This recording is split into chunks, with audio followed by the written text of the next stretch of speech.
welcome. Go ahead, take a seat. We ran out of office space here, so we're making do. Listen, I don't know if anyone's kind of told you what we're doing today, but we're just gonna have a chat. And honestly, I would prefer to call you by your real name, if that's okay. Oscar? Yeah, Oscar Canelis Colocha. Actually, no, we're just gonna stick with Maxwell. Okay. Listen, I know that you auto-dub a lot of your content into English. Are you planning on doing that for this interview? No, this is my normal voice, and I will use it in English. Also, you're a highly respected journalist, Avali. Thank you. Now, during your time with Counter-Strike, you played for more than 15 teams in 8 years. Was that because you couldn't make friends? I actually have a lot of friends, but it's hard to make friends in gaming because people are like you, like rude. It's kind of personal. Did you ever think that maybe in those 8 years that you were the problem? Was it hard for you to leave Counter-Strike for Valorant? Or does being from Catalonia make the idea of separation come easily? No, it was really easy. It was really easy because I was tired of playing Counter-Strike already and I wanted something new. Because you aged out of it? No. How old are you? That's a very weird question to ask a woman. No. Did your mother teach you your manners? I think women and men are the same. In what way? I can ask you anything that you can ask me because we're the same. When's your next monthly cycle?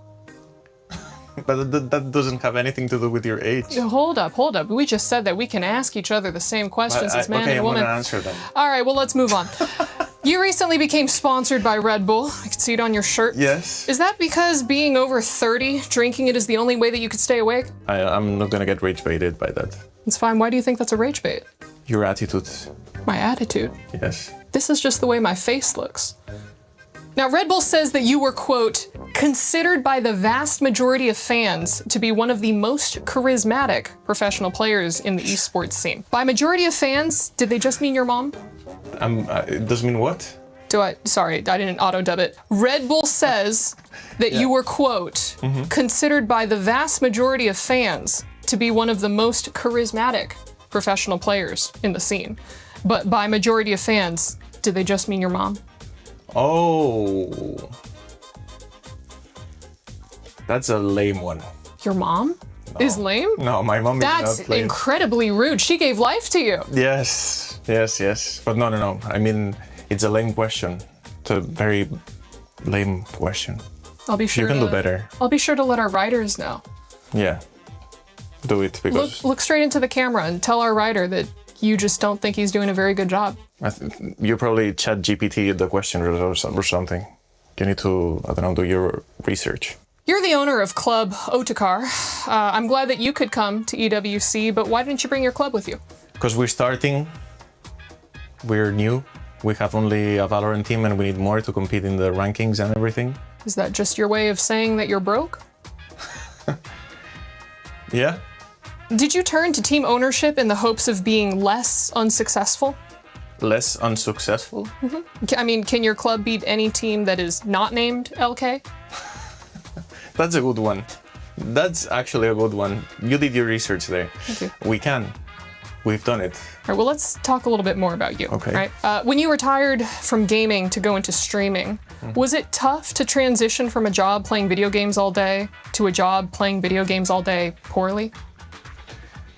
No, it wasn't. A challenge frightens you? No. Now, we have had our fun, but I do have one final serious question for you, if that's okay. When you eat oatmeal, do you prefer it to be lumpy or do you mix well? I don't eat oatmeal. I just eat tortilla. Tortilla? Yeah. It's like I live in California. It's like we almost invented tortillas. No, but not that kind. I lived in California as well, but you're talking about something else. I'm talking about like Taco Bell, right? No. You mix Chalupa. the eggs. No, you get this from the supermarket. It's flat, it looks like a Frisbee, you could chuck it. No. That's the Mexican tortilla, it's not the Spanish one. Who came first? Yo, I'm done. Can I leave or no? Yeah. Well, hold up, we still have a couple more. This isn't even your floor! This one? Nah, that's not it. What do I have to decide now? Maybe this. Leo, hurry up right now. You got 5 seconds till the show starts. What do you mean 5 seconds? I'm trying to decide what hat I'm wearing. What do you mean decided? Today's the decider day. All the big teams are playing. They're going to be decided today. Come on, come on, come on. We gotta go. We gotta go. Fine.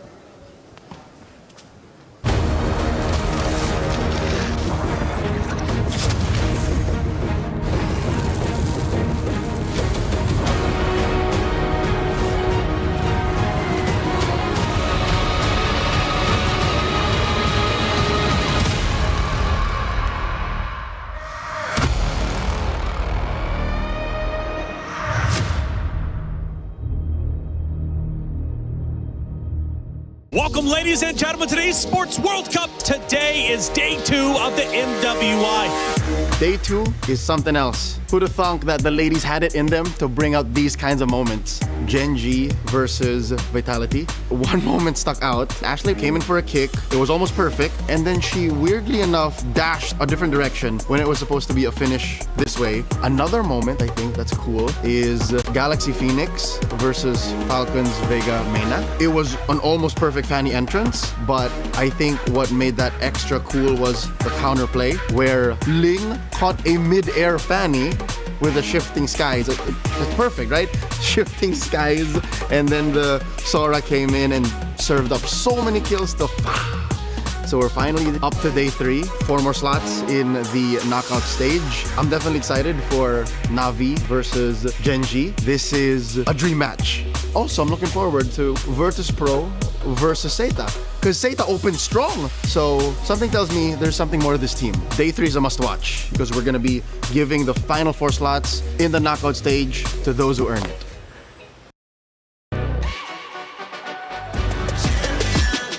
This ain't no regular thing. I came for the ring, you know what I mean. You see my name in the lights, better get right, I'm champion.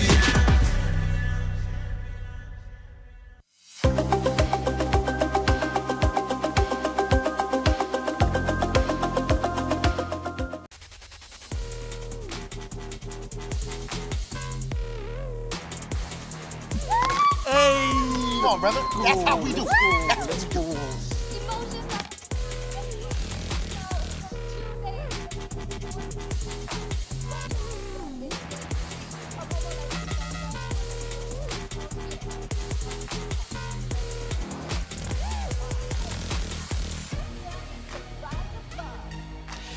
Everything counts indeed, Cheryl. Today, every single match will be tournament life on the line. We'll have a lot of keys crushed and a lot of keys surviving to go for day 4 playoffs. Every single match is important. Today, it's about who survives. The stakes have never been higher, ladies and gentlemen. Of course, you have seen the highest level of play possible here at MWI, and it's only going to get better at this point. $500,000 are up for grabs, and we are about to see eventually who walks away as our EWC26 champion. Ladies and gentlemen, let's get started with day 3 of MWI.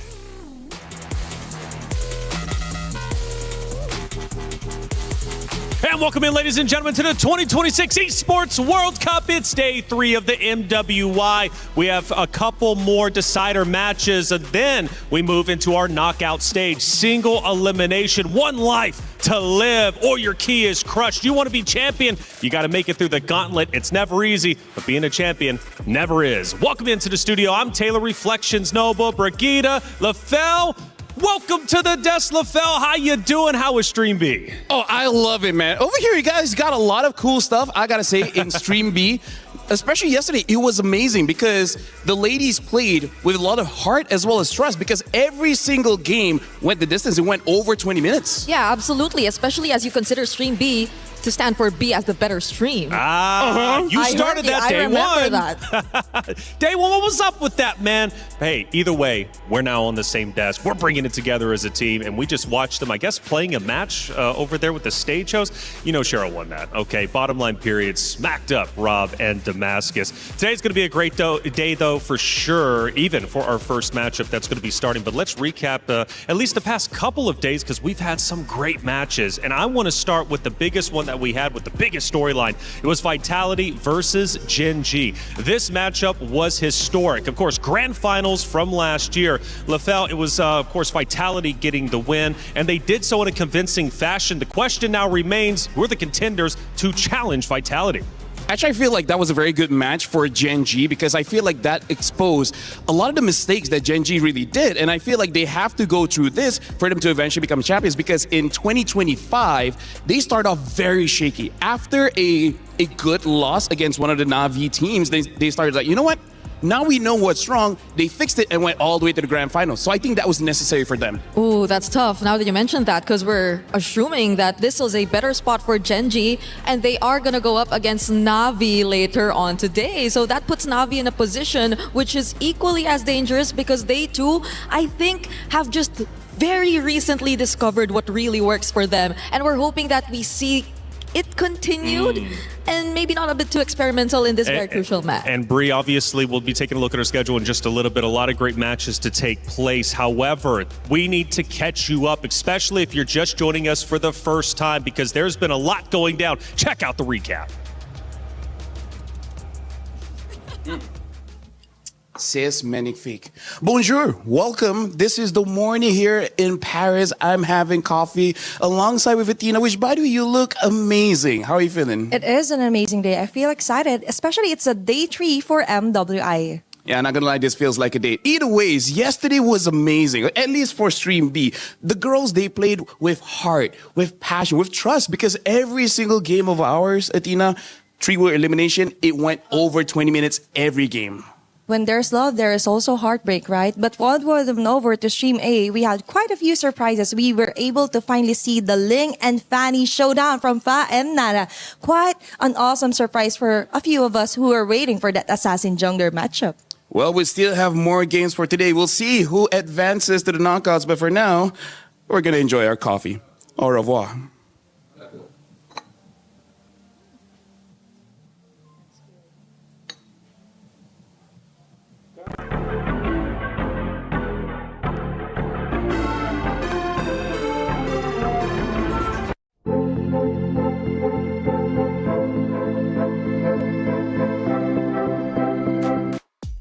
Think you had something on your lip after drinking that coffee. I'm jealous you guys got some coffee. Hopefully, I'll be able to get some in just a little bit. But the energy behind me is getting me lit up regardless. Let's take a look at our schedule. We've got a lot of great matches. Bree, you kind of alluded to it, but these are going to be the first two, and you're specifically interested in Gen G versus Na'Vi. Yep, we still have 2 decider matches, at least on Stream A, because we will have 2 other more also happening simultaneously on Stream B. But for now, it's going to be Twisted Minds alongside Falcons Vega ID and Gen G versus Na'Vi to close it out here on Stream A. Ooh, and Seda returns against VP. Team Falcons Meta versus Foot Esports. There was a lot of hype around Seda and how they were going to be developing the meta. Let's see if they can continue to live. Why do they want to? Well, because there's a lot of money on the line, right? We're talking $500,000 up for grabs, $150,000 going to first place. That money can be highly useful in whatever you would like to spend it on. $500,000, LaFell. MWI is awesome.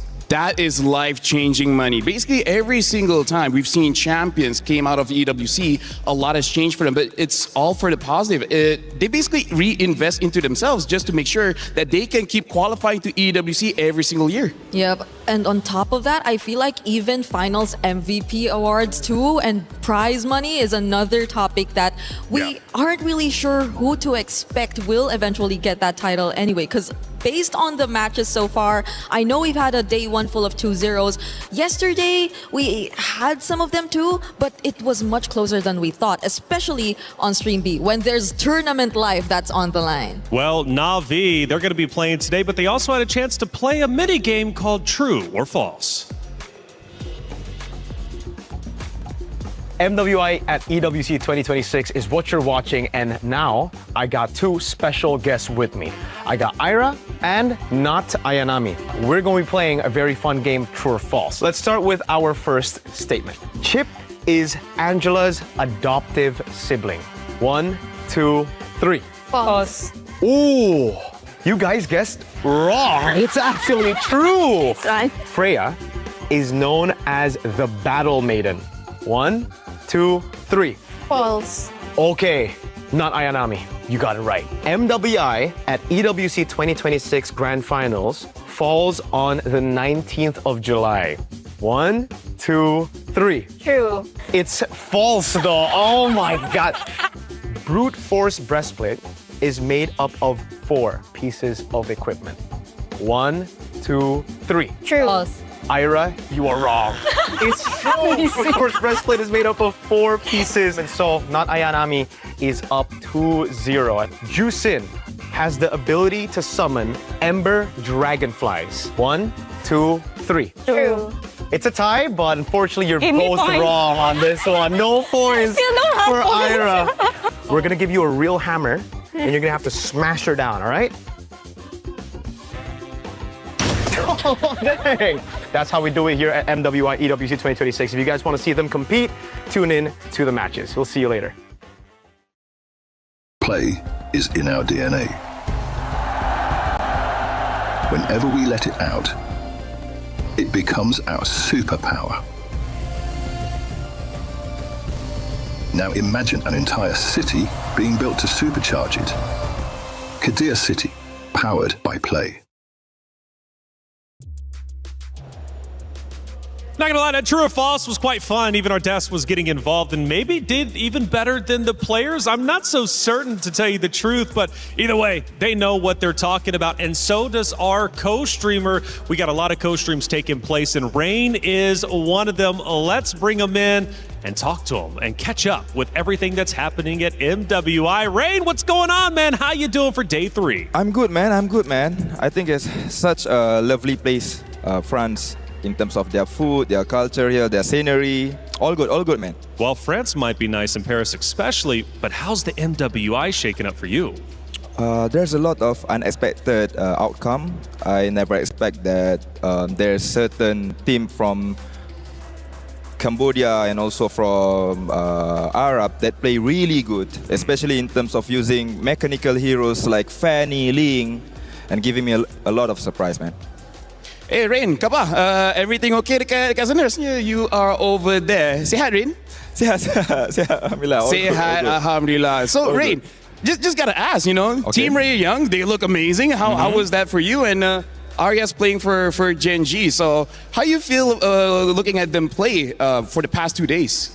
For Team Ray Young, I already expect they will qualify for knockout stage. I know they are one of the best because since they also defeated Malaysian best lined up during qualifier.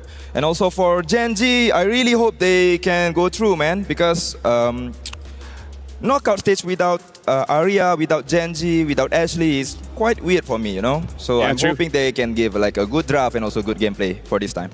Okay, so at least we might just see, or so that might just suggest the potential matchup that Rain wants to see, no? But I'd like to go back to what was previously mentioned by Rain earlier on. There were a lot of unexpected picks. You mentioned it earlier here in MWI. But for at least the past 2 days, we've seen a certain trend in the meta. Do you think this is something that we might see carried over once we get into MSC? Or do you think it's going to be a bit different? I think personally it's going a bit different. For women's scene, I noticed that most of the teams give priority towards comfort hero or comfort picks. But for male team, most of the teams are really comfortable with a lot of heroes and can play counter draft really good. But I'm not saying that women incapable playing mechanical heroes, okay, but it's just in terms of data, they just playing heroes that really the identity of their own team. There are teams that play hero like Assassin, but there are also certain teams that playing utility jungler. Well, Rain, it's a pleasure to have you, of course, in the venue. You're going to be watching MWI, and I'm sure we'll have a chance to catch up with you in future days. After all, after this, we still have 2 more days left for the knockout stage. Hey, if you guys didn't know, EWC has the Creator Program, and it's super cool, and it gives you an opportunity not only as a competitor, but a creator, or however you'd like to get involved, more in depth with EWC. This is a brand new thing. It just started this year, and it's quite special indeed. Your EWC journey starts here. Join the Esports Foundation, and hey, you get a lot of prizes as well and some merch. Who doesn't love that? They'll set you up, and that's the beautiful thing about it. You join the creator program, you get involved, scan that QR code, and they'll give you everything you need potentially in order to obviously be the best creator you can possibly be. And of course, being a part of the Esports World Cup is one of the biggest honors that you could possibly have as a competitor. Hey, Rose, I hear you're catching up with some of the competitors. Who are you running into? Bonjour, everybody. Good morning. As we enter day 3 of MWI, we are here with the girls as they are arriving in the arena. And oh, the first team I am seeing is Twisted Minds. Hello, good morning. Are you ready for today? Yeah, very ready. So, how excited are you on a scale of 1 to 10? 10. 10. Is there any words that you have to say to the viewers? Support us, guys. Period. Thank you very much. Bye. I'll see you later. And of course, we have more of the girls coming out of the buses. Let's see. Hello. Good morning. How are you? Good. You're excited for today's match? Yes, but it will be easy for us. Oh, easy? Why do you think it's going to be easy? Because we always match with the Falcon Mina and always we win. You always win. So you think it's going to be an easy 2-0? What? You think it's going to be easy 2-0? Yeah. Okay, good luck. I'll see you later. Wow, confident I see. Now, let's see who else is here. You know what? Hello again. Hello again. How are you today? Doing great. You're doing great. How excited are we for the match today? Like rolling and excited because I'm so ready. Because you're so ready? Yeah, I want to take the 2-0 today. You want to take a 2-0 today? Who are you going up against today? I'm not sure yet because I don't know which team we're gonna choose yet. So it's depend on our coach. But it's gonna be a 2-0 either way. Yeah. Girl, good luck. I'll see you later. Bye. Ooh, the girls are rather spicy and confident this morning. I cannot wait to get started. So with that, let's show it back to you guys.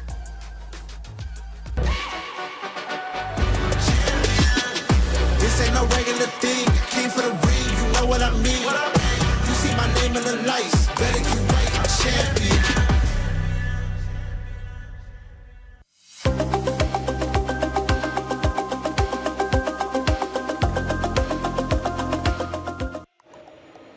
Comes to show you, sometimes you don't even need to know who you're playing. You just know you're going to dominate them either way in a 2-0 win. Thank you, Rose, for catching up with the players as they're heading into the venue, and they're going to be taking the stage in just a moment's time. Speaking of which, it's time for our crunchy story of the day, and it's going to be one of our first matchups, too. It's Twisted Minds versus Falcons Indonesia. Family becomes the enemy. The history on both rosters runs deep. This is going to be a fun matchup. Yep, I agree. And I think that's also why even Eterna has been very vocal about she's so not used to seeing Chinchao on a different team, or maybe even them split up in general, because these members, at least for the 3 players we're seeing partake in this first best of 1, have been together ever since the beginning, in the very first MWI, even when they were still Team Falcons Vega, and now they will have some sort of reunion, but in a way on the other side of the team. Yeah, it's tough, isn't it, LaFell? Falcons Indonesia, they did take an early loss in our tournament. It raised a lot of questions on how good this roster truly was going to be.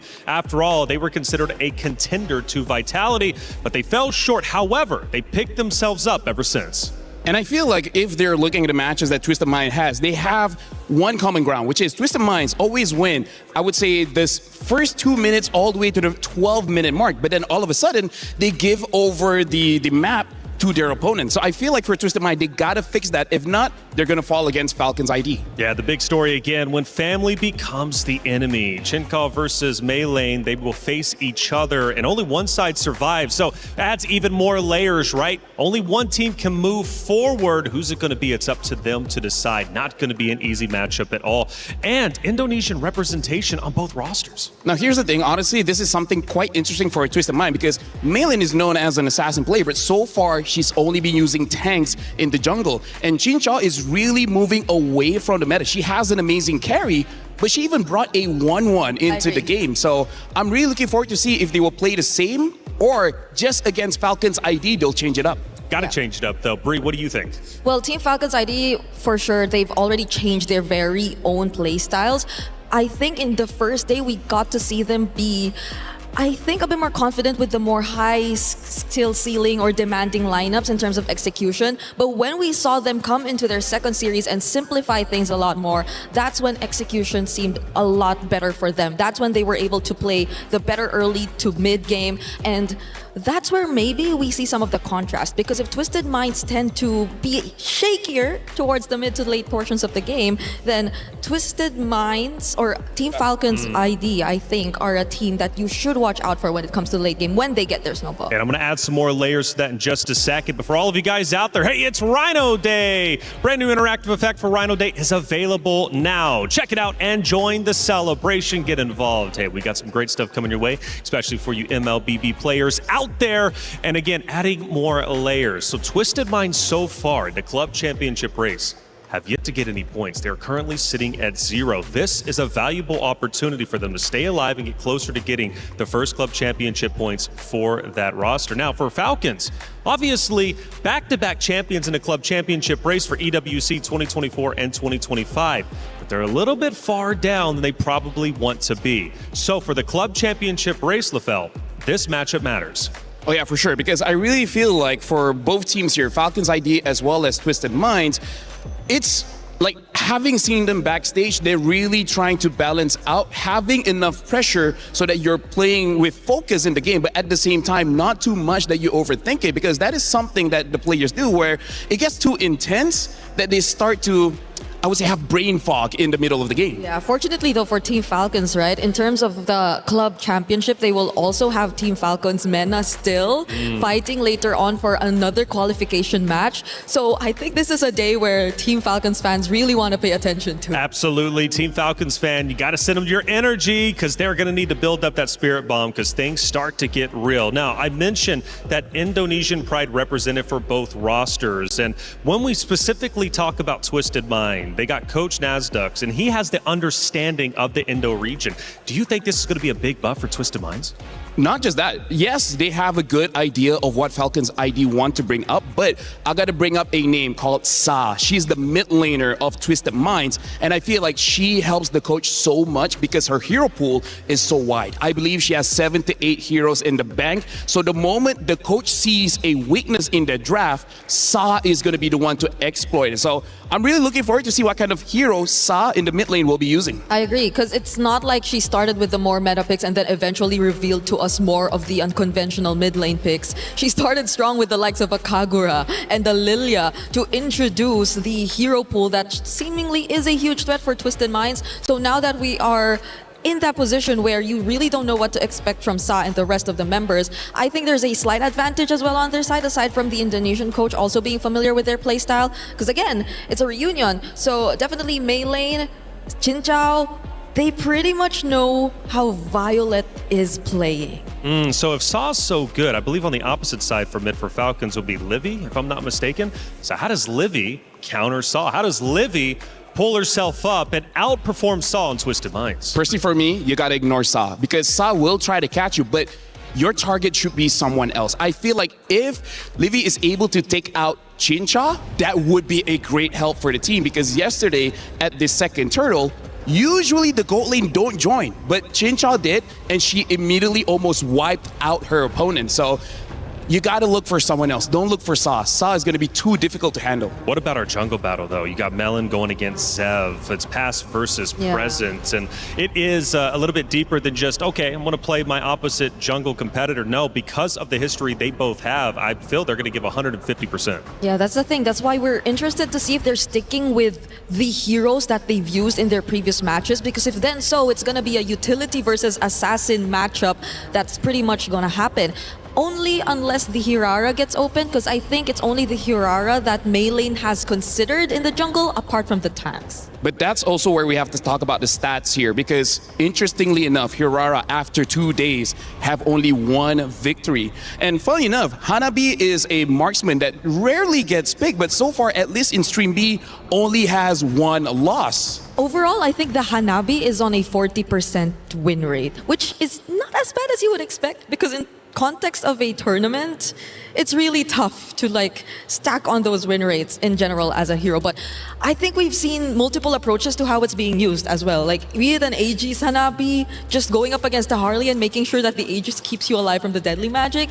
There are multiple approaches to this, and I think we have yet to explore its full potential. LaFell, this is the most personal matchup we have had yet. Of course, we mentioned Vitality Gen G, granted grand finals last year, but in terms of friendships, pride, formal allegiances, they now clash into this one decider match. How do you prioritize that as a competitor? How do you put that to the wayside and simply focus on the game? That's an amazing question. I got to talk about Chincha because Chincha has been playing since 2021. Now it's 2026. Multiple times she tried to get onto the EWC stage, but was stopped short by Team Vitality. So right now, I really feel like she wants that revenge, and one step at a time, she got to win against Team Falcons. For now, looks like Falcons ID will be first pick, Twisted Minds on the second pick, Dangerous Grass will be the map. Matilda as well as Esmeralda immediately banned out, which I do like.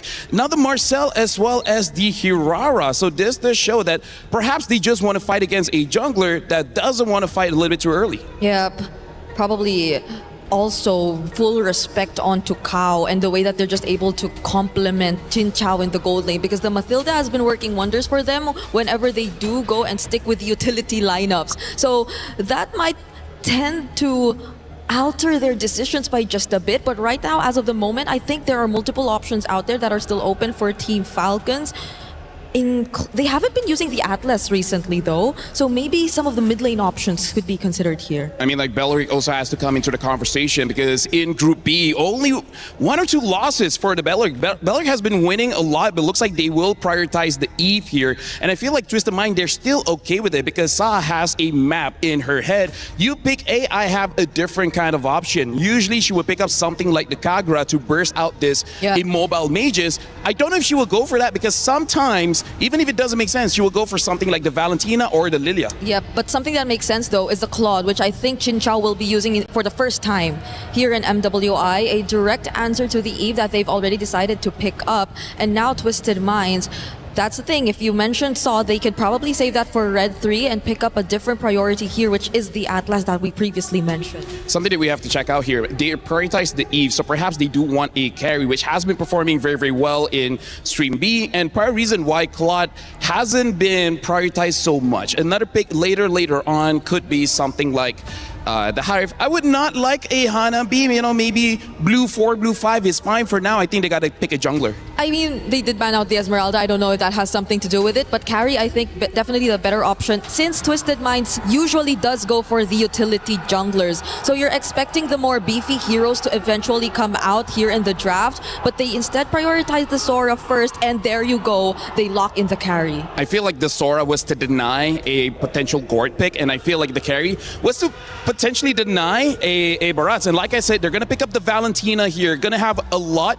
But here's the thing, you don't know if it's going to go mid or the EXP. So far in MWI, we haven't seen the Valentina go to the EXP just yet, but now they have that option. That's true. Daisy has been very flexible on the EXP lane, already using even the damage type of EXP laners or even the Soras. But now, I think it's going to be a much better position now for the Valentina Atlas because they've already taken out the Belleric. So that's one huge answer already taken out by Twisted Minds. Yeah, so right now, honestly, Twisted Mind, they got to respect this carry. Carry has been a monster here in MWI. We really have to see where this Valentina is going. If she's going to the EXP, I'm looking for something like a Farsa that can burst carry out very fast. If not, something like a Yuzong, something like a Benedetta, which has been going on pretty well in Stream B. I die, sure, but as long as I take you with me, I'm good with that trade. Yeah, I'm wondering if Twisted Minds are feeling that this is gonna go mid or EXP, and if they want to force it on a specific role, because they're taking their time thinking of what they want to ban here in the second phase. But they're going to focus on the jungle instead. Understandable. Twisted Minds. Yeah. Weirdly enough, I don't think they've picked up a Fanny just yet, but I think it's just one of the options here if you're talking about Mei lane. Yeah, this is the advantage and disadvantage, right? When you have a very well-known player on your team, you kind of know what are their comforts, you know their specialties here. So I'm really looking forward to what kind of jungler they're going to be picking up. I'm thinking something like the Hayabusa would work well. Something like the Landslide has been okay. I wouldn't say it's really the best. And honestly, for this lineup, I can see a potential Suyo coming out of Twisted Minds. Oh, so this is indeed going to be slightly different from the usual playstyle that you get to see from Twisted Minds. Although, with the Claude, I think Chin Chao being able to join in the team fights will be much easier too, so there won't be much difficulty in terms of just trying to ramp up the pace and getting the gold early on, regardless of the kind of jungler they use. But this is the question. Is it going to be the EXP lane revealed to us or the mid lane, or do they just lock in their jungler immediately on? I think the strategy should be just pick up your jungler here because it's a deny as well from Falcon's ID. And then later on, you see where this Valentina fits the best. If you're going to talk about tank jungles, I don't like it just because you're going up against a carry as well as an Eve. Only the Barats is okay here. Fredrin, we've not seen a lick of Fredrin at all. Oh, a Guinevere. A Guinevere would also actually serve quite well for Twisted Minds if they want to go for the utility route. If not, I think a Suyo wouldn't be bad. Yeah, and they can link it up with the Atlas too. I think we've seen that Fatal Link Spatial Migration combo happen a couple times. But they save it for last. At least they match the Sora with an damage EXP laner as well. And at least they have someone to hunt down these backline heroes from Team Falcons. Rick, this is something that we have to talk about, where the mid duo has been quite a big contention here in MWI. We were talking about how side lanes, they like to trade, but mid, it really does look like after one wave, someone has to go home. The question is who? I wonder if with this Yuzong, there might be an early rotation into the mid just to make sure they have that priority. Yeah, because we don't know what kind of roamer Team Falcons actually are going to pick up just yet. Remund, there have been instances where they do pick up the Hylos and the Belleric. Which both been banned? They're both banned. The Hilda feels like it's not an option you could immediately go for just because you don't know what kind of jungler Twisted Minds is actually going to consider just yet. But if they really just want to take out the option of an assassin, which they don't because they go Gatot Kacha and Harley to finish up their draft. I feel like they pick up the Gato Kacha because you need a hero with Revitalize just to make sure that you don't lose out in those mid trades, which so far has been very, very important. If they want to go very aggressive in the mid, I really feel like something like a Suyo or a Guinevere would work out very, very well. Looking at the lineups here, it does seem that I would say it's a skill matchup for both side lanes, the EXP as well as the gold. So I feel like for the first 2 minutes, not much will happen. If something does happen, that means something really wrong just happened. Yeah. So what jungler are they going to consider here? Is it the Suyo or I would do they prefer really Gwyn. wanna sticking with a Guinevere? Because others are like only the Akai is left at this point if you're talking utility. Oh, yeah. So if okay, they're going Hayabusa. assassin. Yeah, I feel like the Hayabusa is also a very solid pick. Just be careful of the Gato Kacha because again, he has that Revitalize, so timing is going to be very important. I agree. This is gonna wrap up our lineups. It's Harley and a Hayabusa going up against each other. A lot of iframes on the line. When family becomes the enemy, what do? Do you focus on the history and let it affect you in the game, or do you put it to the wayside and destroy your opponents? This is going to weigh heavy on the minds of Twisted Minds and Team Falcons Indonesia. As they go toe-to-toe, the history will ignite. The players are ready, and it's time to get into our first game of MWI Day number 3. Athena, Gideon, take it away. Thank you so much, Reflections. We come into our very first series of the day, and a banger series as well, with both compositions designed to attack your opponents with wombo combos, to attack that back line. It's going to be a skill matchup like LaFell said, but Athena, look at this. We're finally here. We're looking forward to seeing some flashy clashes as early as possible here for both Team Falcons and for both Twisted Minds.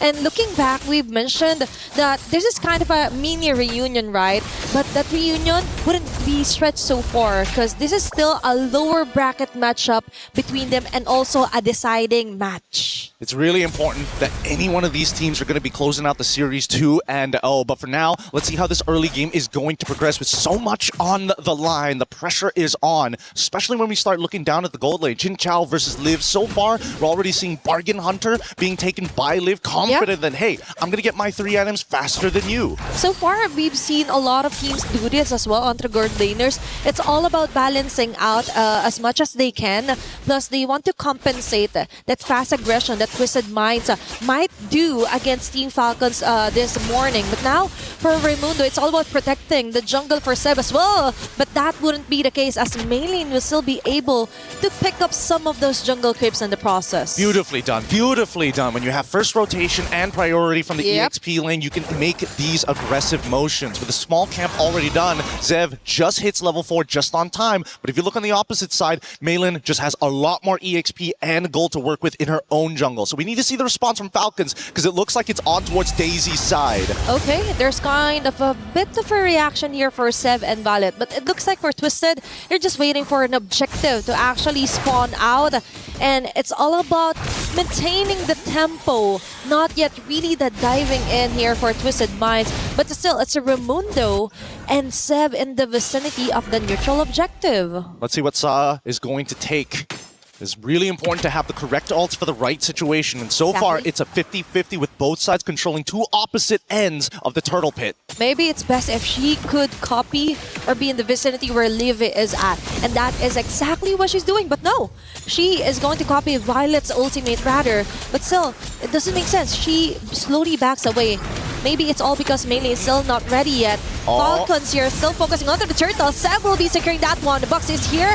And it's going to be a takedown immediately onto Livy. Free hit here for Twisted Minds. Follow up instead here for Falcons. And they get a double kill as early as possible here for Violet. And not stopping there. Forcing out the flickers. Immediately taking down the jungler. That's too much of an advantage here for Falcons. Zero hesitation from the side of Falcons. Zero hesitation from Violet. A really good way to zone out Maylin, who can close that distance and hop into the pit if she finds the angle. So far, Falcons have controlled this very, very well. They've already forced out a bunch of battle spells from the side of the Twisted Minds. And at this point, Daisy just trying her best as Zev is getting chucked down. Okay, that's a hefty amount of damage that Daisy is inflicted on. And Violet yet again with a kill. That is immediate. That is immediate annihilation here for Team Falcons. And it's quite looking good. They're preventing the snowball. They're preventing Maylin to actually get those numbers rolling as fast as possible. Now there are bigger things happening in play. All these early game deaths coming in from Daisy, it's going to start affecting the mid and later stages of the game. Daisy is not going to be so strong enough to be able to one-shot some of the backliners. Zev is probably the only one, but even then, you're going to need that Petrify, which is coming up in 2 seconds. For now, another kill should be happening here. Fatal links into the next, but again, out of position and no control over the goal to support. Okay, that is kind of tricky here for Twisted Minds. There are a lot of mishaps happening around the map. Even AOG committed here for Raimundo. Jin Chao definitely will survive, but at what cost? She is kind of delayed in terms of the XP right now. And even the gold shields has already been kind of staggered over here for Team Falcons. Now, we also have to take notice that Twisted Minds really doesn't have the capability to assert their dominance yet. All because of what Daisy has gone through in terms of the aggression here for Raimundo and as well as Violet. But now they try and level things up here onto the mid lane. How? Okay, just on standby, reserving the Frigid Breath if ever. And Team Falcons yet again starts off with immediately getting a neutral objective yet again. Now, finally, Black Dragon form early as they're going to make the attempt on towards the turtle, and now RWM! Okay, neither can touch this one. It's still Seb securing the neutral objective, jumping in onto the backlines with Violet and Raimundo. What a double initiation onto the members, and the jungler yet again caught in the crossfire. Even with Shadow Kill, I think that might be it. It is early double kill yet again for Violet. Daisy trying to run away. After the Guardian will miss out. Daisy trying to run as fast as she can, but the Void Crystal and a Void Blast will be enough to ensure a kill for Falcons. Good flicker coming in from Livy, just a little bit off, just a little bit more damage to secure it, and Livy is willing to sacrifice her defensive tools for this upcoming fight. Keep in mind, in 84 seconds, the next neutral objective will spawn, and we have yet to see a single tower be destroyed 5 minutes into this game. I think Falcons, at this point, with a 7-1 lead, they've taken everything that they've wanted to, and now are going to start invading into enemy territory. This is kind of tricky here for Twisted. I just saw Maylene build up her Sky Piercer. So if ever that she's already compromised onto a jungler, now she's also going to have a harder time to ensure those kills, because for Team Falcons, it's all about the discipline and grouping up together. They are built for that, especially with the box that Vivi can create with her real-world manipulation. Look at how crazy this goal difference is. 1.8k for an EXP laner of Violet's caliber. 5-0-0, having the perfect game and making sure that they are blunting the tip of the spear that Twisted Minds needs to be able to get into that back line and threaten Liv and threaten Zev. At this point, I think that Twisted Minds, either they figure out a way how they want to progress this fight, or they anticipate Raimundo catches. Oh, yet again, what a great catch here for Raimundo, forcing out a shadow here. It's all about surviving the next few clashes that Falcons is attempting to do. Cow with a frigid breath. There's going to be a copy though, or the Amira. Oh, but instead it's Daisy falling down immediately. Front runners are being melted down here from Twisted Minds, and that's the thing. We were expecting Daisy to have fun.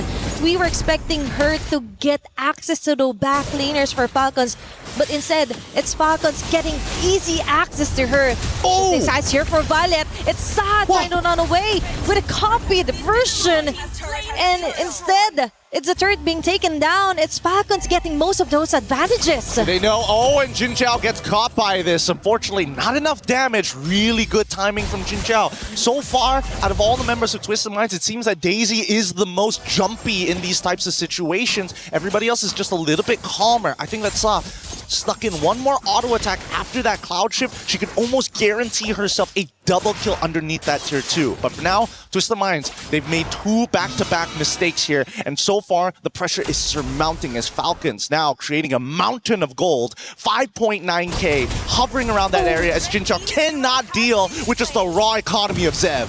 If earlier it was just a mountain, now it's the Mount Everest they're up against here on the Falcons. He beat a takedown, and all of that fell onto the hands of Zev. That's a 107 onto Hardy. Meanwhile, onto the top lane, it's Liv and Raimundo versus 2 members. AOG here just to save her, ensuring a kill as well. Killing spree is early for Liv with the free hits. Main lane may not be safe anymore. It's Raimundo following up with the taunts. There's going to be the fatal links committed here by Cow, but no, it's Twisted Minds failing to do a trade against Falcons, plus a quick transition and conversion of a kill onto a turret as well. Outplayed by just 2 members, a 3v2 scenario, and somehow it is still in Liv's favor. Getting hit by the Petrify, getting hit by the full combo coming in from Daisy, but not enough to trigger the Shao residue to guarantee the kill. Either ways, Twisted Minds are in very dangerous territory. If we were talking about, well, I would say it's more of a K2 situation rather than a Mount Everest. Once we get to 10k, that's when it's Mount Everest. People are gonna die going on the way to the peak. And that's the thing. Daisy is dying out here, all because of that early double or back-to-back takedowns onto the early phasing of her game. Now, I do believe that even though they got this skills or skits that they could contest this Lord, it will be better if they just leave things be and prevent the next casualty from happening. But Zev won't relax at all. Cow on the other hand with a clutch frigid breath. BMI, Zev is attempting to isolate the members of her Twisted Minds. A chase down in a Petrify play out to Zev. She will be able to escape. Okay, there's going to be a deadly magic here. Okay, she's trying to run away. Zev's out. Violet's gonna cover as well. Oh, wow! It's the escape of a lifetime. The magic trick works, and now the whole team is out of position as they're looking to crack open inhibitors. That worked wonders here for Zev. And that is how you caught their attention here. What a great move here. Very seamless transition for Violet as well.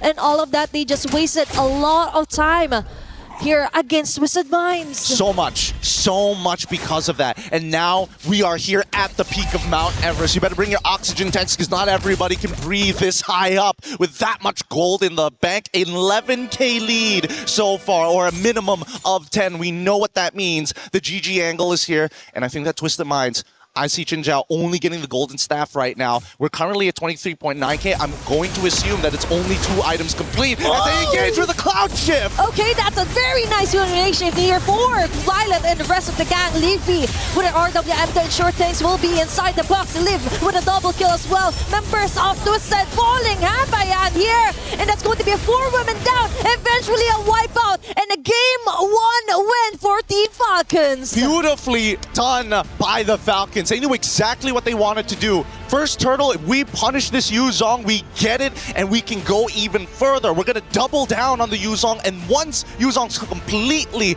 out of relevancy, we move down and slow down the Claude. That is how you slowly choke out your opponents. Tilt the balance onto the side lanes where it matters the most, right? In terms of early farming up, compromising the whole rotation here for Twisted Minds. They were actually dependent on what Daisy could do, actually for Kao as well. But without those two, definitely an easy kill here for Falcons. Capitalism wins again. That 10K gold lead is just too much. But we're going to be throwing it back to the studio to break this down for you guys. We got another matchup here, and hopefully that match point isn't enough to break their confidence. Back to you, Reflections. Is in our DNA. Whenever we let it out, it becomes our superpower. Now imagine an entire city being built to supercharge it. Kadir City, powered by play. Well, if you blinked, you missed it. What a dominating map number 1 for Team Falcons Indonesia. Twisted Minds, wake up. You're not dreaming. This is real, and your tournament life is on the line. You want to make it to the knockout stage, you need to fight hard. Coming the next 2 maps. My goodness, let's talk about it and break it down, because Team Falcons Indonesia doing everything, it seems, and Maylane was getting punished. Yeah, I gotta say, looking at that game, they understood that, all right, Maylane this time is on a damage dealer. We got to get to her as fast as possible. And that was off of Violet, man. Violet on that Sora just keeps on, number 1, winning her lane, and then dominating like the jungle of Twisted Minds. Yeah, and the fact that we were, of course, expecting a bit more of the proactive gameplay since they were on mostly aggressive setter types as the fronts. It's an Atlas, it's a Yu Zhong, but the matchup in the XP lane didn't go their way, and the mid duo too, I think it all fell down for them when they really lost out hard on that EXP lane matchup. Well, we got a play to look at. Let's take a look at one of the great moments from match number 1, and it's most likely going to be the very end, and it is in fact LaFell, as obviously this is where Team Falcons Indonesia start to close the vice grip and eliminate map number 1 for Twisted Minds. Yeah, looking at that play itself already shows what happened the entire game. Violet, you go in, you pull them towards us, and then we will win based off of range, because as we're looking at the draft later on, having Valentina is great, but she doesn't have the same range as the Eve. So every single time they're fighting, Falcons will hit first, and then Twisted Mind is just trying to get close enough to deal damage, but you don't get close enough. Yeah, on paper, the Valentina stealing away the Sora's ult should do a lot for the team, but at the same time, you're not really able to use it to an advantage. You see multiple instances wherein they're just using it defensively rather than them actually being aggressive enough with the Valentina gameplay, and they could not reach the targets. They could really not find a way around this lineup from Team Falcons ID. Was I seeing that? Was it 16-1 in overall kills? Yeah. That's nuts to me. I mean, like, you think about it, that just wasn't, where was Twisted Minds? Seriously, what did they need to do coming in to map number 2? Because I think we talked about the hero selection, and it almost seemed like that they were trying to force a little bit too much. Well, hey, we'll talk about that in just a second. I mentioned, though, the implications. You got Twisted Minds, you've got Team Falcons. Both are playing for the club championships. Trev, how's things shaking up? Yesterday in MWI, 4 keys got crushed, but the rest of the competition remains poised to try and take the club championship trophy. Team Vitality, the frontrunners in this competition, are still looking likely to take the 1,000 points and the title of MWI champion home. They faced off yesterday against Gen G, which was a rematch of the Grand Finals of 2025, and swept them clean down to the lower bracket. Today, Gen G will face off against Na'Vi, who have been looking incredible in the club championship after a big win in Fatal Fury last week. Virtus Pro still hanging on to their last life, and the same can be said for the two Falcons team. After heavy investment, it doesn't seem to be playing out the way that they wanted. Stay tuned for more in the club championship. There. For every click, every clutch, every respawn. We were there for the years of grind. And we're here. Now. The proud founding partner of EWC. Powering the biggest event in gaming. Shoulder to shoulder with the world's best. Making history. Greatness deserves a stage. Lenovo Legion. Reach your impossible.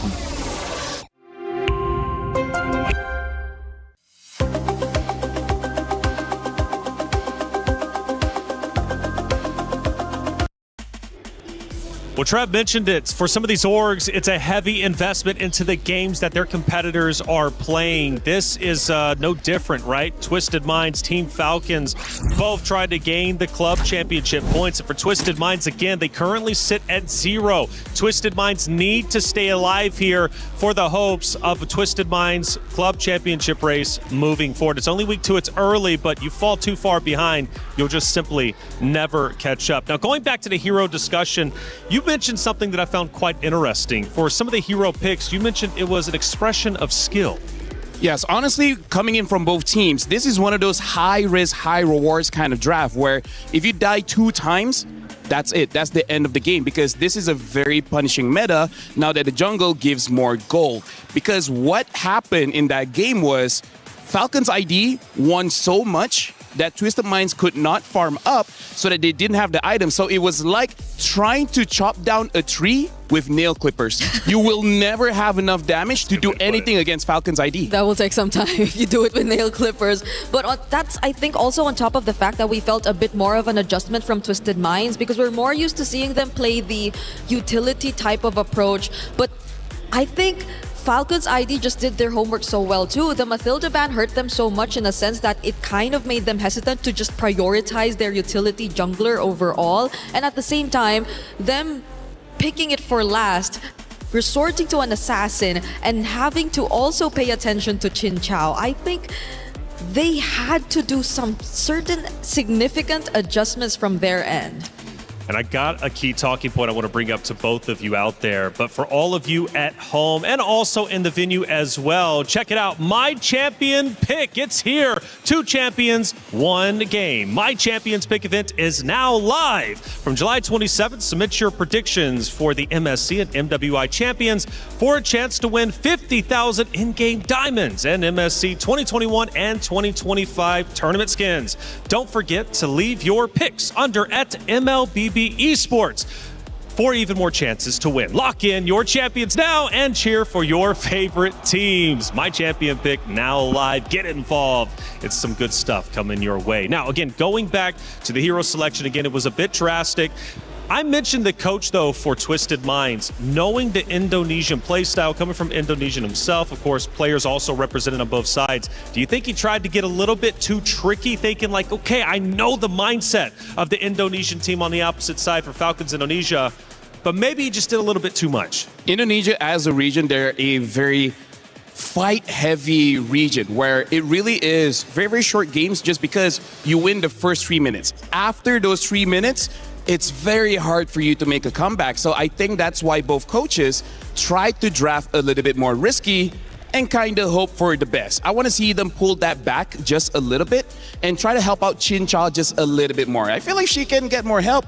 She could eventually get them the W. A bit more for Twisted Minds, I feel, because again, we mentioned how risky these lineups already were, and the fact that they are both very team fight heavy lineups. They do really like to brawl. The moment that they lost out big on that early game, on that EXP lane specifically, then it was very difficult for them to scale back into a position where they could just really constantly fight back. How do you deal with Violet? Because she was disgusting out there. Absolutely nasty. Violet, even within the first 4 or 5 minutes, up to 5 total kills. She's clearly a problem.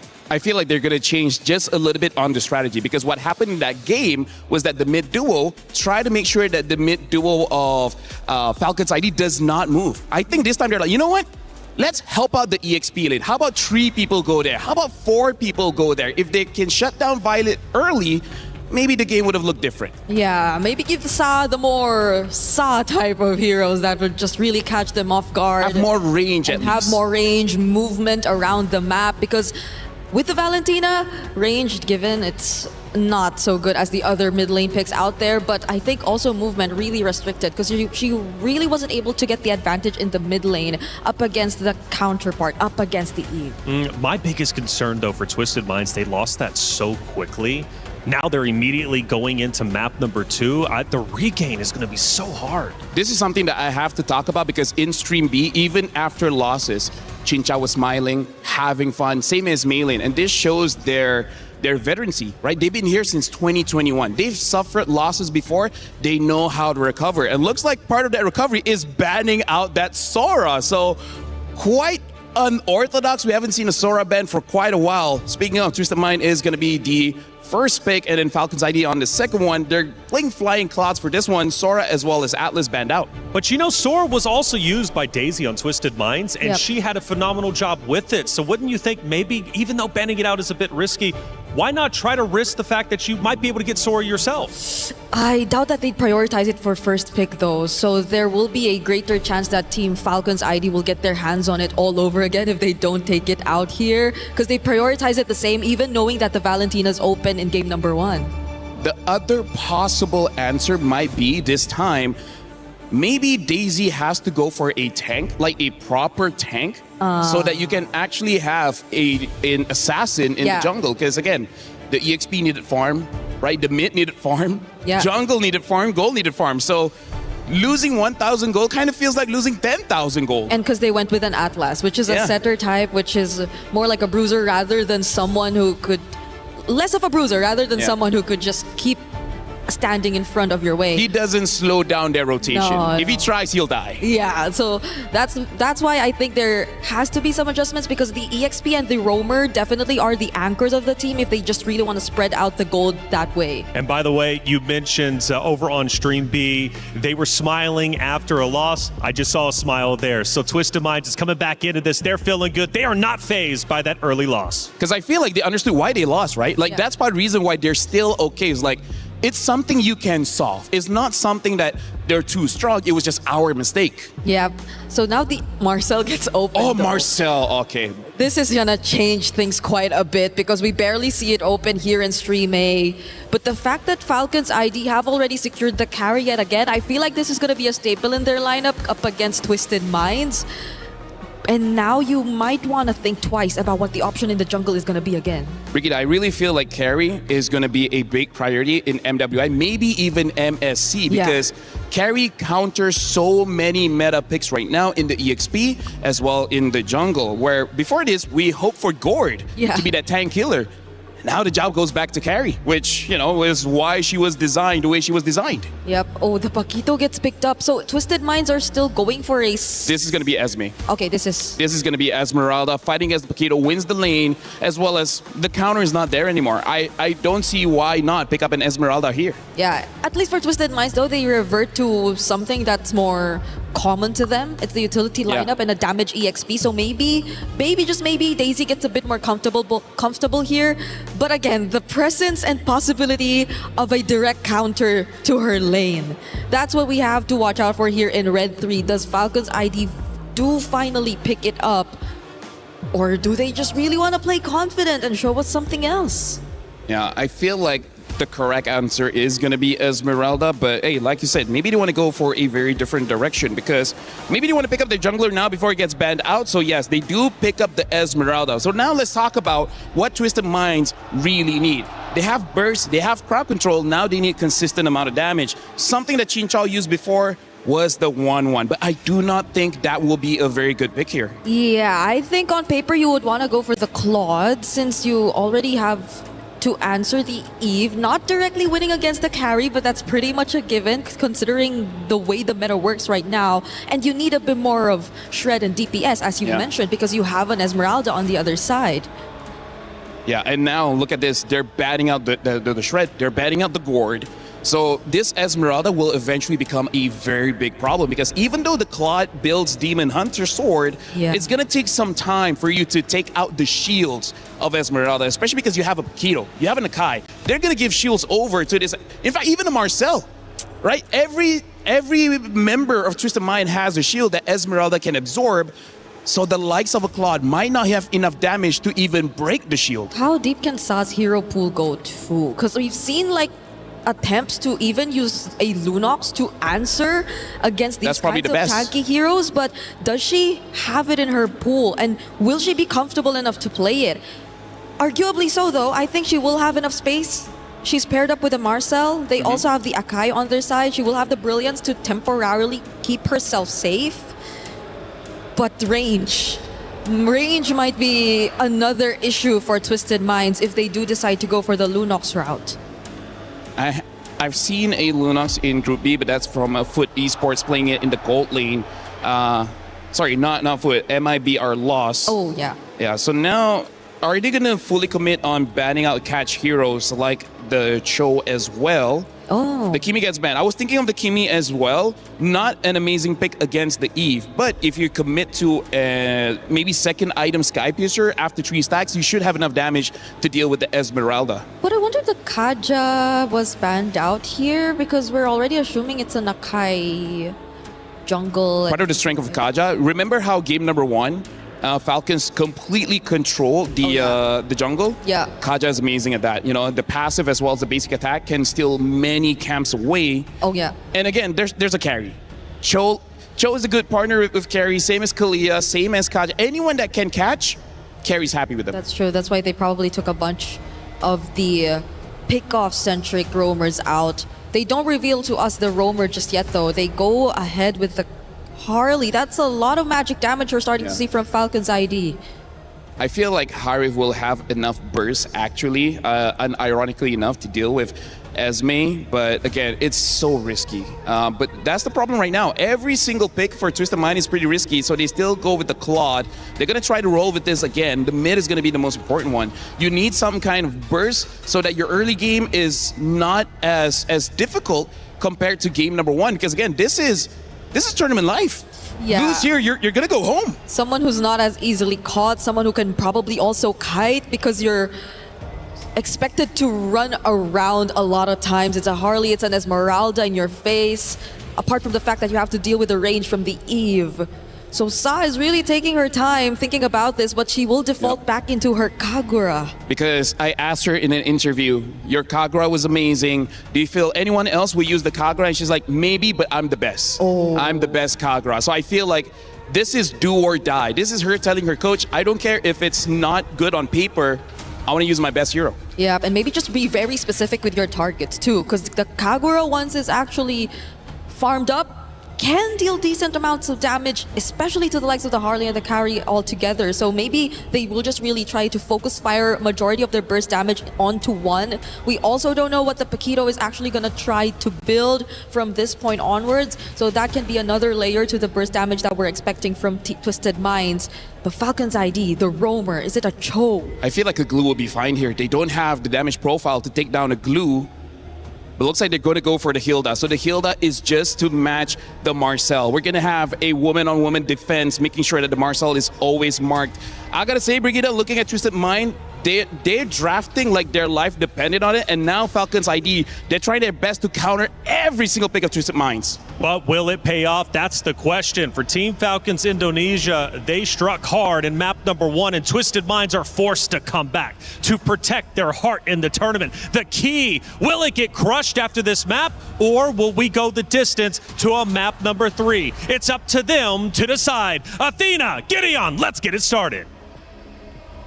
Thanks so much, Reflections. Also, big ups to both of Fel as well. We're breaking it down perfectly. So far, this game is really going to boil down to how those first couple of minutes is going to go. Because, man, Team Falcons with a draft like that, trying to cover every single position is kind of wild. It looked like a chess match, actually.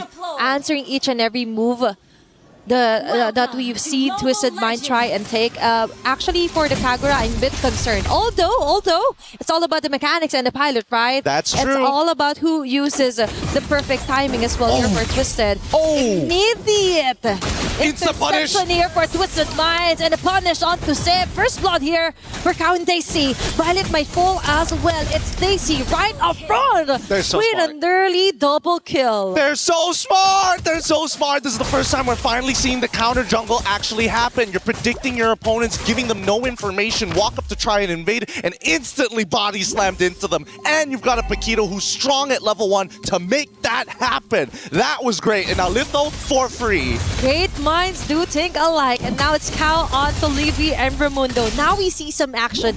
Now we see the countermeasure that Twisted Minds change from game 1, now reflecting heavily onto game 2. So good. So very, very good. This is the best start possible that we can see from Twisted Minds' side. However, it's not over just yet. Just because First Blood was given over doesn't necessarily mean that the entire game is over. It's just going to be a little tough for Zeb to come back into it. And I think Violet, unfortunately, just does not have the base stats to contest with Paquito until first items are purchased. Yeah, and it's actually one of the analyses earlier onto giving Daisy a hero that could actually withstand and do some action.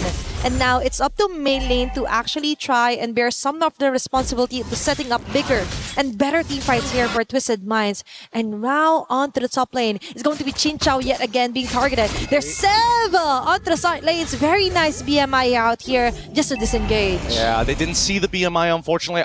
They could have waited just a little bit longer just in case it times out and see whether the mistake was going to be made. But with the Deadly Magic already gone and information on where Zeb is, this should be a pretty free turtle as Raimundo opens up the map to see Kao. Okay, Violet is there as well. They're still waiting for that big square, that big RWM that TV might do, but instead they just focus on trying to level things up here for Twisted, not giving them any more kills than necessary. Oh man, the turtle already slain and Zeb in position to try to make another attack and another attempt on that top side. Mid gets attacked instead as Twisted Minds are sending the reinforcements. Okay, now they react. It's Chin Chow yet again being left defenseless.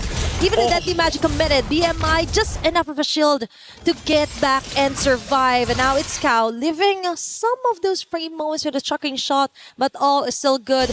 No kills yet, just yet here for Team Falcons. Yep, and now they're going to take their time as Twisted Minds know that they have enough of a lead to start stealing away some spare change from Falcons. In this case, one of the small camps, Zev just has to watch. Okay, it's all about maintaining their tempo as well. Main lane committing the heavy spin. Raimundo will be falling down.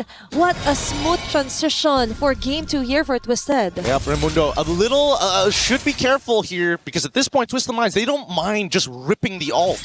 They don't mind just finding even more picks. They already have the lead. They're not going to play from behind. They're showing that they have enough dominance to play ahead. Can Zev steal this away in time? Zev does not have retribution just yet. Okay, she's just rushing through everything.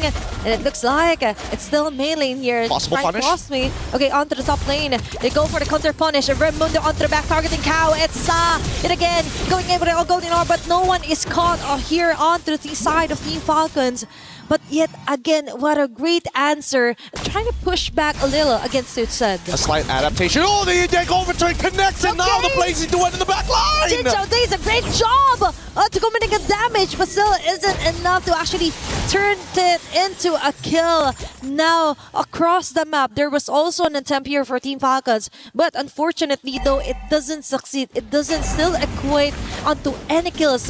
4 minutes into the game, and they still haven't found the right rhythm yet. Maybe here under the turtle, they will. It's all about adaptation. Now Violet trying to maintain as much pressure as possible to create that space. Sa needs to clear that midway before they get it, and now the fight starts to begin! Oh, now it's Raimundo forcing out Daisy. Misposition here for Twisted Mind. Still, it's Sa follow up closely with the Thrasho and Seimei umbrellas being thrown all over the bush. Neutral objective still up.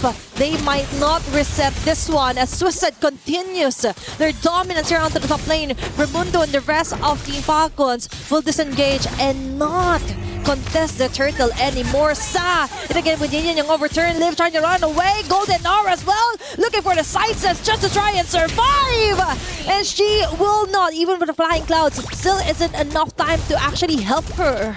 Very nicely played. So far, Twisted Minds are coming out of this with 0 deaths. The kill score is 4-0. Falcons have yet to find something against them. However, the lead isn't running away just yet. Yep. Despite what happened in the early game, Zev is still trying to make plays across the map. Now getting caught. Is this going to be a death? Okay, it's going to be the magic trick here. Trying to run away, but it looks like there is no way out but to go down here for Sev. I mean, they made the attempt, right? Try to clear up the wave really, really fast so that Violet has a little bit of time to kind of maintain control, or could have gone to roam had that wave been completely destroyed. But at this point, Zev is getting targeted hard by Twisted Minds. They are not letting this transition into the mid game go to waste like in game 1. Okay, now they're finally maximizing what their composition is made for, right? Immediate turnarounds. And it's all about delaying things up here for Team Falcons. Now they're trying to find a way. Thus, how about let Liv farm up as much as he can. But for Twisted Minds, they just did a really great job until finally getting an answer back for Daisy here, especially for that Paquito Wonderful whip. And so far, it's been doing wonders. Oh, another Yin Yang reaction with a Sky Piercer on top of it. Sa finds the pick of a lifetime, and Zev continues to get punished. That is just messy here for Team Falcons. An early 0-3 onto your jungler, and now it's Twisted Minds written all over the map. Even Liv will have a hard time trying to find the right lanes to stay and farm up as much as he can. Yeah, the worst possible outcomes have already come true. Jin Xiao just needs to scale because Sa and Daisy are strong enough to take out Zev and Liv if they are exposed to the enemy. Now, Twisted Minds gonna take their time with this. I think they want to extend this lead even further. They didn't bother invading the orange buff, but they just want the turtle first. It seems like they're not going to overextend. They're playing it by the book. Very textbook plays. Okay, it's all about maintaining composure here also for Twisted Minds. And we do like that they don't do this flashy, unnecessary movements across the map unless it's really necessary. All about clearing up the lanes, not letting any lane turret being destroyed here for Team Falcons. And Daisy, she is confident enough that she could hold over on the 2 members, even forcing out some of the poker tricks here for Sev. And for Twisted Minds, if ever they committed, they were ready for any rumble. They were ready for battle immediately. It's a gradual climb at this point. 4.5 is starting to come into dangerous territory for the Falcons. They have yet to find anything. Not a single kill on this game. Not a single turret on the map. Yet they understand one thing. We can scale. We just need to hit our item power spikes. How do we stop the bleeding as they now try to intercept this dive? Okay, now they put some pressure onto Raimundo. Heavy spin will miss out most of the heroes here for Team Falcons. But now Livy is trying to find a way to alleviate some of those pressure. But it's going to be at cost of her own life. Chin Xiao and the rest of the members of Twisted Minds still got a better trade onto that one. And now they continue. They try to press the advantage here. Falcons tried. They finally get a kill back. Unfortunately for Livy, it did cost her absolutely everything. Last tier 1 turret here on the bottom side finally destroyed. Mid needs to be cracked wide open before Twisted Minds can accelerate this game any further. They're just limited by the structures that Falcon continuously tried to defend. And also because of Twisted Minds, the change and the momentum they're facing as well. And Sa finally getting her hands on the hero she's most comfortable with, right? She's doing a great job onto checking each and every bush, preventing what happened onto game number 1 with Sev just targeting all over again onto their core damage dealers. Vision is everything here for Twisted Minds. It is, and right now Daisy holding a very powerful position, but Violet's going to expose it first. I see a Genius Wand being purchased. Pretty greedy here, considering everything that's already happened in the early stages of the game. And I would have imagined, at least with the composition that they have, shredding that MR is vital for Violet and Livy. At this point of time, there should be an attack from the Falcons, but it seems like they don't have enough manpower or the resources. They will find one in Kao as the Lord goes into the hands of Twisted Minds. It's all about the baby steps here for Team Falcons. Taking those small steps might matter later on as long as they don't get full-on annihilated here by Twisted Minds. And somehow, Sev is still doing a great job onto somehow balancing out the longer lanes here against Twisted Minds and preventing that macro falling onto the hands here for Chinchao and the rest of the gang. Lord will be marching onto the top lane. Twisted Minds trying to find another person to actually take down here. But for Falcons, it's all about clearing up, making it safer, and being inflicted a lot of damage here, but still will survive. Still survives, and now we see the Falcons again maintaining these waves really, really well. Twisted Minds really lost a lot of confidence once Kao ended up going down. They didn't have their dedicated man, person, woman to walk into these bushes and absorb that kind of deadly damage that we're expecting from the Falcons side. Actually, let's pull up the item list before. Zev should not die here. They'll be able to get out, even deadly magic being used. Maylin takes little to no damage. I'm assuming Maylin already has Radiant Armor as Chinchao backs up. Let's look at this, right? Yep, Radiant Armor, Chastise Pauldron already done for Maylin. On the opposite side, it seems that Zev even more. First item decided to go for concentrated energy just to survive the early game. And now with the Genius Wand, provides a little bit of utility for everybody else. Oh, Daisy played that well. Good composure. Okay, it's all about maintaining the lead here for Twisted Minds. They're not letting any cracks here to be seen by Team Falcons. And now they slowly somehow negate some of the jungles, the macro as well. They're trying to somehow control it against Team Falcons. But for now, it's still Sev focusing onto the small things here on the map, trying to and get a single person out of Twisted Minds. Raimundo for the follow-up! Immediate shutdown onto Daisy. They've got a plenty bounty right there here for Team Falcons. Now it's next on line. Flicker as well committed just to try and escape that one. But no, it's Livy with a shutdown kill. Heavy seen here for main lane. Trying to corner out Livy, and they will do so with Chinchao with a double kill. It's 2 on the 3, and Sev will get those numbers as well. And Team Falcons kindly get a very beautiful play here. Chinchao forced out onto her Flicker. Now we see some action happening here on the map. Really, really tough for Chinchao especially because again, you're coming to the point of the game where you already have your Trinity items. It's just maintaining the Art of Thievery stacks on top of the Golden Staff stacks. Daisy nearly one-shotting Zev, but the counterplay is just too much. Just like predicted by our studio, Violet on this Esme is a problem. Just let her cook, right? And she ate well enough to actually absorb some of those, not some, most of the shields here from Twisted Minds. And now for Team Falcons, they were just waiting to pounce on their prey. And now finally we see the tables have been turned. Now they got the chance to take down an objective, and then top of that, a possible takedown yet again. Ramona onto Sa. They're forcing out Twisted out of their position. Chinchao goes in with a blazing do it. Immediate shutdown onto Sev. And they go in and take the Lord as well in the process. Liv and the rest of the gang tries to go in with a trade-off just enough to finally get an advantage. Shutdown immediately on the Chinchao. They continue here on the purple buff side. And it looks like for Twisted Mind, they got a Lord, but at the sacrifice of 2 members. Yeah, not 100% sure how that was going to start playing out here. Fortunately, if Chinchao survived, I think there was definitely an opportunity for Twisted Minds to take this back. But look at the gold lead, despite getting the Lord, despite doing everything correctly, minimizing the damage, Falcons still walk away positive despite that.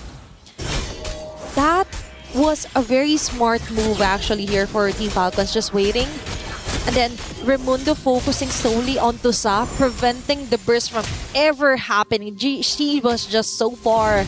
And even though Chinchao was has managed to actually reach Sev and the rest, but one thing's for sure, the rest of the gang, they were willing to take the risk and they took it. That is a high reward play here for Team Falcons. And now it's Violet being targeted. Even if Rattery was committed on her, but they were not successful. That is huge info here for Team Falcons. Just not, unfortunately, just needed a couple more attacks coming in from Chinchao, which is the main win condition so far for the Twisted Minds. If you look at the items and already max builds are starting to come. One last item to complete the full set. A Winter Crown coming in from Chinchao. We're expecting Twisted Minds for the upcoming fight to try to get Falcons to gather together to get a maximized Blazing Duet, and hopefully that's going to be enough to bait out everything from the Falcons.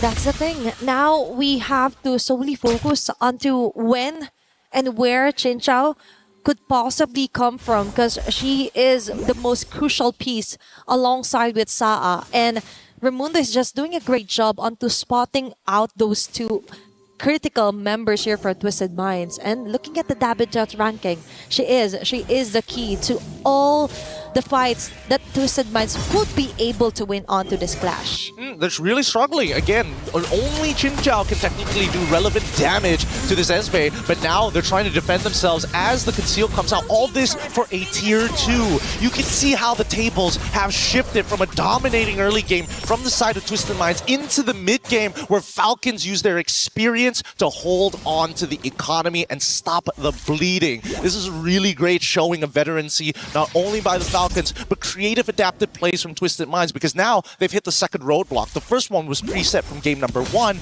Coming into this one, we need to see them do it on the fly without the help of their coach. It's all about maintaining the pressure to stop the bleeding, right? And that is exactly what Falcons did. They didn't let it really roll over here onto Twisted Minds. Instead, they still continued onto their day jobs, which is to farm up Sev as much as they can.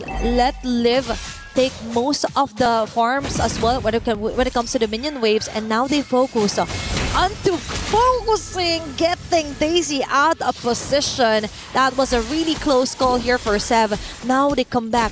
There's a positive position here for Team Falcons, and they could attempt another gank if ever, but Twisted Minds, they're just not letting things go walk by. This is so good. Falcons know how to get the attention of Twisted. They show that Harley in the mid lane. Yep. Twisted continue to respond to it. They gotta play this slow, and now Raimundo might just be in some trouble. Okay, she's getting a lot of attention here for Twisted Minds. Immortality being popped off. Cow eliminating Sev at the most crucial timing. Living with real world manipulation is Chin Chao with a Winter Crown play here. Beautiful blazing duet, but Liv is still alive and will be able to take down the burst damager here for Twisted Minds. Stacy, on the other hand, will get the trade off, but now it's main lane locking in closely here on the members of Team Falcons, and Violet is the only woman remaining, and Twisted Minds one onto that clash and will be able to secure a Lord. One simple mistake. Liv just needed to buffer the flicker as soon as that heavy spin connected the very first time before she gets pinned against that wall. You gotta be a little fast on that one, and Liv right now needs to do so much work, because for the rest of the team to peel for her, they have to put their bodies on the line. Liv tried to be the peeler with the RWM, and guess what? Chin Chao already one step ahead with the Winter Crown. And now they're looking to somehow compromise some of the jungles here for Team Falcons. What you've mentioned, that was beautifully played out here also for Twisted Minds. Very smart targeting for Mei lane,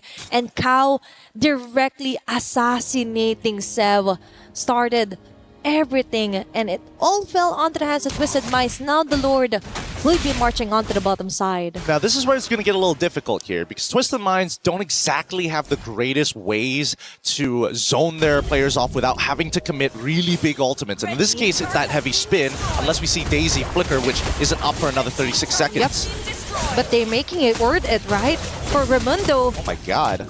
She is just suffering, bro. She's just suffering onto what Chin Chao and Cow is doing. It's Daisy yet again finding Sev across the map, across the jungle, and now they're left to defend. It's only going to be 4 members here onto the top lane, and main lane and the Ross will be slowly disengaging. That was an immediate answer for Team Falcons, but that was a close call, by the way, for Sev. Oh, can they save the turret? No! The inhibitor turret gets broken down. Even if it survives at 1 HP, at least it would have prevented the ever-constant flowing wave from Twisted Minds' side, and a long wave, the long lane of which Falcons must consistently deal with. Look, Lord is spawning 75 seconds away on the bottom side. It's so far away to deal with, and they really need Violet to open up that map, because nobody else can do it, not even Raimundo anymore. She isn't, right? She is not really enjoying her time right now, because for Team Falcons, that's halfway across the map, and you wouldn't want to waste a time for Violet to just clear off the waves. You want her to be present when it comes to crucial team fights. Now we see her purchasing the Winter Crown as well. Wait, we're seeing a movement from Twisted Minds. It looks like they want to invade on the top side to maybe try and go for an intercept onto Violet, but they've already spotted this out, right? Raimundo, great positioning here to give the information necessary. Falcons ready for the counterattack. Okay, Raimundo still is baiting her ourselves here. Just debating whether they should go for a kill, but Violet onto Daisy. This is what we're talking about. She is strong on the 1v1 scenario.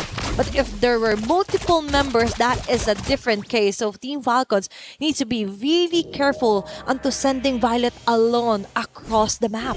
Falcons, again, that counterattack, had it happened at the 40-second mark of when the Lord was going to spawn, they probably would have their ults back up for when the Lord actually spawned to fight once more. But it's just too risky. It's 15-13 so far, and Twisted Minds, both sides are all at max build, with Twisted Minds with a little bit more economy to start item swapping in the middle of these fights. We'll see whether that's going to matter in just a little bit, because you can tell Falcons, they're the ones who have to press the charges. Twisted Minds, they can just wait. Look at that top wave. It's building up fast. Yep, they have the luxury to take things slow when it comes to this lore take. And as we've mentioned, it's always going to be a -1 here for Team Falcons just because of that base art being destroyed here for Twisted Minds. And now they commit. They saw that there are not a lot of members here for Team Falcons to try and contest this one out. It's Liv trying to fall back here with a free hit. And Violet with the Falling Storm will be able to hit Sa. But the process is going to be taking too long here for Team Falcons, but immediately get in with the kill. What a way to get off the Lord and get another kill. Xin Chao with their multi-spark rope. And a double kill here for the carry. Falcons have done it. They were able to get a Lord, a kill as well, and now they slowly make their way through the map. Genuinely beautifully played by Falcon's side. I thought maybe for sure that this was going to be a Lord for the side of Twisted Minds, but the target priority from Falcons in the middle of the scrum was just too much to deal with. And now, with the immortalities, they're looking for the end game as Daisy. They're going to have to recall. Yeah, it looks like they've accepted what's about to happen. And look at Levy, so far behind with the RWM ready to punish. Okay, they know it's going to be a jump here for Daisy. She's taking the risk. We'll be able to eliminate Raimundo, but the Lord is so full of HP. It's in Team Falcons focus fire onto the base and winning over this match onto a 2-0 sweep. From deadpan silence to all smiles on the side of the Falcons. What a difficult battle this had to be for the Twisted Minds. They were the ones who were leading the charge. They were the ones who were setting the tempo. But it was Falcons' experience and, most importantly, their patience that got them through these hurdles. Definitely. Now they rise as legends. Many had doubted them from the first day of MWI. Now they put their mark yet again as Indonesia's finest to stay here at MWI at EWC. Ooh. What a game. If this is what we're expecting from our very first series, I don't know what's in store for later on today. The quality is already going up, and we are seeing some high-level ideas being implemented here in MWI. Let's look at this replay one more time here at the end of this match when we were looking for that closing moments. Both Daisy and Sa desperately trying to not only clear this wave, but they needed to pull the Lord's attention. And unfortunately for the Falcons, they said, no, we will not let you aggro the Lord. We will not let you distract our minions. And they made sure, hey, we're not baiting this out. We're playing this good and honest. They're playing it right to their strengths. And the redemption now continues for the side of Team Falcons Indonesia. What a start here for our deciding match of the day. Let's throw it over to our interview up on stage.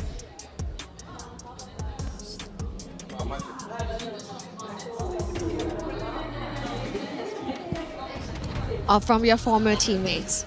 Well, this is my first time to holding the key, so I'm so excited. But then I feel bad for my teammate also because Ika is from Indonesia also, but she tried her best already. Yes, Xin Chao, you did your best. Thank you so much for your valiant effort. Your journey ends here. Thank you. And of course, anything you would like to say to all of the Indonesian fans who are supporting you back home? I know for the first day, it's a little bit bad for us, for our perform, but I think from yesterday until today, we bounced back, and then I think maybe we can rematch with Vitality. Yes, and with this win, congratulations, you have made it to the knockout stage and extending your tournament life. Falcons Indonesia.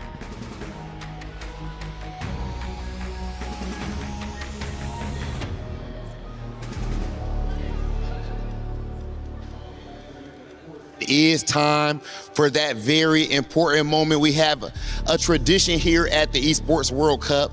This is the key crushing. Congratulations again to Team Falcons, Indonesia, punching that ticket into the knockout phase. We gotta make sure we careful here.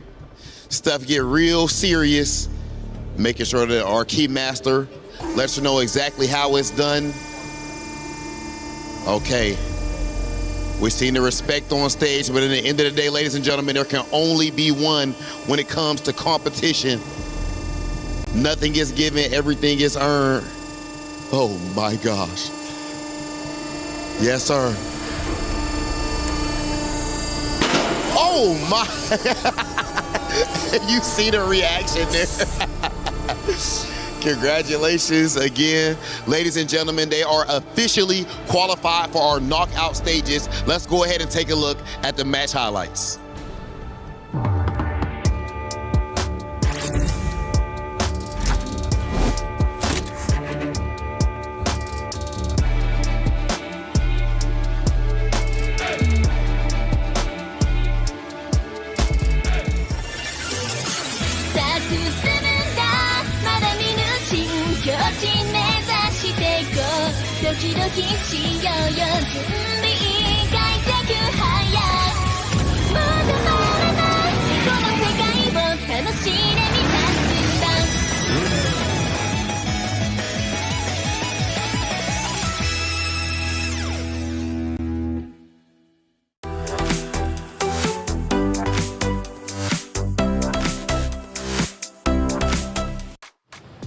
Well, the first key on day 3 has been crushed, and let me tell you, that key put up a fight. It was loud indeed, but at the end of the day, it's the reality of EWC. Twisted Minds, unfortunately, will not be progressing to the knockout stage, but for Team Falcons Indonesia, a clean sweep of 2-0 puts them in an excellent spot.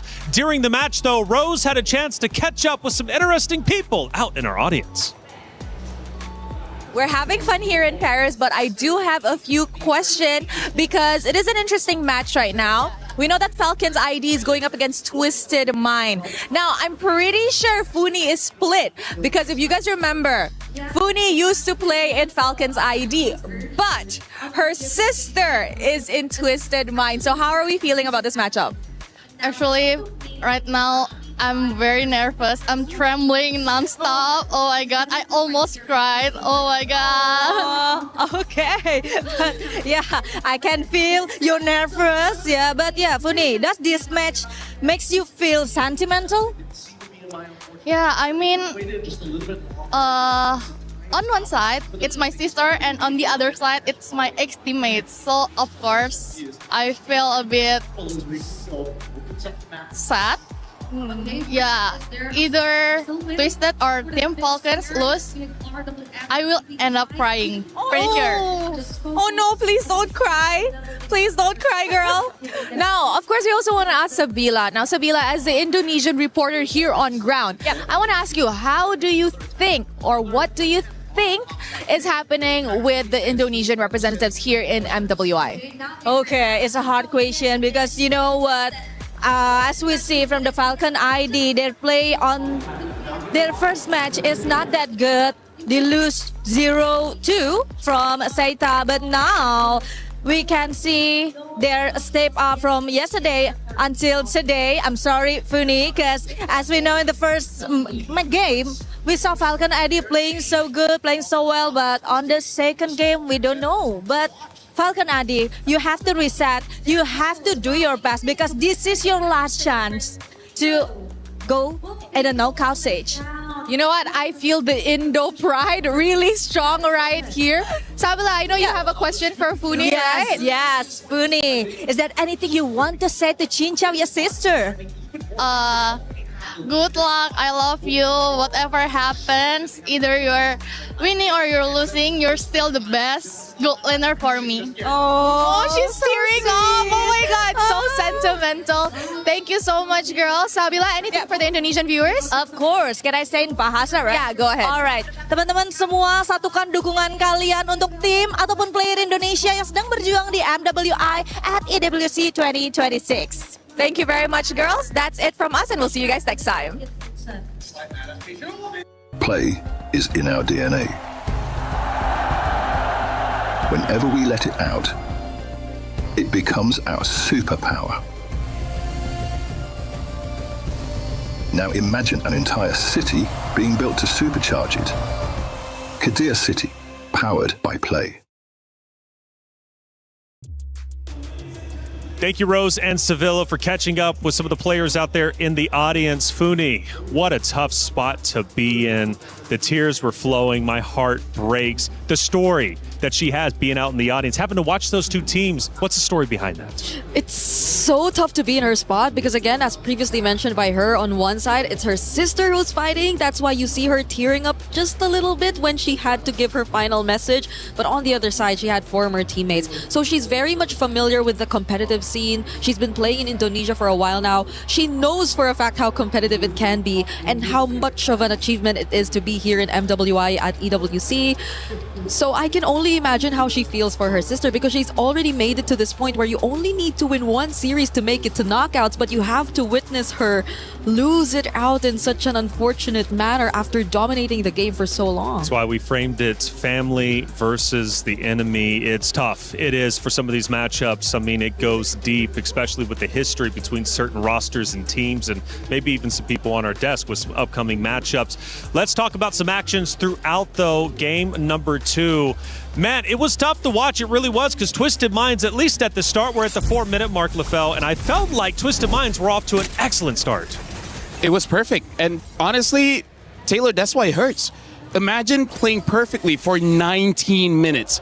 And then the moment that counts, the final action when Sa, as the Kagura, she missed her ult. She could not kill the opponent's carry. That's at the point of the game, you're like, I made a mistake. We cut our losses. Let's live to fight another day. Yeah. But the mistake was they committed. They're like, no, we have to win now. They all died. And that was the end of the game. That's how crucial one mistake is at 20 minutes. Absolutely brutal. We take a look at our second moment, and I believe we get deeper into game number 2. And this is where things might start shaping up for Falcons Indonesia at the 12-minute mark. Now, Bree, from this point in time, it's still relatively even. I believe Twisted Mind still has maybe a little bit of a lead, but you can tell Falcons Indonesia are creeping up. Yep, this is a moment where Chintrao was actually still able to find the way around the objectives, but it was where also Falcons ID were gradually being more confident in just trying to fight back against these objectives as well. And that's when I think they've also acknowledged themselves that we're a scaling lineup. And for the longest time, indeed, Twisted Minds have dominated it because they've done it through sheer burst damage. But it also can arrive to a point where they too can rely on their sustain. They also can rely on their raw damage in order to fight back.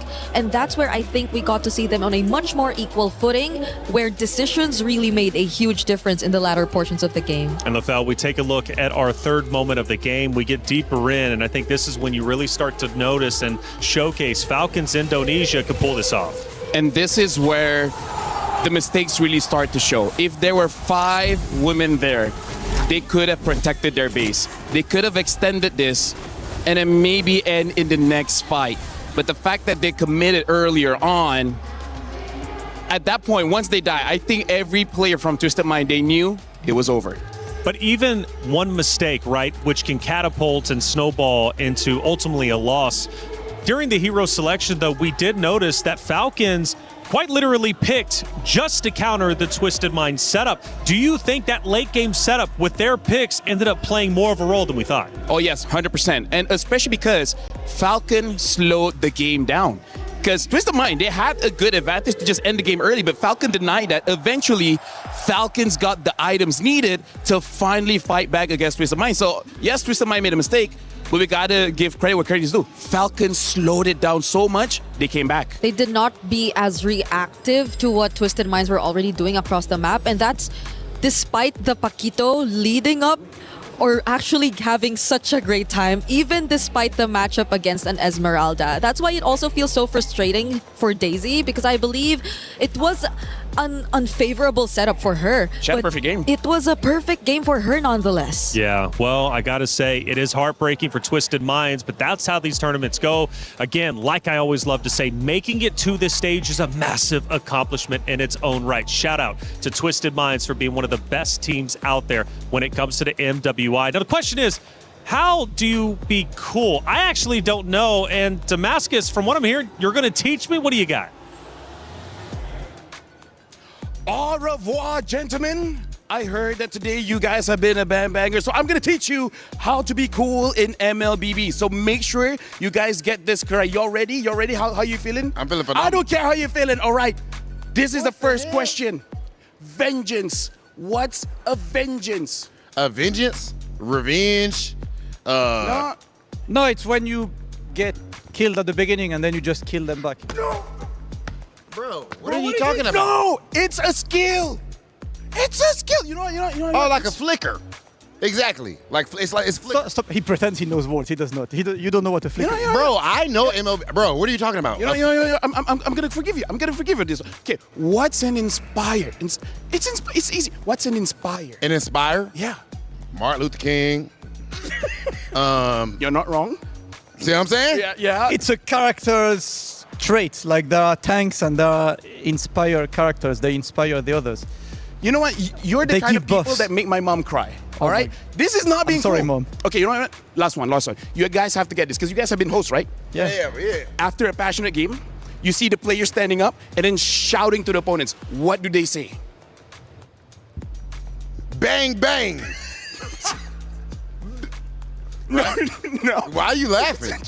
Bro, it's Mobile Legends bang, bang, bro. No, they shout. I love. You know what?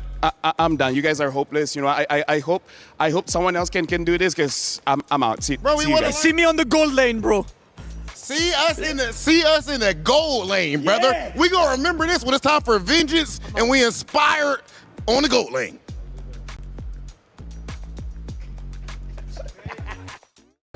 Play is in our DNA. Whenever we let it out, it becomes our superpower. Now imagine an entire city being built to supercharge it. Kadir City, powered by Play. LaFell, I'm not going to lie. At one point, I got pretty scared. I thought you were going to take them both down. Dude, they were hopeless, man. I tried my best. Hearts out to them. You know what? Briggs, maybe you have more patience. Maybe you could have made them more cool. I don't know how else to explain vengeance and inspire, though. Like, I think you're the best teacher to do that. Well, you tried. I tried. But honestly, they're very, very cool guys. You know, hopefully we get to hang out, but just not play MLBB. Give them a second chance, if you will. I have faith in them. I think they can learn how to be cool. Hey, Muton's got a special message. Let's listen in.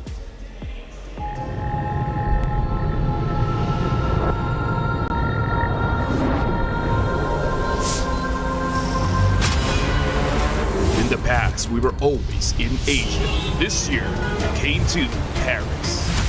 What stories are still left untold? Kami sudah membuktikannya. Tapi ini baru permulaan. Tiada siapa akan ingat siapa nombor 2. We need the win.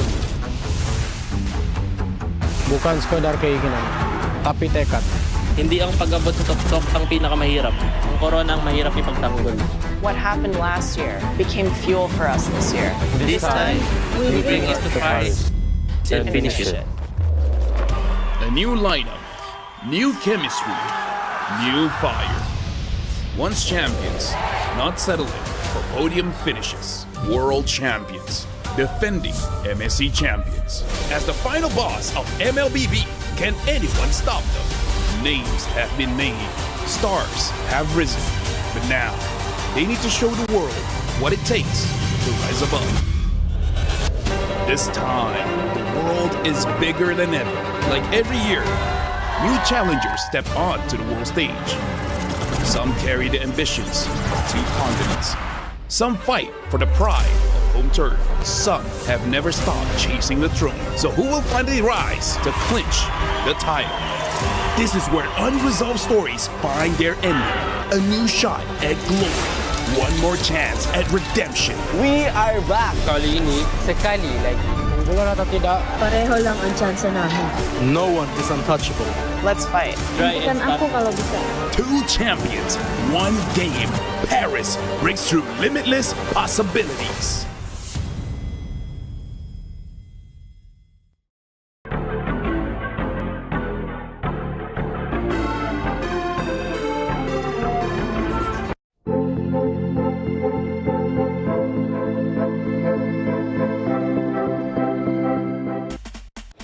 I don't know about you, but I'm pumped up not only for MWI, but MSC as well, taking place here in Paris, France at the Esports World Cup. LaFell, it's MLBB for like 3 of the 7 weeks. Oh, dude, I love MLBB. That's why I've been here for like 9 years now. I didn't know until someone asked me. I was like, I've been here for 9 years, bro. Yeah, I didn't even realize that it's been here for 10 years 10 already. years. Because just yesterday we celebrated their 10th anniversary. Yeah, she just hit 30. Hey. Oh, I am far from. By the way, she's like literally like 22. Okay, now me, I'm 34. I'm the old man on the I'll take desk. LaFell, I don't know how old you are. I'm 32. 32? Yeah. I'm the elder here. I'm the elder, baby. Hey, Seda Esports over on the B stream ended up taking a big win. They stay alive. They move forward. They win 2-0 over their opponents. Now, this is a big deal, right? Because Seda Esports, man, coming into it, we kind of questioned, would they be able to redevelop the meta? They're representing a region that has been underrepresented. In this case, though, they managed to take down VP in a dominant way.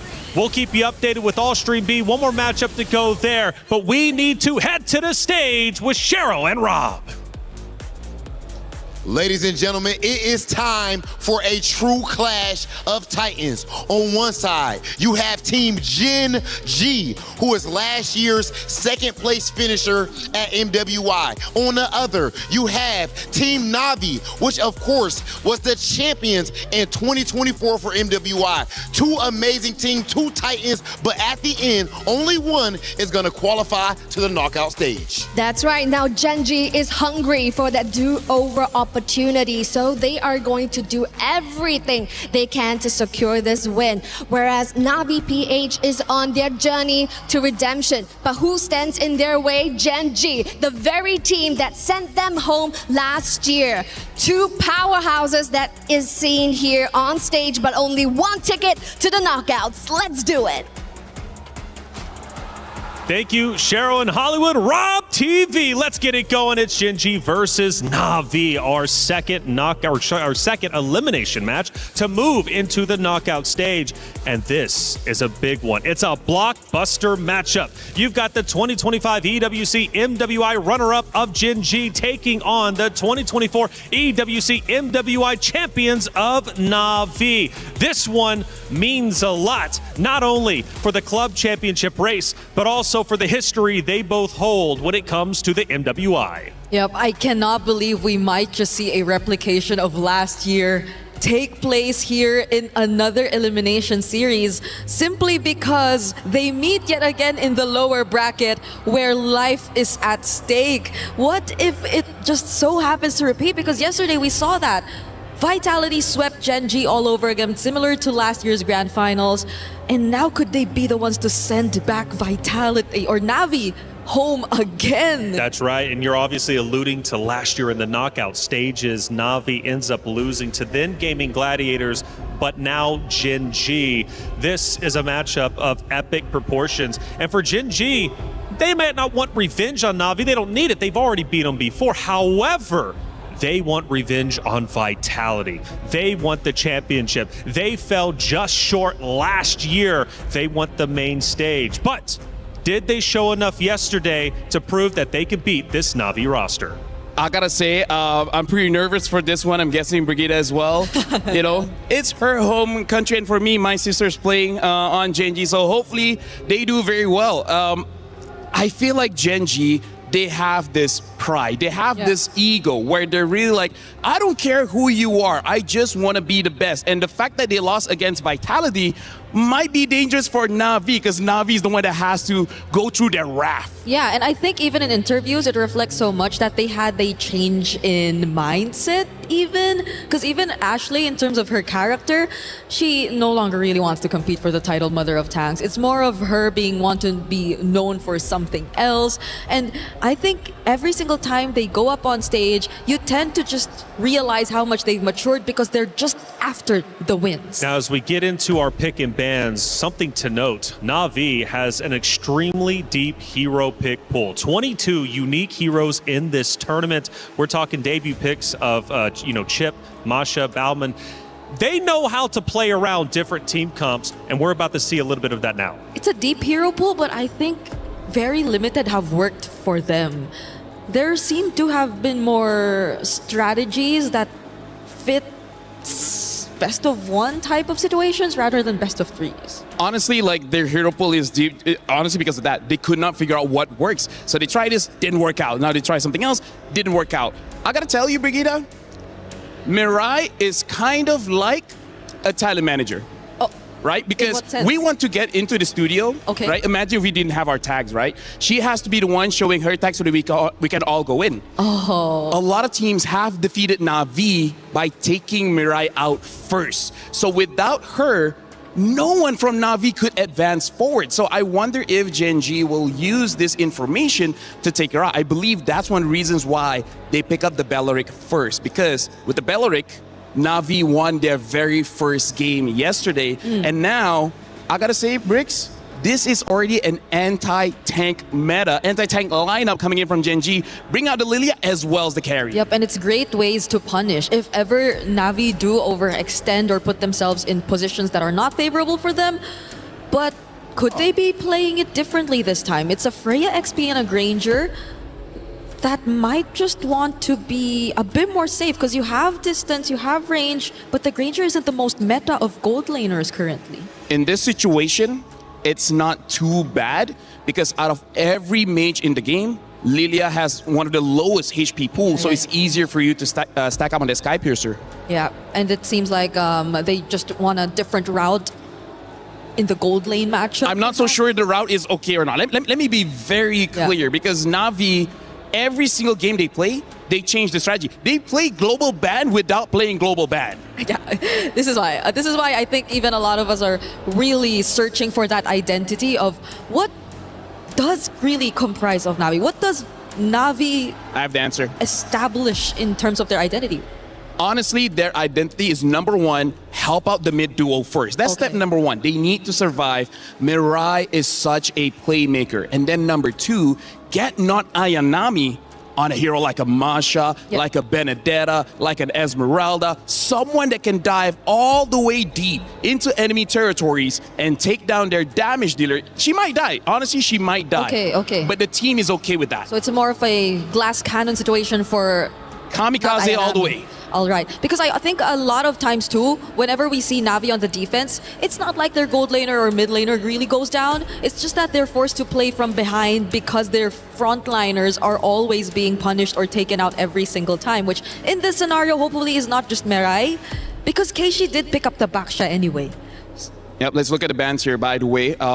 Genji already banned out 2 EXP laners, ban out the Paquito as well as the Phovius, and then 2 roamers here with the Atlas as well as the Matilda. Na'Vi finish out their bans, Marcel, Hirara, Esmeralda, Akai, as well as the Sora. So they're really targeting Arya as well as potentially a tank jungle from Rui, bringing in that Akai. I think that's a very good idea, kind of forcing out Gen G to use a damage dealer in the jungle, which I gotta tell you, it doesn't look like a very good assassin jungle matchup here.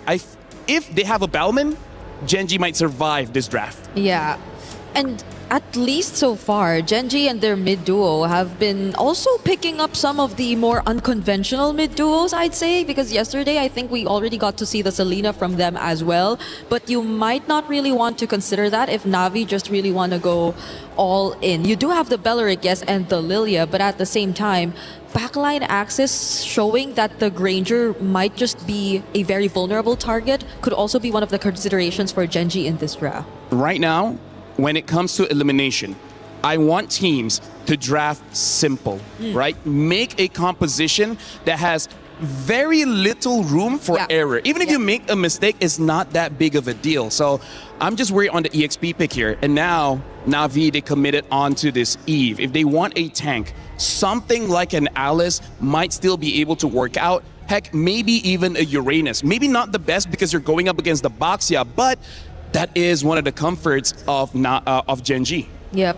So the Alice and potentially an Assassin, which is still open to this point, but you already have to go up against an Eve. Maybe the Suyo would be tough to play in this game. But very tough. Even the likes of the Frederick, I think we already have to put that away now. So that's good. Honestly, a Bellman is probably one of the better picks. It's just that, have they practiced it, right? Have they practiced it or not? Navi did yesterday. And they won. Yeah. They won. They were able to shred all the tanks. Their Bowman looked amazing. Now 4 seconds in, this is going to be the final pick here. Guinevere as well as Ling. Now this is very unorthodox here. Ling, I think it's okay. We did say backline, yes, But if Navi picks up a catch type roamer, it's gonna be tough. I'm looking at picks like the Cho here. I have not seen a lot of Chos here in MWI. No, there's still a Cho, there's still a Kaja even, if they really want to go hard on lockdown.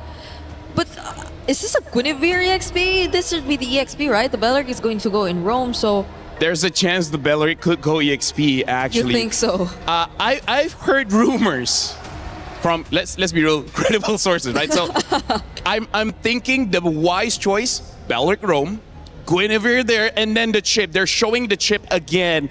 I don't know if this is the lineup for it. And look at this, it is probably going to be Belleric in the EXP, so... Oh my god. I gotta say, reflections based on this draft, I think we're going to have a very chaotic game one. I like chaos, yes I do, and we're definitely going to get it with the historic teams of Genji and Navi. It's a blockbuster matchup. History between the two, not only in terms of their accomplishments in the MWI, but also last year in the knockout stage. But who gets revenge and who wants to move forward to the knockouts? We're going to find out very shortly. It's Genji versus Navi. Athena, Gideon, take it away.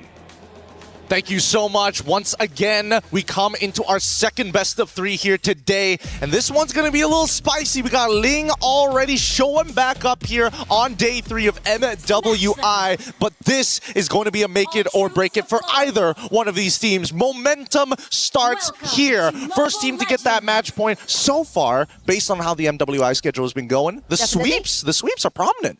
For Genji so far, we've seen them kind of react onto the draft, but a very credible source out there for Lafel with Arya using the Belleric onto the XP. Something quite refreshing, although it's not really on the standard that we've seen here so far for MWI. But the thing is, they're up against a Freya onto the XP plus a chip tempo changer here for Navi PH. Yeah, the tempo changer and the tempo breakers are going to be really, really important in this game. Arya, as much as, you know, the Wrath of the Dryads is used as an initiation tool, might just be used as a replacement to deal with the shortcut from Chip.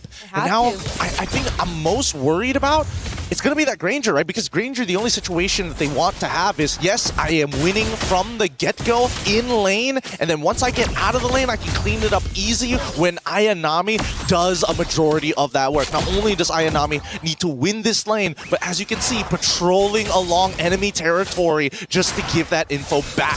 It's all about Ayanami's move for this game to actually kind of compensate onto what others will be missing out on. You've mentioned the vision. Whoa. Looking closer.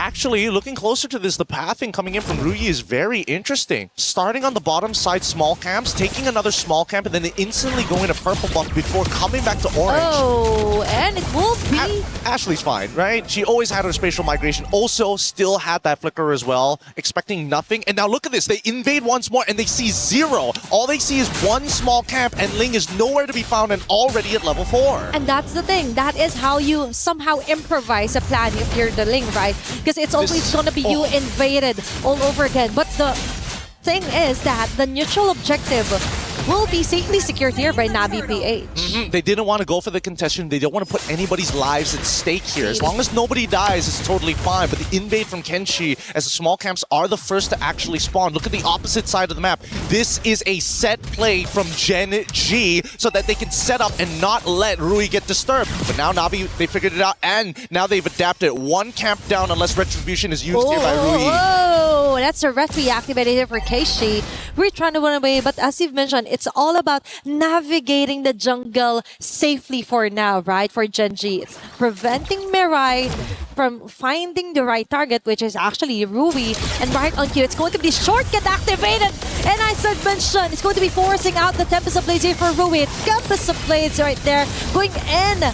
Is going to be Rain with the RWM, not Ayanami, going wild. There are not a lot of kills. Actually, 0 kills at all from that initiation. It's just a purple buff being contested. And that's bad enough, especially when you're on a Ling. Rui will have a little bit of downtime and doesn't necessarily have enough energy to go back and forth between lanes to search out for these finishing kills.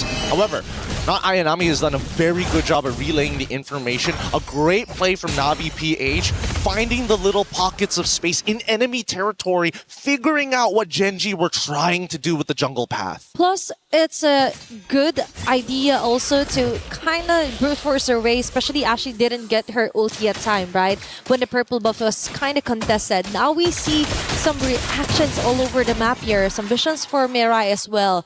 Looking forward to more clashes now that the shortcut has been activated here. Plus, another neutral objective we're keeping our eyes out on. Now, the scary thing right now is the fact that Ashley can only do so much against that shortcut in comparison to Arya on this Belleric. So Arya somehow not only has to clear the lane a little bit faster than Ayanami, but may have to sacrifice her lane a little bit more during these neutral objective fights. Okay, it's all about getting the better trade if ever. It's now Mirai again with Ton onto Ashley as well. RWM, perfect timing here for Rian's first blood. Not Ayanami jumping on the line of fire here for Rui and Ashley. She's keeping it at bay. And a fresh objective take here for Keishi. Ashley left defenseless even with a spatial migration. She will go down, girl. Missed opportunity with the Wrath of the Dryads. Could have knocked up 2, and now it's going to be an ever slow bleed here. This is the traditional tank v assassin matchup. It becomes oppressive, and Gen G knew that the early game was going to be a little rough. It is. So now they follow suit onto somehow managing some of the lanes here onto the map. But for Navi PH, they know they just have to interrupt, continuously interrupt Ropey in the process, even forcing out the Tempest of Blade just to try and survive. Rian getting the numbers rolling for her Granger is looking quite good here. And Arya is just all over the place. She has to be at 2 places at a time right now. It's a losing situation for Arya at this stage of the game, right? Ideally, Gen G wanted to stay as even as possible to Navi. This is not their other item power spike. Sayori already is, again, getting zoned out in a majority of these fights, and now finally putting the influence onto Panda. Even the gold lane isn't safe anymore. And a waste of a Rain of Dryad. And a big info here for Rain. Although Panda 1 will be able to get the kill, a jump and a space of negation. Valkyrie to climb onto Ashley, not Ayanami from the back with the Valkyrie descend. Ensures a double kill. Might go for the triple, but Sayori flickers just in time to escape the wrath here from Navi PH. Rui being cornered out. Things are not looking good. The 3 women here targeting her, continuously hunting her down. A turret in the process taken down as well by Navi PH. Oh, and look at that. I just love the protocols that I'm seeing from Navi PH. They're like, even if we do give up that space, let's double check it again. And Mirai coming in to join this fight doesn't have the shortcut, but is enough to show presence. And now the rest of Gen G must contest. Okay, Ashley, with a good entry point, but the damage just isn't there yet. They need to find a way to relieve some of the pressure, but without thinking so, now the last turtle for this round obviously might go onto the hands of Navi PH. Arya, though, she wants to contest it, but rather the Riot, perfect timing! And a clutch steal home for Rui. Rain with the RWM, but Gen G manages to get out of the way. Rui with the of blades, just one blade that she actually got off, and that is going to be a chase down kill here for not Ayanami. Considering everything that has happened, pretty good overall. Like, Rui still, despite... Oh, hold on. Oh, that's an immediate takedown onto Panda 1, but she will do. She will survive it, and that is quite scary now that Navi has tempo, and at will, they could actually go on for team fights. Yeah, this 3.7k lead is starting to expand very far out of control as Ayanami is becoming a legitimate problem. The lane that was supposed to be controlled by Arya was going well at beginnings, but after this point, 3 turtles, it's not looking that great. This mid-game is going to be very vicious as Ayanami now controls the entirety of this bottom side, and they're even going for a lane swap from the side of Gen G. But at least we saw some great catch here for Arya, right, with the Wrath of Dryad. But the thing is, you mentioned the gold lead was quite onto the side of Navi PH. So with that said, they have to be really careful onto where they will be sending at Panda. And right at you, he just purchased her a golden staff together with the corrosion side. Now we kinda get some action or little bits of damages coming in from Gen G if ever, but still, it's a never-ending deny and somehow vision here onto the purple buff. But now Rui finally gets the purple buff, but in the process, it's not Ayanami doing their job, taking down turret after turret. Again, Navi PH, they come in, they say, you know what, let's give them a forked option. In chess terms, is putting 2 pieces under threat at the same time. And unfortunately for Gen G, they must only pick one. They chose the purple buff. They sacrificed their T2 because of that. And Ayanami is having the time of her life. Panda on the opposite side. The last hope here for the late game for Gen G. They're going to need a lot of time for Panda to get to where they need to be because of how much pressure and most importantly, the shortening of the laning phase.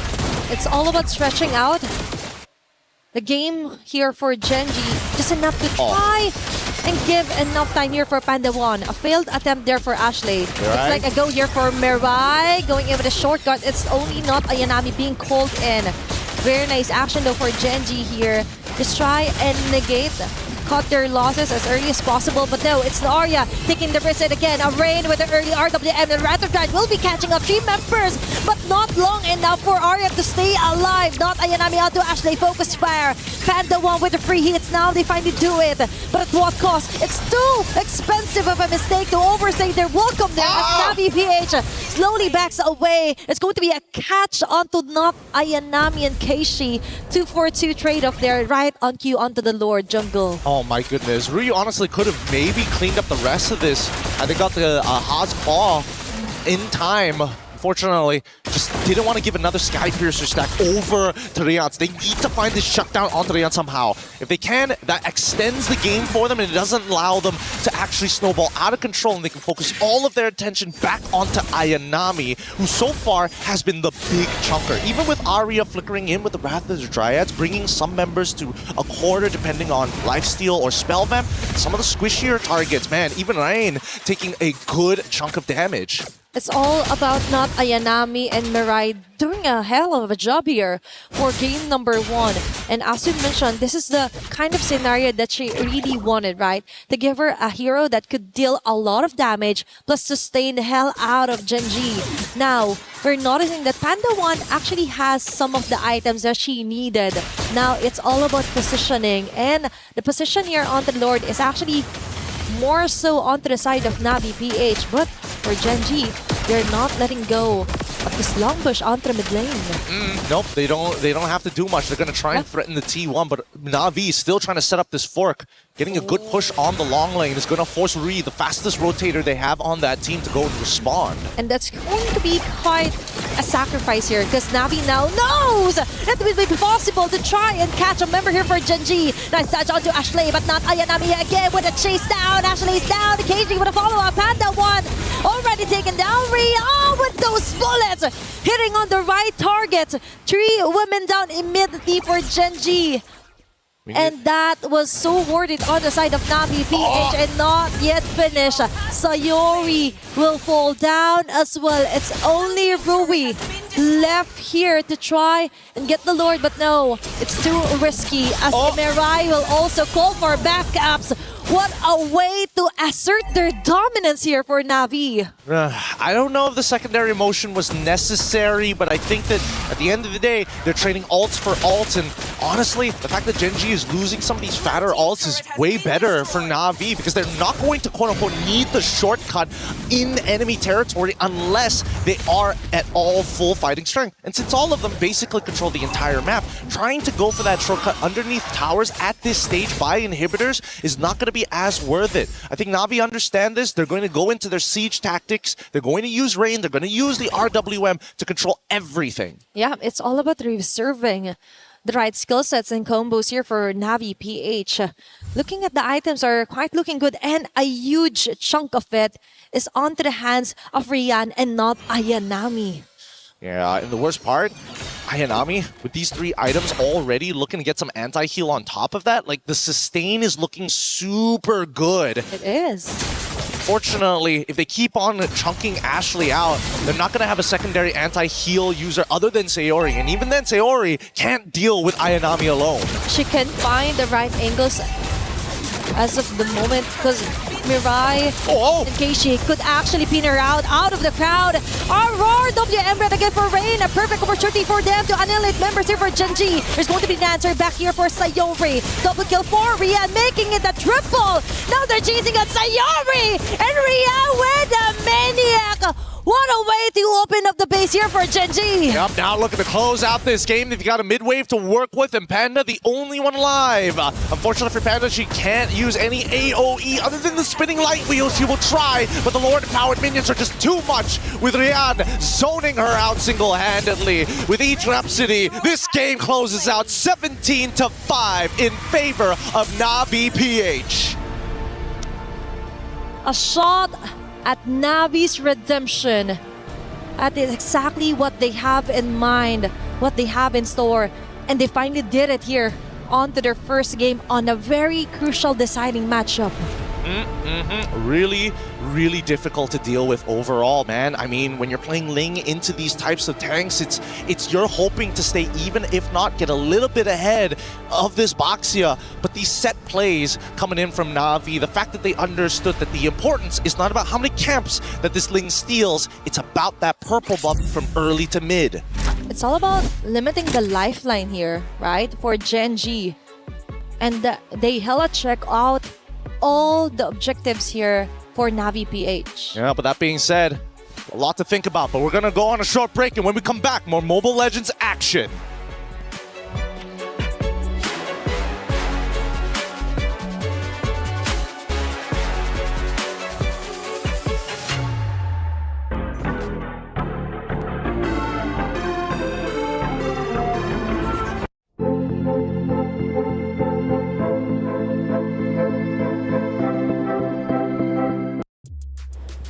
Navi takes map number 1 to put Gen.G at risk of having their key crushed. But Gen.G, they've been here before. They know what it is to have the pressure elevated. Let's see if they can come back. Hey, welcome back into our studio. I'm Taylor Reflections Noble, joined by, of course, Brigitte Lefel. Good to see you two once again. First off, to open up the section, Beleric and EXP for Gen.G. It was a risk, right? We knew it was. If it pays off, excellent play, but it didn't pay off. Yeah, but the question is, why didn't it work out, right? Because here's the thing, Beleric is a great hero, but he is slow, right? So that was a mismatch, because that is a situation where you're on a racetrack where not Ayanami was a sprinter, and Arya was a strong man. It was not close when it comes to what they're supposed to do. Yeah, because even for the composition of Genji in terms of the engage, it's mostly on maybe landing a spatial migration or two onto specific targets of Na'Vi, but the ultimate that you expect from a Belleric seems like it's more of a means to just respond to what Na'Vi might do. It's more of catch to the dives, and we saw it happen multiple times, but in the first few moments that we did, during those crucial times, Arya wasn't really able to be present because, as you mentioned, it's a pretty slow EXP laner if you're expecting a response from. And we have a couple of big moments from that map number one. We take a look at least at our first one. Now, one of the things, Lefel, you were educating me on, Gen.G, early game. Right now, they just want to stall. They want to get into that late game because of the hero composition. Yeah, here's the thing. If we're looking at the heroes, once Rui gets around 4 items, once Panda gets 3 items, they should be able to deal enough damage to take down Na'Vi. But that's part of the problem, right? You're playing a waiting game. You don't want to wait when you're going up against previous champions. You need to be a bit more proactive. So I feel like this is a very ambitious draft, trying to hope previous champions play the game a little bit slower. Yeah. Great synergy, by the way, in that clip. You could really tell that obviously Na'Vi was firing on all cylinders. We take a look at our second action of the game, and I think we get towards the end because that was about the 13-minute mark. We now start to push through. This is where Na'Vi says enough is enough. Yeah, it was a conceal from Ashley, a combination of a spatial migration and a flicker, but at that moment, I'm not even sure who the target looked like. It was Keishi who was trying to like roll around the area, but even then, I don't think catching Keishi would be the best priority. So maybe they could have attempted to go for the likes of Rian or even Rain, but these two seemed like targets that you just could not reach. And that's on top of the fact that Rian actually had Purify. She barely had to use it during the entire game. And you know what? That's a problem. Clearly, at this point, I did bring up with you, Ashley.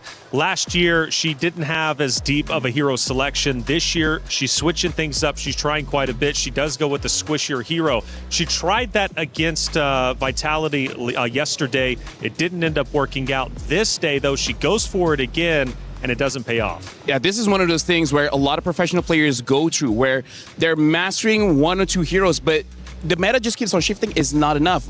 Right now, Ashley's at a problem where she's a jack of all trades, master of none. And now going up against previous champions, you need that 1 or 2 hero that you know you're going to win. So does she go back to default, Bree? Is it time to give up the squish, go back to the tank? I understand she doesn't want to go with the moniker of Mother of Tanks. She doesn't want that battle.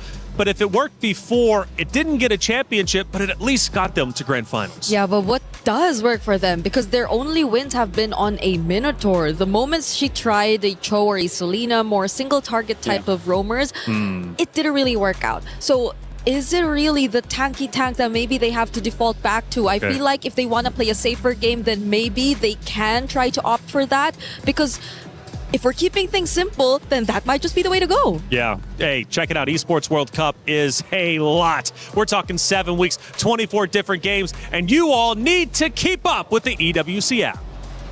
Thinks he can come in here and play my game. Let's go. He knows nothing. Let's go! Tyler 1, you're done. This is my ladder. You can't climb it. That's an L airline. Somebody better hold me. Okay, yeah. Do something then. Raw energy. House of fun, blow the house down.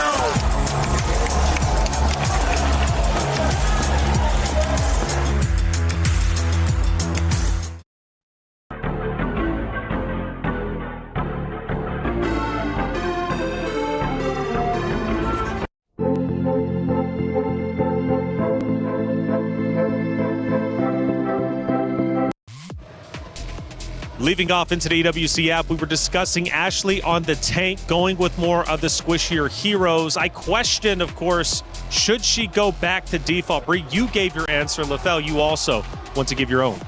Back in 2025, these are the 2 heroes that Ashley did so well on, which is number 1, the Grok, right? Amazing way to engage the fight, as well as the Gato Kacha, a hero that has revitalized that can actually help you win out the early game. So those are very simple heroes that's not in the meta, but he has proven that it works before. And I don't know, this might be crunch time because you might get eliminated if you draft wrong for this one. Yeah, and I think these are roamers that can pretty much work with regardless what kind of comp that you want to go for. It also gives you a bit more flexibility in terms of what you might want to put in the EXP lane, because I feel for Arya, she might have wanted to opt for also something that could have been more of a playmaker. Yeah, a fighter type of XP laner to complement the lineup. So in that regard, to put off a bit of the responsibility off her shoulders to just be on the receiving end of majority of the plays that Na'Vi could create, I think you can play slow. That's one thing we've established, but you also want to play much more proactive if you're Gen G in this kind of situation. So a couple of players, at least over the past couple of days, not living up to expectation. For Gen G, Rui was one of them. After map 1, how did Rui look? Here's the thing, Rui is an excellent assassin player, but the problem is, looking at how she's playing in MWI currently, sometimes she does too much. The thing about assassin players, you need this sixth sense to know when you can go in and when you don't. Sometimes you want to help your team out, but sometimes you gotta be selfish. I think she doesn't know where that line is right now, when you have to be selfish and when you can be selfless. Yeah, there seems to be more waiting involved in terms of like the calls, when are you going to go in, like who gets to start things first. But occasionally as an assassin, I feel like you can do a lot more on your own, a lot more plays that don't have to really go through some of your other members if you just really want to like consistently find the trades, if you just want to be fast in terms of the farm.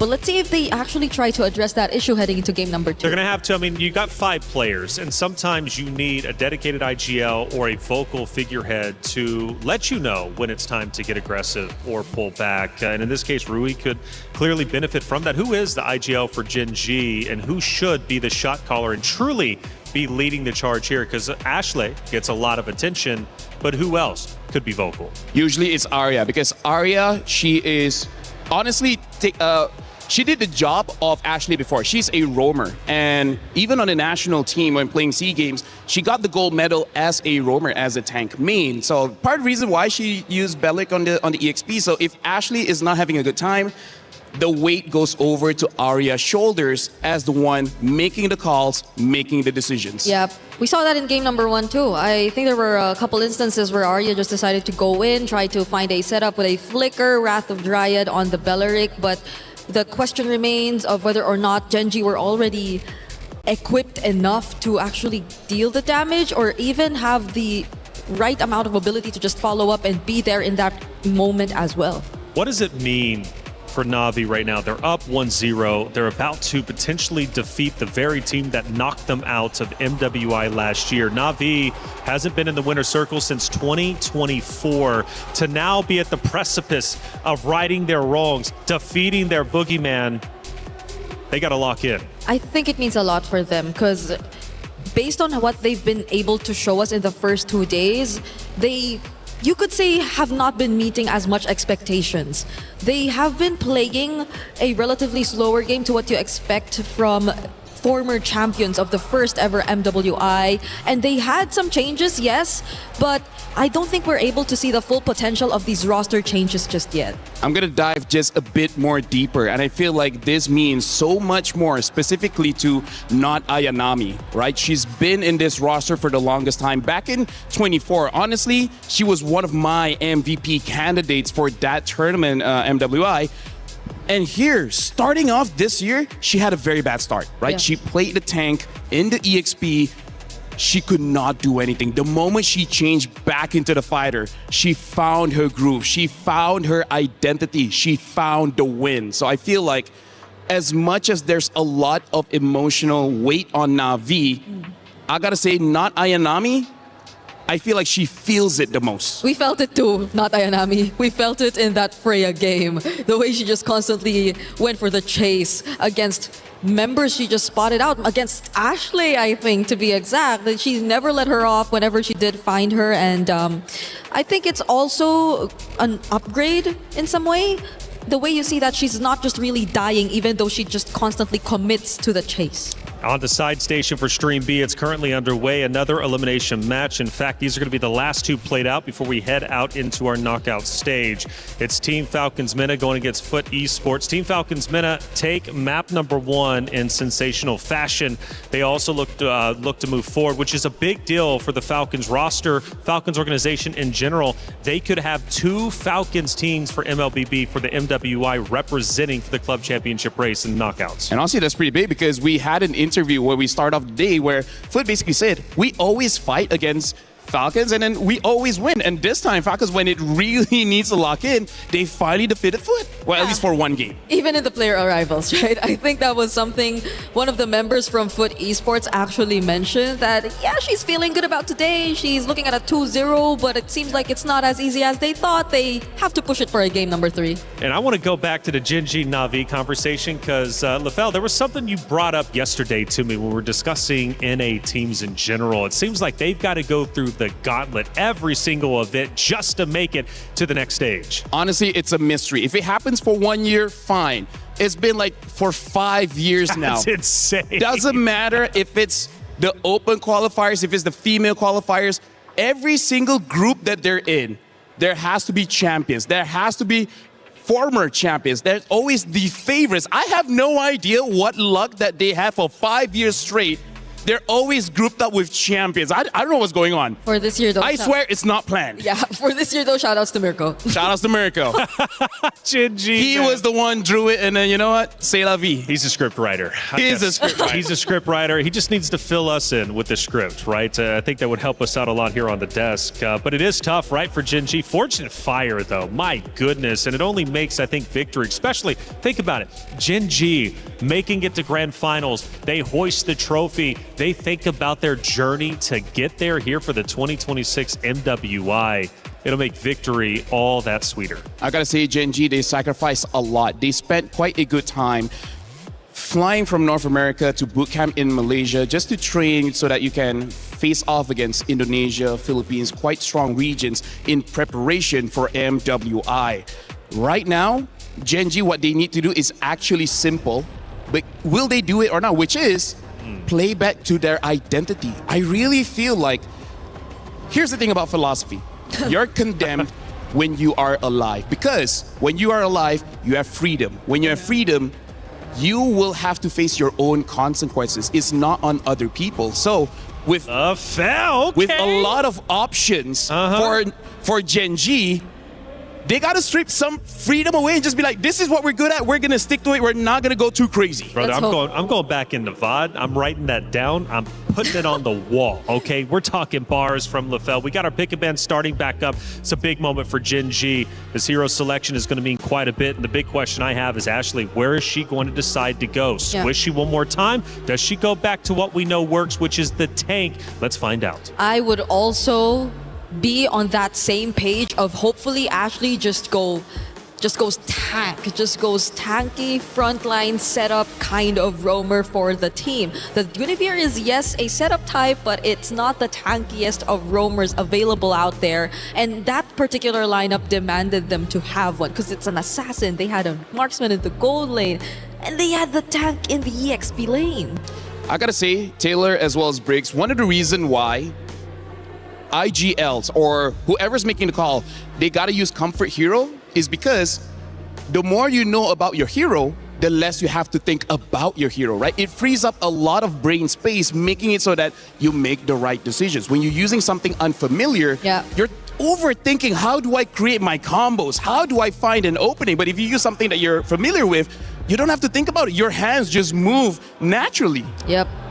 And that's very important in this scenario where you have to play for an additional game just to secure your tournament life. Esmeralda's with the world watching, this is a lot of pressure on the players. It is definitely a lot. A lot of XP laners already taken out, even the Freya from Not Ayanami alongside the Phobius.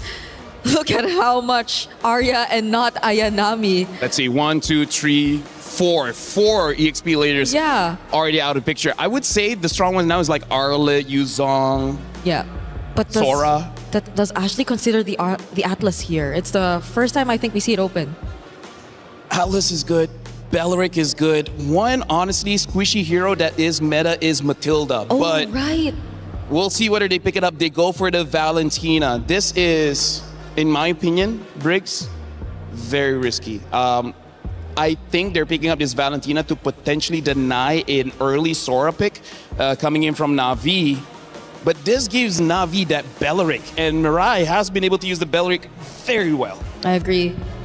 At least they get a Wrath of Dryad of their own if ever it does end up that way, but I guess it's a matter of comfort. Them also resorting back to that idea, if we want to ask it from Ashley, might as well do it for Sayori as well, because Sayori has been phenomenal on the Valentina either way, so maybe they're just sticking with that because it's indeed such a crucial match. But the Claude gets picked up, they secure it for the team.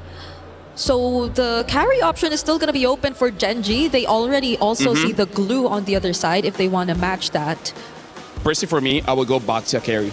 Yeah. I feel like that's a good steal from Na'Vi and already a good matchup against Claude as well as Blue. Yeah, Baksha carry. I think keep it simple. Maybe Rui on the Assassins is something we do want to see. But if they're still trying to figure out how the playstyle will be between an Assassin jungler and a utility type, then maybe it's best to just resort to the utility. Because honestly, if you have Valentina, you're kind of showing that you want to fight very early, right? Yep. Valentina has a lot of bursts. What she doesn't have is that range. So you need gap closers. But instead, they want to go with comfort. They're picking up the Minotaur. As you say, they only really won with that one, and now showing the Uranus as well. Keeping the jungle as well as the gold lane open, I think actually might be pretty scary, because we could potentially see a carry ban, but maybe Panda will go back to her signature on the qualifiers to get here into the MWI, which is that Harif. Yeah, even recently she's also been playing a bit more of the Granger. So we're not entirely sure if that's going to be the option, but I might want a bit more damage to come 100%. in from Genji, because it's really just mostly the Valentina at this point. And again, the carry is likely to be taken out by Na'Vi from this point onwards.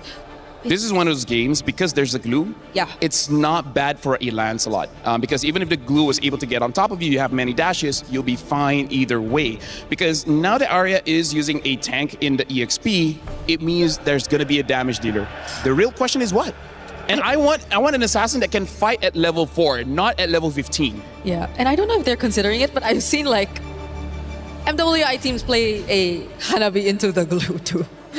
It works because, just right? extra bounce. Yeah. And hey, you can't...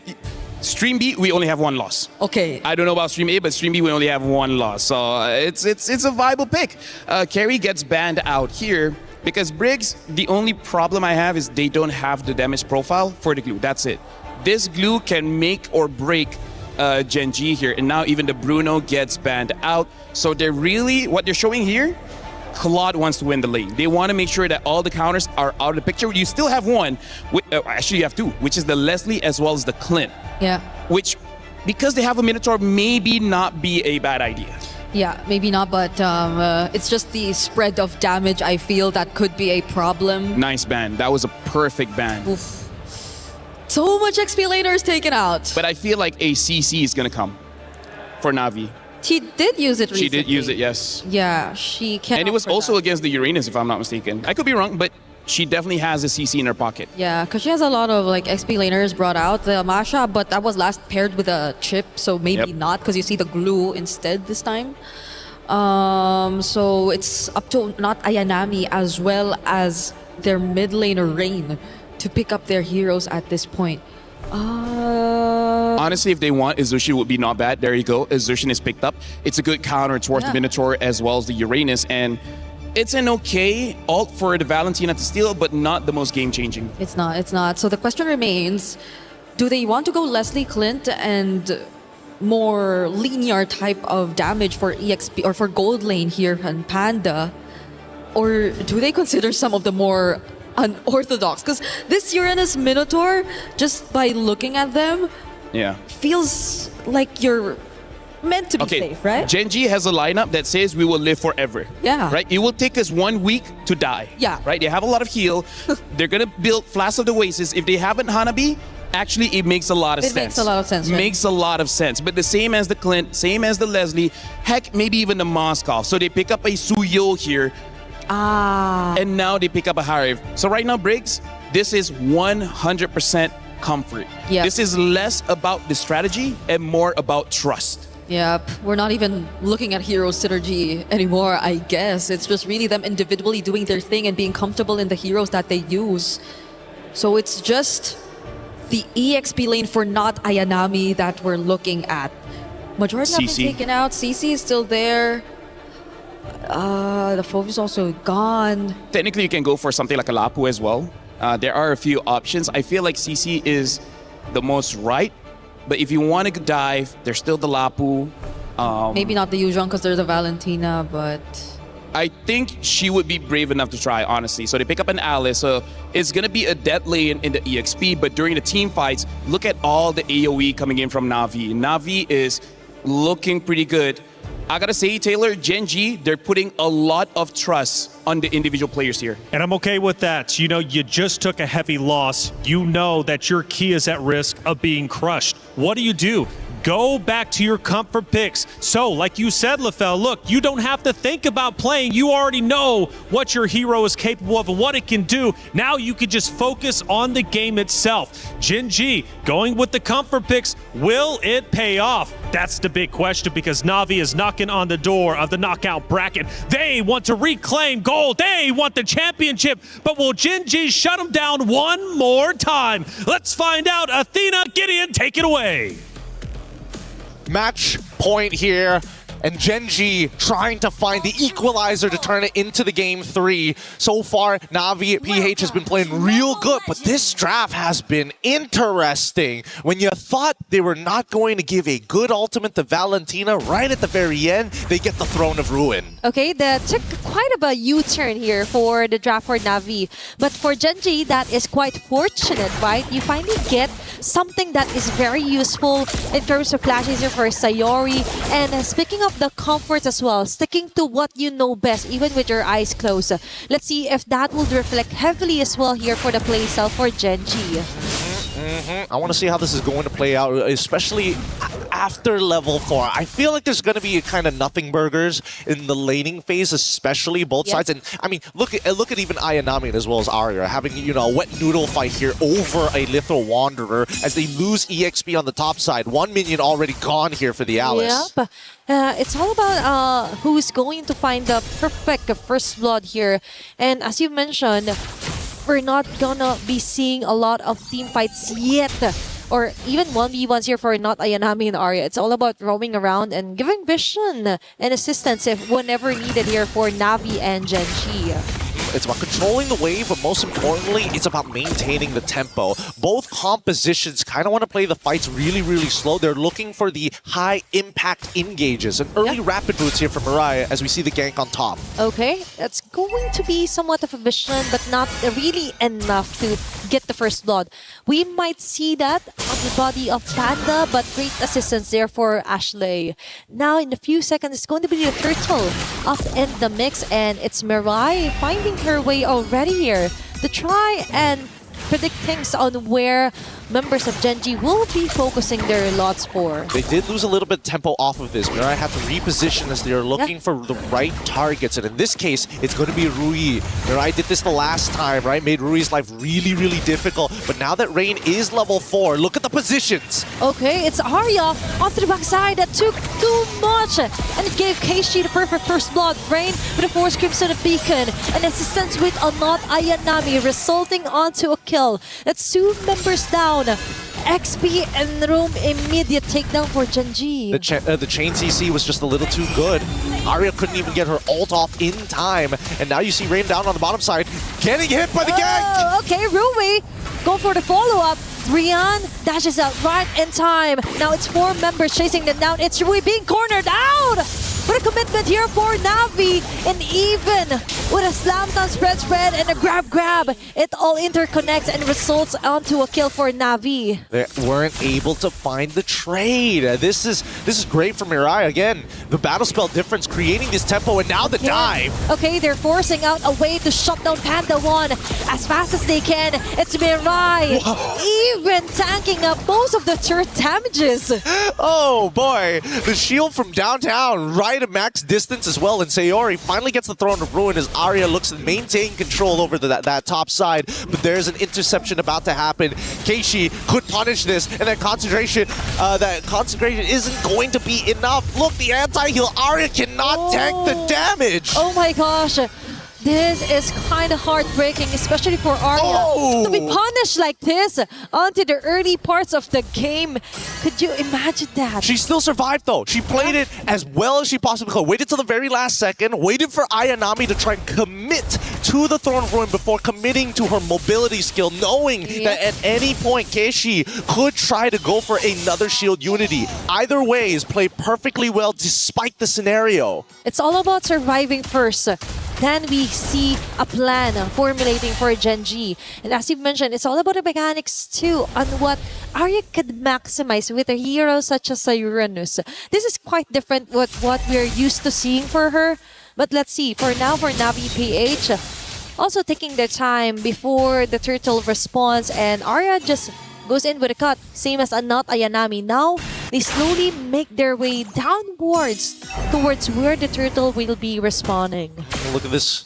The rest of Genji now looking to kind of set this up, but Rui has been completely zoned off as Mirai. Nobody can really stop Mirai from zoning him out. Okay. And once he gets his ult on him, even worse. And now I think that Genji just has to back away. Okay, there's going to be another turn of ruin here for not Ayanami. Two members caught in the crossfire, actually falling down. Immediate response onto Arya. She will go down. Double kill for not Ayanami and a turtle for Navi. This is starting to look a little unwinnable here. Mirai gets to do literally anything she wants. Walk in, pull out a target, still not die, tank the damage and still be relevant. She's everywhere all at once. She's super glue at this point. She is a great provider as well. Like if Navi PH points to anyone, Mirai could get that. Mirai will give that to them.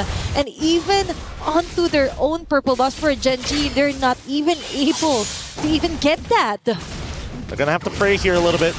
The Navi makes the mistake, and unfortunately, it's just too tough. Rui even has to commit the retribution as well. They're unable to peel it off. I think that at this point, Ruyin as well as Sayori need to kind of work together to give that opportunity to kind of set the pace, right? Make sure that Mirai is CC'd enough so that Rui can actually get in on these fights to get the damage down. But still, it's such a big floodgate to get over. Okay, it's all about changing or spicing things up here for Genji. Because remember, it's still the early game-ish here for both Navi and Genji. Although technically speaking, there is a lot of advantages. 6 minutes in, turret destroyed, multiple objectives secured, plus the jungle camp being invaded is just too much for Genji to handle. Although there's still a sliver of HP, as you mentioned, in the body of Sayori and Rui going hand in hand. But that is if they're not continuously being hunted down by Mirai or even not Ayanami. Yeah, they're gonna get dived under this tier 1. Whatever happens will happen. And it's actually moving forward. Not Ayanami again! With a perfect flicker, Sword of Ruin, and Mirai from the back. Just soaking up loads of damage that Genji is trying to show over here onto Navi. Padawan was able to let her Zaman Force build in, but not enough to equate onto a kill. It's still Navi getting a great team fight center here against Genji. The mechanics are starting to deteriorate. Sayori, unfortunately, just didn't flicker forward. Used the Throne of Ruins. I guess they gave up on the fight before they made the call, and now the Zaman Force out onto not Ayanami. Okay, she will technically still survive, but no, it's going to be a chase down here for Sayori. A quick start here, and trying to regroup things up, freshen things up here for Genji. A start is still a start, but now that they finally get a purple buff, it is the turtle that's going to be traded for here for Navi and Arya. Arya wants to buy some enough time, but no. It's Navi just securing the objective clean and square. Yeah, they just have to scale Panda up. Everybody else has lost their relevance in this game. They are giving their bodies up, and luckily, I think that unless they find a huge shutdown, and even then, it's on right now, the majority of the lead is actually onto Kenshi and Mirai. Yes, Mirai will give you just a little bit of... Oh wait, actually Mirai is overscaling here, making a little too much money, in a matter of fact. Now the lowest gold overall is going to be Rain, so no more passive gold for Mirai. No, because Mirai actually noticed hey, I could be anywhere and everywhere. That's actually 100% KP for her, a 205. Like, imagine that. She's doing the right marks on the right targets as well. Compromising so much of Rui's jungle. Like, onto the level comparisons here, Rui is also being kind of locked down here against Keishi. And now we see a more proactive play with the conceal even under the shirt. They're going a bit too greedy here for Navi, but Rain as well, committing even a Crimson Beacon just to try and make things harder here for Rui with the dash Blade Surge. There's going to be another dash out, trying to survive. Not Ayanami and the rest of the gang will just focus their marks here onto Sayori and Ashley. They'll take whatever they can and they will get it onto the hands of Sayori. Oh, they can't cleanly walk away. They can't really open up the map, especially with this glue. They've lost pretty much every potential out here. This is just a slow and painful death from this point onwards. And Mirai can use the ult again if she wanted to, but really there's no need to. The discipline coming out from Navi PH right now is looking great. Earlier on the draft, we were kind of concerned that they didn't ban out the Harriet. They kind of took a U-turn onto picking up the Alice as well.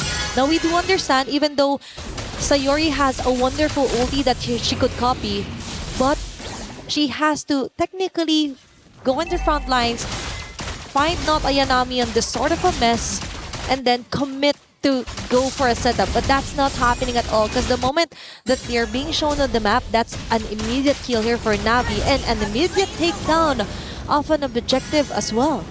They're going to take their time with this now. The next fight is about to begin as Mirai has already initiated. Oh, now Ayanami with a catch here on the 3 members. Panda one with his Diamond Force, but it's backwards all over again here for Gen G.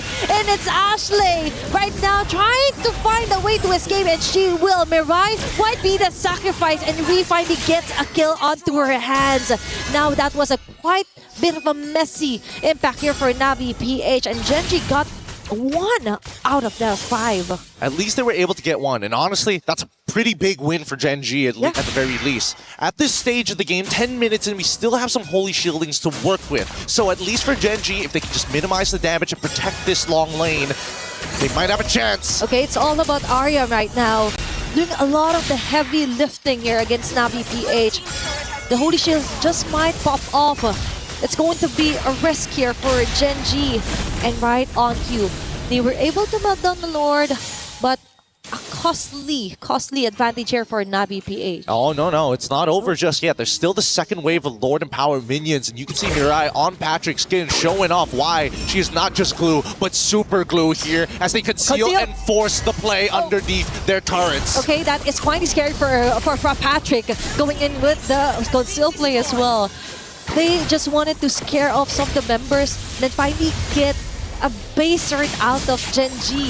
Now Sayori is forced to somehow copy the Crimson Beacon for extra survivability if ever Navi decides to jump in onto the clash. And honestly, I think that Gen G could have taken advantage of the fact that they were going for the conceal, right? Because they should be aware that the battle spells of both Mirai as well as Ayanami were still on cooldown. So there was technically no way for them to catch them off guard. Yeah. Everything would have been telegraphed from the Throne of Ruins or just Clue being, concealed and walking up to you. Now, with the Radiant Armor already purchased on top of everything that they have, right? The Glowing Wand, Cursed Helm, Panda has got to be careful. Without that Diamond Force to maintain those shields, naturally, without the Chrono Dash, she will burn. And definitely that's the next target here for Navi PH. You mentioned about the timing of the battle spell, so someone has to keep track of that for Gen G. That is quite the opening, actually, the small opening, but still, that is somewhat of a win if ever they be able to time those timings or the battle spells out of Navi PH. Now, they're slowly making their way. They're still conserving and denying as much as they can against Gen G right before a Lord take onto the top lane. I think they know they kind of got this in the bag at this point, right? Ideally, they would have finished the game a little bit earlier. They have a 7.1k, which is a phenomenal lead. And this next Lord should be the final nail in the coffin once it's right at the base. The question is, how does Gen G, knowing that this might just be their last chance here, how are they going to win this fight? It's either they somehow steal the Lord or they annihilate Navi right now. It's Arya falling down low here for Gen G. Engaging from the back. It's going to be a nice setup here for Ashley, but not enough still. It's Navi Peach chasing them all around the map, and the one is not a position that you would want her to. And Marai single-handedly zoning up 2 members in a row with a grab as well, taking a hold of Sayori. It's 2 members immediately down, which is kind of good, would be helpful in some way for Genji if they manage to survive. But for Navi PH, just want to continue their dominance, targeting Arya in the process, and there's going to be a lot of blast their stacks as well, enough to totally tore her down. Rui and Ashley are left to defend for their base, but I think this might be it as Navi PH goes in for the kill, goes in for the wipeout, and eventually taking the win against Genji. Spirit's broken here, but it's going to be Navi who moves on to that next stage. A beautiful game, so tactical, so slow, but most importantly, no way for the enemy team to breathe. Congratulations to Navi. We're going to be soon having a talk with one of these players up on this stage, and I gotta know what is going on through their minds, especially after a very, well, I wouldn't say the worst, but for some, a very dangerous day 1 and just the upward trajectory from day 2 onwards. Imagine starting off your day on the verge of elimination, right? But now, they could finally exhale some of the nervousness, their pressure. But so far, quite a sad day here for Genji fans out there. But let's take a look back here onto our STC replay on what happened onto that final moment where Navi PH totally ended that round. Well, let's go straight to our stage here. We gotta see how these players are gonna go, because again, this is a devastating moment. Let's go up onto the stage for the crushing.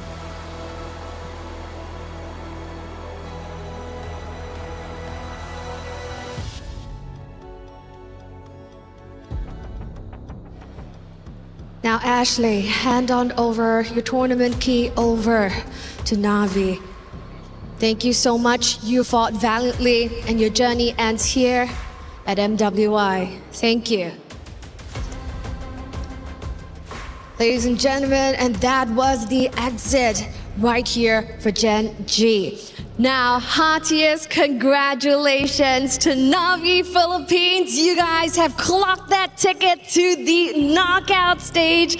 Congratulations. Now, with that being said, you guys were sent home by Gen G last year. So this is essentially a grudge match. How did you guys feel going into this match? I think this time it's our revenge for them because we lost against them last MWI, and I think my teammates were so confident then we can beat Genji. Rightfully so. Not just 1 game, but 2 games. You guys were chasing them down. You were hungry and out for blood. Now, of course, the day is still young because we still have another elimination match coming up for the knockout stage. And you might potentially see Geltec or Team Ray Young. Who do you think you might be meeting there? For me, any of the teams. Yeah. Any of the teams? But which one would you be more ready for? Or excited about? I mean what? Which team would you be more excited? Any teams, pero maybe Malaysia, Team Ray. Oh, why?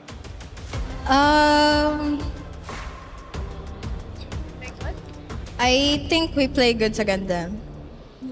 All right, so we're excited to see how that pans out later. But take your walk of victory and please claim your prize of this key that's about to be crushed. Take your walk of victory. Last year's runner-up key is about to be crushed as Navi took the run back and ran away with it.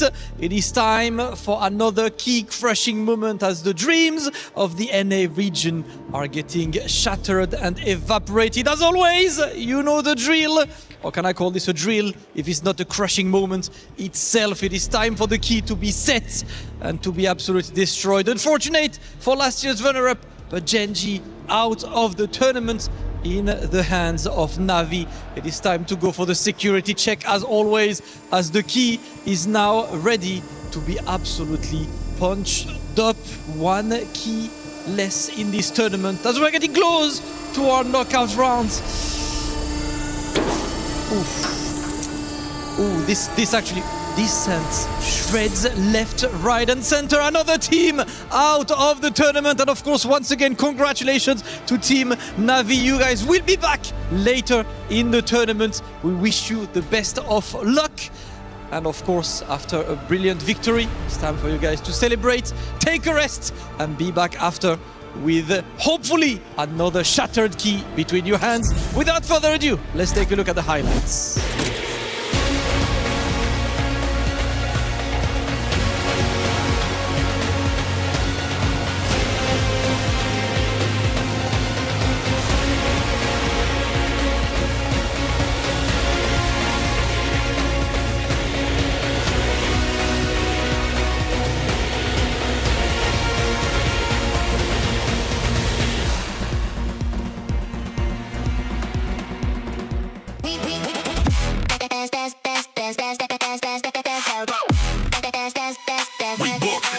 World Cup up.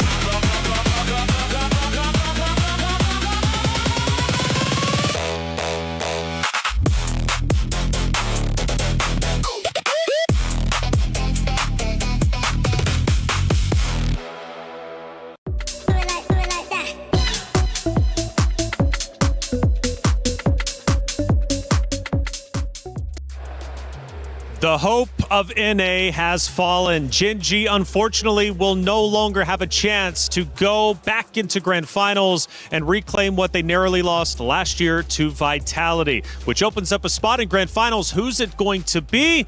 Well, maybe Na'Vi. An impressive win, 2-0. They have officially punched their ticket into the knockout stages. We talked about the hero selection. Gen G going with their comfort picks. I get the idea. Unfortunately, it did not work out, but what a titan that has just fallen. Yeah, I gotta say, so we will be talking about a game, but talk about is there's a possibility of a 24 champion against a 25 champion in the grand finals.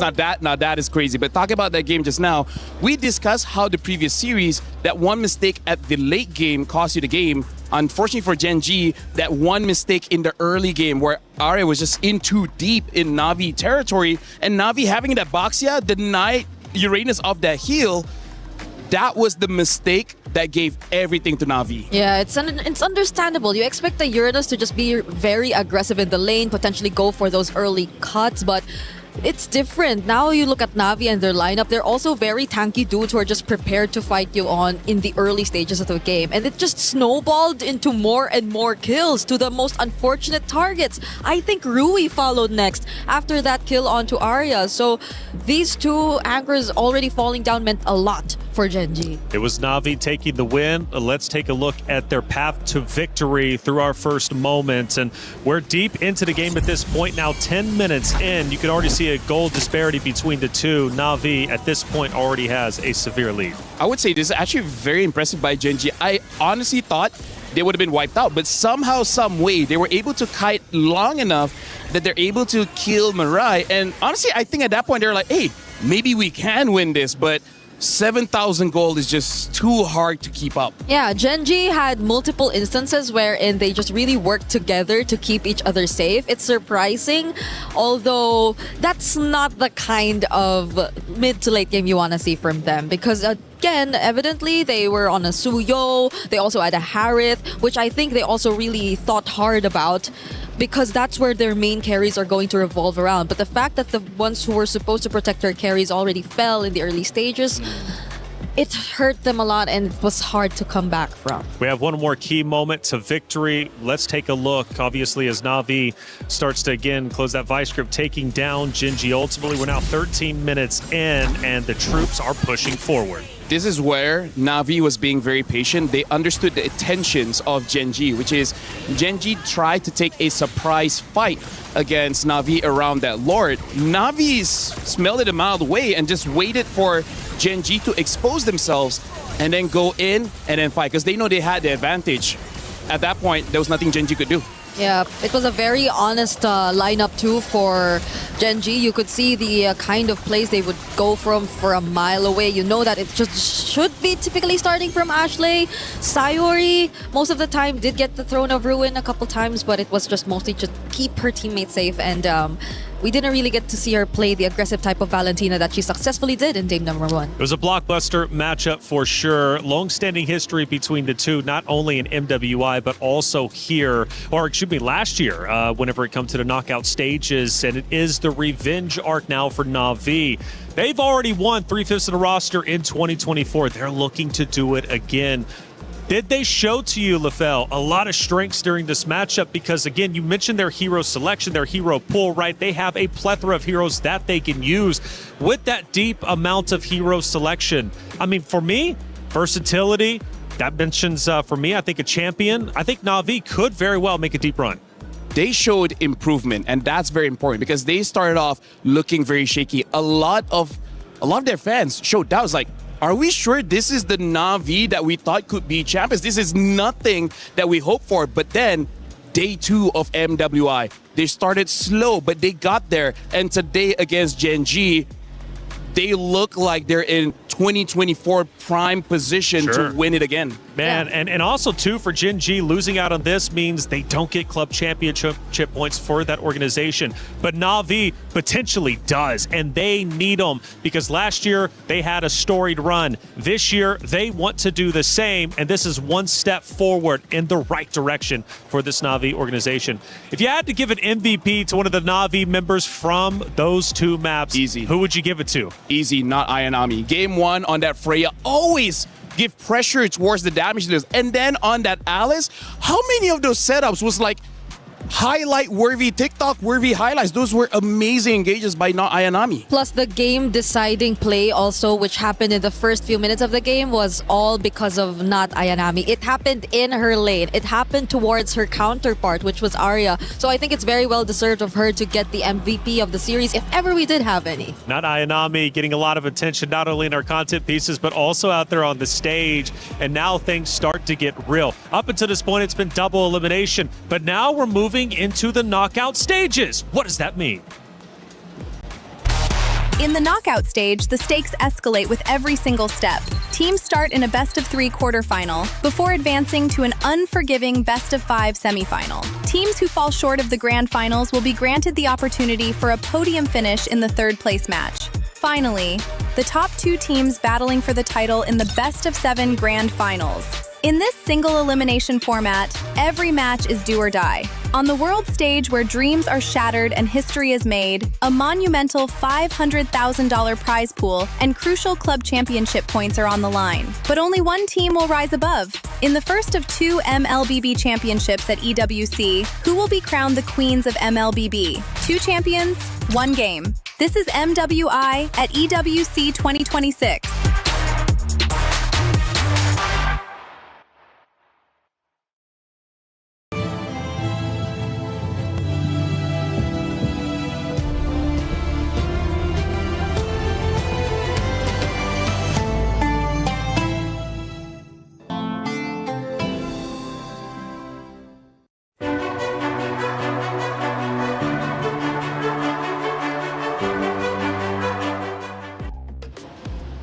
Again, Na'Vi getting a big win over Gen G. For Stream B, that match also comes to a conclusion. It was Team Falcons Mena going against Foot Esports. Team Falcons Mena with a 2-0 win. Again, massive for the Falcons organization, who went back-to-back in the club championship. Now they've got 2 teams represented, and they're trying to catch up the first place, which is tied with 3 teams, one of those being 100 Thieves.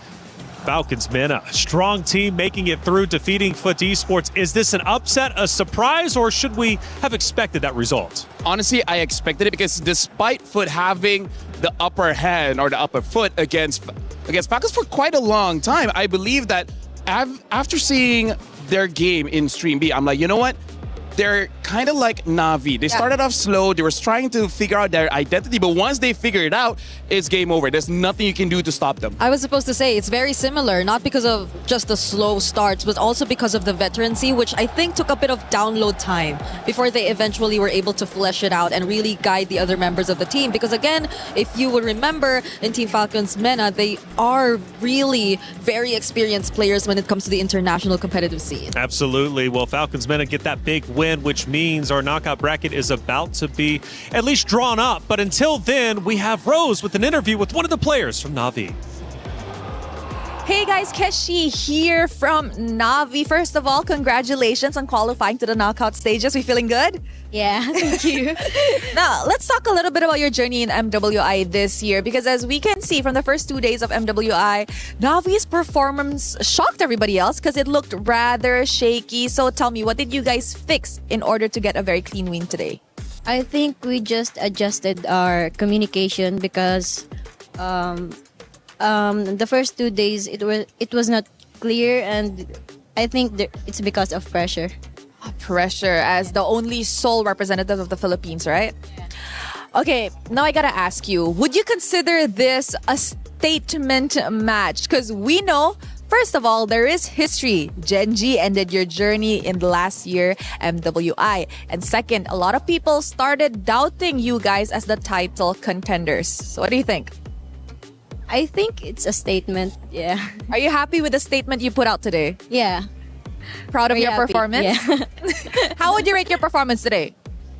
I think 10 out of 10, but there's still a game later, so we'll see.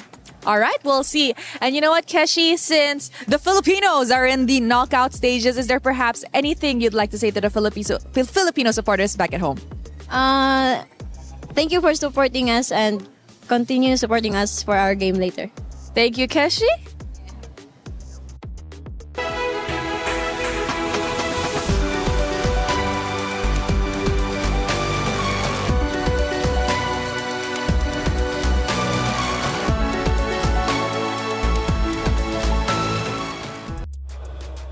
Thank you, Rose, as always, for that interview. Keshi from Navi in good spirits, and rightly so, after a big win against last year's runner-up of Genji. But their work isn't done just yet. They've got more to do in the knockout stages, which is going to be coming up very shortly. But for our elimination matches, they are done at least for the group play. But as knockouts start to come in, there's a lot to talk about because there's some potential big matchups at play here. We take a look at our Group A bracket, how it ended up unfolding. And LaFell, obviously, yesterday we started with Team Falcons Indonesia, 2 days ago now, Team Falcons Indonesia versus Seda Esports. And Seda impressed us all with a big win. The Falcons Indonesia, they weren't done just yet, taking down not only Twisted Minds, but also moving forward to potentially having a chance in the knockout stage to make history. I gotta say, Group A is looking absolutely amazing. Team Ray Young as well as Galte looks so good. Seda, that was a surprise. I'm really looking forward to see how they will perform in the knockout stage. And Bree, this bracket, this Group E bracket is insane. We had 3 Titans come in. Unfortunately, one of them would be eliminated. Yep, it's been perfect records for at least Team Vitality and Galaxy Phoenix as they secured their tickets to the knockout stage. But things seem pretty closer for the lower bracket matches that we got to see here in Group B. A lot of unexpected results as well, because even MIBR Lost, who we did see push Team Vitality to the limit, eventually didn't make it after all. Unfortunately not, but fortunately for all of you, it's Rhino Day. Brand new interactive effect for Rhino Day is available now. Check it out and join the celebration. Get involved. Rhino Day, it's hype. We love it. MLBB doing things right out here. Man, coming up, though, is going to be the knockout bracket. Super excited for this one, and it's unique and fun because the competitors themselves will be choosing who they want to play. And for whoever's not chosen, well, they unfortunately will have to play whoever the other ones do not pick. So starting off, it's going to be Galaxy Phoenix choosing first. They ended up being the #1 seed because, well, throughout our brackets, all of our teams in the upper bracket finished 2-0. We needed a decider to figure out who would be seated higher, and it came down to time finish, which Vitality now probably scratching their heads thinking, well, we wish we probably would have known that. I don't know if they did, because they went, 26 minutes? They could have had first pick. Yeah, I feel like they're a bit upset with JG. JG also made their game win a little bit slower. And this, honestly, right now for Galaxy Phoenix, they're choosing for themselves as well as Vitality. Like, I feel like for the teams in Group A, they're like, please choose us. We don't want to fight against Vitality, which, I don't know, personally for me, I think if they were to choose anyone, it's either Seta or Falcons ID. That's right. I think they would choose Falcons ID. Falcons ID. Bree, I want to hear your opinion in Falcons ID. just a second because we got a theory craft on which matchup would be better. But Mouton is doing things right when it comes to EWC. And we have two incredible events, one happening now and one happening in just a week or a couple weeks' time. Check it out.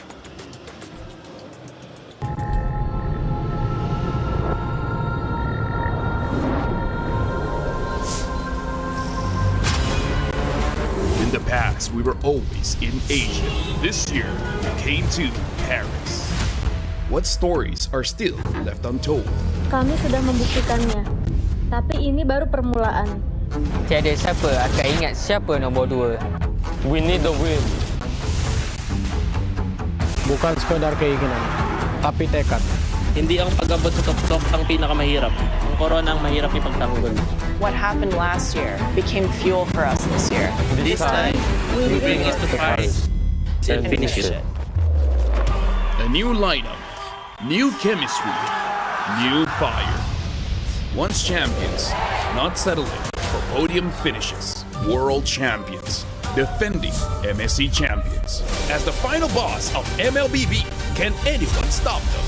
Names have been made, stars have risen, but now they need to show the world what it takes to rise above. This time, the world is bigger than ever. Like every year, new challengers step onto the world stage. Some carry the ambitions of 2 continents. Some fight for the pride of home turf. Some have never stopped chasing the throne. So who will finally rise to clinch the title? This is where unresolved stories find their ending. A new shot at glory. One more chance at redemption. We are back. Kali ini, sekali lagi. Bukan atau tidak, Pareho lang ang chance namin. no one is untouchable. Let's fight. Buktikan ako kalau bisa. 2 champions, 1 game. Paris breaks through limitless possibilities.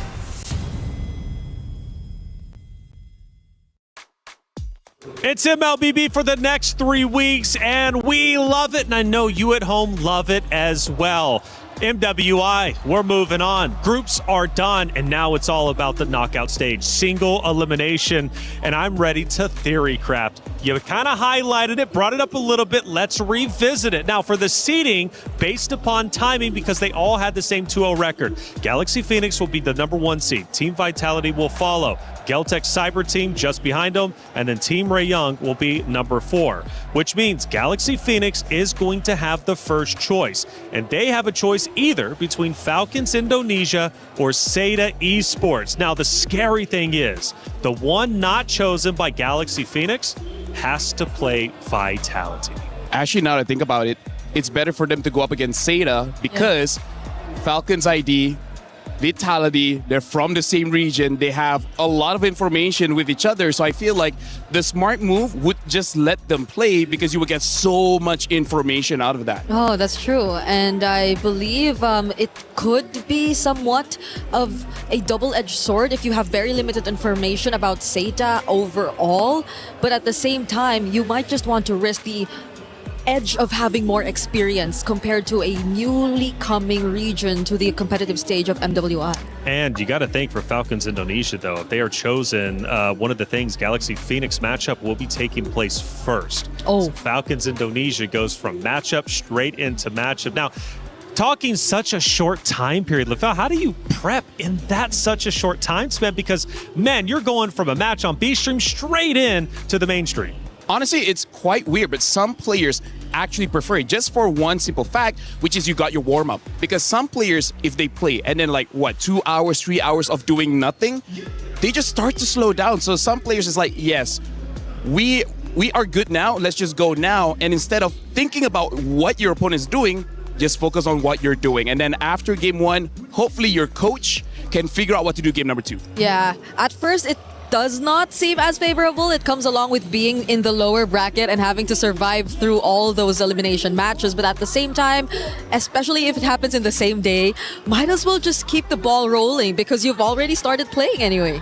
Hey, the comms are flowing, and Sadia had us a chance to get our listenings from day number 2. Let's hear what the competitors were saying during their matches.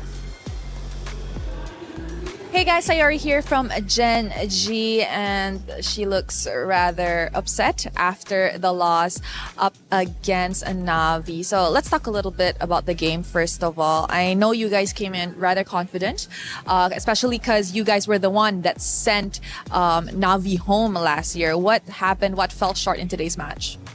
Honestly, we did come in confident. We knew that we could beat Navi, but I think just in game, I think how we usually play just didn't go into the game, and maybe communication was off and our play style, because this was not how we usually play, and we know that we're way better. So yeah, I understand. It was just very disappointing that we did lose. Yeah. I understand. Losing is never easy. So I want to ask you, throughout your journey in MWI this year, and you know what, throughout your journey, throughout all MWIs over the years, what is the biggest key lessons that you always take home with you? Honestly, I think the biggest key lesson is that, honestly, me and my team and everyone else can always push to be better. Since I saw during this MWI, there was a lot of upsets at the start. So there's not ever just one person on top. You know, anyone can take the crown. So yeah, there's a lot of contenders this year. Yeah, nothing is impossible. So what's next for Sayori? Honestly, I'm not really sure.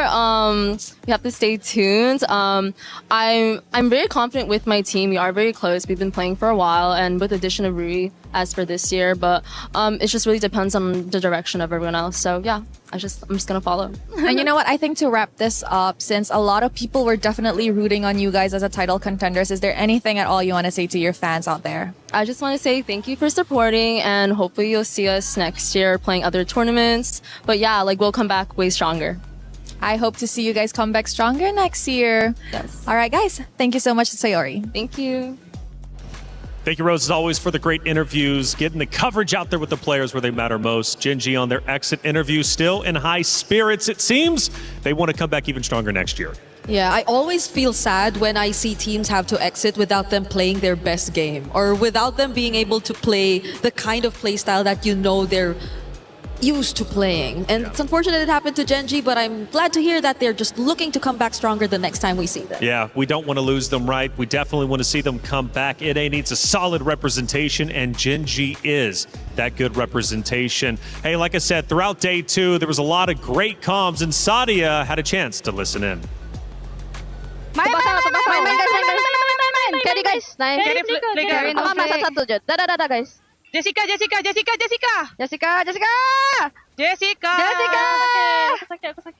Nice go guys. Dadah, gak usah. Nih. Aku cari nyawa. Aku cari nyawa guys. Carry. Nice bro guys. Thank you guys. Kita boleh menang. Main. Bodoh nice bro. Nice team. Thank you Rotan. Mon udah setengah Mon. Ayo gas aja Vets. Let go ya. Hanabi.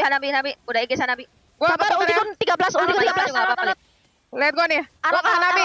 Hanabi guys. Hanabi let go guys. Gua enggak nyampe sana. Aku yang bunuh Arlot. Mon, gas Mon. Marcella di sini guys. Enggak ada IG-nya deh. Marcel tuh. Aman. Yuk, Lord yuk. Nice. Kasih gua aja yang clear guys. Thank you, Sadia, for the radio comms. That was yesterday, and it was Falcons Indonesia. Given the good comms, man, they were talking away. Yeah, as well as Team Arena. Let me just say, I understand both teams, and even I need subtitles because that was I know the language, but there was so much, and I was like, yes, yeah, yes. That's when you know they're hyped. That's when you know they're hyped. And good communication is when you hear one thing, and that's just who you want to target. Jessica. That's it. That's right. That's all you need. I always love listening to comms across multiple esports because it's chaotic and sometimes fun to decipher, as you were saying, LaFell. Hey, EWC is doing a lot of things right. Check out this EWC play. He thinks he can come in here and play my game. He knows nothing but go! Tyler Wine, you're done. This is my ladder. You can't climb it. It's better than being hard-suck at Masters. You're going too far now. Your eyes buggy. Your elbows ashy. Is that airline? That's an L airline. Somebody better hold me. Okay, yeah. Do something then. Raw energy. Blow the house down.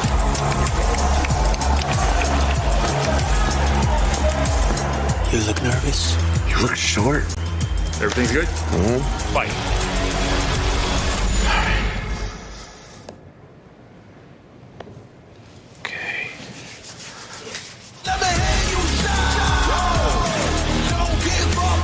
Do you really need the wraps? Yeah, it feels like overkill to me.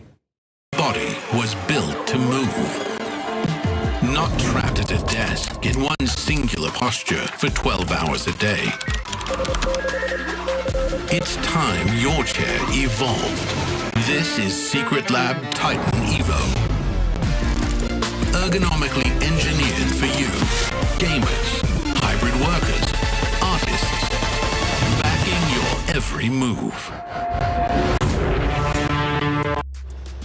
The knockout stage draft is just minutes away from taking place, where the opponents get to choose their opponents. It's going to be a lot of fun, and the stare downs are going to be entertaining for sure. Still, though, we need to discuss the other side of the bracket. We talked about Galaxy Phoenix, whether they play against Falcon Indonesia or Seda Esports. They have that choice. The other gets to play Vitality. But on the other hand, Geltec Cyber Team comes in. They were the number 3 seed, but because of where they were in the groups, they get the first pick. Falcons Mina or Na'Vi. Those are the two choices. I know, Bree, you look like you're in pain. I'm going to give you a second to maybe think it out a little bit. How about you go first? For me, it's easy. So how about you go first? I am having a hard time. I can For see you that. It's easy. I am having a hard time. Like, I do not know if I want Na'Vi to be up against Geltec or if I want them to go up against Team Ray. Oh, okay, that's actually a good point, Right? because honestly, for Geltec, I know the best choice for them is Falcons Mina Vega, because their playstyle of KOE playing those assassins is better against Falcons, where they sometimes put yourself in a situation where you can punish. Compared to Na'Vi, Na'Vi doesn't really make a mistake that gives the map to the opponent. So if I was Geltec, I know who I want to go up against. Yeah, but that's not good for Na'Vi either. It is what is it, you know? Yeah, because they're going up against Team Ray if ever that does happen. And Team Ray were the recent, or not them, but their region has been recent champions of SEA Games as well. They've been performing really well. And it's just like a rivalry between MY, PH, ID all over again. Who would Team Ray Young want to play, though? Like, if they obviously don't have a choice here, but if one had to be thrown their way, would it be Falcons Mina? Would it be Na'Vi? I'm going to be honest with you. Both of them just come off a hot win. Na'Vi just looked incredibly strong, taking down Gen G. I don't want to play Na'Vi under any circumstance. Although I do have to say, Team Ray Young, I would say their strategy for this MWI is quite flexible against both, because one of the underrated players coming in from Team Ray Young is Miko, their mid laner, where she is very good at winning the lanes, but also punishing the jungler. So if they're going up against Na'Vi, Na'Vi goes with a tank jungle, I feel like she can punish that. And then if they're going up against, again, either tank or assassin, I feel like they got the answer for both, because G-Boy likes to fight against assassins. So it's kind of interesting at the mid though, they can deal with both. It's going to be interesting to see Geltec and Na'Vi up against each other though, if ever that does happen, because they've been the more unorthodox teams, you know? Like, KOE on the likes of an Aulus even. That was cool. That was cool. They were able to win with that. But Na'Vi though, when I say that they've also been unorthodox, it's not the same when you look at Geltec, who've been able to make it work. So I guess that's the only maybe problem that can happen if they do go up against each other. I do have to say though, Geltec on that game with the Aulus, it was a 24-minute game, and they won 5 minutes of that game. And if I'm not mistaken, they got a triple kill early. That's why they won the first 2 minutes. And then lost for 19 minutes and only won the last 3 minutes. So it's a good pick, but they lost for a long time. Okay, so you're never really sure, but regardless, I think them picking their matchups will all be equally as interesting. And they do get that choice, which is super unique, by the way, in like the format tournaments. You got to think about it. You're walking up there, you're looking at your opponents. You've got 2 keys to select. Which one do you want to crush the most? Because it is single elimination. Oh, yeah. I feel like for all the teams, they want to crush Vitality and Na'Vi if possible. Of course, of course. Of course. But honestly, like, we got to go back to Rose's interview with Sayuri. Even Sayuri said for this MWI, a lot of upsets happened in day number 1. So even if you think you made the right choice by choosing your opponents, that might not be true, right? Because everyone here is stepping up. Everyone has their own identity. So you might make a mistake and you would never know until the game ends. Yeah, honestly, if I was a player, I'm not even sure if I'd rather do this or just have... I would just let my coach decide. Randomly decided as well, yeah. Because, yeah, when we did do the draw, well, not us, Mirko did the draw. You were already put up in this certain setup. You had to see like a group of death emerge eventually, but at the same time, you just had to adapt and adjust to what was already presented to you. But this is something you can make your own choice That's with. right. So whatever happens, if it doesn't go your way, who else to blame? That's right. And see, I was about to bring that up, Bree, and that's such a good point because it's scary. When last week I was on this very stage watching a different title and a player from Na'Vi chose their opponent, he wanted the smoke, but he got it in the form of a loss, right? So you never know. You might be picking your opponent thinking you're picking the right choice because you can beat them only for you to lose. And like Bree said, you can only blame yourself. Well, enough deliberation. We now need to see action. The opponents are on stage ready to pick who they want to play in the knockout stage. Stage host, take it away. Ladies and gentlemen, it is time for the EWC knockout reveal. We have our teams ready for the knockout stages, and we need to see exactly who is going to be facing who. Damascus, how does this work? Very simple. Whoever made it out on the upper bracket will have a chance at picking their opponent, but that's only since everyone is tied. And as Taylor explained earlier, the ones who had the fastest game time, which means that on one side you have Galaxy Phoenix making it out on the upper side on Group B, who will be able to choose from the people who made it out of Group A lower, which is Falcons Indonesia or Seda. And then on the other side, it is Geltec Cyber Team that will be able to choose between Na'Vi and Falcons MENA. 2 Falcons still in there, but the question is, who are we picking? Okay, that got me hyped up. Explanations, everybody, ladies and gentlemen, we actually understand how it goes. We need to bring out our 2 representatives. Please bring forward our players.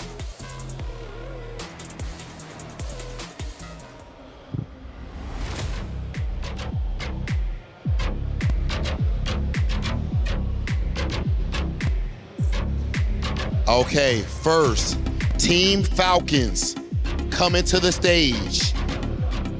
Of course, qualifying through the loser side, and now they wait to see their fate. Who are they going to end up facing in the knockout phases? And that is the question, and of course, they are coming next to another team, a team that they faced earlier, a team that made a surprise at the beginning, representing the regions of China, Team Seda, pulling up. And of course, they will be there to witness who is going to get picked live on that stage. Yo, Seda already threw down a gauntlet earlier, as you said, showed us the big time upset, or so people felt like. People thought it was an upset. Seda is working at this point to show everyone, nah, it's no upset, you're just late to the party. We've been here. Absolutely godlike squad right there, standing next to Falcons.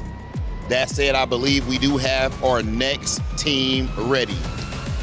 Next team ready, of course, it is the other Falcons, the MENA representatives. Of course, we said it, there are 2 Team Falcons moving forward, and Falcons and MENA being represented. They are on the other group, so they won't be a Falcons versus Falcons match just yet. But the question is, are we getting picked, Rob, as always? Okay, in a situation like this, Damascus, do you think that all of the teams here have certain teams that they're hoping to get picked by? Or is it like, hey, it doesn't matter who it is, I'm ready to cook? I mean, Vitality is not picking. I don't think anyone want to face. This is very true. I don't think anyone want to face the Queens right now. Speaking of Vitality, we do know, that, of course, that Vitality is our last year's champion, but back in 2024, this next team was the one to win it all. Na'Vi coming to the stage. Na'Vi, a tough out for anyone, but will one of these teams be bold enough to make them their choice? Of course, and without further ado, we are ready to welcome the team captain for Galaxy Phoenix, who will get to choose between Falcons Indonesia and Seda. This is the big choice, Rob. Remember, it is single elimination after this, so you only have one chance. Whoever you pick is potentially going to be your final opponent. Okay, yeah, I'm ready to see it. This where that drama at right here, Damascus, okay? Making that choice, technically picking a certain team could be taken, that team could take it as disrespect, brother. It can make it a little bit personal. You had the chance to fight against someone else, but you chose me. And it looks like we will be making our choice right now, I believe. All right, it is time.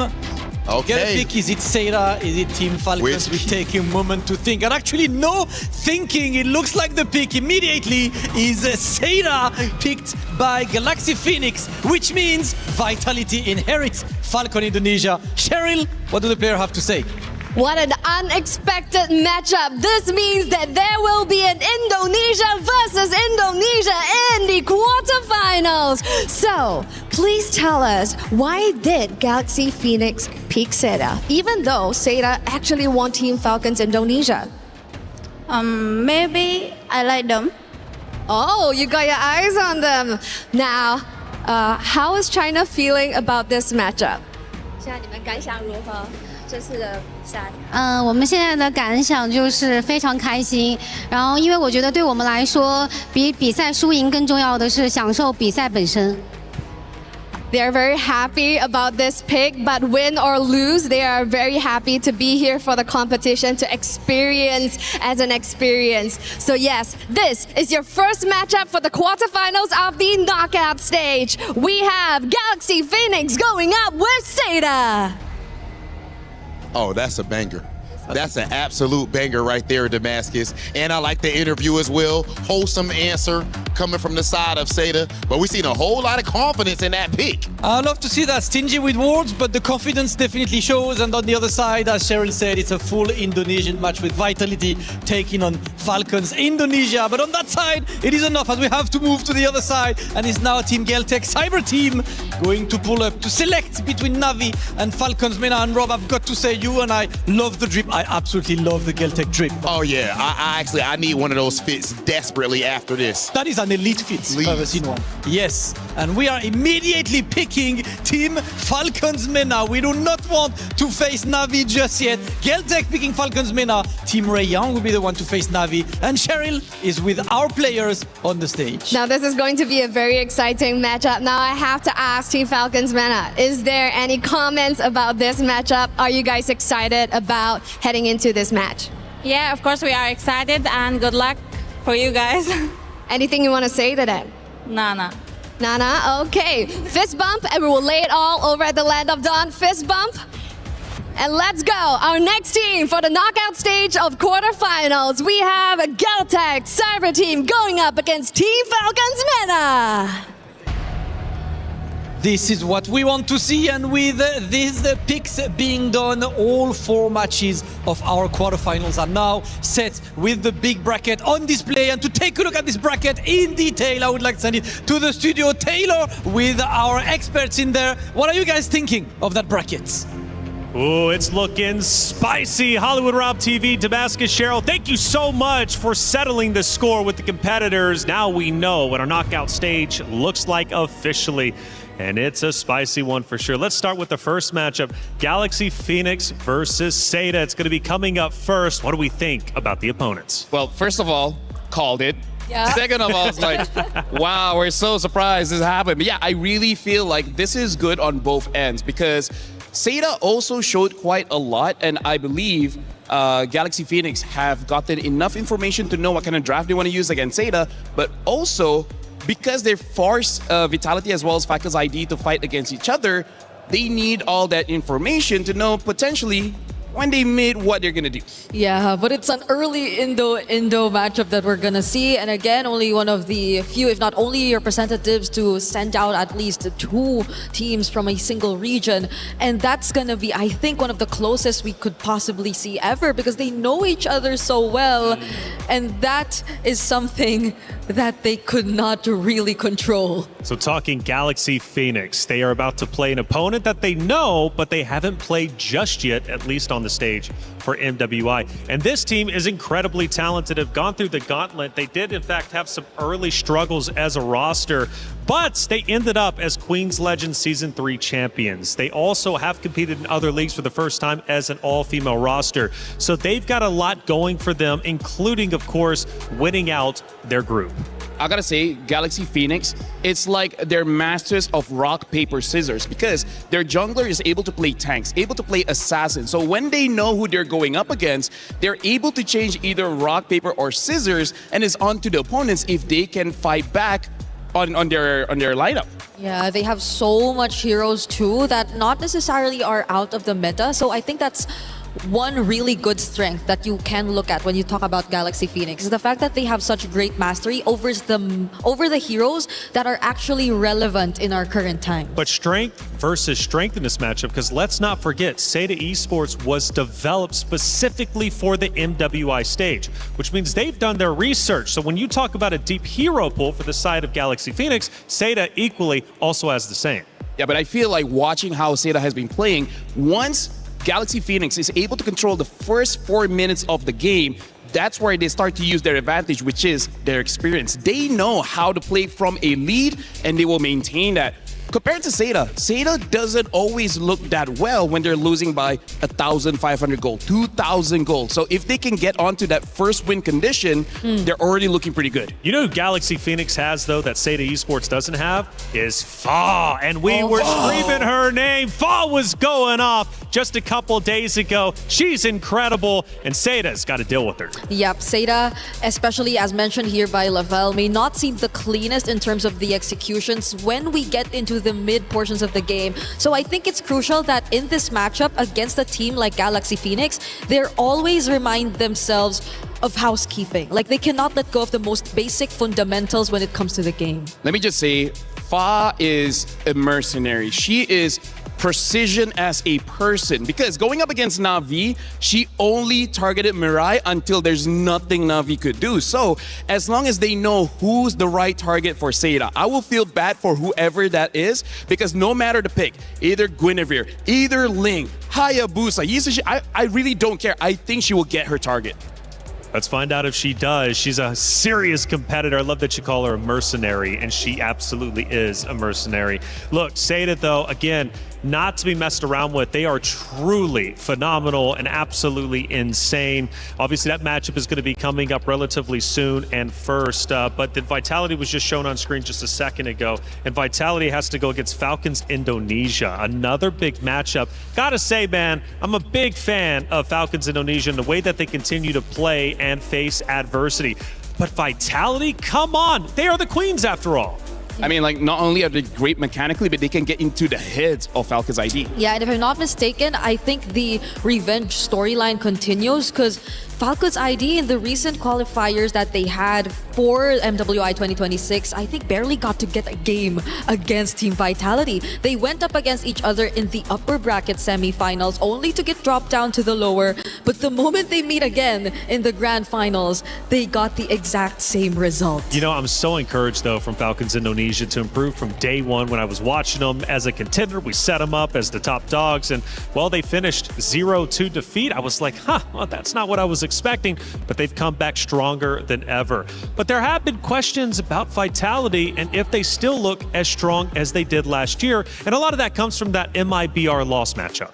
I gotta say, even though I saw that matchup, but Team Vitality is like the final boss that when they die, they get resurrected and then they have more layers of HP. And then after they die again, they go to the next phase and you're like, when is this going to be done? And then you're trying to get a health potion and then they just take it away. They just evolve. And Bree, speaking of evolving, Geltech Cyber Team, they chose their opponents and it's Falcons Mena they've got to go against. Now, Falcons Mena just came off a big win, so they're feeling confident going into their matchup. Later on today, mind you, we've got 4 of them. We're starting off with quarterfinals. We will finish them all here on this very stream.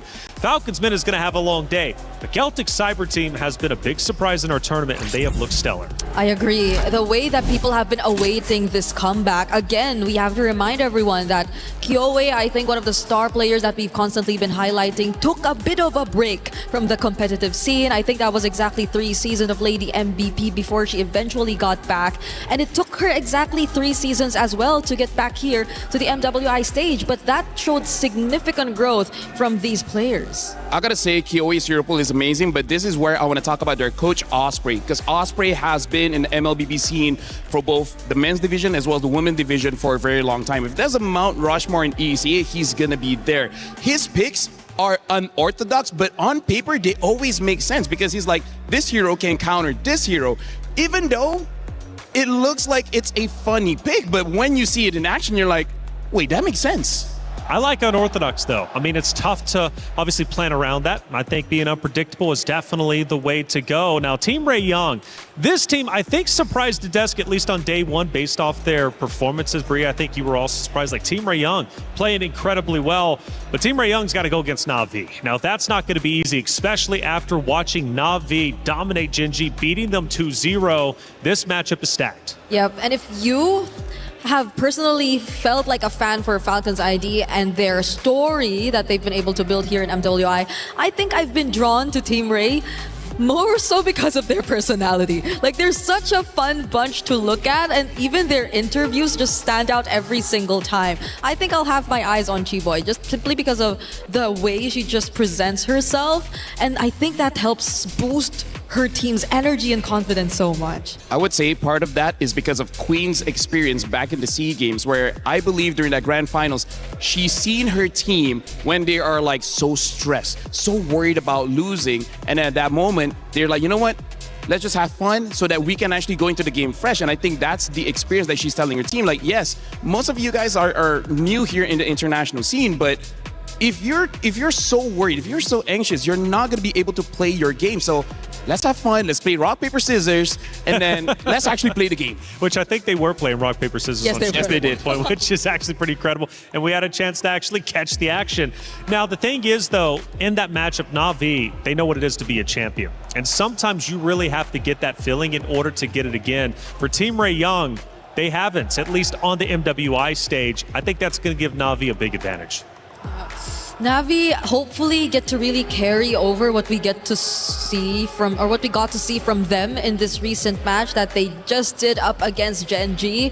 And arguably so, of course, Gen G 2 wasn't able to show their best, but it was still a very dominant performance nonetheless. Here comes the knockout brackets though. So I'm wondering which goes first. Yes. All right. Well, first off, we know it's going to be Galaxy, Phoenix, Seda Esports happening first on main stage. But I'm looking at the future for semifinals. LaFell, I'm looking at potentially Na'Vi. Let's say if they continue to play well, we could have a Na'Vi Vitality Grand Finals.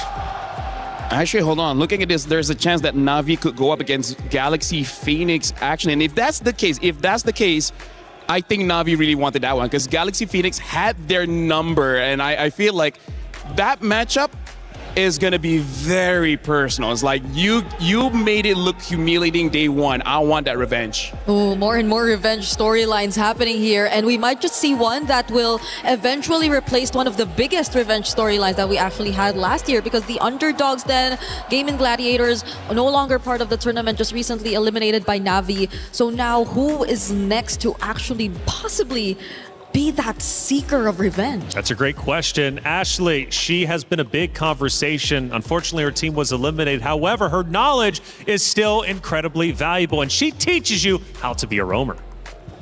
Hi guys, I'm Ashley, team captain and roamer for Gen G. And for those who don't know me, we're about to find out. I'm here to dissect some of our qualifier games. Taking you to our second game in the finals against our Kushira.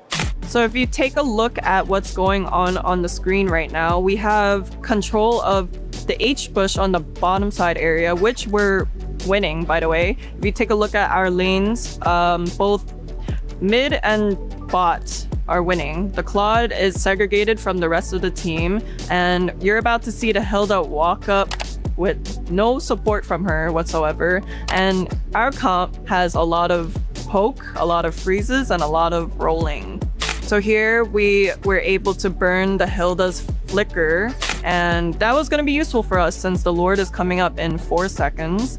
And what we're doing is we're clearing the mid lane, we're clearing top lane, and we see the Claude still bottom lane. This is good for us. You know, if they decide to come in, we can also just punish the Hilda. Knowing this, we're just zoning them out. We got vision of the Fredrin. As soon as we saw the Hilda coming up from the H bush, since we cleared it, and alongside the Claude, my Herth was able to just keep poking him along with the Lilia, no flicker, and immediately she goes down, right? So once the hill goes down, I knew that this positioning was to our advantage since they're coming from the red side. Our comp specializes in just bunching everyone together. We have a spatial isolation from me that can just freeze everyone in and outside of the circle. So right here, Arya is getting into position to cloud ult everyone. She's literally screaming, let me ult, and I'm like, okay, this is perfect. I make a spatial isolation to predict the Eve's ult since we're already in a box. I knew Eve was gonna ult from the back line, and since I had my teammates frozen and them frozen, I went to just go be annoying to make a separation from the front line and the back line, which was favorable for us, and that is how we dominated this game. But you know, the funny thing about that game is like, it's more or less me saying that they messed up. It wasn't even that we were doing the right thing. That wraps up our dissection for my games, and if you guys would like to see some more gameplay, please tune in to our MWI matches. Play is in our DNA. Whenever we let it out, it becomes our superpower. Now imagine an entire city being built to supercharge it. Kadir City, powered by Play. It's still day 3 of MWI, but now we move into a new iteration, our knockout stages. The competitors chose their opponents. Did they choose an easy route to semifinals, or did they choose their undoing? We're about to find all that out and more as we head to the stage with Damascus, Hollywood Rob TV, and Cheryl. Ladies and gentlemen, it is showtime here at the Esports World Cup as we are about to get rolling with our knockout stages. Right now, we are about to find out who is going to step one step closer to lifting up that trophy and being the best MLBB women's team in the world. Yes, sir, Rob, it's time to be excited because it is the knockout stage right now. Every single match means tournament life on the line. So without further ado, let's welcome our first team onto the stage. They made their way through the upper bracket. Make some noise for Team Galaxy Phoenix! Galaxy Phoenix does not know the taste of defeat. This team has come here in their first international event, but yet they have not just looked like contenders, they have played like one of the favorites, of course, fighting out of Cambodia, and they are trying to make history here at MWI. Now, I do have a few questions for you guys before we head into the match. Now, this is an incredible showing right here, being the first time on the international stage. How are you guys feeling? Right now, I'm feeling so proud. So proud. Yeah. And anything you would like to say to your fans back home so that they can cheer for you, you can say it in your language.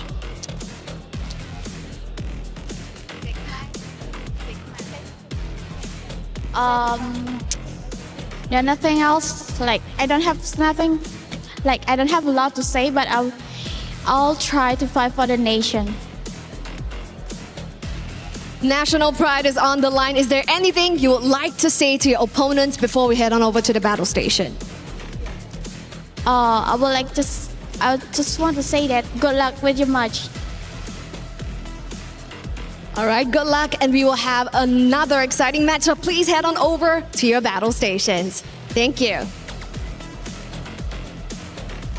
Okay, ladies and gentlemen, now please welcome to the stage their opponents, Saida! The team representing China, the new project, they entered the stage in an incredible way by the big upset, sending Falcons Indonesia straight to the lower bracket, fell to Team Ray Young, and then redeemed themselves against Virtus Pro. This team has been ridiculous, and when they win, it's always a 2-0. China's proud representative stepping up to the stage. 恭喜中国来到 knockout stage， 有什么想要对你的对手说的呢？ Is there anything you guys would like to say to your opponents? 我没有什么想对对手说的，我想跟我的队友说，我永远爱我的队友，我们是最强的队伍。They said that they have nothing to say to the opponents, but she just want to say something to her teammates, and that is, they're the best and they can do it. All right, so thank you, and please head on over to your battle stations. Now, this is a curveball that we did not see coming. Immediately after selecting their draws, they are going to play the match. This means that both teams are going in essentially blind, and this is what it takes to be the champion right here at MWI, because to be the creme de la creme means you have to go in prepared as always, and this is match 1 of the knockout stages. Over to you. Cheryl, Hollywood Rob TV, Damascus, thank you for setting the stage and as well for the interviews. The players are ready to go and they're about to get it underway. It's Galaxy Phoenix versus Seda for our first best of 5 matchup. It is single elimination. You only have 1 life. You lose, your key is crushed. You move forward, the championship is that much closer. We've already talked about these 2 wonderful teams. Let's break them down just a little bit more. Now, overall for Seda, biggest surprise we had, looking at the roster, Miss was supposed to be there, but Miss hasn't been there to my knowledge. It's been Fanwa who's been the sub. However, a sub that has led Seda to where they currently are. What do you think about that, Bree? It's a very explosive sub at that. I think her being the roamer and being one of the main leads in the team has really helped a lot. The way that they've actually been confident enough to even debut the likes of a Tigreal in their first series and be able to do so in a very dominant fashion, that means they're very versatile in terms of their gameplay, because even when you think that they are actually more on the unorthodox end of their picks, they actually can show you some of the more meta ones as well. They also have a really decent usage and mastery of the Belleric, as seen in their recent qualification match, in order to make it here to the knockout stage. I do wonder though, now that you're in the knockout stage, is the wild card play to bring Miss back in? We don't know why, of course, Miss was benched. Maybe it was a strategy play, maybe something else was going on, but it has led to a pretty fun conversation.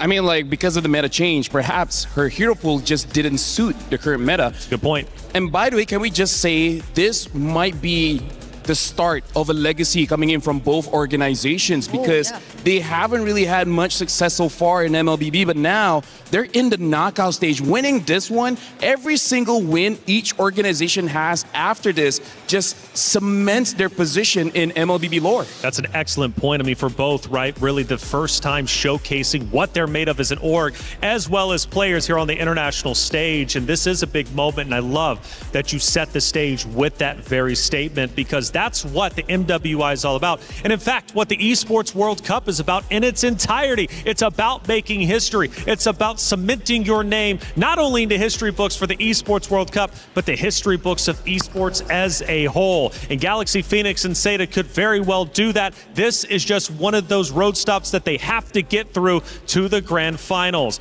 Now, for Galaxy Phoenix, again, with those early struggles, one of the first things that I noticed is they've been working on their play style for years. Going into this matchup, that play style being worked on for years is going to pay dividends. I gotta say, looking at their games, they have a very unique way where their jungler as well as the roamer is the one moving the map, where everyone else is just focusing on getting enough money to actually get the items and then eventually help everyone out. So they have a way of play that the speed is just something that people cannot get used to. Yeah, you get to take so much of the opponent's attention with just these movements from their XP and their jungle. Whereas I think their gold lane has been very stable for the entire tournament. It's only been the claw that Winnie's ever used throughout all of their matches, and you really don't get to pay as much attention to it. It's just a very stable lane. She just really pretty much gets the job done, but majority of the action just comes from the other sides and the way that they move around the map. Going to the EXP lane now from gold, Jessica for Seda has been on fire this event, opposite of that of Ling.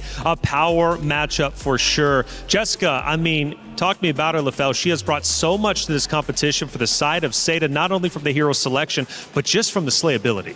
Honestly, I gotta say, like, yes, we want to talk about the players, but this entire day, Taylor, whoever loses that EXP lane is super punishing, because you get immediate access into the jungle. And if I'm gonna compare between between the both of them, I kind of feel like Jessica might have a hard time. Yeah. Of course, it depends on the heroes, but I don't know. I'm actually leaning towards Galaxy Phoenix for this one. Their EXP lane is so strong. Yep, because they're pretty. Lane is amazing. Their hero pools are pretty similar. If it's just that, like they both use the Alice, they both use the likes of the.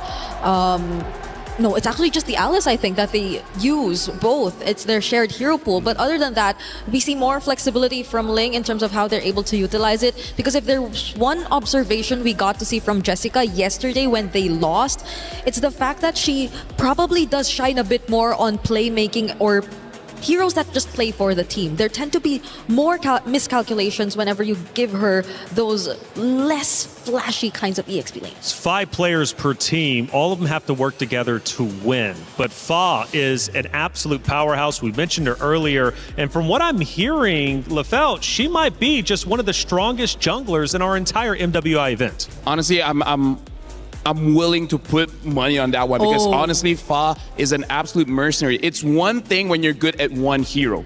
It's another when you're the master of each element, right? If you want someone to be the front line, she can be that. If you want someone to dive to the back line, she can be that. If you want her to use a selfless hero where she doesn't need to farm, everything else can go over to the goat lane, she can do that. Like,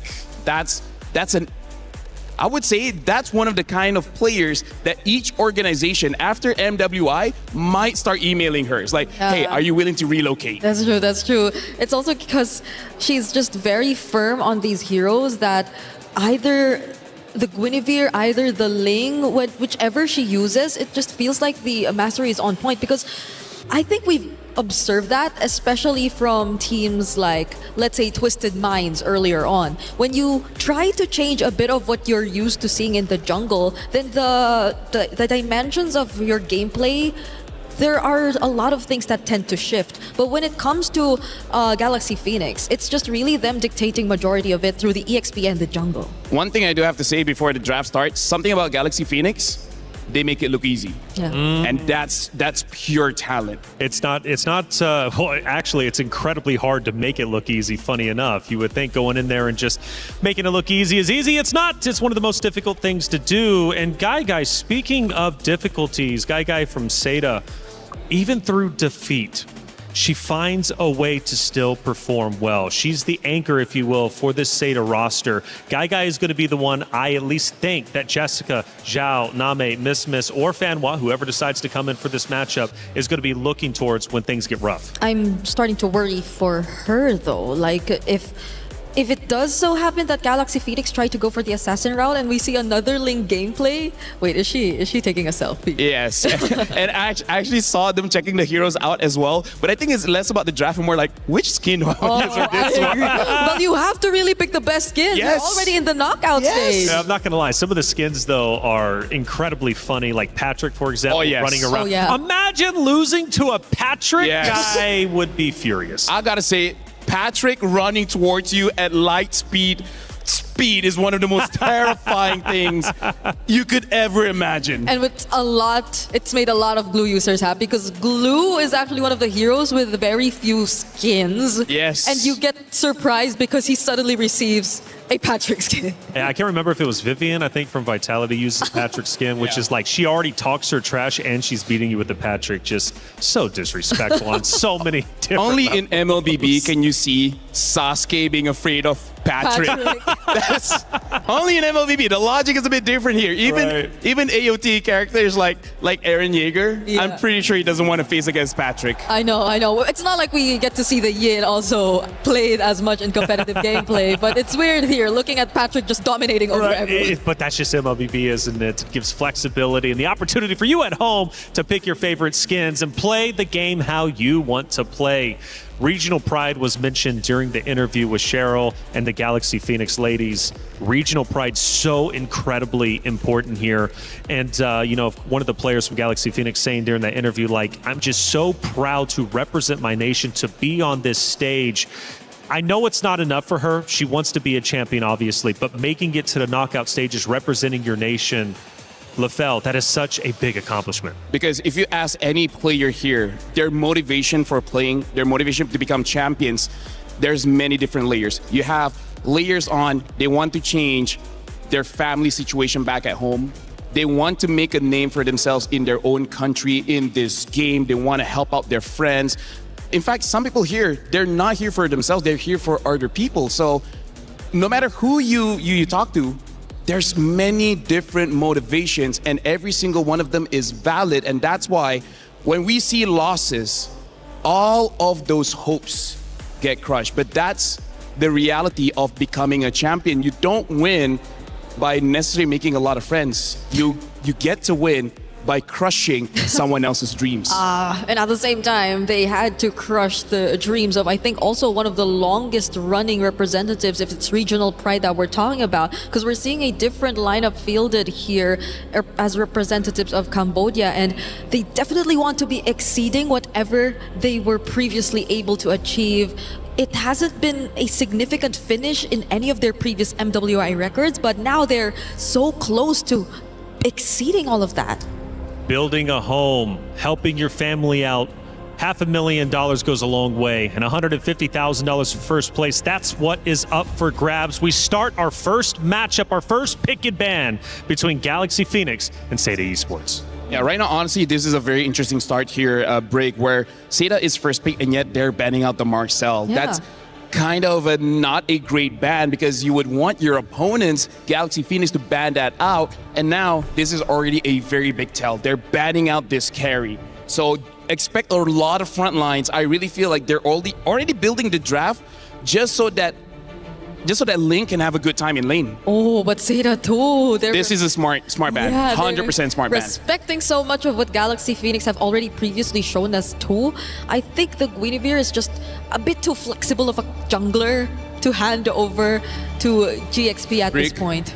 I was watching that game where Galaxy Phoenix went up against Na'Vi. That kind of experience makes you uninstall the game. Let me just say that. It was so devastating. Yeah. Do not let Fa on that Gwyn anymore. Yeah, because it's like sort of in between the Ling or either the utility type. She first builds the concentrated energy so she can 1v1 and she can also play for her team. Right. That's why I say she can be selfish and she can be selfless. Yeah, there are only very few times we see the Gwyn really punished. I think it's mostly when it's also in Rome. Just earlier we got to see that also. But even the Valier being banned out, I know that Sophia has been very deep too in terms of her hero pool. I think she's the only one to play the Farsa in this tournament, if I'm not mistaken. I mean, here's the thing. They're clearly showing they're going to have a very heavy front line. They're banning out all the anti-tank. So I feel like they're going to charge forward. They're going to dive. And they're gonna say, Seda, you have nothing in your arsenal that can stop this charge. Yeah, so I wonder what this Valentina ban is also trying to say. Because it's not likely going to be a sort of priority either here for Seda. There are a bunch of options out there. The Juicein's still there too, but it hasn't been as prioritized for first pick as well. I feel like they need to take the Esmeralda because that's what Galaxy Phoenix is setting up. Oh, right. They don't want anyone stopping the Esmeralda from just getting close. But does Jessica want to play that kind of hero? Or is she willing to just pick up another comfort pick similar to the Alice that she already shown us previously? But definitely not in this spot. Here's the thing, if she does not take the Esmeralda, there is one other hero, well actually two heroes that can counter it still, which is the Lunox as well as the Balman. But also both are very niche heroes, and instead they go for the Harara. But I feel like Galaxy Phoenix, they are okay with this. You know, the Harara has been a safe pick for Seda Esports since day number one, and I feel like that's one that they're trying to force super heavy, especially given the new meta coming in, the buff. Jessica on Harara, she can pop off with this. It's a matter of how they're going to be able to counter on the side of Galaxy Phoenix. Yeah, but it's still a 50-50 in terms of stats, in terms of the win rate if you look at the Harara, but it's a very considerable comfort pick if we're talking about Seda. Now they get the Claude. A lot of the roamers are actually available as well, such as the Atlas and Belleric if they already want to consider that. But knowing Galaxy Phoenix, it's been mostly just the Belleric, and there you go. They take it alongside the Claude. Yeah, still very strong opener coming in from Galaxy Phoenix. I gotta say, Seda, on this Hirara pick, I think Hirara is a good hero, but she's not a win condition. She enables a win condition, so they still need to have that in the bag. And with carry gone, now you know you're going up against the Claude. What is gonna be the pickup? I'm thinking if we're talking about meta, it should be something like a Moskov, but Moskov is a mid-range marksman, which is not great against the Bellary. So they do pick up the Bruno as well as the Esmeralda. So now it's on Galaxy Phoenix, and they pick up the Boxia. And again, carry ban, Valir ban, Eve ban. This is their strategy from the very beginning. It's such a dive comp that they're really trying to go for. They're just going to go all in and force out the fights, which I feel is very uncomfortable for Guy. Now that she's on the Bruno, I guess you would also want to consider maybe a potential pairing that could help her. The Mathilda is also there. They have the Esmeralda on their side, which I don't think will be much of a problem. But does it get through the second banning phase? My theory is Seda is thinking whether they want to fight fire with fire. But for now, Galaxy Phoenix, their fire looks a bit hotter here, especially because there's very little that Seda has that can directly counter what Galaxy Phoenix has been showing. Yeah, and if they even do consider going for a utility roam, then most of the front lines are just going to fall on the Esmeralda, on Jessica all over again, and not to mention the fact that they're on a Hirara jungle. So that means they will, or GXP would have much easier access to just constantly go for the chase because they will lack crowd control. So would they really want to consider that, or maybe opt for a roamer that also has additional layers of catch and crowd control to respond against GXP? I gotta say, they at least need some form of knock-up. Yeah. If not, that Blazing Duet will just rip over your team, and that's something that they definitely don't want. One of the popular choices in MLBB is definitely the Cho, but so far at MWI, no Chos have been picked up so far. The other choice is Minotaur, but again, is not having an amazing showing here. I think Fanhua does play the Cho. It just hasn't been as successful previously, but again, into the Baksha, into the Claude, I think it will be a pretty decent option.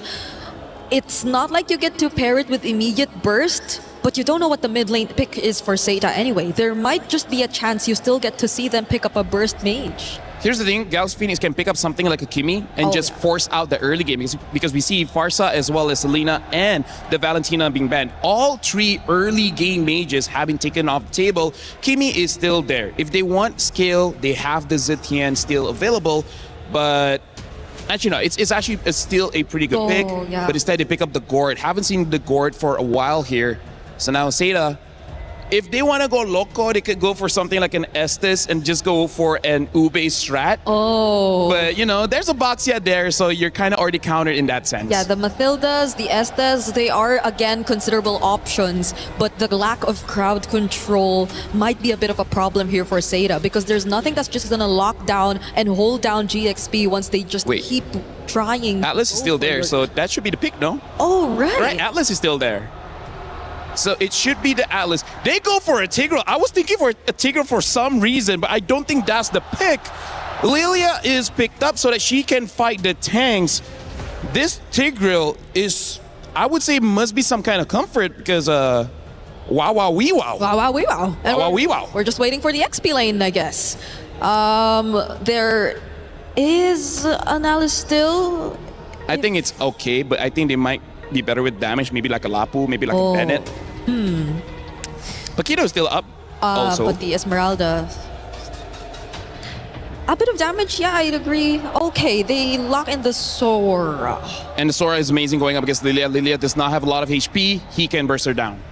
Galaxy Phoenix versus Seda Esports. It's our first knockout round match.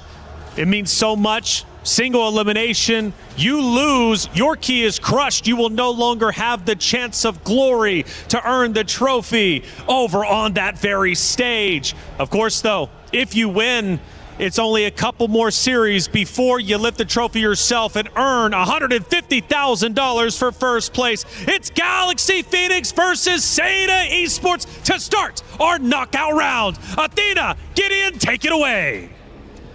Thank you so much, Reflections. Man, this draft has been a little interesting as we come on into the series. This is going to be an interesting one. We're expecting some big team fights, but also some of these picks have been also really looking for the finer details, right? Looking for ways for maybe Sora to not only punish this Lilia, but more importantly, can also stop the Tigreal if necessary. They got so many different tools to utilize. The question is whether or not the laning phase is going to be okay. Oh, let's see if that will reflect onto rotation here for GXP. You know what? You're right.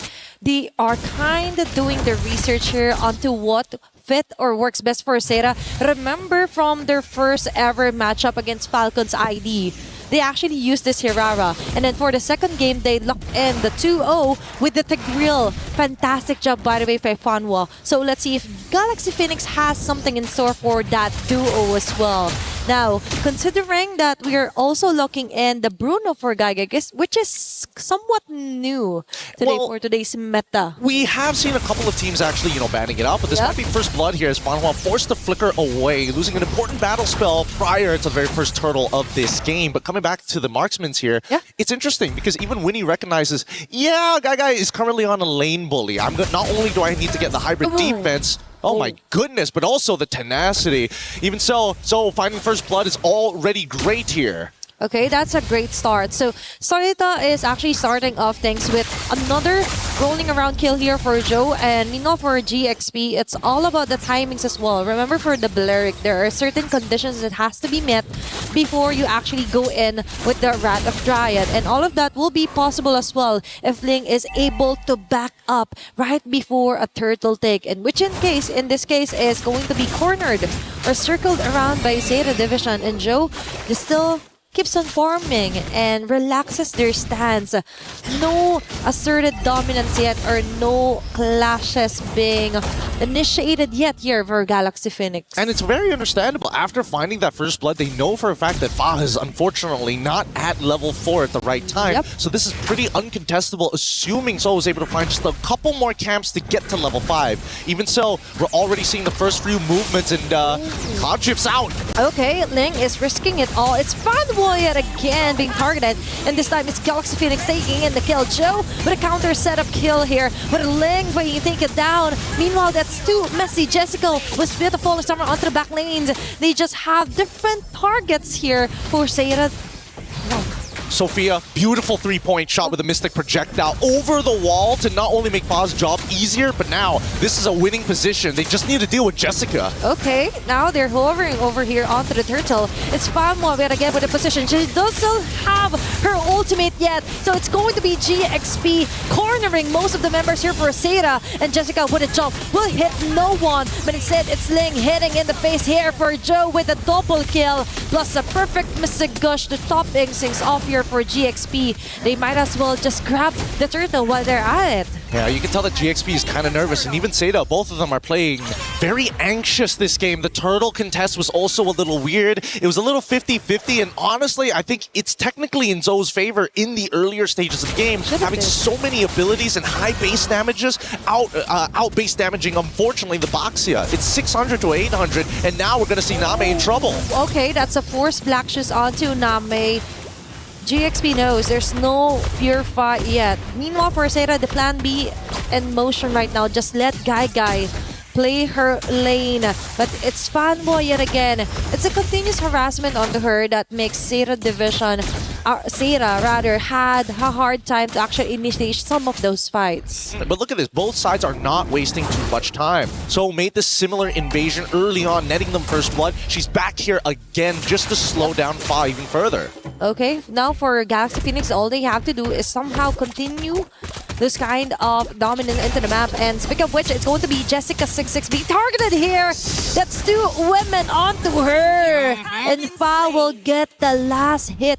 Even one of the backbone here for Sera is having a hardest time against GXP. Yep, this is the beautiful plays coming out from GXP. Very high level, showing presence down by the bottom side, already assuming after mentioning and also seeing Zoe on that top side. It's still a bit of a mistake and an overextension from Jessica. Even so, though, Ling is coming up big time. 3-1-2, gonna get plenty of money off of this. In terms of the side lanes and who's doing really, really well, it's Guy with plenty of money. It's Winnie with the EXP lead, but it's Ling really leading the charge. She is the master here onto the XP. Meanwhile, that is not going to look good here for Jessica26, and now Sophia initiates with the Mystic Gush. Lemma as well with a follow-up right of Dry. There's going to be the taunt. Joe trying to run away with iframes. It will be enough, but sadly though, onto the top lane, they won't be able to try and contest their positions here onto the neutral objective. Beautifully played. Oh, okay. Really, really well played for GXP's side. Seda tried an attempt here, but they don't. I think they need to understand that GXP's combination is very plug and play.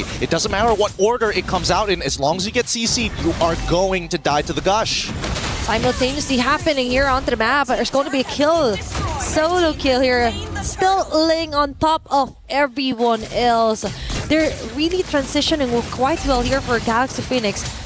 Getting a turret, getting a kill, you already have the turtle as well. So now we totally see the importance of what it does to our XP laners when you're kind of bullied early facing into this game. I mean, when you make back-to-back mistakes, unfortunately, in that laning phase, that's when it gets really, really rough.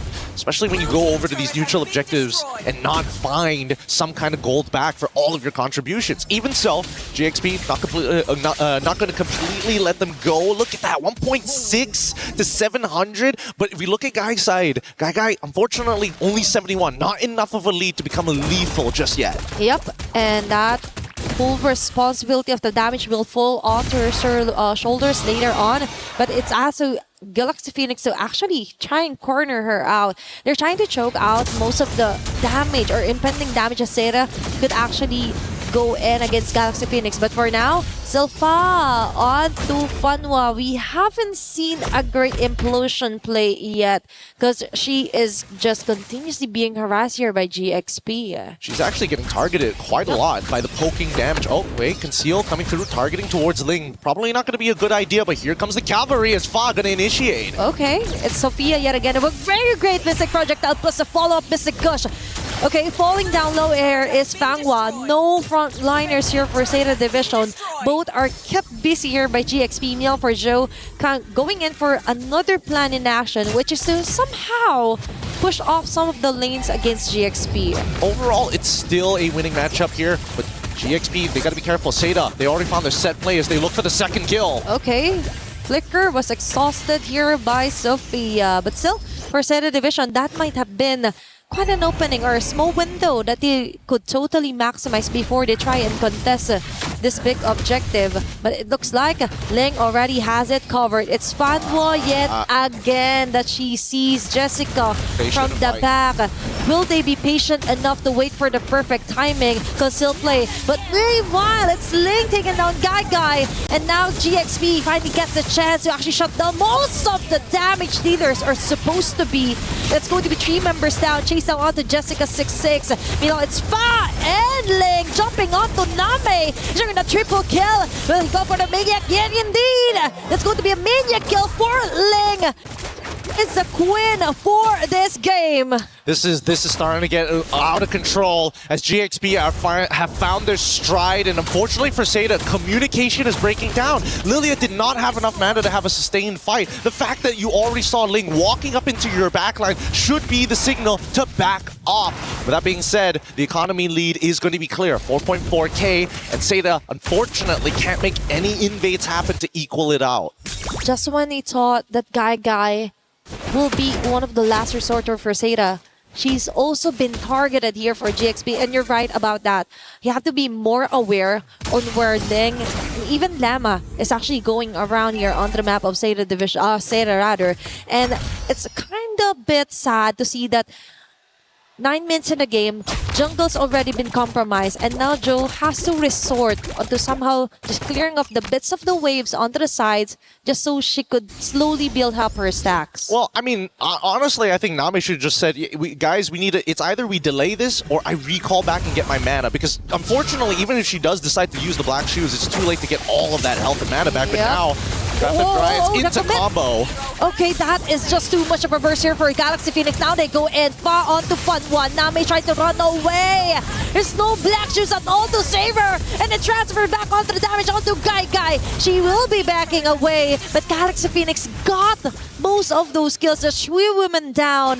Plus, they might even get a T2 onto the mid lane. Oh man, they've set this up perfectly. They can guarantee an inhibitor here. They broke the Holy Shielding and now they're going to go for a little bit more.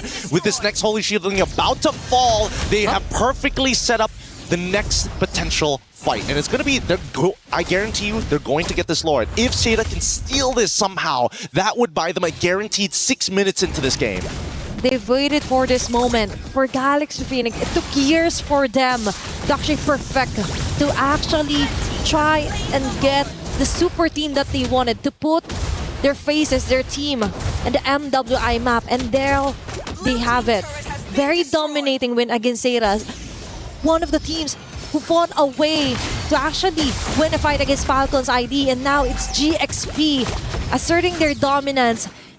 Looking at this one, of course, we see some clean discipline as well when it comes to rotations, plus the easy conversion of kill, then turret, kill, and then objective. Very clear attitude here for GXP. I mean, it's reflected by the score, 2-15 so far. It's just closing this game out. It's going to be a little bit harder than it looks, especially since Name is starting to scale and dealing with these waves well. So, fortunately, not going to get caught here, but they find Fanhua instead. Okay, Flicker. Fortunately, hasn't been activated here for Seda, but they have another task in here that they have to melt down as fast as possible. But it's going to be the Lord that GXP has and marching onto the bottom. So very nice of them to kind of delay things off onto the middle lane, even onto the top lane. Now the pressure is on. Macro control here for Galaxy Phoenix. Winnie onto the sidelines here. And Lemma with a Rapid Giant. Funnel immediately down. There's no more counterplay here for Seda. All they can do is run away while Lane chases them down the back lanes, and when he goes over the blazing duet, the cherry on top, Galaxy Phoenix is doing it. Complete members marching in towards the base. It's Seda trying to fight for their life here. Jessica and Joe Guy will manage to do that, but still, they're on the brink of losing here for game number 1. So close, but still, they can definitely still survive for a few minutes or so against GXP. Yeah, unfortunately, they're not able to cut through absolutely everyone just yet, and the spawn timers is going to allow the rest to actually come back into this fight. GXP could have forced the end there, but decided to take the safe route. This could be a potential mistake if Seda is able to find a turnover fight, a complete wipeout against GXP to close out the game. I would say closer towards the 14 to 16 minute where the death timers are long enough for them to crush through 2 to 3 towers in one go. And for that, for Galaxy Phoenix, they just kind of want more cleaner and clearer assertions of clashes here. I think that if they're going to look for the cleaner and an assertive way to play, they gotta ruin the position of Sophia. But just like mentioned in the beginning, right? Their plug-and-play combinations, now that all 5 of them can get involved, it makes Ling's job really easy. Instead of just, hey, I gotta go Cloud every single time. Not necessary if the combo actually lands. And now, let's see if something will finally land here for Seda. But one thing's for sure, those bullets are gonna land onto the last bit of base hurt onto the top lane here for Seda. This is making it harder for them to go outside and try to somehow farm, even contest the Lord that will be spawning right on cue. All right, now they're going to have first position here. This should be a pretty free Lord for the side of GXP. Seda, unfortunately, must play the defense. As soon as they start walking out, but more importantly, since their jungler is about to get revealed on the top side thanks to that top wave, GXP have nothing to fear. Now, Seda, how do we play defensive in a composition that just has so much counter-engage? If Fanhua decides to flicker forward, unfortunately, a majority of the important members on the side of GXP have some form of counterplay. Sophia will never be anywhere close to the front lines. Winnie has a Purify, so that only leaves you with just a bunch of tanks, one of them who wants you to be in their face. Yep, and problems keeps piling up here for Seda, especially Fanhua being the first to go down each and every clash. So for GXP, it just makes it easier for them, right? No more frontliners. All they have to do is do their thing. Ling goes in with punches, and the rest could just focus fire onto the base, which might happen into the next wave. Well, let's see, because now It's about time, and you can see that Fa is already trying to pull the attention apart. Okay, Lord has to be melted down here for Seira. Now they're too focused on the setup here for Fanwa, risking it all, even with the Dark play, is able to do it, but the damage just isn't there yet. GXP focus fires onto the base, gets the game number 1. That is the cleanest closing I've seen from many different teams here today, yesterday, and the day before, but GXP, they do it by the book. They do it honest, and it feels like a snake wrapping around your neck. You just choke out. You don't even feel the pain. It just goes black and the game's over. Definitely. And now for Galaxy Phoenix, they only need one more win to stay another day and fight for their way onto the semifinals. Mino for Seira. Man, they're going to have to hit the drawing board again. I think that they had an opportunity in the draft to actually punish this composition, but unfortunately decided to go the safe route. And the order, if the order changed just a little, it could have definitely helped at least GXP slow down that early game in the middle of this game. With that being said, though, we're going to go on a short break, and when we come back, it's going to be more MLBB action here at MWI.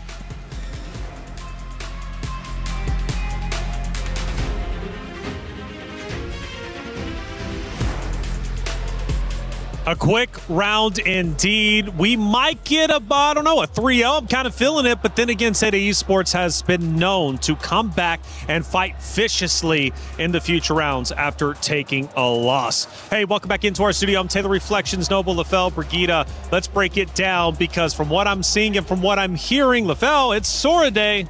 I don't know, man. Starting the very first game of today, the EXP lane has been, I would say, the make it and break it for a lot of these teams. I mean, like, let's talk about this. Ling on a story with only one damage item. Just one. Just one, and she got a Maniac. She won a 1v1 against Gagai, against Jessica. Whoever's in front of Ling, they die. Yeah, I even thought it might have just been a Series 1 thing, because these were two Sora specialists. That was Team Falcon's ID and Twisted Minds, but it just really keeps happening over and over again.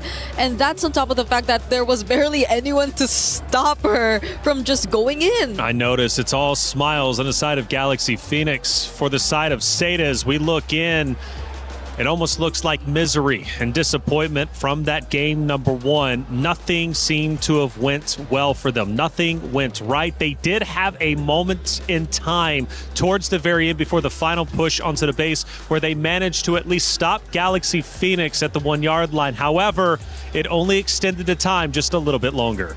Can I just say, like, I feel like going up against Galaxy Phoenix is like going through despair, because I don't want to jinx it. I really feel like they can go all the way. I feel like GXP can go to the grand finals, because as of right now, like I said, not only do they win, they make it look very easy. Especially, I like how Gideon put it. This is a very plug-and-play kind of draft, where sometimes you have a draft where you're waiting for that one person to make a play. But every single hero that they got, Gort can have a long-range stun. Yeah. The Boxer can just jump in. And even the Sora, you can either assassinate or set up for your team. But let's talk about our first action of the game. One of the winning moments, at least, coming out from the side of Galaxy Esports. We look now at the 8-minute mark. We're getting closer to the fight for the lore. But when we look at the left lane, my goodness, is there a fight developing? I believe this is the moment where we see Ling get that Maniac. She started off by taking out the gold laner first, the main damage dealer. And then after getting that triple, they're like, okay, you know what? This is mine. Yeah, and that gold laner kill was so easy, because Fanhua, I think, was very active on trying to find those implosion plays, those setup plays. And she does find them. She does get 2 or 3 members every single time. But then what's next? They don't get to actually provide the follow-up. Ling has been always attempting to isolate the backlines. And we take a look at our second one. Great breakdown. Let's break down another. This one's most likely going to be about 10 minutes in. We're just nearly there. Again, we go back to the mid now, even to the bottom right, and we start seeing another skirmish develop. This also just shows how individually everyone from Galaxy Phoenix, they can take care of themselves, because there's dives. This is basically like a 1v1 everywhere else, and it's just like, you against me, who's gonna win? And every single person from GXP won that bout. Yeah, and it's great because whoever starts to try and go for the fight and jump in, it's always them also being on the same page. Because sometimes you see people just trying to go for engage, but the targetization seems a bit off. Like they'd go for very different targets. But in this scenario, GXP, if Fa wants to go in, she jumps on a single member, then you could expect just everyone to focus fire on that before they move on to the next. One more final moment to check out during that first map that we ended up witnessing. And this time we go to the 11:30 mark. I believe this was one of the first base attempts, and it was in fact Seda Esports who was able to hold them back, but only for a little bit of time. This is kind of showing how GXP, they're able to win by taking out all the firepower, right? Just like how Brigida has been saying, like, you can have a good setup, but without the damage, it really doesn't matter. It's like getting a bowl of ramen and then having no spoon or fork or anything. That's the worst. You're just looking at it. Give me 2 twigs. I'm still finding a way to eat it.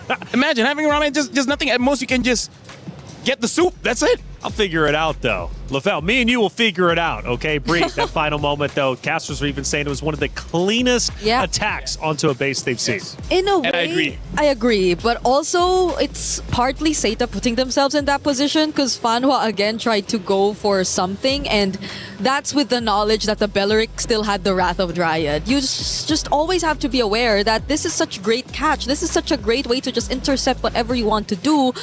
And it's so low effort. They barely had to do anything. Lema just had to wait so she could cast the Wrath of Dryad, and that's it. Now, one of the things I brought up during the hero selection, breaking it down, is for Seda, they love that Harara. Now, you did point it out, LaFell, that's not a win condition, but more so a piece of the puzzle that Seda Esports is trying to put together. Felt like Seda tried to do this on day one. It actually ended up working out. Relatively similar hero composition. Are they too reliant on the Harara? Do they need to switch things up? This is also why GXP is so strong because, like I said, they're the masters of rock, paper, scissors. They know the Harara is going to get picked, right? Instead of batting it out, they allow Seda to just take it so that they can have a draft that makes it so that Harara could not do anything. They ban out the carry, they ban out the Valier, they ban out all the anti-tank heroes so that they can have all the tank heroes so that Harara come in and is like, okay, can you kill me? You cannot, then you will die. Yeah, because we've been saying that you need to set up for the Harara to be successful. It's not like the Harara is just the one making things happen. So there are certain conditions that have to be met, and in this case, they did not allow any single one of them to get through. It was tough, and speaking of not getting through, Bree, I mean, Zhao was the only one with kills onto the side of Seda Esports, having two total eliminations. For Galaxy Phoenix, they had close to 20. But those all happened in the early game, and that was about it. One and the late one, when she got the clot, right? Yeah, that too, but most of it just really was when they could really take the Hirara and take advantage of how mobility is reliable, how the burst is slightly reliable, but everything else after that was just countered out here. It was tough. It really was tough to watch, to say the least. Seda Esports, I know, has so much more potential than what they just showed. I know for a fact they can play better than that.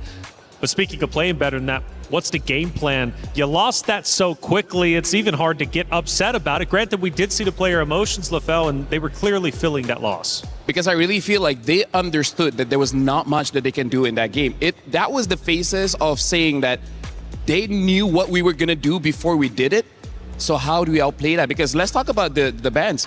Guinevere, one of Fa's best hero, got banned, and she still had the Boxia. She will still have the Link. If you have 5 bans for Fa, she still have a signature hero. That's why I say it feels like despair. Yeah, but I'm pretty sure they still have so much to pull out, and they're not even pushed to the limit. Like every single draft feels like they've just been expecting everything to come out, and they eventually get a hold of what they want. You know, coming into this again, and I keep bringing it up because I think it's such a cool story, Seda Esports was built for the MWI stage, but that means their hero pool as well.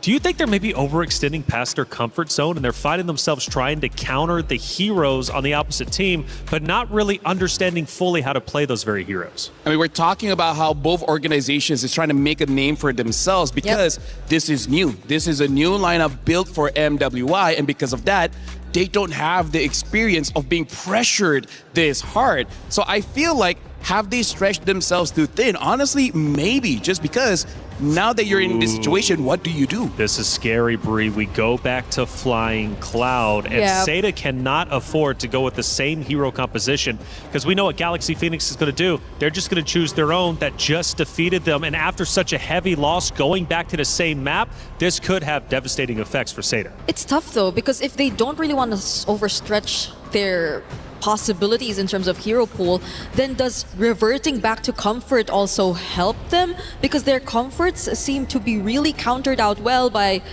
Galaxy Phoenix nonetheless. That's a good point, but we just witnessed Gen G try to do that. They went with their comfort picks, and they unfortunately ended up losing. So it's not a guaranteed, but it is something that I'll still stand behind. It does help, especially whenever you're feeling uncomfortable going into the next map after losing in such a severe fashion. I feel like you need to find a good middle ground. Middle right? ground, yep. Because like maybe 2 or 3 players need those comforts.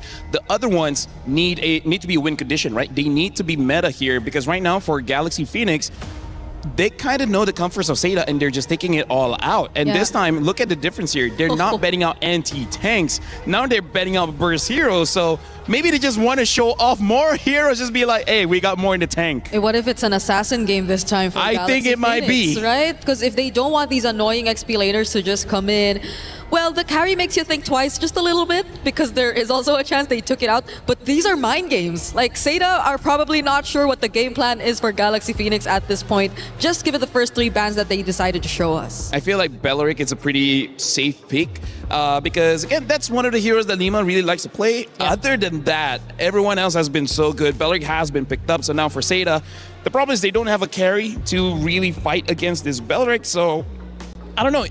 Even taking away the Sora is so dangerous because the Valentina is still there. I agree. At this point, they just want to snatch away the Lilia, so they have to deal with less problems if a Belleric Lilia combination shows up again. But that's not the only thing you can expect from Galaxy Phoenix, because if they go all in on the more tanky heroes, then they might just also opt for the likes of a Jusin, because it's also still open, so they have more ways of responding to it. But it's scary, but comfort is the game, I guess.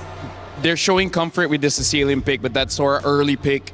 A reason why we don't see Sora so early, it's so counterable, especially with that Valentina. So that's a risk, saying that I don't think you'll pick up the Valentina, and they don't. They pick up the Phoveus, but Phoveus is also a counter towards the Sora. And now that the Phoveus sees it's a Sicilian, it's not a Gord, it's not a Lilia, the Phoveus will be fine. I feel like Seda, they just overcommitted on that Sicilian pick, making it an easy Phoveus pick. Yeah, and you're forced to play slow. You have to play slightly slower than usual.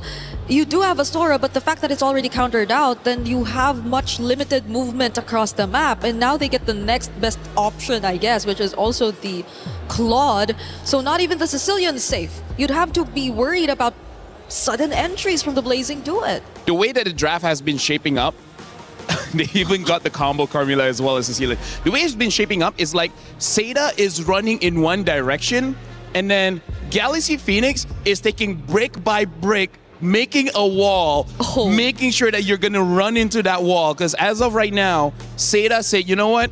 We are going for comfort. We're going for wombo combos. So just hoping for a very big team fight win, but that's one of Galaxy Phoenix's specialty, especially with that Belleric. I don't know if that's the best way to draft for this one. I hope Seda at least find some way to play opposite side of the map, because if they're just going really heavy on team fights and you're already forced to play slow, then that just really lessens your chances of being able to catch up to Galaxy Phoenix, because I just feel like Galaxy Phoenix are always going to step on the gas. They're not really going to allow Seda to play whatever game they want.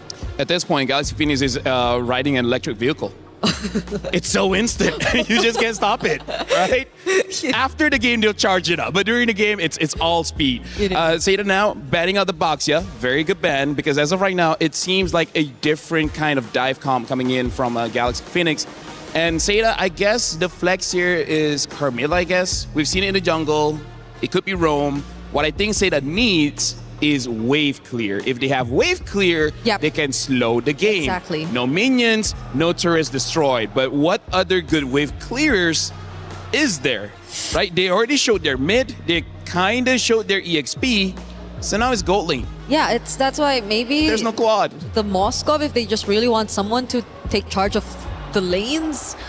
I almost want to make a risky pick of something like a Granger so that the early game is there, or a Harv, because I'm just worried the Moskov needs 3 to 4 items. It does. Cecilia needs like what, 20 minutes? Also because you're already forced to play slow, you're scaling in mid, so might as well go for an early game gold lane. They need some kind of early game. If not, this is gonna be super one-sided. So should they just go fighter sides and maybe like a YSS in the jungle to actually not balance bad. it out? Actually not bad. Or fighter in the jungle. We haven't seen Lucas for a while, but Lucas used to be good during that time. And there's a Valentina option still, so you know what? You're right. Okay, they ban it out though. Maybe. What other picks in the gold lane here? If you want, I can see something like a CC.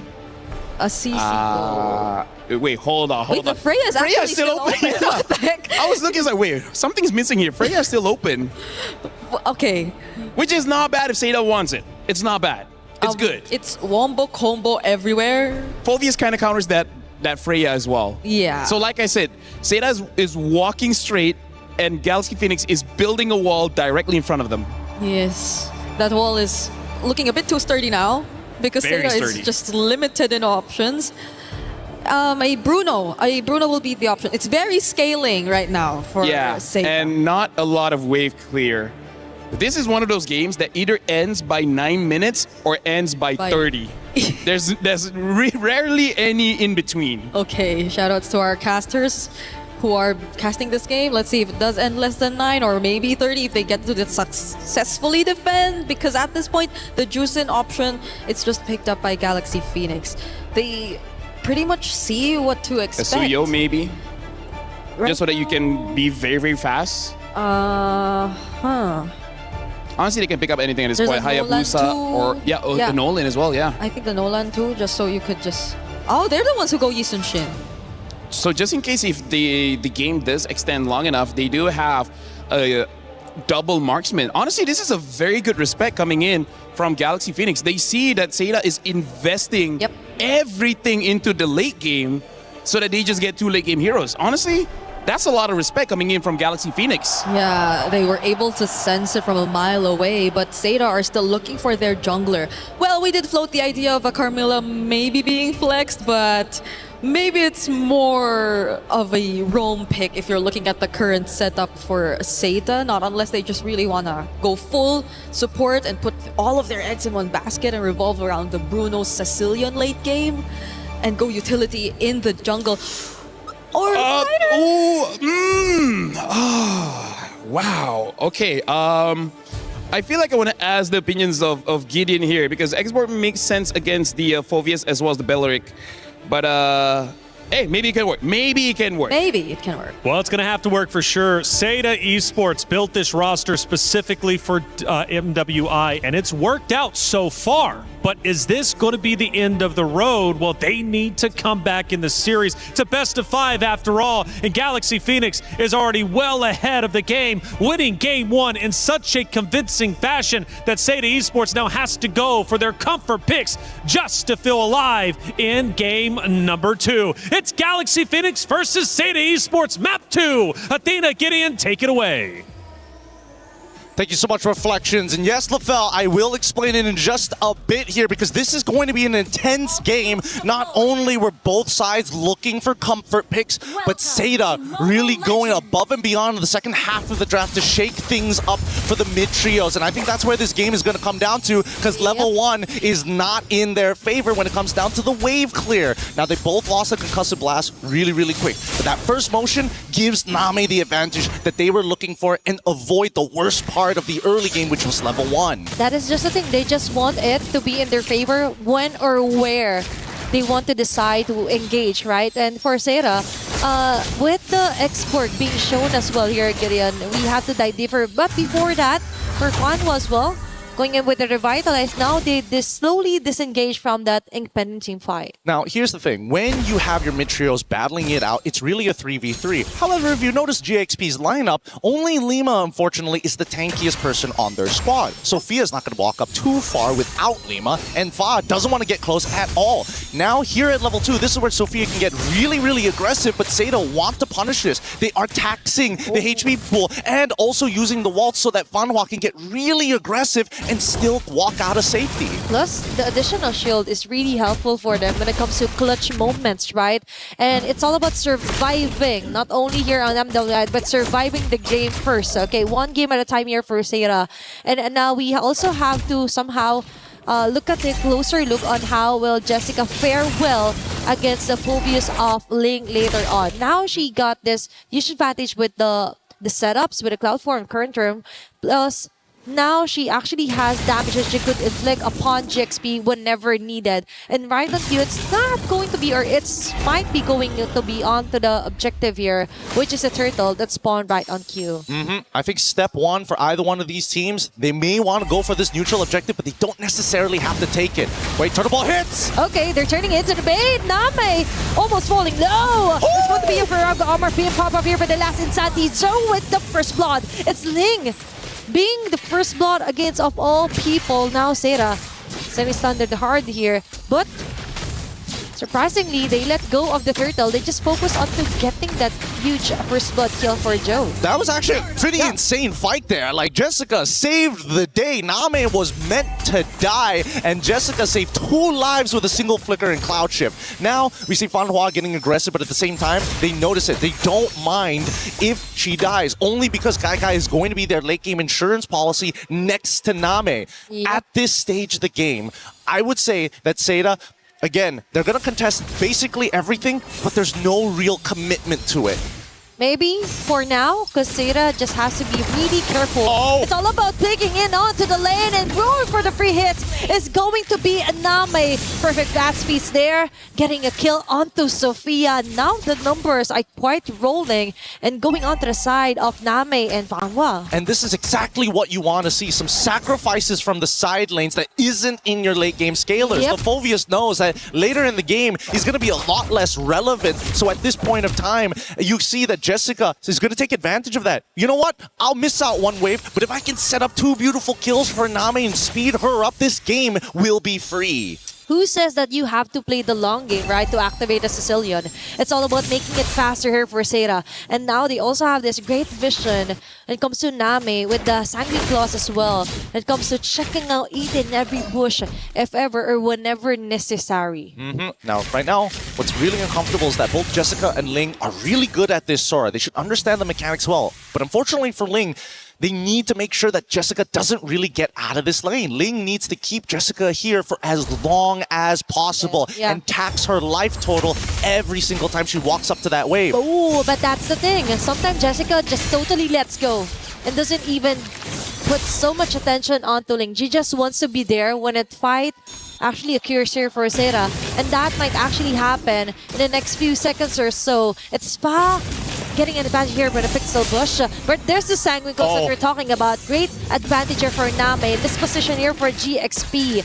They're trying to dance around this neutral objective, and Jessica26 is ready to rumble whenever ready. Foundry Shocker activated as well. It's going to be the blast here for Jessica26, targeting Fa of all people. And Joe freely gets the turtle in hand. The bat flaps will be able to land in on those targets. Bat piece activated as well for Name. And Guy will join in the fights, but a little bit too late because Seda already got objective and a kill, but GXP got a trade in return. Now, already with the Clock of Destiny finish here, I think it's really unlucky because Fanhua just could not find a really good angle to get that Cursed Blood onto multiple targets, and the counter engage from GXP was just a little too good.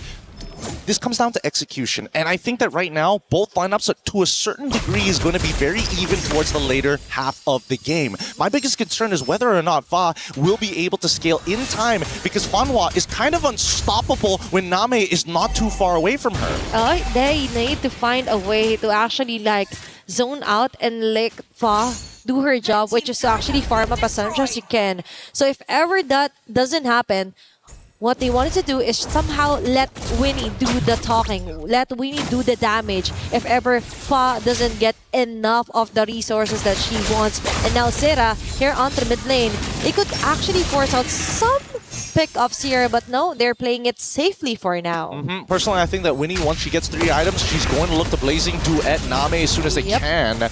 And for the meantime, Seda, again, they're not looking to kind of accelerate this game, as you can tell. They're looking to just, hey, match them, match that energy. Don't let the EXP go to waste. Don't let the gold go to waste. It's all about conserving their energy as well, because whatever happens, all they needed is just to wait for enough stacks here for Nami to totally turn the slaps into 1 or 2 hits at most here against GXP. Plus, even though there's a threat of a Claude, Fanwa could actually bypass all frontliners here for GXP just to try and delay things up here. And Sophia might have enough stacks here for the Stone Snare. Lantern Flare activated there. Name! Okay, we see that coming. That is quite an advantage here for GXP. They could just try and reach her from the back, which is exactly what Ling is trying to do. No more flickers, but now they have to play it safe. They're slowly back away. Now they get a great vantage point, and they actually turn the tides into their favor and getting Ling in return. Beautiful, beautiful setup coming in from Seda. They got GXP again in a 4v5 scenario that they cannot win from. And until we see GXP fight as 5, these fights, even a man advantage, is all Seda needs. And that is exactly what Seda wants as well. That's going to be the last turtle falling onto the hands of Joe. Meanwhile, Fa goes in with a plan B, just split pushing onto the top lane. And as you've mentioned, they need to fight on 5-on-5 here for Seda, but that isn't happening. So Jessica26 takes advantage of the fact. Fast speeds yet again for Name, collecting all those stacks to win it with a side blazing duet. She might actually fall, but no, luckily she will be able to get back just in time. But still, it's Ling taken down yet again by Sera. Good teamwork coming in from Seda. They had to make sure that the chain CC was going to be effective. I mean, yes, it broke a little bit, but it was enough to chunk down Ling enough and get Winnie out of there. Oh, that's a Crimson Mirror activated by Sophia. A slap is there, but Last Insanity committed here by Joe just to try and ensure the kill if ever necessary. Name with a bad speed free hit on the win. Finley, of all people, will be taken down. Flicker out here for most of the members of GXP. But still, for Seda, it's all about throwing the body Fanwa to get something more in return for Seda. Yeah, but the thing is, they're not finding any more moments. Now GXP is starting to get into a scaling, starting to scale up into this match. Endless Battle already purchased for Yishin Shin. It will be able to start sustaining and getting in and out of these fights more effectively while still maintaining high bursts. When we look at everybody else, Guy so far already with 2 very valuable items is looking to get that Malefic Gun to extend her range, and then the composition is complete. Yep, it's all about making Guy more dependable as well. Like compared to game 1, she didn't have enough time to actually scale up. Now she has the advantage. She has the position. Now they destroyed her onto the top lane. Controlling the macro as well is one of Seda's weakest points from previous games, but now they're also focusing on to balancing out waves. And with Winnie, on the other hand, she just wants to focus or force out reactions from Seda, but no, they have their own plan in mind, and that's to target Sophia. Still no flicker yet. They know that it's just a Crimson Beacon. Now they transition here onto the objective. They're also going to break the Holy Shielding on the top side with a slow pushing wave as they're about to fight. Oh, Jessica6 is forced out of her ulti just to get away. It's Ling onto the front line. They let go of the Lord. It said there's going to be a taunt. Fa will be securing the Lord on her way to annihilate members here for Seda. And now they catch them. Silas will pop of immortality. And Winnie finally gets an opening that she needs. It's Guy and Joe being left here. And Winnie ensures the double. Meanwhile, for Guy, she gets the triple in return. As Seda still got an advantage all over that messy clashes that GXP did. A 3 for 3. What? Hold on, no, Jessica in trouble. Unfortunately, no ult, and now it turns into a 3 for 4 in favor of GPX. Okay, now they finally get something more out of messy teamfights, miss initiations, and what mattered is that they were able to actually get an objective while they were doing so.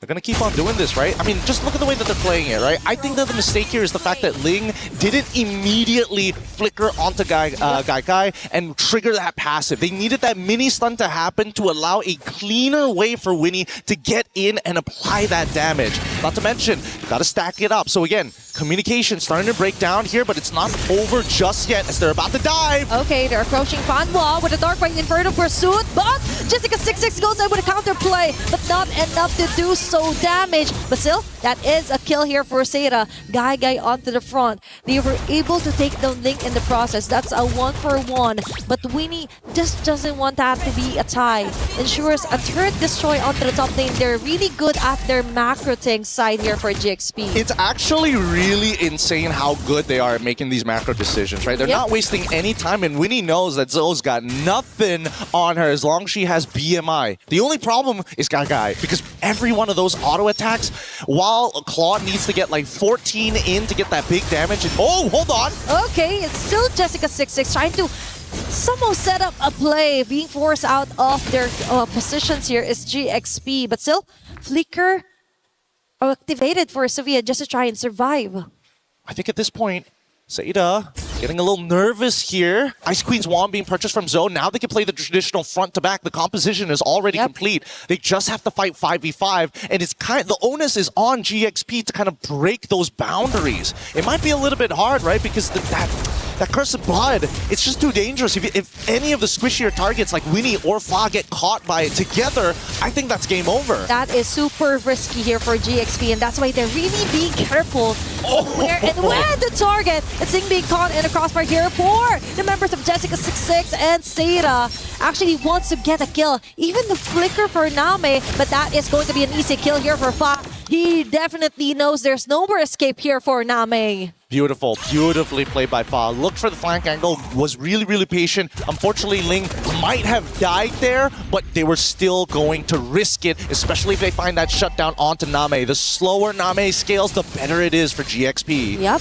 with Galaxy Phoenix now, they're focusing their attention on controlling out the wave and position when it comes to taking out the Lord. It's going to be a free Lord here for Galaxy Phoenix, and now great zone out by Lemma and Sofia against Seda. It's looking really, really good here. But unfortunately for Seda, despite the score being 8-11, the Lord is in the hands of GXP with a 1k lead, looking to explode it into a 5. However, now that the bottom side, no holy shielding both top and a bottom, it kind of doesn't matter. I feel like GXP has kind of conditioned Seda a little bit. And yes, look at that mid lane.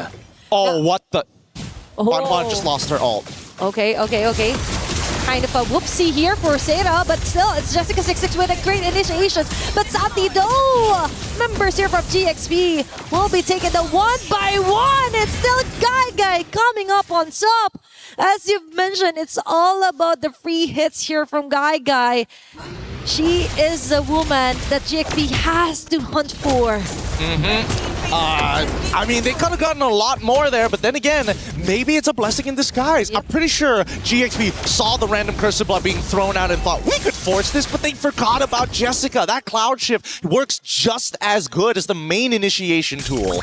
Okay, now for Seda, they just have to be really careful onto controlling the wave as well. They have very good initiations, to be honest. All throughout their games, they're really dominant when it comes to clashes. They really know how to play the micro really well. But the problem is that most of the time, even not so in super long games, 15 minutes is considered mid-game, right? And they're already gotten their base turrets already destroyed, but most of the opponents that they play against, and that is somehow frustrating if you're Seda, because you also have to double down onto watching out the long lanes here, but Lema instantly being bursted down. Okay, Fa was actually waiting for members here for Seda to actually exhaust all their ultimates. Last Insanity committed as well. It's Winnie being caught. Oh my gosh, they stayed a bit too long there against Seda. They just didn't make a decision. GXP needed to start moving to that direction. They cannot just let it go. They could have just sacrificed the waves just to make sure that the rest of GXP can get out. And now their cores are in trouble, and Lima might be the next to fall. Okay, even with the random die, I think that won't be enough to survive. And it's still Name collecting all those stacks. Oh my god. Now it's Joe onto Fa, trying to run away. Immortality removed entirely. Last Santi just to try and get away, and she will successfully do so. But Seda, on the other hand, will be punishing most of the members here onto GXP. Focus fire and actually destroying a base turret in the process. Okay, well, I thought maybe that flank was already looking so good, but the rest of the team, and especially for Lima, losing so much HP, just didn't have the right conditions. Now, both sides missing inhibitors. Seda needs to go back to clear up this wave and then look to contest the Lord. So right now, GXP gets first move to position for this Lord. Is nobody going to clear up that top wave? Thank God. Turnaround coming in from Lima. Okay, and that's the thing for Seda. They have to think of the bigger picture. And with them thinking that they have to go out or go home to defend, it took what? Like literally a few seconds for GXP to actually burst down and get the Lord. Again, I was saying that Seda was able to match up with the macro of GXP, but it seems that now it's starting to slip. The fatigue from the 16-minute game where every single one of these moves could be the difference of extending the series or sending you right back home. And either way, GXP, they're the cool, calm, collected ones, yet we haven't seen a very clean 5v5 just yet. It's always somebody goes down a little too quick. Somebody isn't as committed compared to the others. Once GXP gets on that same page, Seda's going to be in a lot of trouble unless they once again forget about the two big ultimates. Cloud Chip coming in from Jessica26 or the Cursed Blood from Fanhua. Okay, two things to check if you're GXP. And now, they're slowly approaching top lane here. Lema onto Joe. There's going to be lack of flare. Last Santi just to clear off the minion wave that GXP brought onto the base of Seda. Now, it's going to be a defense, and they're not willing to risk it at all here, Gideon. Why does nobody want to hit the turret? Just somebody, anybody at this point. And now they're pulling. Guy is literally pulling it because the mid-tier 2 didn't break. Okay, now they're talking. Seda just wants to go in for a kill, but Fanhua immediately melts down here onto the hands of GXP. And we have Winnie here with a Blazing Duet going for free hit. Sophia with a double. Now that's going to be a disaster here for Seda. They have to defend for their base. It's still complete 5 members here for GXP knocking in onto their base, approaching the mid lane. Oh, this game just got extended for little to no reason here. Yep. And now the inhibitor's still being threatened, and yet Seda are going down as easily as you think. GXP, they got a little disrespectful there. They should have remembered, hey, you can't get the inhibitors without taking the tier 2s, so why did you hard push it on the long lane? They were too focused onto taking down base turret that they forgot. Wait, we have to go back to the basic fundamentals, right? You have to prioritize first onto turrets that you really want to destroy, then you go by there.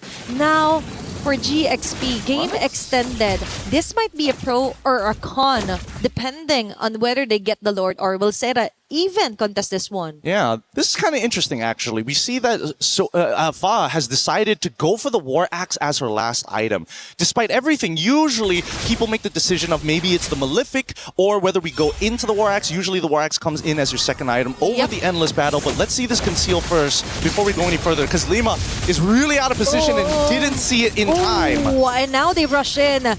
Immortality removed entirely just before a Lord take here for GXP. Although technically, she still survives, but for Seda, they have another layer of info that they have. But still, first things first, they have to clear off wave after wave before they try and position themselves into trying to contest this objective. I love the fact that Seda are using these small little tricks. When you conceal, stick by walls because it's just harder to notice something changing when it is a fixed position. But even so, they're still contesting for this mid spot here. Okay, it's Fanhua being covered here by GXP. Waltz in towards Name, and now they try and dance around this Lord. 9 minutes into the game, this might be the ending Lord that GXP needs. And oh no, Jessica6 is forced out of her ultimate. Wait, what? On the back lane, it's Fawn getting the Lord, and when he goes in with an entry point of Blazing Duet, Jessica6 might fall down. Yes, indeed. And Ling onto the hands out here, and Guy gets in with the multiple balls ahead, getting for the free hits. Seda is doing it. They want to survive, but wait, there's more. They have to go back. They have to defend their base. And it's Winnie on their back. That's 4 women across the map trying to find a way to go home safely to defend against GXP. This might be the first time that both Seda and GXP have been put in this position. This is the sloppiest we've seen. So nasty as they 5v5 around this Lord Pit. A steal from Fa, but yet we are seeing that Seda are coming out of on top in a lot of these scenarios. Both the XP's down and 1 chance to survive. Okay, they still have the capability to extend this game! And an immediate shutdown onto Fa and Joe and the rest of the Gandes might just have it. They have it, what it takes just to try and survive for long. It's Sophia being targeted by 2 members. Even with the Lander Flare, I think that won't be enough because they are locking their sights onto her. And Gaga is still alive, still deathless by the way, onto this 21-minute game time. And there's a chance at the end of the game right here, right now. They got to deal with these waves. Let it push in just a little bit closer. They have to stop it right here at the inhibitor. If they don't commit to it, they're going to get cloud shifted. Okay, if they play it just right, they might be able to equalize this matchup. It's Leng and Winnie with the Blazing Do It with their ground. They just want to delay things up, but Seda just isn't having any of it. A minion wave will cross over, and it's Seda taking in game number 2. They extend it. They bring it to 1 chance, 1 more game to see Seda versus GXP. Holy! Both of these teams are pushing each other and are grinding each other down. Their plays are looking a little more sloppy, but at the same time, this is a new environment. No teams have pushed both of them this far, and they have so much to fix upon, not only in fundamentals, but just in the raw mechanics. It's a scary moment to be in here, because can you imagine the stress, the pressure, which is causing these consistent players to start deteriorating? We're going to take a breath here up on the table. We're going to be throwing it back over to Reflections at the studio. More MLBB action right after this.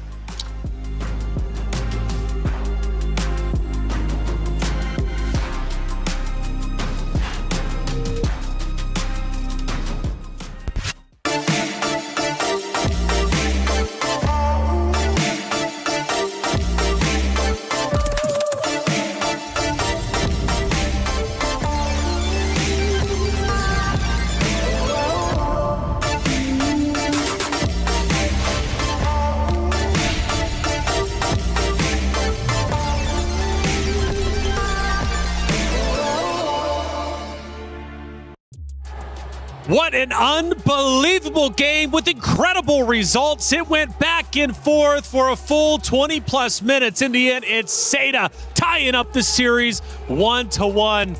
Bree, I thought you were going to lose your voice screaming. You were losing your mind. Have I not? Oh, did you hear that? I feel like I lost a bit of it just because of what happened there in that game. It's, what, 20 minutes long? We didn't hit your 30 minutes, but yeah, we were close. We were close. You know, it's funny, LaFell, you did say it's either going to be a 9-minute game or a 20-plus minute game. When I saw the 9 minutes, I said, well, we're in for the gauntlet. Oh, yeah. I mean, like, Cecilia needed 20 minutes to get there, and they got there, right? I feel like I cast a curse Galaxy Phoenix just a little bit by saying they could go all the way to the grand finals, and then that just happened because, let's face it, Seda had an amazing game, but Galaxy Phoenix, a lot of misplays, especially from Winnie. Well, you're very passionate about that one. He did put a disclaimer that he doesn't want to jinx it, but you know, Caster Curse might just be a bit too strong for today. It's a real thing. Sora is a real thing too for Happy today. Sora Day. Sora Day. It's been, what, all wins for whoever gets the Sora here. It seems to be the cheat code. My goodness, though. Seda at one point fell behind, and I was thinking, okay, we're probably going 2-0 here, but through resilience, they ended up fighting back. Talk to me about that back and forth, LaFell, because, my goodness, felt like Galaxy Phoenix was winning at one point. Seda then took back over. Galaxy Phoenix had a very real chance to push the base. They didn't. They pulled away. Seda took advantage and ultimately won.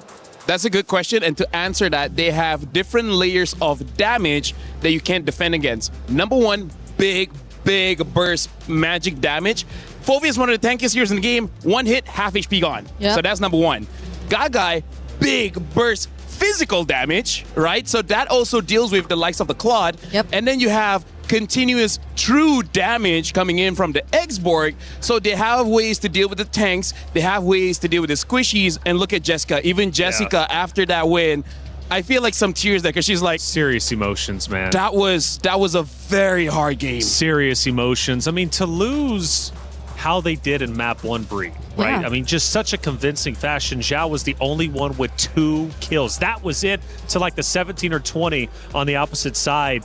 Unbelievable results. Let's take a look at a couple of actions. And usually I set them up and I kind of have a feeling where they're at. I'm not going to have any idea who's winning in this moment. We take a look at it, and it could very well be Galaxy Phoenix leading the way here. So it is a little bit later on. We're now down to the 12 minute marks, and it is in fact going to be Galaxy Phoenix leading, but just slightly. Yeah, and it's where I think you start to feel the scaling come in. I know it's just a 12-minute mark, but Lemma and Ling were starting to feel it.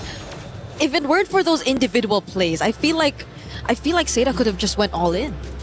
And looking at the second moment, LaFell, we get down towards the end, and I'm hoping they show the base push that ended up failing for the side of Galaxy Phoenix that then forced Seda Esports to come back. We take a look at it, and that was a huge turning point, obviously, throughout this series. Getting now down to the 13-minute mark, we do see a little bit of a middle battle, though, taking place. Yeah, honestly, this is where we start to see the damage coming in from Name, the Sicilian, and that is why when they were about to push for the edge, which maybe we'll see later on, I was like, I told the Brigade, I was like, I don't think this game is going to end. Because the way that everyone was positioned, it was a very good defensive position coming in from Seda.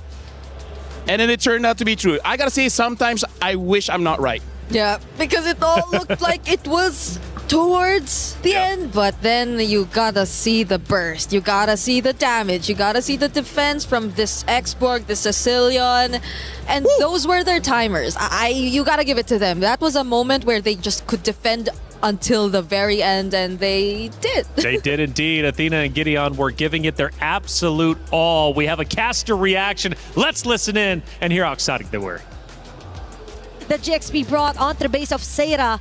Now it's going to be a defense, and they're not willing to risk it at all here, Gideon. Why does nobody want to hit the turret? Just somebody, anybody at this point. And now they're pulling. Guy is literally pulling it because the mid-tier 2-1 didn't break. Okay, now they're talking. Seda just wants to go in for a kill, but Fanwa, if it melts down here onto the hands of GXP, and we have winning here with a Blazing Duet going for free hits. Sophia with a double.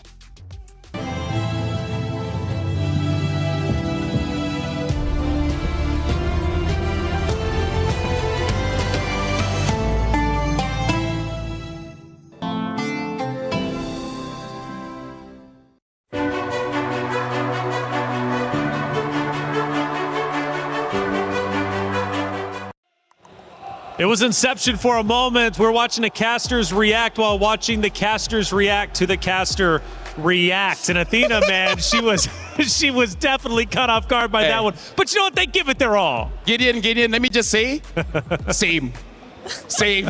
Me and Briggs, like, if there was cams on us, we'd also be like, we're very passionate folks. You know, we love MLBB. Yeah, we love MLBB. And he's put a caster curse in game for 3 times straight in just a single minute. I don't know how that was possible, but everything just went the opposite way of whatever we said. We need an analyst cam, though, on you, especially when you start losing your mind. I didn't know what was going on. I actually went to LaFell. I was like, what is happening? Like, what? Honestly, it looked like she was having a seizure. She never does that. You've never been this passionate. I was screaming, yes. Yes. Galaxy Phoenix, she's backing them up, man, and she was excited to see them come back until it wasn't a comeback. Seda Esports, man, 1-1, all tied up. My goodness, do they look unstoppable. But I have to say, after what we saw from Jessica, yes, and her emotions, yes, we might really have to give it to them because they risked it. They risked it so much to go for a Sicilian Carmilla lineup to end or to get in that game. So, like, they went in with, I think, one of the strategies they've been trying to keep, but they were just forced to bring it out because they just desperately wanted to stay alive in this tournament. Look at that damage as well. Gagai did 123,000 damage, while Name did 105,000 damage. Sophia, funny enough, also did 105,000 damage, so that is quite a lot. But this just shows, as strong as the Sicilian was, a lot was on Gagai on that Bruno. So And by the way, clever pick for that X-board, because I did not notice there was not a lot of bursts from Galaxy Phoenix to destroy the Faraga armor. So I didn't notice that. So honestly, brilliant drafting coming in from Seda. Yeah, because it seems like you're just so tempted to go for the Jusin. Everyone just seemed like they had to go melee and close towards the opponent so you could just freely use your lantern flares. But we're looking at Ling and Jessica. So much highlight on the EXP lane, at least for today. Whoever gets the Sora has a huge advantage. But in this particular game though, Ling, I think a lot of times Ling was just doing what the Phoveus would definitely do, but Jessica, for some way, found her way around it. If we're looking at the gold distribution, it tells the story of the game here, because we see coming in from Jessica, she took no gold from the jungle crease, meaning that she's always around the map, around the river, as well as the lane. Whereas you see Ling have to take some jungle crease, meaning to say that she was losing, right? She needed money somewhere, and one of the options there was the jungle. Well, let's head back to the stage for the two teams now to get ready for the pick and bans. And Galaxy Phoenix, Seda, this is going to be an incredible matchup now, clearly. You know, after map 1, I'm thinking, this might be a hot 3-0. We've only got 2 O's on our stage after all, but not the case this time. In fact, this is a historic moment. It's the first time we've actually had a 1-1 scoreline on our stage in its entirety. So this one could very well go the distance. And Seda finally gets some wind in their sails, and I think much needed after that game 1 loss. Now, for Galaxy Phoenix, that's a narrow loss, but sometimes those can sting more than a blowout. Honestly, reflections, I feel like Brigitte is so happy because she loves extended series. She hates those 2-0. So finally getting it, you can feel her joy. Yeah, well, we might as well, because this is the last day we'll be seeing best of 3s. We're going to best of 5s, right? So we just want to make the most out of the best of 3s. Why are our casters doing this most? No, the casters are looking at us. We're looking at them because here's the thing. We have developed what we call what do you call it? What do you call it? Give me some philosophy. You've been studying philosophy, biology, or anything. Physics. We are in a different reality than most people that we live amongst ourselves. So we share pain, we share joy. I'm looking at Gideon and I'm like, we've been at this together for most of our lives. He loves me, I love him. Oh my. And the world? Yes, we're both married, so it's okay. We can share. Yeah. All right. Well, hey, it's getting deep out here, guys. I don't know if you can feel it or not. We can say that because he can't fight back, so that helps. Find a platform to sit on. It's getting deep out here. Galaxy Phoenix, Seda Esports, all tied up 1-1. As you mentioned, it is a best of 3, so it comes down to this final one.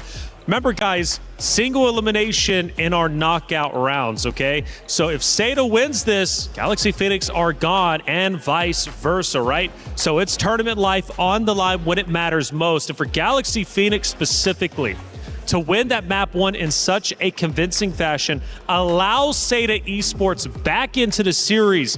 If they were to then lose this best of 3, have their key crushed, that map 2 is going to haunt their dreams until next year. Bree, I gotta ask. What? Seda won because of a cheese pick, a cheese strat. Yeah. Right? The Sicilian, the Carmilla, the X-Borg. Do you think they can do that again?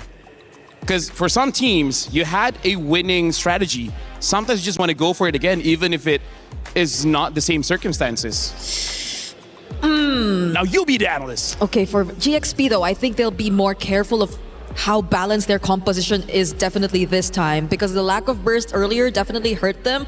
The lack of range earlier definitely hurt them. They had to scale for both of their carries, and they might want to spread it out a bit, but it's another Flying Clouds map. Hey, talk about Sora Day, am I right? Sora Day. I was going to say, dude, we need a Flying Cloud at this point because we're tied up 1-1 on Flying Cloud. We need a tiebreaker. We're going to get exactly that. I'm excited for this one, man. 3 Flying Clouds to determine who moves forward and who goes home. You know, Gideon's favorite hero is Sora. Really? But the one above that is Uranus. Oh. He can't get over that hero. If he can pick it up, he would pick it up. He doesn't care if he has to use Uranus mid lane. He would. Like, he has a shirt saying, I love Uranus. Really? I don't dare lie to you, Briggs. Okay. But I agree with you. For this one, GXP, there needs a little bit more balance. I'm almost even thinking maybe the Yusenshin is too much respect, thinking that, you know, we're going to fight late game to late game, but a Cecilia on late game, I mean, like, that's That's not okay. Because either way, if they did hand over the Yi Sun Shin and they had a Sicilian and a Claude in their lineup, then just go full out on early game. Then just make sure that you snowball out of their minds just so enough that they couldn't really catch up. Because in a way, they just allowed the X-Borg to also somehow balance out Seita's lineup a bit more. They allowed for the Carmilla to get a bit of help, for the combo with the Waltz to actually be a problem. So this time heading into this draft, hopefully they both were able to reset and that they get to bring out their fullest potential. Full out. I'm thinking just go Assassins then. Let's get a repeat of that honestly, one matchup that we had here on Group A. Like, that was incredible. Almost 40 plus eliminations on both sides. It did not disappoint. I'm ready for it, and I hope you guys are at home, because this is really such a tremendous matchup. It comes down to this. One more map to determine it all. For Galaxy Phoenix, their first international LAN, and they are performing sensationally. Now, on the opposite side, for Seda, a team built specifically for MWI. They've had shaky moments, yes, but they continue to persevere and make it through against all odds. And both of these teams could very well be making a grand finals appearance. It's not going to be easy, but nothing ever is if you want to be a champion. We're going to have our hero picks in just a minute. And we've had two diverse hero pools between both rosters for sure. I'm just hoping for Seda, they get that Sora pick, they're going to be in some good hands. Yeah. But Harara, that is also one of their defaults, and it didn't work out in map 1. So let's see what they do going into the pick and bans. I want to see what the respect is, because they had a counter for the Sora, and it was not enough. I think it's also really more on the Sora now as a prio rather than the Hirara. Hopefully, if ever Seita does go to blue side, because I think earlier they were on... Were they on red earlier? They were on red because it was red, an X-Borg red 5 Yeah, pick. so hopefully this time they might as well... Oh, but wait, is Sora really first pickable though? Here's the conundrum. Conundrum. Big word, huh? Big word. Say they get a Sora. Okay. And say you want to run that Sicilian again. Sicilian dies very fast to a Sora. The reason why Sora has been doing so well is because teams know each other so well. Seda knows Galaxy Phoenix. Galaxy Phoenix knows Seda. I know Gideon, right? So they know that these damage dealers need some kind of answer, and the answer is Sora. Sora. Deals a lot of damage and usually gets away with it. Okay, so maybe just maybe if they do go blue side, we get to see that. A bit of change, and it's something that will definitely apply. You call it, I guess, the tournament meta, quote unquote, especially in this context. But there are also a lot of other things that we're yet to actually see prioritized. The Freya, I think, was disregarded this entire series. Yes, I was very disappointed, but okay. So I'm wondering what the plan is going to be, because they definitely are thinking hard about this. The other word for tournament meta is pocket meta, which Oh, yeah. means it's just a meta for this current situation. So I feel like for Galaxy Phoenix, I think just go back to one of the strategies that they have used to win, because at this point, again, like I feel like they're playing Galaxy bad, not even global bad, right? It's like we've used this once. Galaxy bad. So never again. Except the Claude, though. They never changed the Claude. Do you feel like they should finally change the Claude? Maybe not. There were a few times Winnie was in a position that a Claude should not be in. Yeah. But it's also maybe stemming from the understanding that once you push the waves against Team Seita, you just get such a huge advantage, because that seemed to be one of their biggest problems too in the previous game, in all their previous series. Yeah, the wave management is something that's lacking a bit. Actually, maybe that's also why they banned out the Moskov. They want to ban out hero that can protect the waves. Because, yeah, at this point, Seda, I feel like that game number 2, they won, but it was kind of a nightmare as well. Always have to go back to base, make sure the minions don't end the game. It happened like, what, 6 times minions almost ended the game. Yeah, and they... Well, I don't know if it's a good thing. They're not as reactive. Like, they're not just quick to decide to trust send their someone base. back. They trust their minions. They trust their minions. They trust their They got base. King Bob on their side. Yeah, but at the same time, is it really the right decision at times? Because, well, it does reward them. Sometimes they kite them long enough that even GXP are not able to recall, to reset. But at most, it really puts their base HP down to a very dangerous level. Well, going back, why didn't, I mean, realistically, Galaxy Phoenix like close the door on Seda during that one base push? Because even the casters were like, this was your opportunity. Push forward. Why did they break away? They were spread out. Yeah, so step one, take out the Sicilian. The Sicilian clears the way very fast. They don't have that guy, right? Phoveus doesn't dive. Winnie could have, but Winnie could not. Right? So that's just... Oh my gosh. Look at that. A Carmilla ban. The respect showing from Coach Ririf. Right? Carry ban as well as the Carmilla ban. By the way, ladies and gentlemen, we just jump into the draft here. Seda is going to be blue side first pick. GXP on the second pick. Red side Flying Clouds again. Sora is nowhere seen on the ban list here. Marcel Herrera as well as Guinevere banned out by Seda. One more ban for GXP. Yeah, the Claude is also still going to be likely an option for a GXP later on, not unless Seda actually deny it this time, but I don't think they might want to go that route. The Belleric is also still up for Seda. Since the Carmel is already gone, might as well revert back to one of their picks that really worked the most. So not unless Galaxy Phoenix actually take it out here, but there are a lot that you might want to consider for the ban. Going for the Valir. I'm smelling an Akai later on. The Baksha Akai are actually still up. Actually, yes, yeah. Baxia. Never mind, Baxia. Baxia is a better pick here. Yeah. So Seda, it's up to them now. The Balearic is up again, open. If they're already expecting the Baksha to come through anyway. Or do they deny the Claude? Just honestly taking the Baxia away would not be a bad idea, but it does seem that they want to play something more chaotic in the jungle, right? Something that can potentially counter whatever GXP has, especially with that Valir ban. You kind of know that Galaxy Phoenix will have a tank.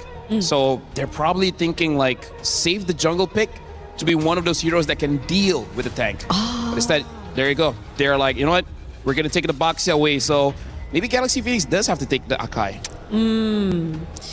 If they are forced to take the Akai... I mean, they can take it later. Or, you know, Barat's Matilda, if they have that... Matilda is actually open. Up, Sora. So, Uh-oh. Do they win? Uh-oh, that's based off of history, I would think so. What's the pick? I mean, Jessica going Baxia is quite interesting. I mean, she's gone Herrera, she's gone Sora, now Baxia. What's the game plan, you think, for her specifically?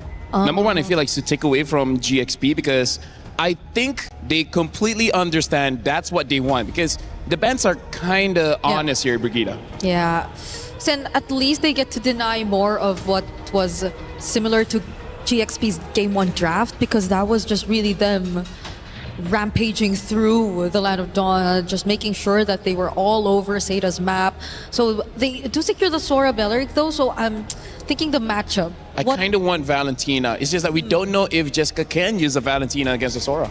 Yeah, maybe more on... Okay, so this time Seda gets the Claude. That's another thing. So does Galaxy Phoenix take the Bruno? I'm not sure if the Bruno is the next option. But the Eve makes you a bit iffy about the Harith, yes. If they want the Akai, they got to take it now. If not, it's going to get back. A Ling! Honestly, quite early. For now, I think it's a Lingable game. But there's some EXPs, there's some roamers that will make Ling's life a little bit difficult. One of them is the Phoveus, so they take that out. Yeah. It's a very aggressive start for Galaxy Phoenix to go for the Ling and the Sora together. Well, they do get to take out some of the counters, however, but... By the way, for Seda specifically, this is the first time they've ran Baxia, Claude, and Eve. Those three have not been used in the previous two maps that we have seen just before on Flying Clouds. So they're going for something totally different and fresh. Oh, they banned out the Bruno, yeah. Hey, even they're like, hey, I know how strong a Bruno is going up against a Claude. There's still counters. There's still the Leslie. There's still the Clint. Wait. Oh, yeah, the carry's banned. Yes. Thank you for interrupting. Anyways, I'm just kidding. It looks like Seda, they're just going for the default, what's the best hero in the meta right now, right? So they've done the cheese, and they think that Galaxy Phoenix might be expecting that, so we go the other way around and go for the most obvious ones. Unless somehow the last two picks really turn the entire draft around. Yeah. Like, I don't know, a Kufra maybe? Huh. I mean, you guys have seen it once. Yeah. Yeah. And against a Ling, maybe, but I don't think it's going to complement the draft as much. Like, you don't really get to see really pick-off centric heroes just yet for Seta. There's a lot of damage you could expect from the Claude, but that's going to come in later on. Just stopping the Ling, if that's going to be the mindset for Seta, maybe, but let's see for now. Galaxy Phoenix have to yet pick up their mid lane as well as their gold lane. This is the first time they're not going to be on a Claude. Moskov is not bad, also an option. But if they just want a direct counter, having a burst heavy hero like Kalin or Leslie would help. But if that's the option, maybe they'll pick it up later. For now, Brig, I gotta say, in MWI, there's not a lot of lockdown heroes to really deal with picks like the Ling. So maybe they just go for pure tankiness, right? Something like the Rizzler might be okay. And then in terms of the roam, the Atlas is still open. Oh yeah, honestly. I really wanted to see a pushing gold lane for Galaxy Phoenix. However, they stick with the Harith, so they might just want to take on team fight before those, or rather than the likes of the Moskov. Seta now, again, you mentioned the Atlas. Yes, it is going to be available. Anything that can just really interrupt the Harith from freely using the Zaman Force, and maybe the dashes from the Ling, since the Phoveus is also out. The Gatot is actually still there too, but they go for the high loss, a quick stun. Not the kind of idea I would think about lockdown. However, I do have to say the Law and Order is a very easy click stun. So able to stop the Ling long enough if they have the damage, which if 2 items honestly should be enough damage to, if not kill the Ling, make sure the Ling is no longer there. And the Benedetta does get picked up to deal with the Sora, so that's more of a skill matchup if anything. Yeah, so maybe more on the Benedetta actually being the help eventually later on, but mid lane for Galaxy Phoenix. So far, it's been a very flexible hero pool for Sophia. But considering this lineup right here... Don't you wish you had a Valier? No, they took it out. Yeah, but, you know, that's what I mean. I agree. Valier would have been perfect here. What is it there? There's a Lilia? Honestly, Lilia is probably the best pick. It's just that Eve counters Lilia quite hard because the burst is quite a lot. So they go for the Farsa here. I gotta say, maybe not the very best because Benedetta, Hylos, as well as Claude deals with you. But hey, if you kill people early, then it doesn't matter. Yep, it's a Farsa Ling. It's been a while since we saw this lineup. Really heavy burst damage too. Hopefully they get the early game that they want. And Seta Esports for the first time goes with an entirely different hero pool for the third and final matchup to determine who moves forward and who goes home. Seta Esports, Galaxy Phoenix, an elimination matchup here in the knockout bracket. Athena, Gideon, let's get it started. Thank you so much, Reflections. Here at MWI at EWC, things are spicing up as both of these teams are fighting for tournament lives. One singular game could push them even further for not only their own region, but for their organization. Let's jump right into the Land of Dawn here, because this is going to be another Ling game coming up from Galaxy Phoenix. And the last time we saw Ling on Galaxy Phoenix, we were looking at 30 points worth of kills coming up from Fa. And that's exactly what they want to somehow manifest yet again. To get the kills rolling, be dominant as ever if you're Galaxy Phoenix. And you're right about the Reflections that map 2 or game 2 might just be the nightmare if they don't get this last point against Seta. And now they're taking advantage. Oh, Sophia stole away that one camp. Now Jessica has to give this camp over if they steal it away as well. And deny level 2, that's perfect. Can you get the small camp as well? They'll manage to share it just enough. And now Zoe is still level 1. Oh no, there's going to be a taunt here by GXP. They're trying to chase down Joe and Midget First Blood. They saw the chance, they took it, and they might go for a double, but nope. It's going to be Fa yet again, changing her mind. Fangua, just a little bit of a defend there and preventing from things from de-escalating here for Seta. Beautifully played, beautifully played. A great response from both sides. The instant invade, the Seta set play to try and take both of the camps. It was so close for being good, but unfortunately, GXP responded very, very well, noticing, hey, wait a minute, these motions are a little weird from the side of their mid laners and especially their supports. Now, as this game continues to progress, and more importantly, looking at the emblems, nothing too out of the ordinary. This time, we have to keep in mind that Sophia is going to scale really, really well with that weapons master for the later stages of the game. You could definitely expect a change of facing here for Sophia, and they have this plenty of burst. So for GXP, it's all about the kills later on, and Seda has to really watch out for those kinds of setup here. Lemma with the Balearic as well did a fantastic job in the previous games as well. So for Seda, it's all about setting the faster flashes here for Fanwa, and now Sophia goes in with a feathered Earth Strike taunt as well. Definitely an easy kill yet again for Fa, and Joe taking out in the process. Now they smoothly transition onto taking down a neutral objective. Beautiful layered play coming in from GXP, but Jessica, Electro final blow and even Petrify to try to get a trade. Okay, that's too flashy of a move, but still, that is an easy turtle, a secure turtle here for GXP. Now, we might take a closer look later on onto the Benedetta of Jessica 6 on what she can do. Can she do miracles with it, right? Yep, GXP, they're gonna have to try their best here. Zoe now trying to set up another gank on that top side. Hey. Without Petrify, it's gonna be a little bit harder, but unfortunately for Ling, overstayed in the lane, didn't have the ult to punish. Okay, that is something that Seda could capitalize on. GXP, on the other hand, is taking few steps at a time here, taking their time before they go all in against Seda.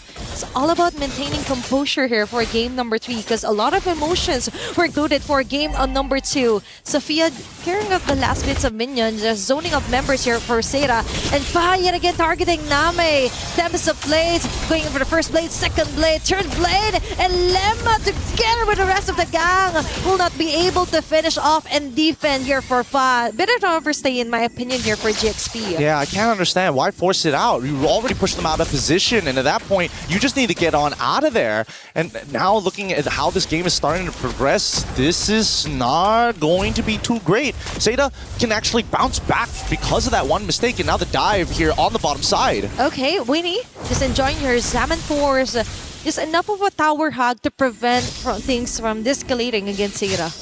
I do want to come back to the point that this is such a high-stakes game, and the emotions were so incredibly high as well. Like Jessica, after game number 2, was already shaking off of that, and now needs to play a high-mechanic hero. It's not like Sora, where you press a couple of buttons and you feel good about yourself. Benedetta's timing needs to be precise and sharp. You can have the biggest impact, or little to nothing if you whiff all of your abilities. Did she have enough of a break to actually calm down her nerves and go through with Miracle Team's team fight setup play here for Seda? But for GXP, on the other hand, I do understand there might be some kind of a frustration. There were so many missed moments.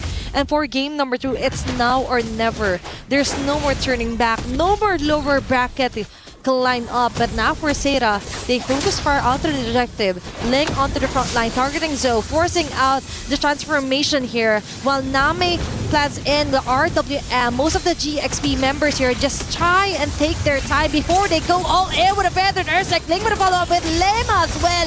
That's the Blades committed just right on track here, and Joe can do nothing but try to run away, as the very passive here for Sophia will ensure that kill. All right.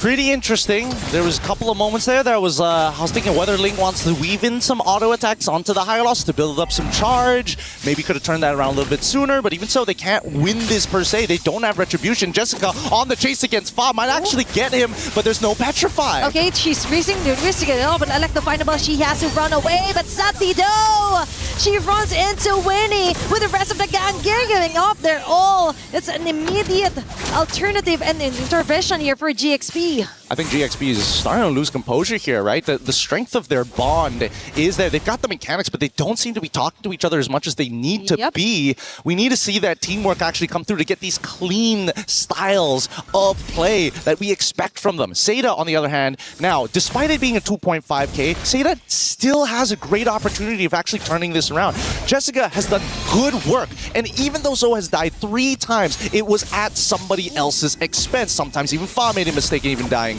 On that top side, at least the waves are being cleared up, but GXP now want to take the initiative. They don't want to be passive. It's all about the skills right now for Seda. And definitely, it's evident that Jessica has that. But now it's all about maintaining and trying to take control of the situation. Plus, also not letting GXP corner them out with the macro yet again. And now it's all about balancing out the waves, and Winnie is winning on the gold day matchup. That's 4 members of GXP targeting Fanwa alone. Doors pathway just to try and disengage. Now she comes back. There will be quite a stun here, but Ling and the others will just slowly retreat back. Unfortunately, Ling doesn't have her flicker up just yet. I think there was a moment where they were thinking, if maybe I get the dash down, I could maybe flick onto like Name or maybe even Guy and try to trigger something, but didn't have the battle spell, don't have access to it. Fanwa does lose not only her ult, but also the revitalize, which is pretty important because in the next 20 seconds, the next turtle is going to spawn, and she's going to have to wait another 23 seconds or so to get it back up in the middle of that fight. So unless GXP recognize that timing, they could maybe try and force this, but Zeta want to take first position. Okay, it's all about them trying to capitalize on what Joe can do here with the backshot, right? They have this beautiful setup. They just can't seem to do it right for now. But for GXP, that is somehow... Let's see, if they were able to somehow compose themselves, there were a kind of a bit of a messy initiations from Lemma. And speaking of which, she's going to spot on Fanwa here. It's going in.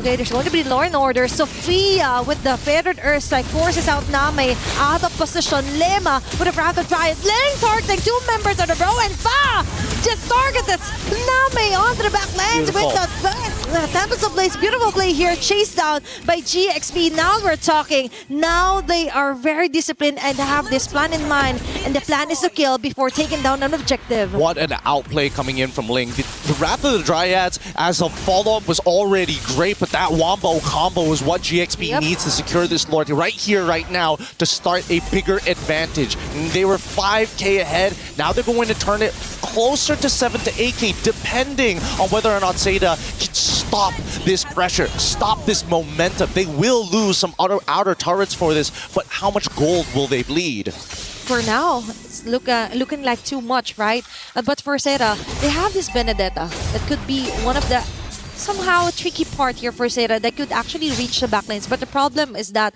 they also have to ensure that someone is ready and willing enough to somehow clear off the last bits of the lane. Yeah, what a build. Hyper burst build. I haven't seen this in a long while, as a matter of fact. Heptacy's on top of the endless battle, making sure that if Jessica does find that backline access and able to close the distance, they might be able to one-shot target. But the ones closing the distance are GXP! With Ling yet again with a miracle setup, Winnie enabled to get those chrono dashes, the synchrovisions in. Now they punch in from the air. Fa goes in with a perfect timing. Tempest of Blades, getting all of those blades, eliminating 4 members. It's just Jessica 6 is remaining to defend for their base. Holy Shields will be popping off bottom and even onto the mid lane.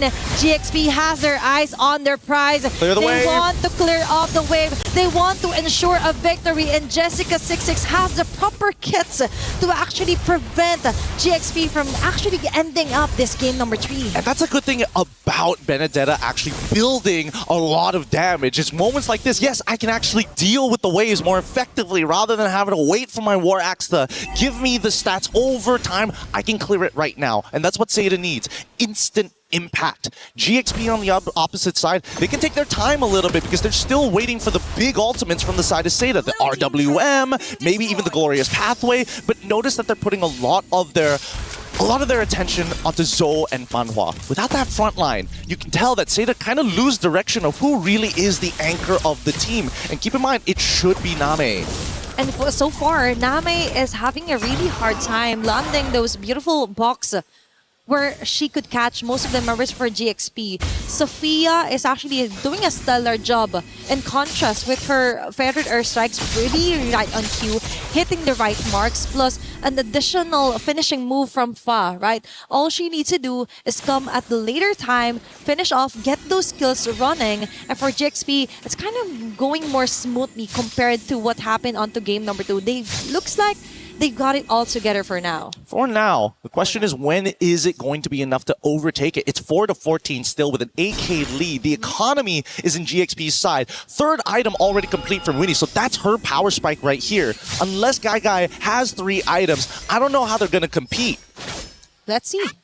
Because for now, the action is or maybe the plan is just to survive for now and just let Guy get last bits of 1 million and try to buy enough time for their items to slowly catch up from GXP. They've managed to do that from game number 2, but for now, it's all up to Jessica26 also to pull off some insane backline maneuvers against GXP to try and shut down most of the damages coming here from Winnie or either Sophia. Oh, this is interesting. Seda wanted to deny information. They end up showing down on bot side, and instantly GXP decide to rush it. Good informational play here from the side of GXP. And I think that Seda, they also recognize that this is not exactly the most contestable position. They don't want to group up against GXP. There's just way too many things going on with their composition. Lots of AoE CC, lots of way to finish them off, lots of way to hurt them before they get into the fight. So it's better, in Seda's mind, hey, GXP, you come to us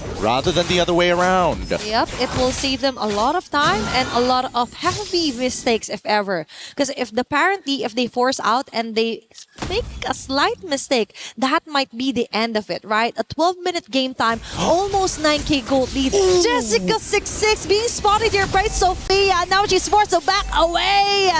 With the dashes, it will be enough. But for GXP, this game is just starting to get even better. Now Fanwa, half an HP left as well. There's going to be the stuns here from Sophia and Ling as well. The Lord will be melted down, but this ensures a quick entry point onto the mid lane by Galaxy Phoenix. Good play coming in from Jessica, trying her best attempt onto Winnie, but Winnie one step ahead, already buffering in, taking advantage of the new patch and its control system as now the next fight occurs. Okay, they managed to actually go out of the ring. Right here for Guy, and now they go in. It's Ling yet again, finding the right angles. Now they're risking it all with the RWM, but Fa, with a Tempest of Blade, will be able to finish off 2 members, making it 3, a triple kill for Fa. 4 of them already low, put down to 20 or 10%, and yet Fa somehow taking turret aggro manages to survive through all the pain. It's not over just yet. Another feathered airstrike as this is the endgame scenario. It looks like Galaxy Phoenix is willing to risk it all, years in the making, and they want to take this game. But Jessica26 and together with Joe, they want to extend this one. But Fa and the others just want today this game to end it to their favor, and they will successfully do so. It's Galaxy Phoenix taking on the win. Oh, Galaxy Phoenix 2-1, what a game! We finally get to see the full extent of this team when they're behind, when they're ahead. But with competitors, always comes the crushing defeat. And it hurts my heart seeing Seda, who put so much on the line here today. Blood, sweat, and tears, and yet it still wasn't enough. These last moments, they realized really quickly they staggered us too much. The death timers are too long. The impending doom is near. And my God, are we going to have some great competitors for our upcoming battles. But I can't wait to see these two teams maybe showing up next year once again to bring up their regions. Definitely a very nice and a very proudest moment here for Chinese MLBB to be put onto the map for MWI. All right, let's throw it up to the stage here to see the crushing.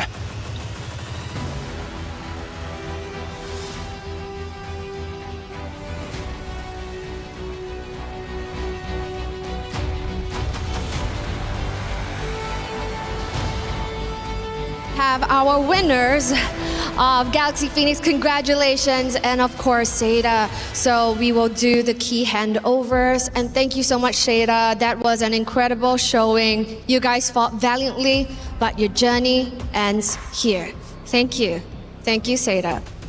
So now, congratulations to Galaxy Phoenix. You guys have risen to the occasion, and of course extending that tournament life. How does it feel holding that key of Seda in your hands right now? We feel so excited and happy. Earlier on in the interview, before the match started, you guys said that you're proud to be here and proud to represent Cambodia. And I'm sure that they're all very proud back home. Is there anything you would love to say to all of the fans out there? You can say it in Khmer as well. លទ្ធផលមួយនេះខ្ញុំនឹងសន្យាថា ខ្ញុំនឹងយកឈានទៅដល់អាចនិយាយបានថា Grand Final ជូនទៅអ្នកទាំងអស់គ្នានៅក្នុងប្រទេសកម្ពុជា One step closer to the finals, and this is Galaxy Phoenix. Now the next one, the potential matchup will be against Team Ray Young or Navi Philippines. Who do you think you might meet? I think is Navi. You think you might meet Navi? Yes. All right. So hopefully in the matchup later, you might actually see them. Congratulations once more to Galaxy Phoenix, the best showing so far right here. And of course, take your walk of victory.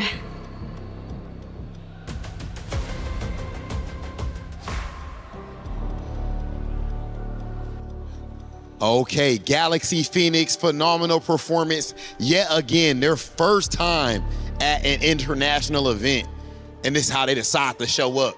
You cannot make it up, ladies and gentlemen. This type of performance representing Cambodia, a region that some people might not have known how godlike, how phenomenal they are in the world of MLBB. Oh, it's about that time, yeah. Gotta be heartless with it sometimes. It's about wins and losses. Be careful. Okay. She didn't push it all the way through. Okay, we're giving a little bit more or no? Oh, Derek. Oh, my goodness. Are you?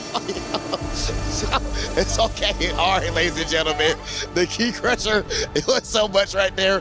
But, ladies and gentlemen, that type of energy right there, that's what we saw in the gameplay as well. Congratulations again to Galaxy Phoenix. Let's go ahead and check out our highlights.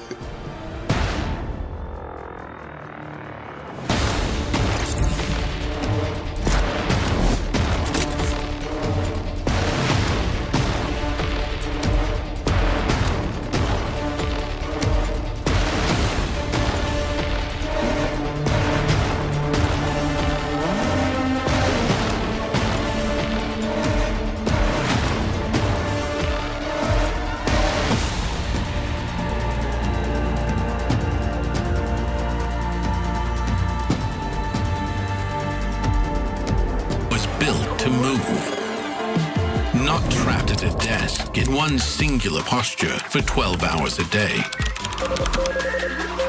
It's time your chair evolved. This is Secret Lab Titan Evo. Ergonomically engineered for you, gamers, hybrid workers, artists, backing your every move.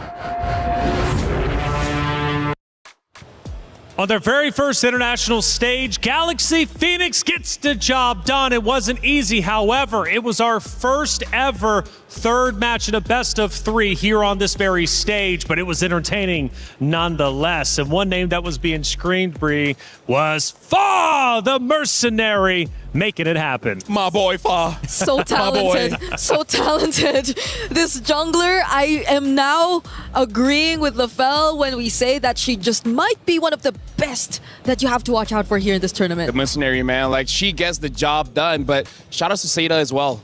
That was an amazing play. Like, we can feel the emotions, even though, like, we're quite a distance away. Right. True wins, true losses.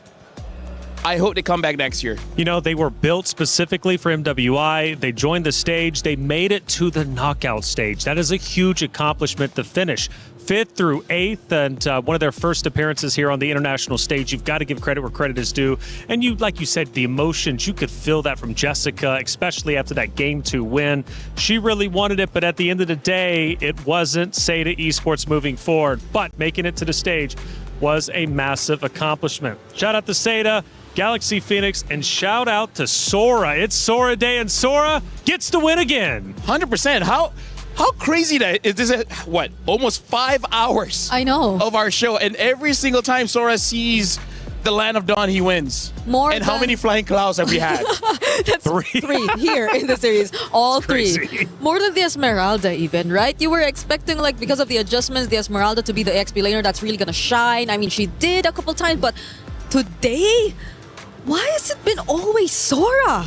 Sora has been making waves, the setups have been on point, and the matchups, they're always winning it out in the EXP lane. Seems to be the case. Sora, grand finals, you're a champion. That's really what it takes, right?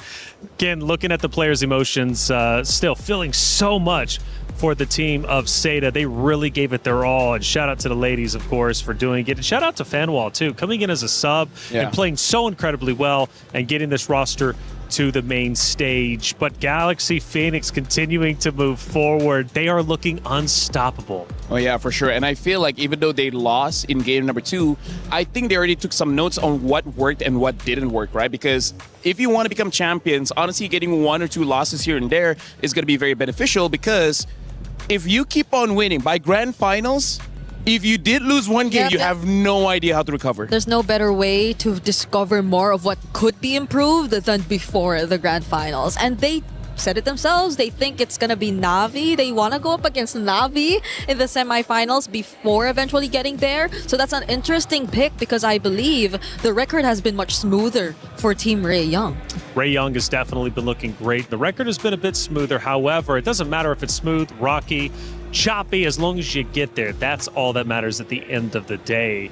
For Galaxy Phoenix, yes, they drop a map, but they still ended up crushing the key of Seda Esports. They will move forward, but the question is, who is going to be their opponent? Well, we'll have to answer that in just a little bit. To recap this match even further, let's take a look at one of our first moments of the game, at least that we wanted to break down, because there was plenty of them, and a lot of moments making you two go absolutely insane. This is our first one, 9-minute mark. Bree, what are we looking at? Okay, this was a moment where I feel like you get to see how willing they are to just go in for the dives and the setup you see from a Sora all over again. Just imagine that delayed Wrath of Dryad into the setup that was actually going to be the main center of attraction for this sequence. It's just so great to think how GXP mastered the way that they tend to pull out their team fights. Hey, big moves from them. Second moments. Actually, we're going to go, I think, favorite moment for us anyways. We get to watch the commentators once again reacting to that map number 3. Let's see how crazy they were getting. Hey, they managed to actually go out of the range of the crossfire here for Guy, and now they go in. It's Ling yet again finding the right angles. Name risking it all with the RWM, but Fa with a Tempest of Blade will be able to finish off 2 members, making it 3, a triple kill for Fa. 4 of them already low, put down to 20 or 10%, and yet Fa somehow taking turret aggro manages to survive through all the pain. It's not over just yet. Another feathered airstrike, as this is the endgame scenario.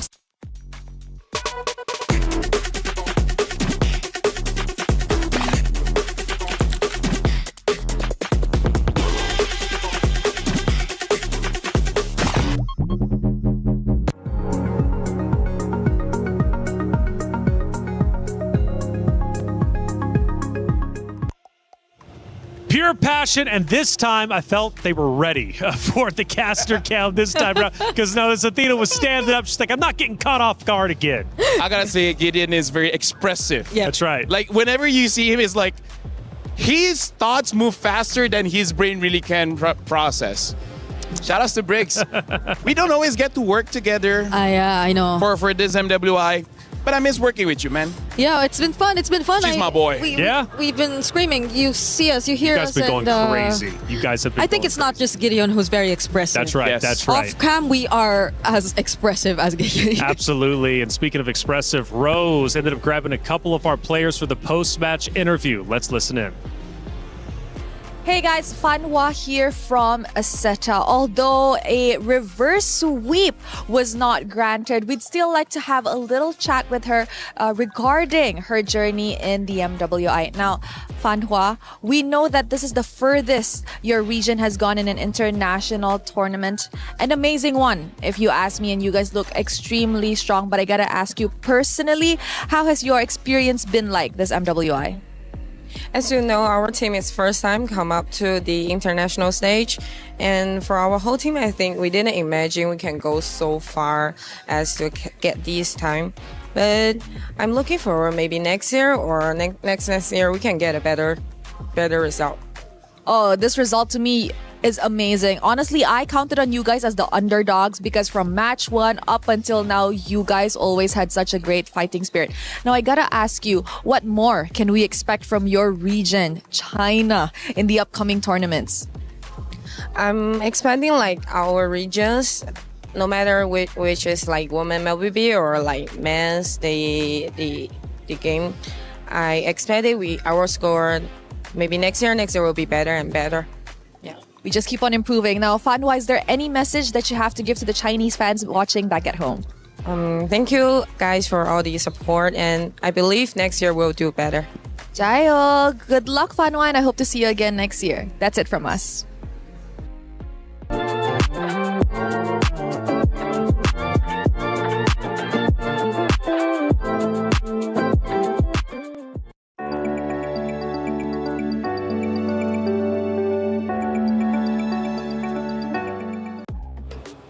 Thank you, Rhodes, as always, for the interview. Staying in high spirits is Seda Esports. They want to come back even stronger. This was just their first appearance. Imagine what they can do next time. I've got full faith in that roster to continue to be able to push forward and pull off incredible feats at the MWI. Hey, we've got a lot of watch parties taking place, a lot of coverage in general, and this next one is going to be special. It's Zay Casting. Let's bring him in because Zay Casting is keeping all the coverage for the MWI out there for everybody involved. And I tell you what, it's been a great time speaking to some of these influencers. Zay, how you feeling? Hey, I'm good, man. I'm good. How are you, man? I'm phenomenal, man. How are you enjoying MWI?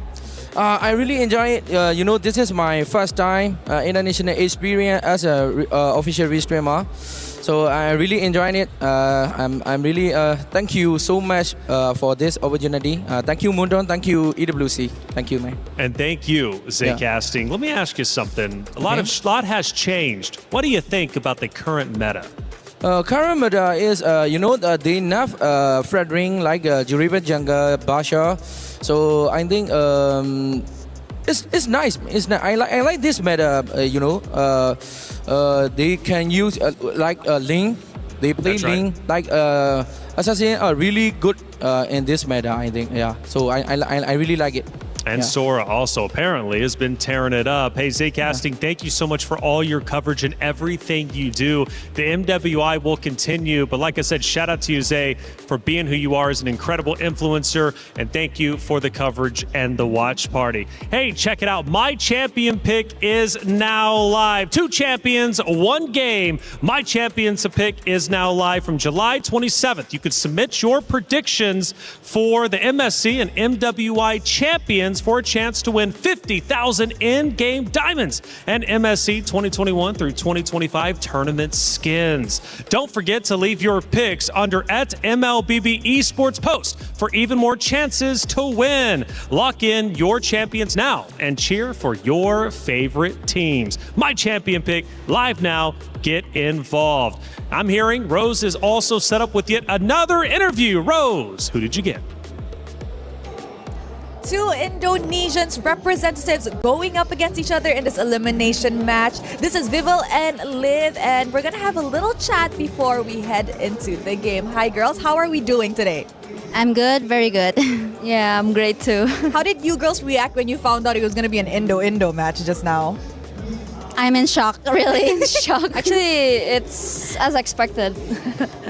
Okay, now since an Indo-Indo match is happening very early on, is there anything that we should expect from the game? Is it going to be fun? Is it going to be long?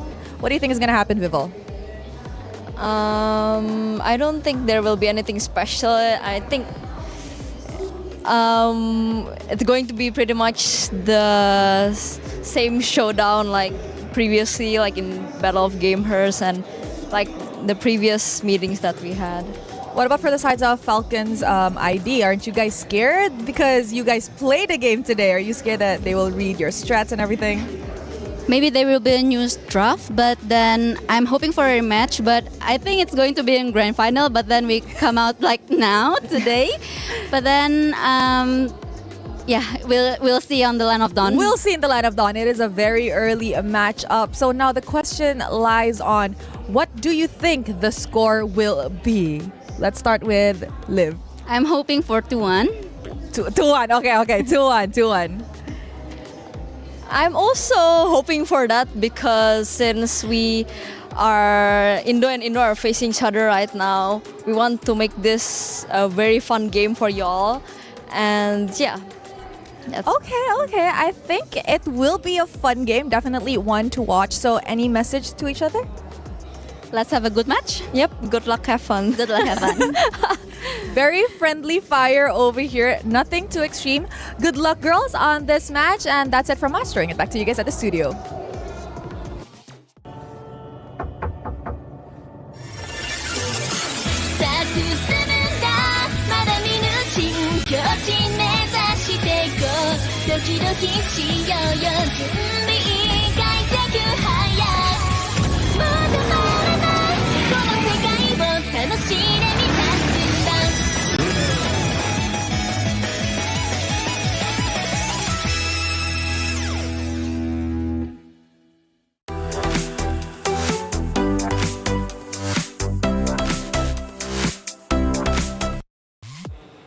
Thank you, Rose, for the interview. As always, hearing from both players in good spirits. However, only one team can continue their championship run in the MWI, and these two teams have a long-standing history, and it is, in fact, the great Indonesian rivalry.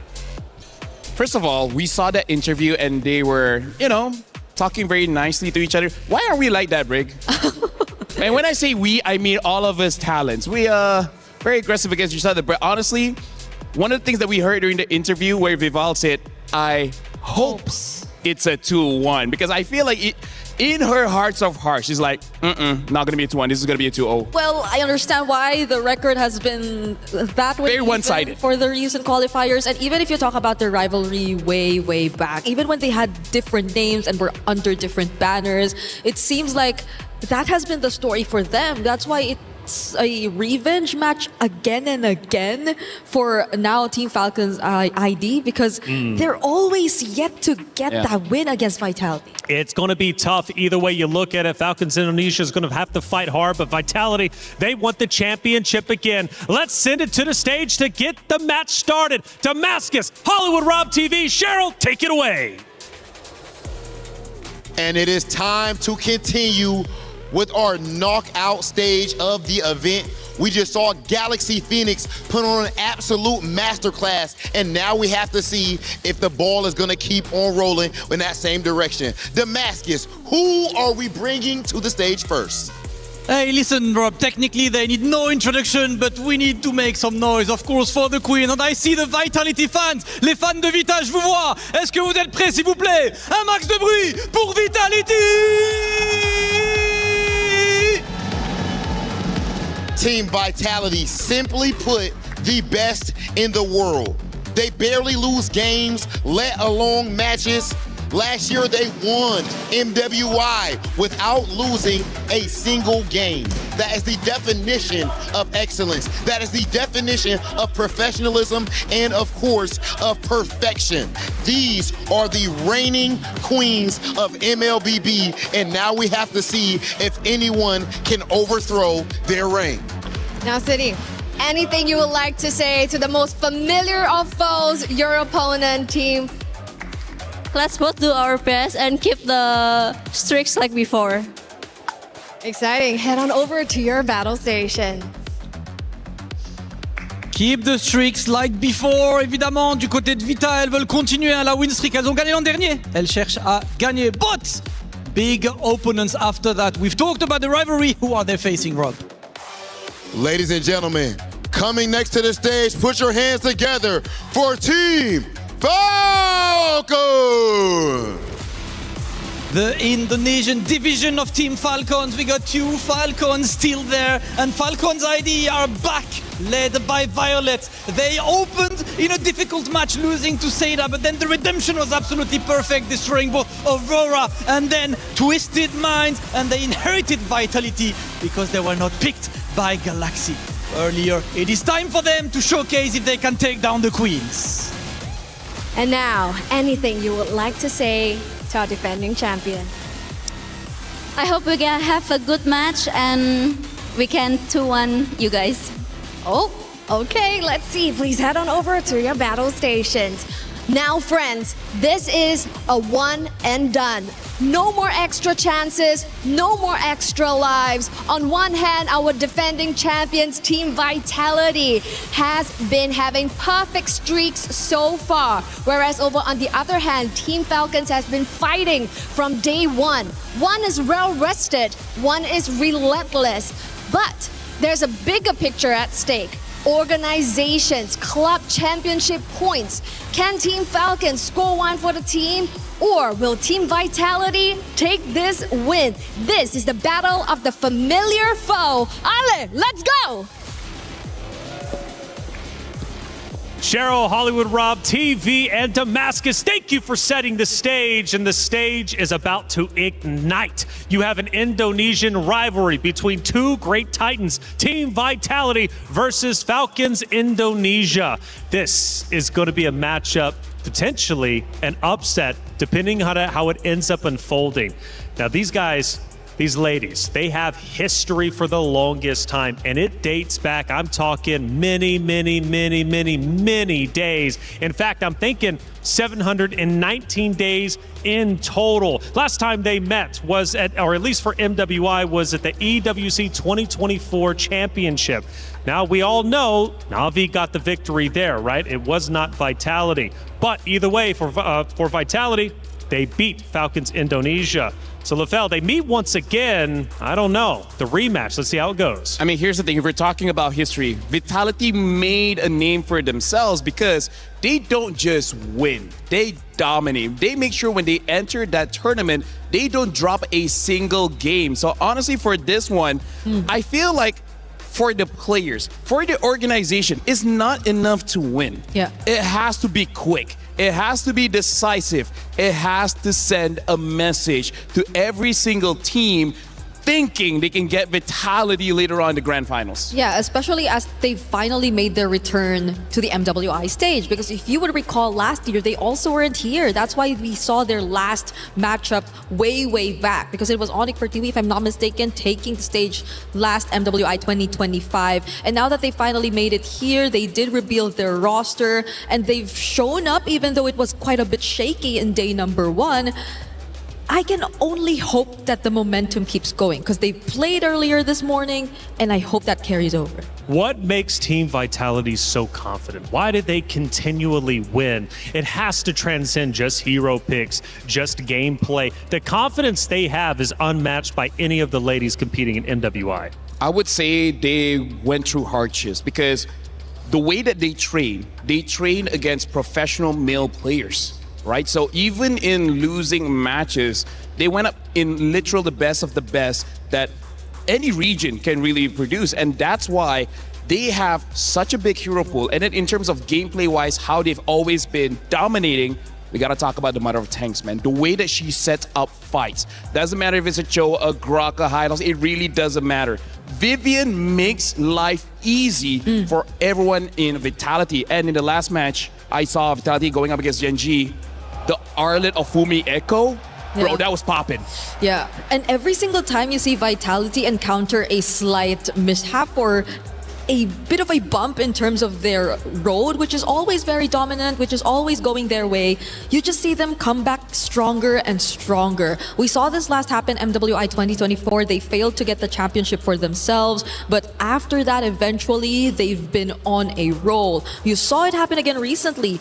When they played for Indonesia in the recent SEA Games, they failed to win that championship, but now they've been on a roll once again, winning the Battle of Gamers. They did not need to qualify through that. They were already directly invited, and even now, with such a strong start, they're on the road to replicating a flawless record yet again, dropping 0 games if they keep this going. And I love that you brought the Battle of the Gamers up. You know, that was season 2. They both met, and Vitality swept Falcons. You know, they swept them in a best-of-7 series. That is quite significant. Technically, this is a revenge from that very qualifier.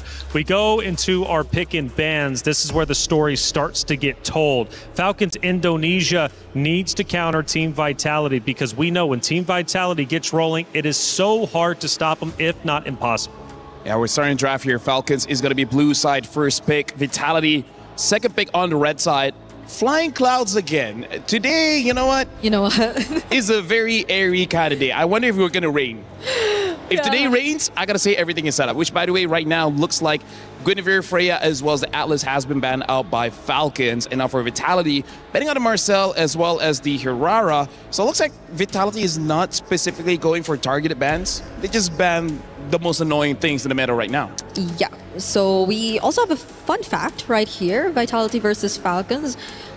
Oh, so this was what Reflections was talking about. It was 719 days ago when they last prevailed in the 2024 Grand Finals. It was a 3-1, at least back then, because recently this year, it's always been very one-sided. They've always swept Team Falcons ID whenever they do meet in a match. But Eve's the last ban, though.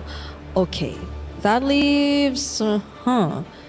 Paquito is up if that's something that they want to consider. But again, we've seen Esmeralda, and it looks like they're going to pick up the carry, which again, I feel like is a very strong pick right now. It just counters so many things. I think Vitality should not rush for the Sora for now because they're the kind of team that kind of wants to challenge that. Because I feel like if they stop a dominating hero, it sends a message to the other teams and be like, what's next? Yeah, you know what? After seeing even the Selena in Sydney's hands yesterday, I might as well just would rather see them flex it a bit more because now they prioritize the Akaya and Paquito. So there is a chance that Falcons, Violet with the Sora, phenomenal. I wouldn't mind if they do actually consider it here. But then do they also pick up the Valentina? Because then that also might limit their chances or their lineup in a way. You'll have to always be up close in order to fully utilize it. But I think it's okay, despite the Akai being present, they actually don't consider the Valentina at all. I think that is pretty okay right now because I feel like going up against Vitality, a team that is amazing when they rush forward for a fight, having something like a Zushin to kind of like slow things down is going to be pretty good. The Sora as well. If Sora from Falcons ID gets a win over Vitality, Brig, I think we can just lock it in. It's Sora day. It's Sora day. I think it's going to be very hard. It's going to be an uphill battle. But if they do it, hey, c'est la vie. If that does happen to be the case, then I maybe don't want to see it anymore. Like, let's just take it out and let them revert back to the other EXP. You know, let's just put it this way. If Sora wins, right? You and me, we can take a break. Let someone else come in and hang out with Taylor. Right? That's true. Please don't leave me. Anyways, Kimmy has been picked up here, which, by the way, is a pretty good counter against the Zushin, especially after Zushin's current nerf of the range of her lantern, making it so that it's much easier for Kimmy to punish. I just honestly like how they're just so not reactive to the Sora and how they're just keeping it simple in terms of their approach in the draft. They're making it like, oh no. Yeah. Anyways.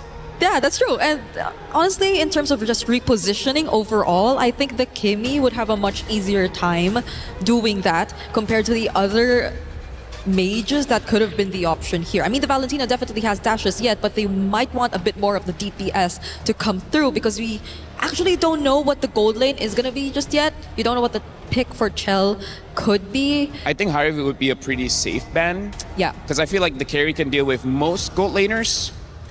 Maybe even consider a Granger. Because right now, Brick, my worry is, what about his Paquito? Yeah. Right? If Esmeralda gets banned out, then the natural counter has been, let through. Yeah, because the Freya could not be considered anymore since they've already revealed the carry and the Sora. Oh, wait, yeah, you're right. So, but it's also banned. So, No, honestly, right now, I'm just worried about that, right? Because the Paquito can deal with the Zushin as well as the carry. And we've seen Falcons... No, we've seen... Who did I forget? Either way... Violet. Paquito is one of those heroes. Once he gets like 3 kills, right around 3 kills, it becomes very difficult to deal with. Yeah, I agree. So at this point, we also don't really know what the mid duo is gonna look like for either sides because we already see the mages. The glue is still open if that's something that Falcons wants to get. Because right now, let's recap about Vitality and their strategy going into this game. It looks like they're trying to force Falcons ID on some kind of damage jungler because in terms of the tanks, I would say Balman is still up, and Balman is not great right now just because going up against Paquito, a lot of CC, going up against Akai, a lot of CC, going up against Kimi, a lot of CC. So right now, Vitality, they're really attacking the junglers. At this point, I really don't know what's good for Falcons ID. If it's someone with some slight escape mechanic, the Suyo Harley can be considered here, especially as you see how vulnerable the mid lane actually is. So you might just want to force out those random escape tools every now and then with those surprise angles if you go for the Harley. Objectives, I think, are, well, however you look at it, going to be a problem though for Team Falcons ID. Yeah, having the Akai as well as the Paquito, it kind of covers two problems, right? Around the turtle itself, the Akai is going to be great, and then the Paquito can deal with the mid laner, he can deal with the junglers, so yeah, I feel like they're opening the only viable option is a Fredrin, but Fredrin after the nerf, you can really feel the big difference. He's not as tanky as before. Eventually, he'll kind of be, you know, where he needs to be, but that's not why you pick up a Fredrin. You want Fredrin for the instant result. Yeah, I mean, if you pair it with the carry, maybe there can be some ways around it. And then you can opt for a more tanky roam just to compensate for the front lines, because I think the Sora is more of a setup rather than a front line.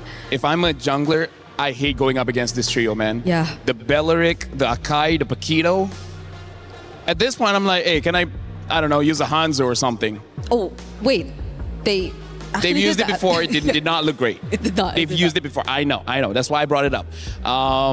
Nolan may be okay, but less about those objectives and hyper farm, try to get a 2-level lead against the Akai, and then try to deal with the Kimi or whatever gold laner they eventually get. So there are a couple options out there for Sev. There's a Suyo, Harley, Nolan, maybe a different assassin too if you would consider, but it's just tough. At most maybe a Haya. I mean, like, look at this. They're all tanky, right? Like I said, they're gonna pick up the Nolan because they're trying to hyper farm. That's the only damaged jungler that I feel like you can hyper farm against an Akai, because the nerf makes it so that Akai clears very, very late, and then just ignore 2 turtles. Yeah. Ignore 2 turtles, get all the farm, and I hope you have enough damage. With this, Falcons ID might be okay with letting the Hearth through, but does Vitality really pick that up? There are other options if they don't want to go that route, because that's also going to be primarily magic damage. I guess Bruno is not bad if they want to, you know, use something that Zeta has used and proven in the game. And we got to talk about Shell as well. Shell can basically use anything. I've never really seen her being bad at any kind of heroes. Okay, so the Harith is going to be the go-to still for Chell here, putting enough faith in the team composition they've decided to field as well. For now, all looks normal. This is typical draft coming in from Falcons ID as well as Vitality. Predictions, what are we thinking? I still think Vitality's got it. I have to go with Vitality as well. Okay, Vitality seems to be the favorite. Hey, these two met up 719 days ago. It was at the MWI at EWC26. But now in 2026, the great Indonesian rivalry will once again continue. It's Team Vitality versus Falcons Indonesia. Miracle Eterna, let's get it started. And here we go, ladies and gentlemen. Game number 1 in this ID versus ID matchup. We're heading straight into the Land of Dawn. And the big question is whether or not Team Falcons ID will be able to claim their revenge up against their bitter rivals, Team Vitality, the defending champions. And it's really cool to see as we get into the Land of Dawn. Hold on from Yeko, taking a bit of punishment early on. Great hold on that bush from both Sev and Violet, really learning from the pattern of Vitality in the last few matches we've seen from them. But it's just really cool to see Eterna. The last 2 years, it's been home court advantage for Falcons ID in Saudi Arabia. And now we see home court advantage for Vitality. And I gotta say, it's so surprising, it's so breathtaking as well, because I think last time around, back last year, Vitality was the one that was really under pressure from everyone that was in the venue. And this time around, they've actually rocked up with drums. So even additional support, it's amazing to see. But let's get straight into the game right now. We are seeing an array of different picks. And it's interesting to see that the Nolan actually shows up here. And I feel like it will be quite difficult for the Nolan here come the early game. and the earlier or the later stages of the game, especially with how much CC there is on Team Vitality. Yeah, we've been seeing a lot more of these Nolan just farming out the Storm, clearing it out, trying to get the prio. Bottom lane though, Liv doing a good job in this matchup you'd expect for a win for the carry. Sev down below with a fracture, the Purify, not enough to get Chell out. First blood to Sev. Caster Curse. Caster Curse. Caster Curse. Yep. But I love it. I love it. I love that Falcons are going to be able to get that a little bit ahead. And it looks like they're going to be able to chunk some gold out of that turret as well. So it will help Liv in that particular matchup. The carry will be a monster come the later stages of the game, especially when she gets her items up. You know, this is something very, very interesting as well. Just looking at the matchup, Falcons ID, it's been so weird their run, yeah? They start off losing to Seda in a crazy underdog win, an early upset to the tournament, but then they climbed up and now they're just gonna go straight into playing strong side for the carry. They know they have no shot at the neutral objective. In the back, it's gonna be the all-in from Violet over to Cine. Flicker route to safety. Violet chases her down below. Chelsea will survive. Vival on the turtle, picks up the red tree on it, securing it. Violet gets away with the flicker, and it will just be a 2-0 start, but a neutral objective to Vitality. And I think that's something that we can expect, right? I mean, Falcons came in here, guns blazing, utilizing a Nolan in the jungle. Meanwhile, Vitality took a slower route. They picked up the Akai once again. I think it's one of the comfort heroes that Vival has utilized over the course of the years, especially last year. And that's something quite notable. And they're just utilizing it to get a little bit more pressure around the neutral objectives, and they've done exactly that. However, it looks like Falcons now are the ones holding on to the gold lead. It's a 1K now for them so far. And it looks like Team Vitality, though, are looking to find something else of their own. They're going in for the invade onto the enemy jungle. Yeah, one thing that they can do, but unfortunately for them, the Nolan can clear really quickly. Seb trying to cut them down. Vivian holding this position. Raimundo with a taunt unbreakable, forces the heavy spin out. The traction pulse locks Violet down.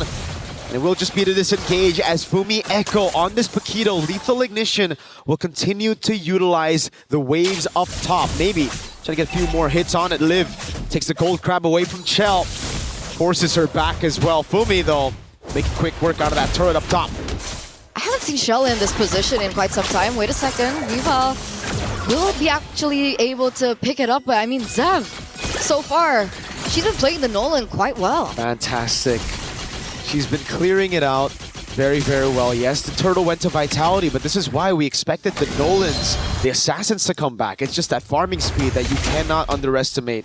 And then obviously the fact that you can play for your winning side in the gold lane. Something we haven't seen in a while. It's been Claude, Moskov, Harrod. You just play weak side gold. Nowadays, especially with Zev back on the Assassins, it's all right. We don't get neutral objectives, no problem. I'll just farm, invade, and take your gold lane down. But it is quite typical of Shell. I think last year there were moments where she was also forced in a losing lane. But eventually, she usually is able to pick things up a little quicker later on when the items start rolling in. And I think that's something that we can expect. But it looks like both teams are now rallying over the neutral objective. All in, AOG to try to help Violet escape. She actually gets over the shifting skies, forces the flicker out of Cine. She gets to a safe spot now with the Crimson Beacon utilized. Cine gets knocked back with a Lantern Flare. It's still going to be Violet, shot down from the sky. Shev taken low, taunted up from the Echo. Is right there to capitalize. And it's Vitality who level the playing field, 2-2 on the scoreboard. And there's the mentality, there's the experience flowing through for the defending champions as they are 2 men ahead. I don't think there's going to be a contest here. Team Vitality will pick up the next neutral objective. And they're going to stop there. They go for the quick invade there into the enemy purple. And Nolan, you know, even with the changes, still need it. Does he get it? Whoa. Fumieko almost getting an assassination up top. It's Raimundo. Yeah. Who secures the purple buff. Not the best person to be giving a purple buff, but it's better on her than on Vitality. Damage control. Damage control. Damage control. But a fair fight. Falcons ID at this stage in time. What are the winning conditions? At this point, it's really playing into the strong side. Liv has gotten such a good lead at the start of the game. I'm surprised they even contested that second neutral objective. It looked like they had the game plan ready. Fumieko overextending quite a bit, but it's a Paquito. Just flickers out of the way. Shev opens up against a Lethal Ignition. It's a Lethal Ignition battle. Fumieko in that 1v1. It was ticking down, but fortunately for Shev, she's able to escape. Vivian catches Raimundo with the Wrath of the Dryad, and now it's Liv picking up a turret down below, traded by Fumieko up top. Okay, Vival gives information there, but they don't have anyone to kind of back that up. But in return, Team Vitality still pick up the turret on the top side of the map. And that gold lead that Falcons had earlier on, 1K, almost 2K, has now shifted quite slowly in favor of Team Vitality. There is some damage being placed onto Raimundo, and it looks like Team Vitality are looking for the cut. Yep, traction post lands as well on Raimundo. Lives able to pop in the ultimate quickly. Clears out the wave, and that's just it. Chev, though, has been struggling at matching the pace of Fumieko on the Paquito. Not even given space to go for the purple buff. Livy is in position, but Fumieko forces her to use the Crimson Beacon, and now Vivian's actually come in, backing Fumieko up. Vivian with the flicker after the Dryad. Good reaction from Sev. Raimundo falling back. Fumieko gonna go for the assassination again on Liv. Violet walks up onto Cine, no flicker. Vivo with a heavy spin. Forces the flicker around. Raimundo's caught all alone. The purple buff stolen away by Vivo. And now it's Fumieko diving under turret. Traction pulse lands, but the immobilization doesn't. Vivo was ready with the body slam. This turret, can they even defend it? No, they have to concede it. And guess what's up? The turtle, final turtle of the game, up and available right as the tier 1 falls in the mid lane. Is this perfect turtle? Is this a perfect turtle? Is this a perfect game now for Team Vitality as they quickly find their own pacing here? 7 minutes, being as aggressive as ever. The side lanes are definitely in danger for Team Falcons to whoever, right? At this stage in time, look at that, Fumieko! Oh, with the lethal ignition, it's ticking down, Livy! Crimson Beacon and the regen both baited before a big fight. And guess what? The Paquito can make her way up top. Tini gets away from Sev in the mid lane. It's a free turret for Chell down below. And this is what makes Vitality special. At MWI, they're just so clean. At damage control, that's one when they start losing in the early game, but then at converting on objectives after every small victory they get. Once again, it reflects their experience, right? They've been in this position over and over. And the one thing that I really paid attention to during these particular team fights is the Sky Piercer procs that unfortunately Cine will have her hands on. I think she should be at 20 stacks at this stage. She already has the glowing one as well. So it won't be as easy now for Falcons. And they need to be aware of the stacks coming in. Oh, wait a second, Violet! Yeah, caught in the midst of it all. Already pinned down by the heavy spin. AOG and the Breakable coming down, but now it's going to be Livy with the Crimson Beacon, knocking Cine up. Straight into Raimundo. Sev trying to flank, but look at Vivo. She's taking all that shred damage from me with the flicker in. And a killing spree at that. Chell knows him on for. Still a bit of damage. That's going to be the conceal to bring Fumieko back into the fight. Fumieko on their turret. A triple kill for Fumieko on the Paquito. What has she been on lately? MWI has just been a highlight reel for her from day number 1. At some point, she was the weakest link of Team Vitality. This year, she steps it up and sets a statement. And it looks like Violet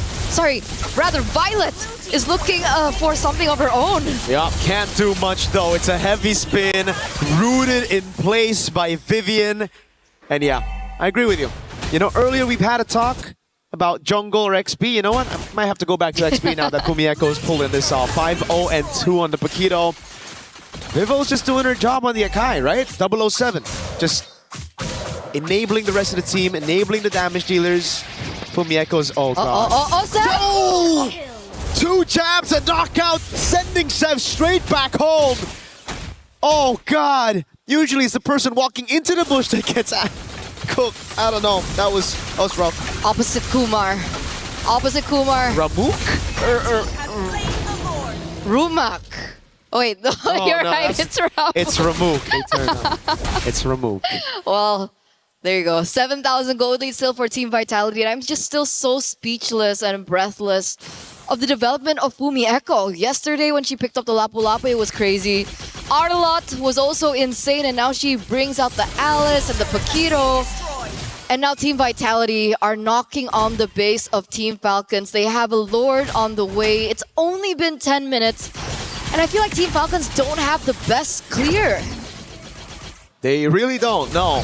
The carry is good at dealing with the Lord, but that's about it. And if she utilizes that cycle on the ultimate straight up, Not going to be great for the rest of the team when it comes to the skirmishes. Vivian already flicker, the Raptor Dryad lands, but it's just onto Raimundo, who's still there. Shifting Skies on 2, but the rest of the team is able to disengage in time as Chev walks up in the back, but it's just the frontliners tanking up a storm as the Revitalize coming down, and the Shifting Skies again, this time up top for Mieko. So trying to deal damage. Lantern Flare picking up the Panda, but Zinni gets the mobilization down on Liv. Lord still up. Up top is going to be the Cannon Minion. Liv taking a ton of damage over. And they've cracked open the base already. Base turret number 1 taken down in the mid lane. They're going to try to push in these waves to get another top lane. Highest priority to get the far lane control. You always got to look at Mieko whenever she's in a 1v1. Purify can't save her. Shifting Skies on 3, but it's only Vivian that gets brought back as Chell is kiting them in the back. Zinni's kiting away right now as Liv walks up and gets the double. Mieko waiting for the moment. Falcons have defended well. 1-for-2 trade, 1-for-2 trade, and they lose Zinni in the process. So the stacks on the Sky Piercer are going to reduce quite a bit. They lose Vivian in the process, and they fail to take the side lane inhibitor turrets. Falcons, I would say they walk away, and they walk away clean here, right? All they need to do now is try to find a moment where Liv can execute these team fights a lot better. I think spacing is going to be ever as important. Vival and Vivian, though, aren't going to be easy to push through. Wait a second, Shell! She gets taken out! Absolutely, Falcons know when to pounce. It's almost like they got that bird eye view of what's happening on the map. Chell took the purple buff, stayed a bit too long. Fumieko wants to go for the punish. Order a knockout strike on Zev. Good peel though. Fumieko thrown back again. That's gonna be a big shutdown for Raimundo. Violet jumping to the back, now jumping all over. It's the rest of the team trying to peel for her, but it's Violet over there with Livy to take Zinni down. Vitality's crumbling, the Lantern Flare to bring her back into Liv. All of a sudden, the game's back to level. That 8,000 gold lead now down to 2,000 as Zev will try to take the purple buff. Vivian, the mother of tanks, is able to save the purple, but that's about it. I don't know, Zev, because she made that move onto the purple buff, she needs to recall, and that delays this take for just a bit. That's true, but it does still surmount a comeback angle here for Team Falcons. The fact that they were able to get that move onto Shell, the fact that they were able to look for that opening, that was brilliant. Team Vitality, after that, they looked scrambled in that particular team fight. They lost Zinni in the process, they lost a lot of members in the process, and now Team Falcons are the ones to pick up the Lord here in the 13th minute of the game. Wow. Wow, wow-wee wow. Wow-wee-wee wow. Is that the new one? Is that the updated one? Could be. Okay, Falcons ID. Now let's see how they capitalize on the Lord. So far, they've been great at setting up ambushes.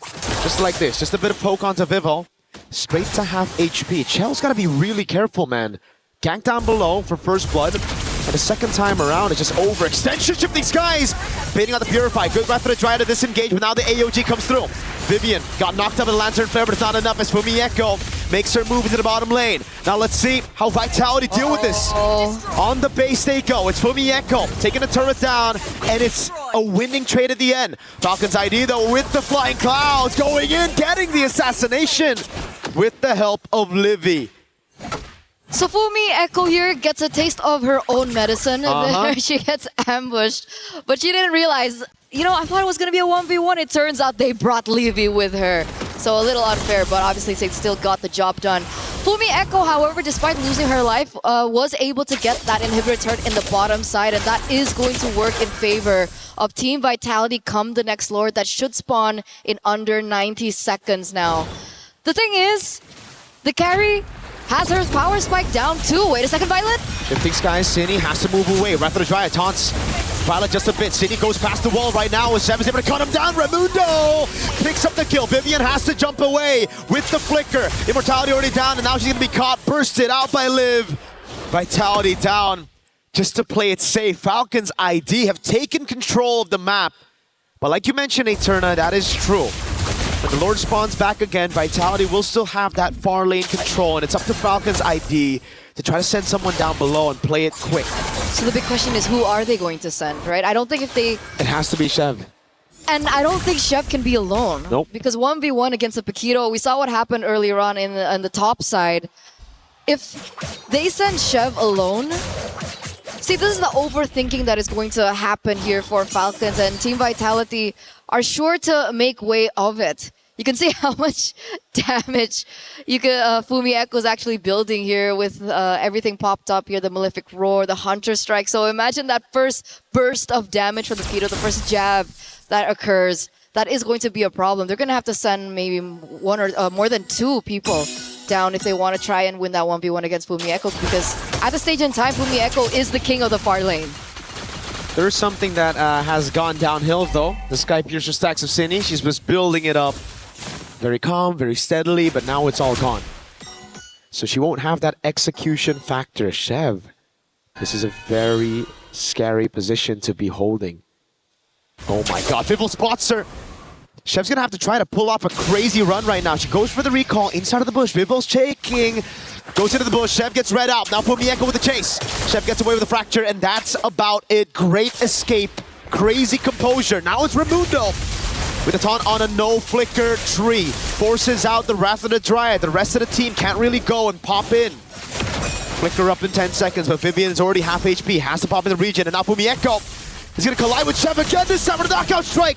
Takes away the immortality, baits out the AOG. Raimundo with Revitalize as well. Now Vitality take back control over the Lord with the Paquito, clearing down bot. Falcons ID gotta make a call. It's either they send Chev down. They can't contest this neutral objective. Team Vitality, what's the call as well? Do they want to go for the burst in? Because Fumi Echo is knocking on the base, and here comes Violet. Shifting skies onto the back right now. They're still trying to gamble it despite having no jungler in the midst of this team fight. Violet buying a bit of time. Vivian getting caught already. Fumi Echo cutting the waves, proxying it all the way so that Falcons ID can't punish. Now it's a cut from Livy, it seems. But no, she just ends up going for the wave. Fumi Echo gets to the bush in time. Vitality have secured the Lord. Just like that. Just like that. It's simple chess at this stage, right? When we go around these Lord fights, it's a chess battle between two minds. They had to make a decision whether to stop pushing down below, sending someone else, or to fight. They made both decisions, but contesting the Lord with no jungle. They could have collapsed bot. Exactly. Like that could have been a decision as well, but the Lord is going to be pushing, and interestingly enough, they're actually not going to push with it, so they don't really get an advantage with the Lord thing anyway. Nope. Falcons ID did a fantastic job dealing with the waves and getting a trade off of that. Remember, it was Vivian taken out in that skirmish, so not much they can do without their main frontliner. So it's back to a stalemate. It's back to building up. And in this endgame, it's all about the far lane. Again, for Vitality, they have the advantage down below, especially with Fumi Echo on the Paquito. 1v1, it ain't gonna work. I think for Falcons ID, they just gotta gamble around neutral objective. I think that's what they're gonna do. Even then, it's hard though, because Fumi Echo just stand by, looking for that back door down below. But I think that's what they're going for. Look at that rotation coming in from Team Falcons. They're sending literally 3 of their members. I think they want to be able to protect the jungle, give them a little bit more time. I think the buff is spawning very, very soon. There's still 80 seconds left for the next neutral objective to spawn as well. So I want to know the adaptations from Team Falcons. They proved to us yesterday that they can make adaptations in the game. Now, up against the very best, will they be able to pull off something similar? That's a good question. Right now, it looks like they're on track to do it. Liv has all her items. They have enough peel for her, and it comes down to protect Liv. If Liv can live, they can win. I get it. Yeah, nice. Vitality, though, it's really all about controlling the neutral objectives and breaking the box of Falcons ID, right? It's a front-to-back classic up against Vitality, want to attack from different angles. The thing is, though, Falcons ID still have that X-Factor in Chev. She can come in from behind. She can actually look for the assassination on Chell once the Zaman force is down. So it just comes down to execution at this point. It comes down to that macro decision-making as well. And so far, Vitality have looked cleaner on that department. Damage taken, though. The tree is taking a beating. Damn. Violet as well. Not surprising, yeah. Violet's taken so much with Raimundo. Because I feel like every time we look at these team fights between these two teams, it always seems like Violet is the one to initiate first, and then there's like that engage after with the AOG coming. So obviously they're the ones that are absorbing as much damage, and they're just there to kind of just stand there to allow Livy and Liv to do their thing. And so far in these team fights, it's kind of worked.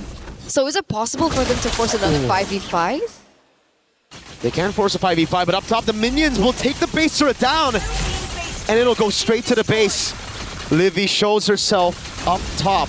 Vitality hold the Lord on the edge of a reset. And they send Fumieko down below again. It's the build-up play. It's all about that Lord dance. And Vitality, they have the composure to do it. Falcons ID, they have to make a decision while the wave isn't shoved in. Now it's a bit too late. That's the decision though. They're sending Carry and Gato Kacha on the bottom side of the map. And that gives Vitality the green light to go for this Lord. They're going to try to utilize this Lord as bait though. It's all about baiting Falcons into a 3v4. Fumieko into the mid lane, trying to get the prio there. She knows there's going to be an auto build, slow push down below, as long as Vitality are the ones to hold this Lord. And that's the call. Fumieko looks like she's rotating back towards the bottom side of the map. Falcons, you gotta think about this housekeeping. There still is a potential backdoor angle that Fumieko could do. Oh, scary position to be holding there. Vitality, they know this wave is going to be slow pushing, so they just continuously reset the Lord. Fumieko finally shows up, so it's going to be two waves crashing down on Falcons ID. They send Chev down below. This should be it for Vitality. They should just go straight for it. Chev shows up without the reset. Vitality, they see the jungle down below. They're going to go straight for the Lord. No retribution in sight for Falcons ID. I don't think he can get there in time. What? That's a massive pick in the bottom lane. Now they have to go for the burst, but it's an evolved Lord. Vivo's right there, shifting skies, delaying it already. It's Vivo with a heavy spin. Chev's gonna walk up as well. The knockup comes through. Wow. Chev with the Steel City with there. Knocked up, and now it's Liv tearing up the frontliners. Liv goes godlike. Wave down below is good, but it's an evolved Lord in the 23rd minute of the game for the Falcons. They've done it. They've done the unthinkable. They've outsmarted the defending champions. Ladies and gentlemen, Evolved Lord on the way there in the top side of the map. And that was a decisive, quick thinking by Team Falcons, I would say. They bursted down Fumieko. Liv's damage is already up there. And now 12 seconds left, 27 seconds left for Vivian and City to come back into the game. This is a bit greedy from Falcons ID. Instead of using the wave up top with the Lord, they're trying to utilize the waves in the bottom lane. They can just jump it in. Shifting skies, baited out. Chell's able to escape with his on force as well. They're going in without the evolved Lord up top. Raimundo is going to get taken very low. They're fighting under a base turret with no minions. They're trying to brute force it, and they've gotten punished for it. Falcons ID, they had a shot, but Vitality survived. They don't even lose a single base turret. That was absolutely botched by Falcons ID. The Lord is still on the way. The Lord is still marching, but Raimundo is out of the picture. Even if they close this out, it's still a 4v5 situation, and they definitely do not have the advantage with it, and I think they know. They're still rotating towards it. Sev is looking, oh, wait a second, Violet looks for another pick. Yeah, Anto fair as well. Chell pops his on force, no one. Vivo is able to pin her down. Violet goes down straight up as they play with Chell.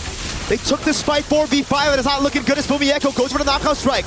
Winter Crown already used with a fracture as well, but Fumieko comes back in. Immortality delays the death by a bit, but City's right there and picks up the kill on Livy with the glowing wand. And now the questions start to arise again.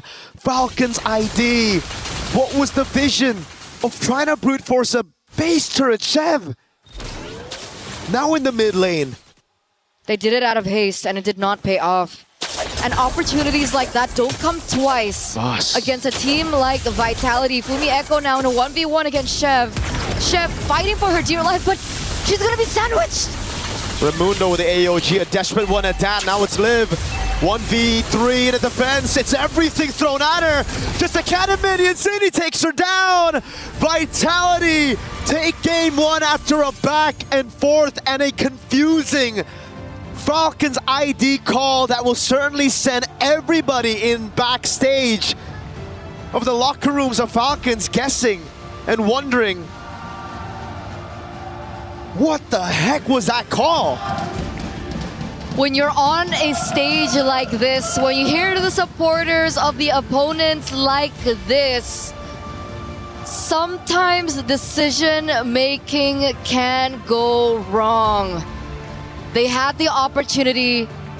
They did not take it to its utmost potential, and they will be going back to game number 2 on that quick reset. But what a game. It's one of the longer games that we've seen so far, 25 minutes. That was painful. Definitely was. Hopefully Team Falcons can reset after that, because obviously there is still an opportunity for them. They were able to do it once.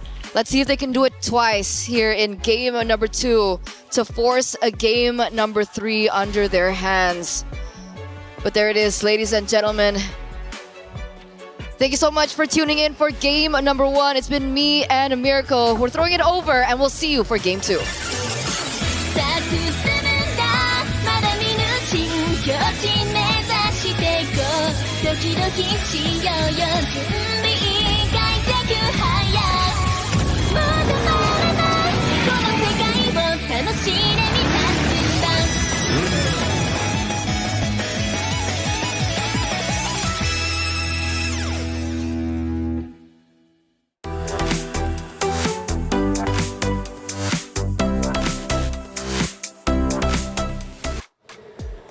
The great Indonesian rivalry is well underway. What an incredible matchup, but a matchup full of mistakes and overcommitments. But in the end, it is Vitality standing strong.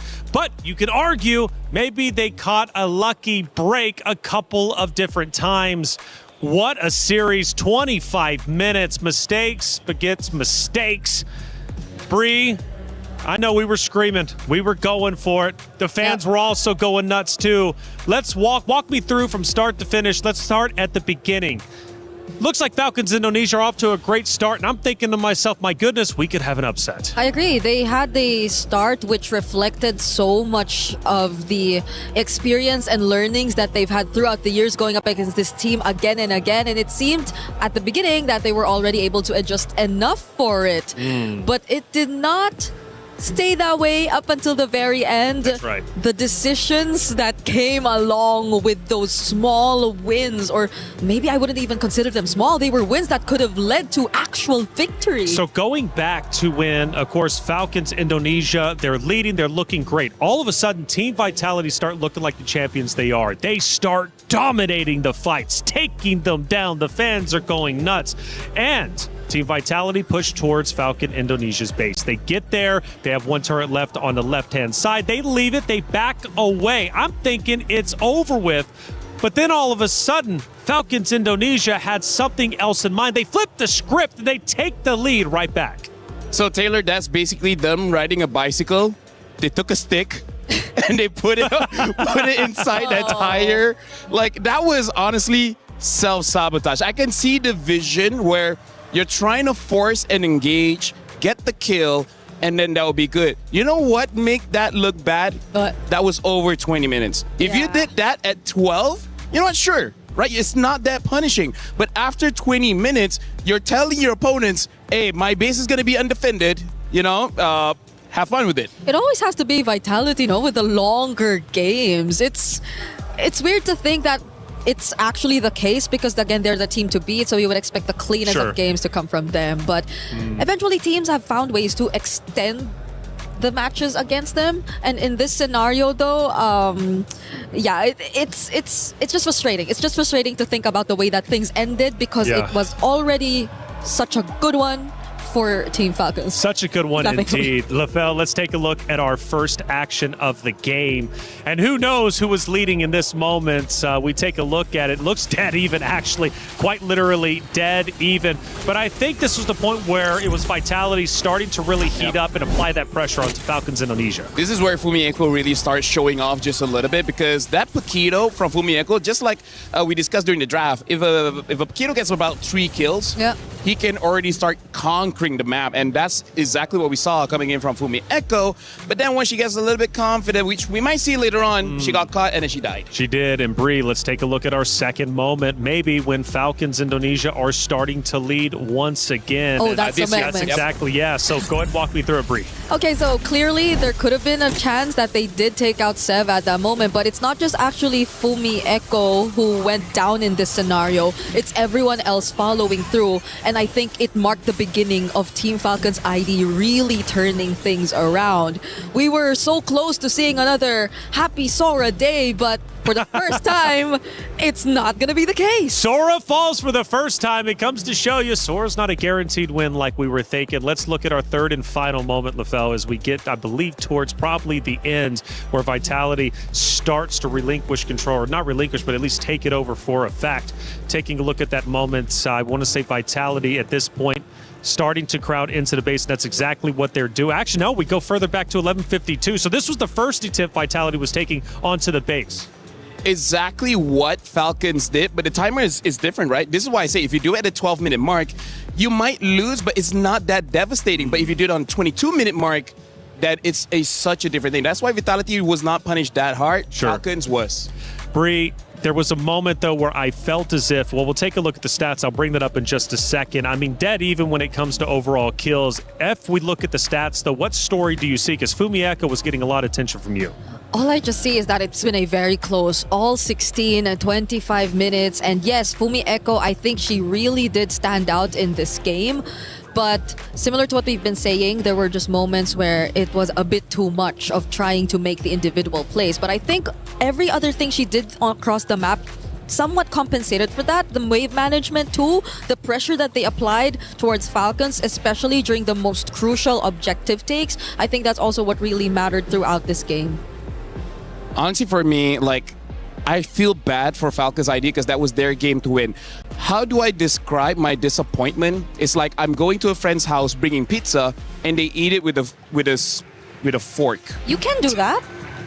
What? Eat pizza with a fork and knife? Would that really disappoint you that greatly where you're like, you're no longer my friends? Yeah. Are you going to end your friendship with that? I'm not Italian, but I'm pretty sure there's going to be a lot of angry Italians seeing you eat with that. But by the way, look at this. The rich guy, Zev, clearly able to get quite a lot of gold. The carry shell on that Harv still dealing quite a lot of damage, around 39,000 per minute. And then Vivian, the sandbag. But Livy, the best wingman. Honestly, it's quite weird. We don't see any of the EXP laners here because they played a big role in this game as well. Yeah, it's maybe we don't count them anymore after what we've seen today. You know, like they've always been stealing the show, and they've been taking these.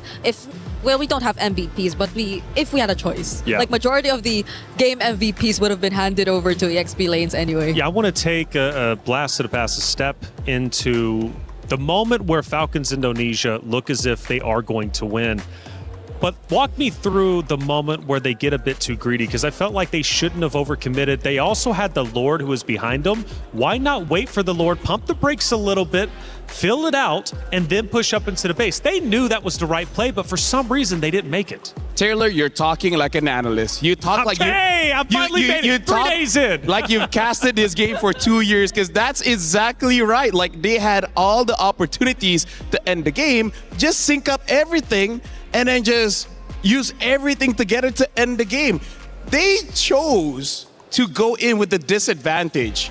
Now that's weird, right? It's what kind of analogy do I want to go to? It's like you go into your car knowing that you have no gas, and then still you want to go for 300 kilometers ride. That doesn't make sense. You know what? That was actually much better than the fork and knife. I'll give you that one.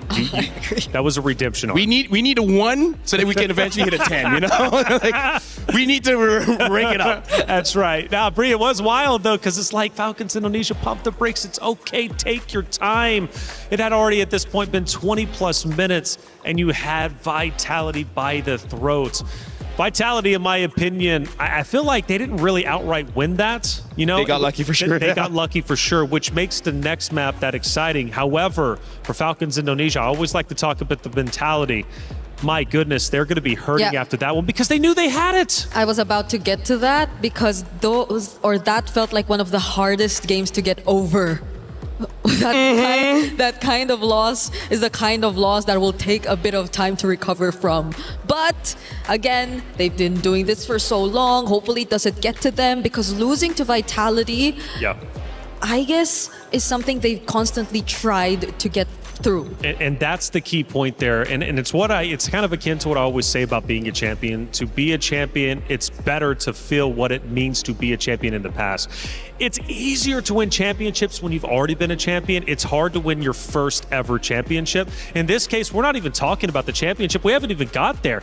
But we're talking Vitality here. And for Falcons Indonesia to lose as many times as they had, and we're talking, honestly, I think it's hundreds of times in comparison over the time span of them playing each other. They finally got to the moment where they're like, oh my goodness, we can finally do this. And they just lost their minds. And it happens because, again, once you get over that hump, once you finally beat the boogeyman, it's like, okay, I know I can do it again, but you have to do it the first time. I gotta say, this is one of those moments where you get a bit superstitious and be like, there must be some kind of curse, man. How is it possible that you just lost that super winnable game? I agree. It's it's good to see that at least they somehow look recovered from that, based on at least their maybe body language and facial expression. Bree, the important thing is, though, is they didn't get dominated. They didn't just go in there without a fight. They genuinely could have won that. And I think for them, if I was their coach, if I was their mentor at IGL, I would say, you know what? Yes, we lost that. It's frustrating, but we could have beat them and we should have beat them. Let's repeat it and do it again.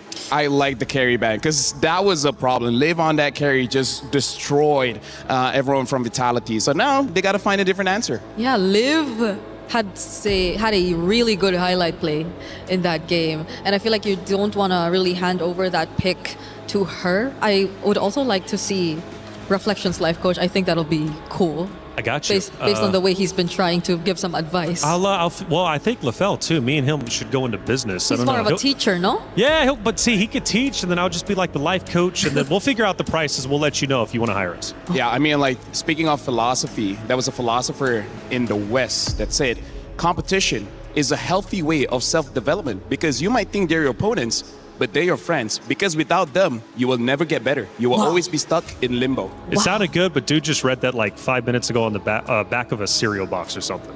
Shout outs to cereal boxes. Either ways, right now, Vitality taking out the Eve as well, and even the Sora, even they're like, okay, you know what?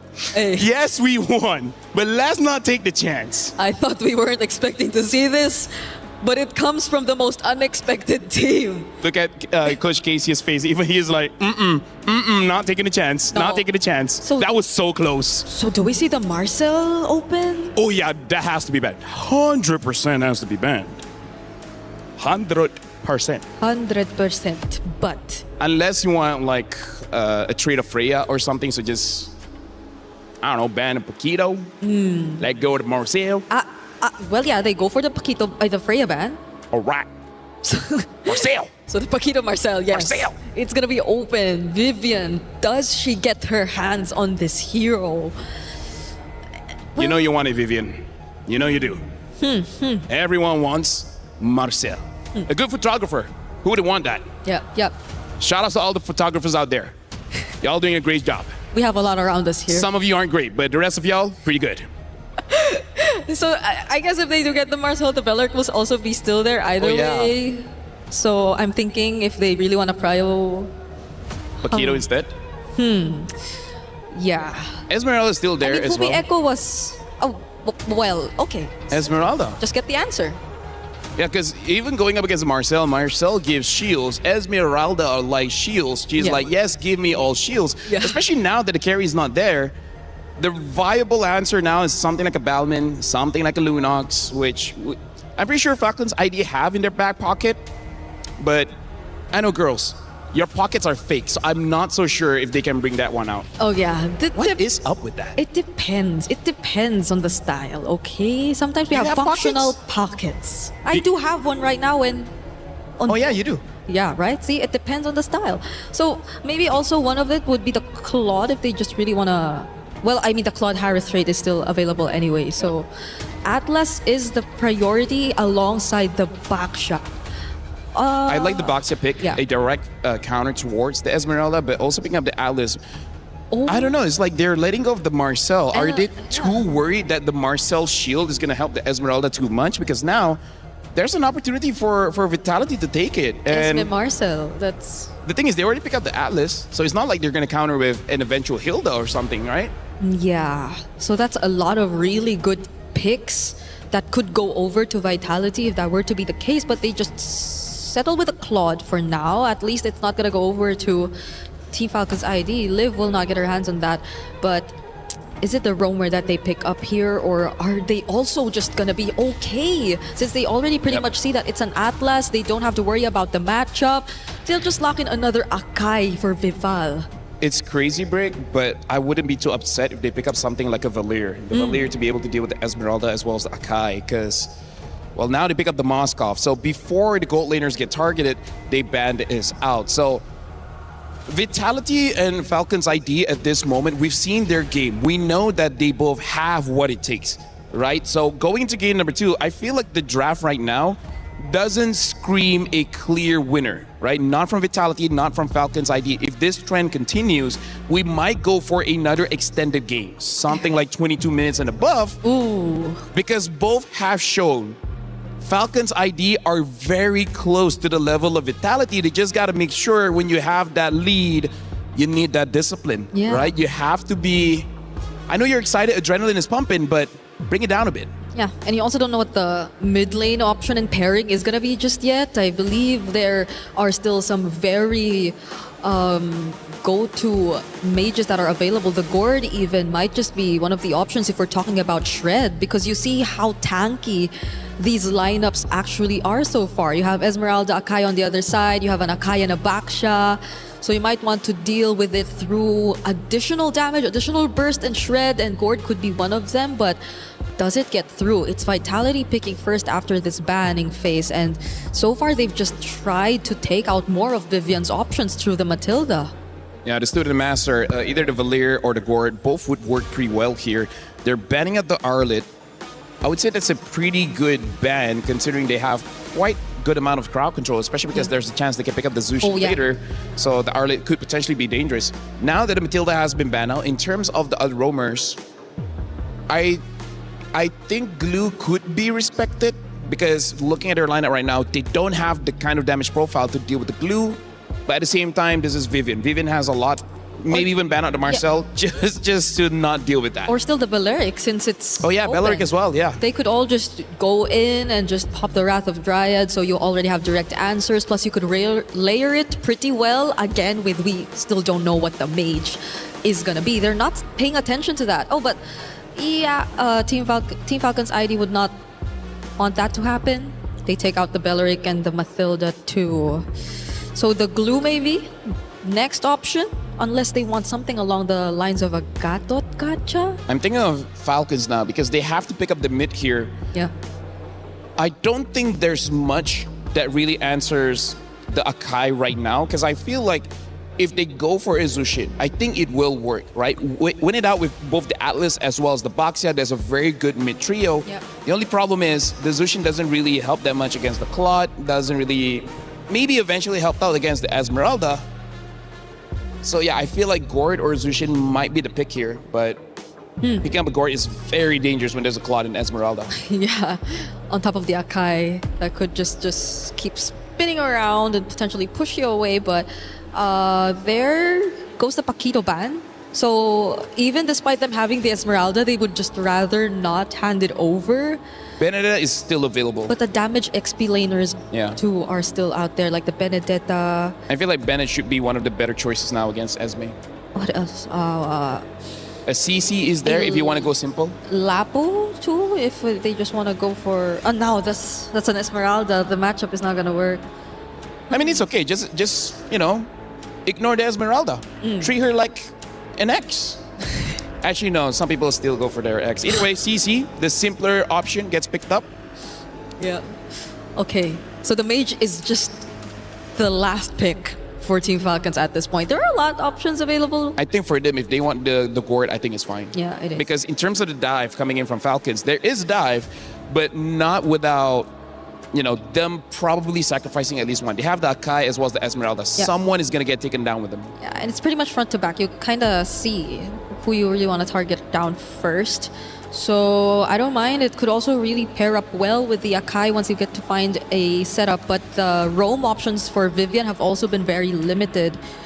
Marcel Glue. Considering that it's a CC, maybe not the... Well, the Gatot can go in alone either way. Whoa!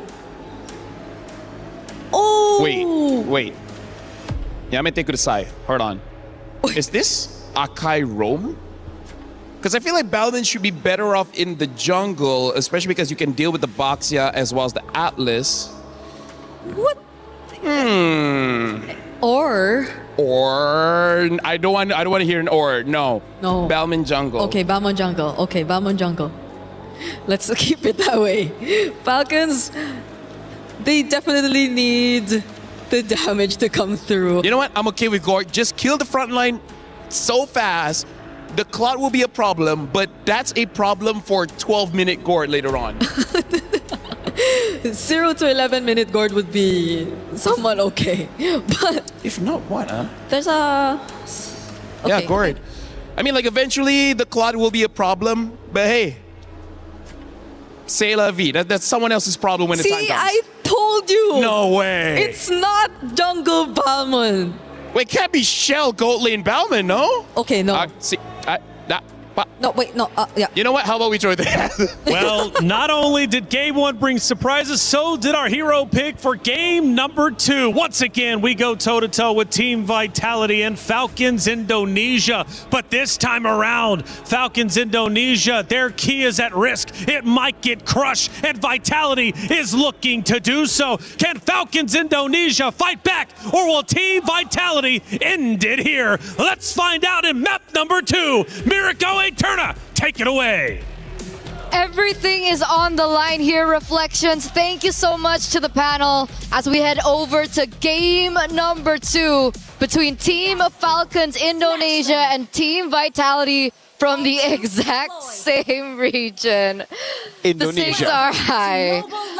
Tensions are at the utmost peak as well. And obviously a very interesting draft coming through as we do see finally the Balmain jungle here on Stream A. And I just gotta say, did they think it was gonna be Balmain Gold? Did Brigadier think it was Balmain Gold? No way, man. That's kind of crazy. Anyways, yeah. Balmain in the jungle. I think we expected this as well, man. We got the crowd going crazy here in Paris for Vitality. And, man, I honestly think this is the composition to do it. It looks like they've covered all grounds. The Valentina to steal the Fatal Links away, and it's a massive threat to everybody up top. Violet, Chev, and Raimundo. Even Livy with a flicker. This Fatal Link steal is going to be massive, and you have to remember, Cini's going to get level 4 for Turtle 1 at the start, so it's a Fatal Link advantage for Vitality. On top of it, a winning lane up top, a safe lane down below, and a Balmain that clears so much quicker than the newly nerfed Boxia.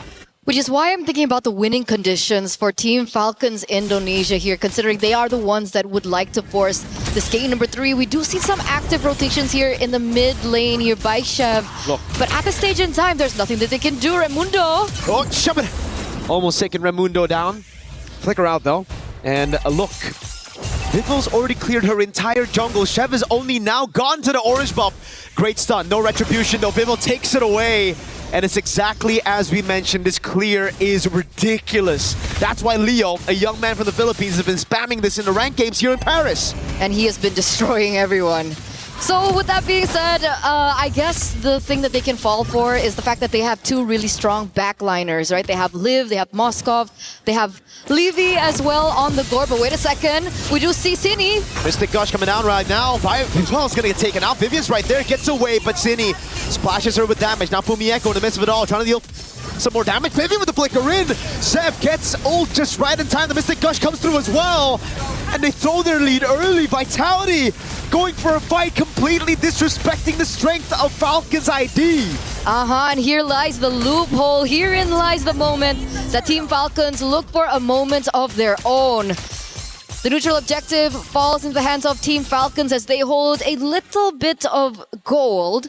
And it looks like they want to transfer this onto something else. Shell looks like she's in trouble. Yeah, she's going to be all good, but man, Cindy taking away the Mystic Gush instead of a Fatal Links, that really stopped everything from happening, right? Like, they should have been able to lock these guys down with the Fatal Links. She instead went for damage.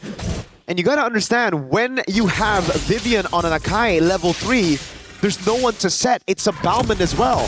The strength of a Bauman is that crazy clear, which she still has, by the way. She's probably gonna steal the lethal counter and the retribution. Fatal Links, there you go from Cindy, but Raimundo is gonna answer with her own Fatal Links into the Mystic Gush. Good splash of damage. Vivil's able to survive. Fumi Echo trying to walk up with the Falling Star Moon.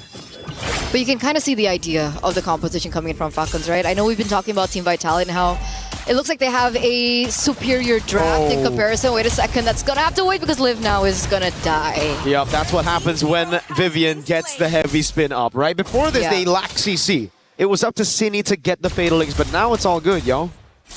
There's so much to work with. They do. They have the splash with Terrify. They have Vivian with the headbutt. They have Fumi Echo dead up top. I don't know how that happened. Chev, I guess just caught Fumi Echo lacking there, trying to go for a trade against Violet. She's got to be careful. Vivol, though, oh god, already a level ahead with the turtle on the hands of Chev. And 2 kills and 2 assists, and it's still Vivol. Yeah, it reflects the clear speed that you were talking about, that you were mentioning from Bauman, and it really is reflected into the game. And despite everything that you mentioned earlier on, it's still Vitality that also holds that gold lead, 1,000 and counting.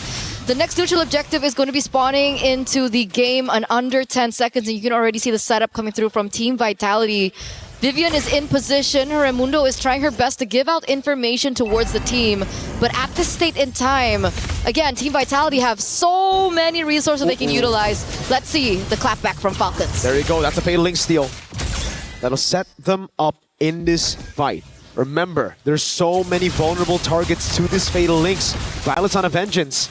Shevan Abaksha cannot walk up. If she walks up, she's got to choose between the heavy spin or the Fatal Links. Which one do you want to deal with? Raimundo pops in a perfect match. That's a free neutral objective, and Vitality will just take it and go back to their own lanes. And it feels like Team Falcons understand that, right? Yeah. They wasted absolutely no resources whatsoever, and they understand in a true 4v4, considering that, of course, Liv was still up top. Wait a second, Shell. Still going to be able to get out of there, so no problem just yet. But yeah, back to that point. It looks like they're looking for a rotation of their own, looking for something that they can take over the map. I think Chev wants to rotate to the bottom side, but it looks like there's a pit coming from Vivian as well as Vival. Yeah, luckily Chev was able to get away in time with the shield unity. Liv up top though, going up against Fumi Echo. This should be okay for Fumi Echo. The rest of Falcons are planning something here. They know there's no Purify. Instant Fatal Links coming out with a perfect match and the Mystic Gush, but Fumi just runs out of there with a sprint. No Fatal Links to play for anymore for quite a few seconds, and it does seem like Liv is going to have to respect this. Falling Star Moon, Fumi Echo. Vivol's also coming in to invade the jungle, and Vivian's already helping out down below. Vivol. Now that's a lot of damage. No Spirit. Misery lethal counter forces the flicker. Down below, it's Violet, who has to respect this damage. Purify coming out with a blazing duet as well to Violet. So low, SOD lands. Liv takes it. City comes around as well. That's going to be the pincer maneuver by Raimundo to get a pick on Shell. Not bad. Not bad by Team Falcons, right? They looked for a pick in the top side, it didn't work out. They instead rotated towards the bottom side, being unable to pick out Fumi Echo, and they get Shell in the process. Yep. One of the winning conditions coming in from Team Vitality, and they have successfully shut her down. And look at them looking for more. Purify out already. The Fatal Links knocks her up. No respect from Cini in the bottom lane, but Vivian's coming over as well. Fimbo with a lethal counter. Not enough to take Chev down, but Vivian was on the case. Now it's the jungler down right as the turtle's gonna spawn. Vivol has the river movement to rotate over, and it should just be a free neutral objective. Good timings right now from Team Falcons, as they are going to be able, for Team Vitality rather, as they are going to be able to control this next neutral objective a lot better. Chef should be able to rotate. I don't know if they want to go for the contest, but at this state in time, it doesn't look like it's a good idea.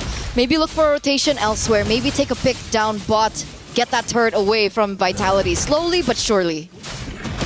Free neutral objective. It looks like there's not much the Falcons can do to contest. There's just too much CC. They can go for the trade in the bottom lane, and they do that. Exactly. And now it comes down to Liv to carry this game. Yeah, Livy and Liv, both the Livs. Both the Livs have a ton of damage to play with. It's just, can the front line sustain enough for them to deal that damage, right? Because for Vitality, they have crazy shred. One thing you have to remember with the Bauman after the revamp is the fact that Vival now uses skill 2 to shred armor. Mystic Gush coming down, but it's only onto the main frontliner. Again, it's Vival taken out, but now it's Fumi Echo holding the back line. Everybody rotating as well. Fumi Echo is just dealing with them 1v3. Liv's doing a good job though, utilizing this chaos to get a turret up top. So it's a structural win for Falcons. They're slowly taking this gold lead away from Vitality. And this is what we want. We want Team Falcons to utilize the macro to their advantage, and they're doing exactly that. SOD taken? Yeah, Purify as well. Shev gets away with the shield unity, and now Vitality are going to have to back away, not getting a single turret in that trade. Very smart, very smart. They utilize that opportunity to clear in the top side, and then SOD back into the mid to make sure that Team Vitality don't get a counter pick into the mid turret. So here and now, despite Team Vitality still going for that 1,500 gold lead, it looks like Falcons have an idea of their own. The Gourd picks up the Sky Piercer here. It's either you start snowballing once you get the Sky Piercer, or it's a curse and you don't get any stacks. Looking at the way she's played the game, it should be a good thing, right? She's 004 right now, not a single death, and she's positioned herself really, really well. So, I've seen these Gourds, man, with Sky Piercer, carrying a game, turning things around. If she gets just 2 kills in the next fight, that sets her up for greatness right there. And Fumi Echo is going to be the one sent up top to deal with the Moskov. Liv shows up, shoves the wave, has an SOD to play with it. That's why now it's going to be all in.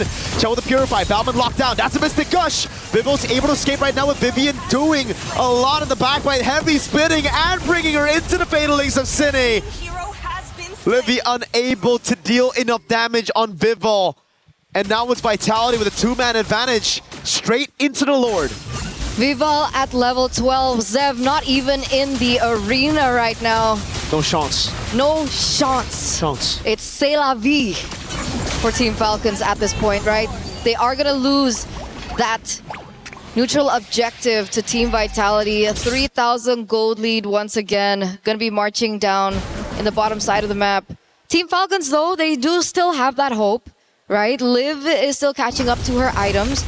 We do see the damage dealt rankings here right now, and it looks like Violet is also on the charts. Yep.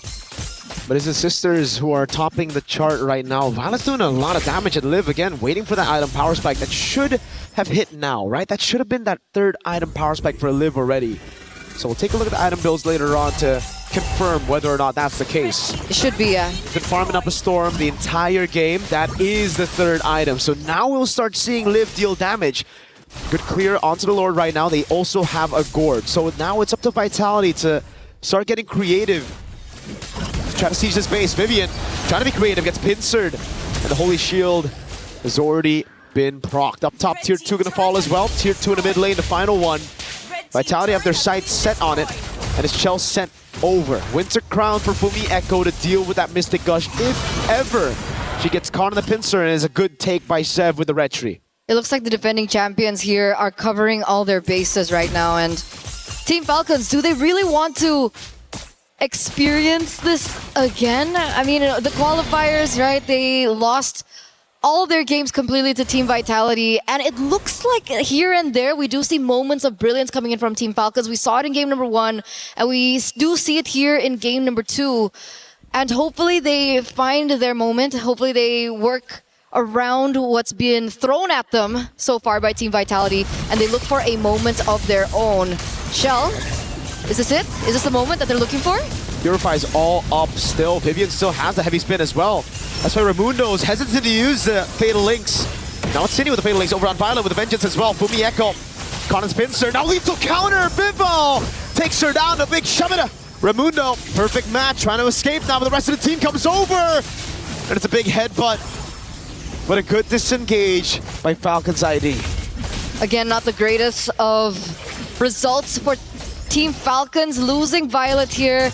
And again, more control over for Team Vitality as they are going to continue to look for more structures. You can see Fumi Echo already looking for a push and a control over the far side of the map, as they are going to be once again corralling over the Lord, the second Lord of the game. As we take a look into the equipment, it looks like Liv is still working with that, right? They're staying with the Sky Piercer, going for a little bit more slow there with the Ice Queen wand.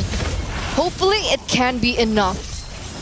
Hopefully that can be something that they fall onto, but if and only if Liv can get a pick here, because we saw that additional item coming out from Cini. That's a Divine Glaive. So on top of everything that she's been able to do so far, she's going to deal even more magic damage into the Team Falcons. Not just from Cini, but also from Chell.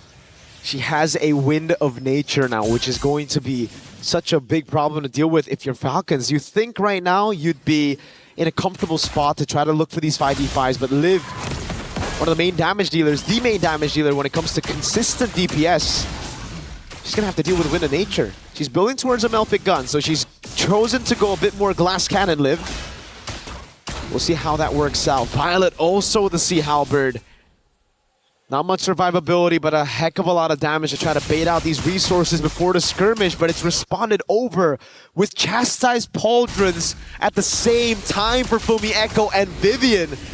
These girls know what the win cons are for Falcons, and they want to shut it down with these items. And she knows that in the grand scheme of things, she's going to be controlling the far lane a lot, especially as we get into the Lord dances. And in that 1v1 against the Moskov, that Chassis Pauldron is going to come in clutch. And here is the decision from Team Vitality. They're getting a bit desperate though, Falcons ID. Walking up aggressively. Perfect match already down. Cini stole the Fatal Links. Now Chell with the Blazing Duet trying to go for the shred already. Vivian with the flicker in and the heavy spin. Vivian is able to pick it up. Now the Fatal Links knocks Vivian down. The Fatal Links from Vivian. The SOD lands. The Mystic Gush comes around as well. And it goes through the Wind of Nature. Sheb frontlining now for Liv with a Melfic gun doing a lot of damage. Vivo has to run away. Vitality got the Lord, but Falcons ID strike back with a fight. Livy looking for the Mystic Projectile. Can she find it up on the Echo? Yes, she can. Now she's tied up. Good sprint. Vivo gets a lethal counter to take Raimundo down, but it's Liv sieging these turrets out. And that's what we were afraid of, right? The Sky Piercer and the Divine Glaive now on top of that.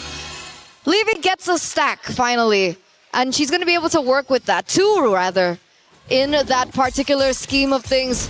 The Lord does fall into the hands of the defending champions, but Team Falcons are able to strike back by winning out the skirmish, the team fight. And that's all they need at this moment, right? They need to buy a little bit more time, and it has worked. Luckily, Liv was on the Moskov. We were talking about the power spike hitting. It really hit at the right time. She was able to SOD into the team fight and help out Team Falcons to dish out that damage and eventually take Team Vitality down one by one. A 3,000 gold lead, and the Lord already dealt with. Falcons ID. Remember what we said, when it comes to scaling, they do have a very good comp once it gets to the later stage of the game. Liv, Melfic gun already, and the Wind of Nature that we saw from Chell didn't matter at all. They negated that with Livy flickering in forward, getting that Mystic Gush. But I think it all started, the mistake, all the way from the start. Cini kind of panicked with the Fatal Links, utilized it just on Violet, and it gave the chance for Raimundo to walk up, to get the fight, and also for Vivian. After she's utilized the heavy spin, they can no longer take the fights against Raimundo on the Fatal Links. That's one of the best ways to deal with it, and without it, already used on the Lord earlier, they need to start respecting Falcons ID's teamfight threat. So I wonder what the adaptations that Team Vitality are going to go for. Are they going to try and work out that execution in these particular team fights? Or are they going to create a situation where Shell is not as vulnerable? Do you think this warrants a magic defense item? Uh-oh. Right now, I think Vivian needs a lot more magic defense. That's going to be the heavy spin already. Echo with the falling star move. What? Dives in onto 4. Sprints ready. Cini with the Fatal Links lands on nothing in the bush. He's gonna get shredded down now. The rest of the team comes around with Chell. Is able to get the Blazing Duet. Now Connor with the Mystic Gush has the BMI to get away. So Echo runs him down, but that's the backup from Liv on the Moskov. Some really uncoordinated fights by Vitality. It's been really weird. And this is so good. Falcons have been able to capitalize over and over here in game number 2, like they failed to do in game number 1. And that gold lead that Team Vitality were holding on to is slowly shrinking further and further away. Team Falcons have complete control over this neutral objective, and this time around, there's no gap in EXP lane between both jungles. This is a 4v5. Sini's not back up yet. Fumi Echo, they reset the Lord. Falcons are afraid of that CC threat from Vivian. The decision is still to go. Violet's already used the curtain call. Now he's getting the falling star move from Fumi Echo. Vivian with a zone on Chev.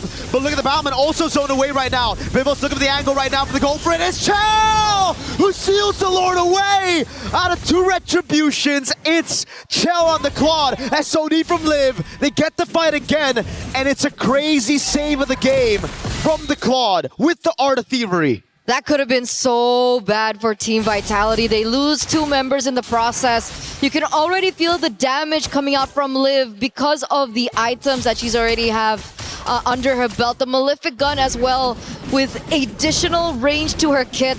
You could even see Fumi Echo really struggling against the damage of Violet, right? I think the additional item of the anti-regen, the Sea Halberd there, really helped her out in that 1v1 against Fumi. And Fumi Echo's initial power, her strength that she had like in the earlier stage of the game has really been negated. She's so squishy now.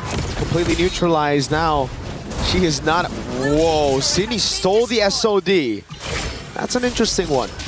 Don't know how she'll utilize it. We have seen a lot of pro players do this before. But I don't know how it will work out against Falcons IDs front to back. I don't think as a mage you want to dive into the backline of Falcons ID. Not right now. Hey, you're talking about the finals MVP of BOG? MWI 2025? Maybe she has a 200 IQ play. Maybe she does. Right? That's why, you know, we always gotta give her a bit of the benefit of the doubt right now. So we'll see. But it has been very shaky, Vitality, in the last few minutes. It's been Falcons ID who've controlled the map, who've really been forcing Vitality to make the reactive plays as they proactively regain control of the map very slowly but surely. Again, the perfect match now on Vivian, trying to bait out the heavy spin with the Mystic Projectile as well. Livy doesn't go for the Mystic Gush. It's just the heavy spin baited, and there's nothing utilized. Remember, no Fatal Links, no nothing. Falcons ID again, that slow but steady control. Now Vivian gets stunned up again. Not even necessary to go for the Mystic Gush. Vivell caught him of it all. Now Fatal Link's coming out as well. Fumi Echo dives to the back line with the Falling Star Moon. It's Vivell losing immortality. She gets away in time. Chell with the Blazing Duet into the back line. Goes through it all. A shutdown from Chell. Caught again though by Violet. Pops him in the crowd. Fumi Echo against Liv. Pops in the Falling Star Moon. And now is caught against 4 members. That's the winner crowd for Fumi Echo. Can she escape? No, she cannot. Violet gets the double. And now it's up to Vitality to defend against Falcons ID 4-man siege. This is an N angle, ladies and gentlemen. 3 members on the side of the defending champions are down. Team Falcons are going in for the engage, and look at that damage. They both clear out the way with the Retribution and lethal counter. Violet shuts her down, and it gives Falcon ID the advantage to go for Lord. They didn't get a base trip, but now it should just be free. Sev needs to recall though. She's a bit low, and Vivian's going to be back up in 1 second. It's so hard. These team fights are so hard now that we're entering the 21st minute of the game. Ladies and gentlemen, the power spikes have hit for both cores of Team Falcons, and you can see the damage being so difficult to control. Earlier on in that team fight, we saw that Team Vitality were looking for a way to shut Livy down. They were able to do that, but they did not recognize that Liv was also doing the damage. Meanwhile, Shell, she took one down. She couldn't take the other one down. Sydney was gone. And she's like, I'm gonna die here. What else do I do? What do Team Vitality do when they have to take care of 2 cores of Team Falcons? They gotta break that formation, but they tried it in such a weird way. The heavy spin was already baited, and again they went for a fight 4v5. Vivian was already dealt with. One of those big resources is already gone. Chell's trying to look for the angle, and Falcons ID have learned from their mistake in Game 1. That Game 1 could have very well been a Falcons ID win if they played with the Evolved Lord, and now they know what to do. They have crazy frontliners, and it's all about Livy and Liv to try to deal enough damage. Seb walking up with the Shield Unity. Raimundo as well, the perfect match. Vivian finds an angle to shove them all in. The Mystic Gush already stolen away right now. That's going to be the winner crown from Livy, but in the back line is going to be Blazing Duet. Livy caught. Fireball able to get the lethal counter, but Liv's just cutting them down with the spears. City caught by the Mystic Gush. Livy still alive. Fumi Echo's right there, and it seems like Falcons ID will take us to a Game 3.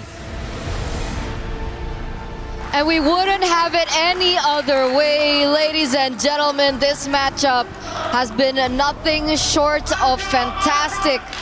This means that this is the first game that Team Vitality, the defending champions, have dropped this time around here at MWI after such a clean run so far over the past 3 days. Back in their qualifiers, Team Falcons were unable to get a single game. And here we are.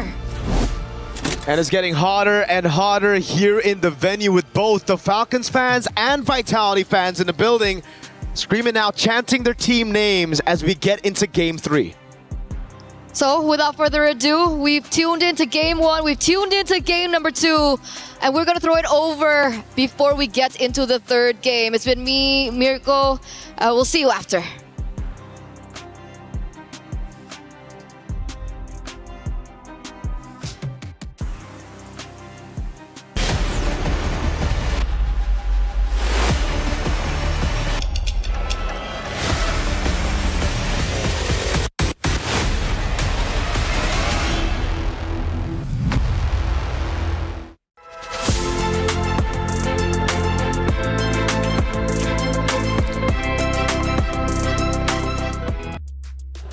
$719 days ago, these two teams ran into each other with Indonesian pride on the line. Now, 719 days later, it is Falcons Indonesia who finally get a map win over the Titans of Team Vitality. Finally, something might be happening, and Vitality is now at risk of having their key crushed and their championship repeat absolutely eliminated. Welcome to the desk. I'm Taylor Reflections Noble. Nice to leave for the first time today. Leo, first off, how you doing, brother? You all right? I'm doing well. Oh, yeah. Merci for asking. And I don't remember where I was 17 and 19 days back, but I do remember being in Saudi Arabia about a year back, watching Vitality run through MWI 2025 with a perfect record. Yep. So I know how historic today is that they finally concede a game, not a match, a game over to their rivals in Falcons Vega ID. But still historic. Naisu, we take a look at the match stats and they tell the story. You go back even to game number 1 though, it was like, man, Falcons were so close to getting the win. This time though, they did not waste the opportunity. They didn't at all. And I know for everybody out there, the gourd from Livy was great to see, but I think they had to come together as a team here because there was a moment, right, where they were struggling in the team fight. They really had to rely on Raimundo, Liv to come through, but the Sky Piercers from Livy is what I'm talking about, man, with that gourd. The big damn, Leo. Joseph, that's easy for you to say, given the gourd won. My sweet baby precious Balmond lost, all right? Despite the numerous shamalamalas that was dropped by Vival, just something about their communications and rotations and synergies, Falcons ran through, man. I think Falcons locked in when they knew that they fumbled it in game 1. You got to imagine this too, man. This is a 22-minute, 34-second game. The first game was what, 25? 25, yeah. Think about the distance and endurance now that has tested out Team Vitality. I mean, that's the big thing here that I would consider because, yeah, like you mentioned, what is it, 719 days? That's right. And for a team as familiar with Vitality as Team Falcons That's ID, right. this is the team to do it. I mean, you think about the history as well. I mean, Vitality has beat Falcons Indonesia, I mean, over 100 times in the span of them meeting up with each other. Minimum. So the fact is, getting this map win is truly historic just for that namesake alone, but also for the fact that Vitality, in their MWI run last year, went flawless. They did not drop a single map. Here, they went flawless in their groups. Come to knockout stage, now they show that they can bleed. They nearly showed that against MIBR loss, right? That 26-minute game. But here we are. Falcons Indonesia now sending it to a game 3. But Leo, the thing is that still might haunt them depending on how this game 3 goes. Falcon Indonesia could have already won 2-0. Taylor, if there's something I know about Vitality is that they have the heart of champions. Nay, I think they are goddesses walking among us on the earth, tasked to take over the MLBB women's division. So with that said, I think in front of their biggest fans, again, they are home court heroes right now. That's right. Yep. Team Vitality is a French org. I think they'll have to look at the audience and say, it's more than just them who's hoping for us to win. They have to think of everyone else watching all around the world, and they have to lock in. This is the gotta lock in. This is the lock-in of all lock-ins, because if they drop here, there's no second chance. That's right. Nice. Let's take a look at a couple of big moments from that game number 2. First moment here, maybe we're going to be looking at Team Falcons starting to look pretty solid. In fact, it is relatively close. Fumi Echo on the opposite side, though, looking pretty solid. What are we looking at? This is, once again, that Fatal Links was used there on Violet, but it's the spacing that we're seeing from Livy. Vival was a problem. She was shutting down so many members, and they had to kind of respond to it. That's the strength of the Ballman right now. We saw this in Stream B, but again, look at the playmaking ability of the team, being able to play together, help them disengage if they have to. I think that was the big showcase here from Team Falcons ID, the way they played as a team. That's right. Second moment, Leo, let's go ahead and take a look at it and see what ended up unfolding. Probably going to be towards the tail end of that map number 2. We're now 17 minutes and 49 seconds in. We have a battle for the Lord, and I think this is the Lord that ends up getting stolen from Team Falcons Indonesia. It's a very good position that Fumi Echo found herself in, but I have to commend how ballsy Shell was, and I think that's what they needed. The fact that they just needed to send one member to be able to at least confirm the Lord, and it was off of a rogue Art of Thievery from McLeod. That doesn't happen, especially since there were 2 junglers still alive. But we take those W's whenever we can get them. Hey, casters, we were watching you the whole time. I know that sounds weird, but it's true. Let's see what the casters were looking like during those clutch moments.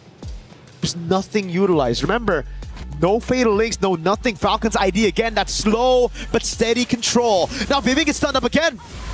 Not even necessary to go for the Mystic Gush. Vival caught him of it all. Now Fatal Links coming out as well. Fumi Echo dives to the back line with the Falling Star Moon. It's Vival losing immortality. She gets away in time. Chill with the Blazing Duet. Mirko holding that mic like he's about to whisper sweet nothings into my ear. Sounding great up there with a Turna. Hey, I like that we got the little caster reactions. We just started that today, and I hope we get more, Leo. I wish we had those on Stream B. Yeah, the physicality of what we were doing. But here it's clear, it's intimate, it's personal, given that Rachel and Frederick are Indonesian. They've seen these ladies just bounce off of each other for years now. They do it now here in France.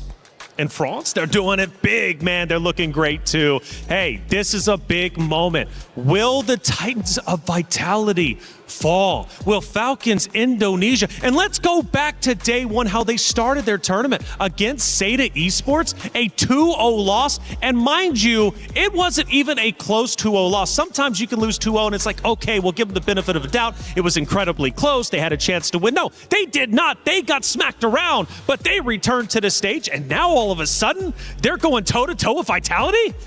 I'll say this, something that has been very apparent throughout MWI this year, 2026, the other teams around the world are catching up to Team Vitality. Sure. They've been dominating for so long, and something that you always have to pinpoint is, when you're sitting at the top, eventually everybody wants to take you off that, that target that hill. on your back. Yeah, and that's what's been happening here. And I think this is also a very apparent of the challenge that's happening for Team Vitality. But they have been very dominant for so long that eventually someone's going to catch up. And right now, it just happens to be on stage in this best-of-3 match with a familiar foe. Well, let's head to the stage. The competitors are getting ready once again to go toe-to-toe with each other. This is the battle for Indonesia. And who will end up ahead? Well, Falcons Indonesia, they want the glory. They want the championship. And if they do beat Vitality, there is a very real conversation that they, in fact, will be the favorites to win the championship.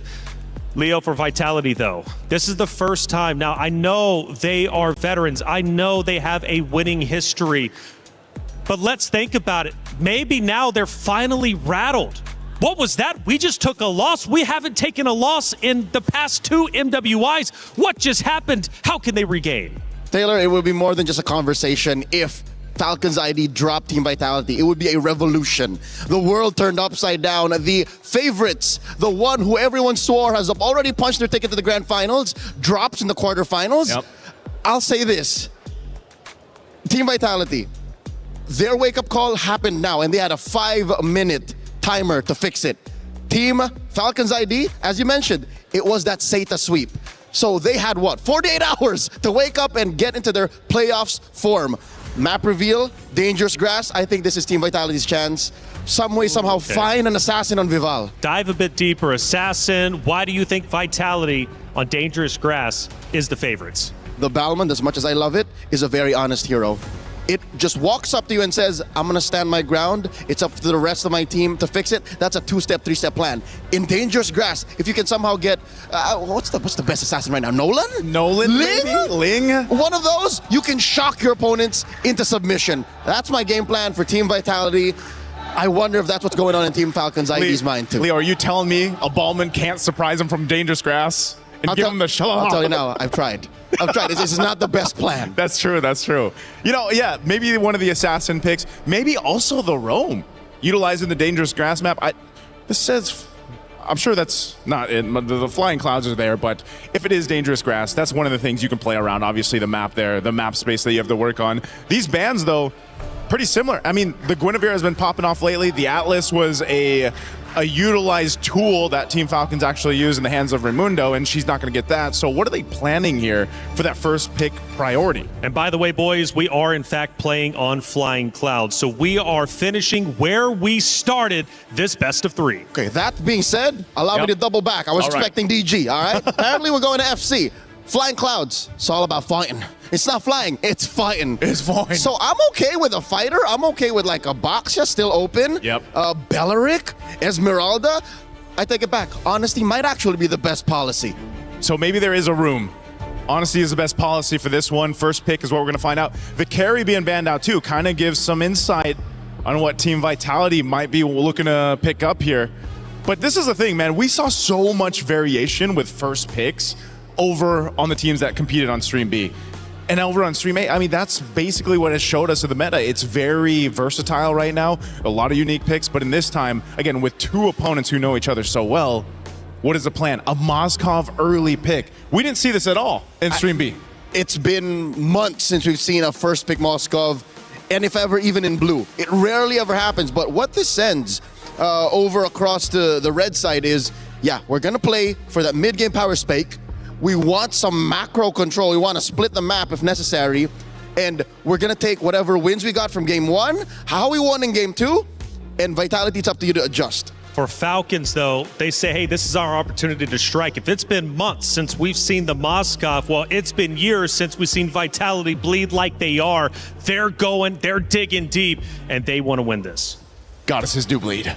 I think there's room for a Belleric Claude or Esmeralda Claude. No, Vitality are still sticking to their guns. Literally, this is the game 2 draft happening right before our eyes over again. I'm surprised they didn't want to go ahead and take the Belleric, at least for now. Best roamer in the game right now. Best roamer in the game. Esmeralda, best XP laner in the game. Yeah, and they're kind of sitting on those, holding it, because essentially maybe they just want to wait to see what these next 2 picks are from Team Falcons, because again, they could pick up one of the Bellerics if they want to, pick up the XP lane early on. There's so many choices right now. But here's what we don't know: where that Akai is going. Yeah, flexible. It might have been an overcooked or shot over the moon type of situation wherein they forced the Balmond over into the Akai lineup, but now they can repair that.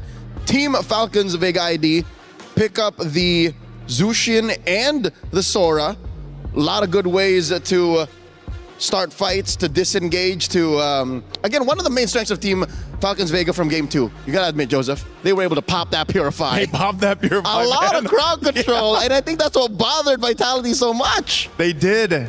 And in this case, even with the Jushin and the Sora alone, you know you're going to have to be making that decision. Do I bring that Purify?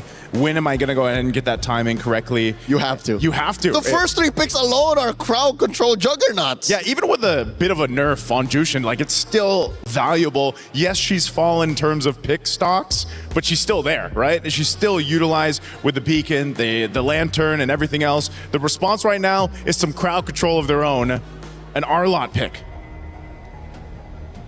I think Vitality just want to disrupt whatever momentum Team Falcons Vega ID has. So in their attempt to regain footing, to rebuild the path that they're walking to towards the back-to-back, they're saying, hey, let me just... They're kicking Falcon's ID on the way there. Kicking the door. And they're going to kick the door with this long spear from Fumieko. Is it a spear that Arlott has? It's one of those weapons. Yeah, it's a spear. But this is a hero that Fumieko also has just made how many highlights on. You know, it's one of those mainstays. Making XP laner. Exactly. That I think she struggled to do with an Esmeralda, because if you're the Esmeralda, you're used to already be winning. Yeah. When you make it to the 15, 16 minute mark, you should be dominating. Earlier, she just struggled. She struggled because, and I heard Rachel mention it, it's the once the atomization comes into play, the halberd. Esmeralda, the halberd, that sea halberd, it's deterred at that point. It's negated, as she mentioned, and that's one of the things you have to look out for. You dominate the early game with an Esmeralda, now you don't have to, at least for now, because both XP laners on both sides are locked in. Rest of the bands, because the jungle, what's the jungle going to be for Falcons? Falcons can still play an assassin. It might be weird, but the roamer hasn't been revealed just yet. So with just one solid frontliner, and again, just investing in crowd control, you could still pick an assassin.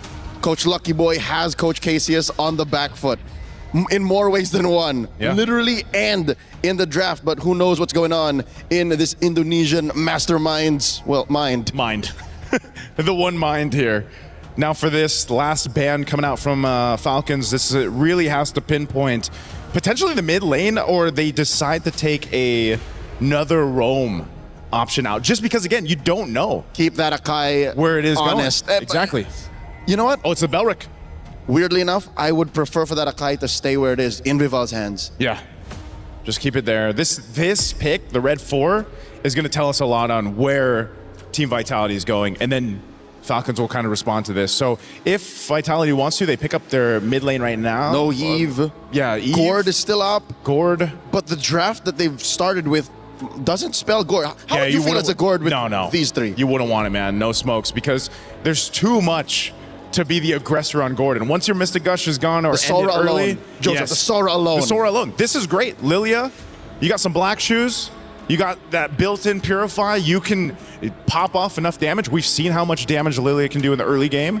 This is already a great start for Vitality's last 2 picks. And by holding out for the jungle pick, the quote-unquote jungle pick till red 5, they're committing to the bit. They're not letting Team Falcon's ID know and decide what happens now.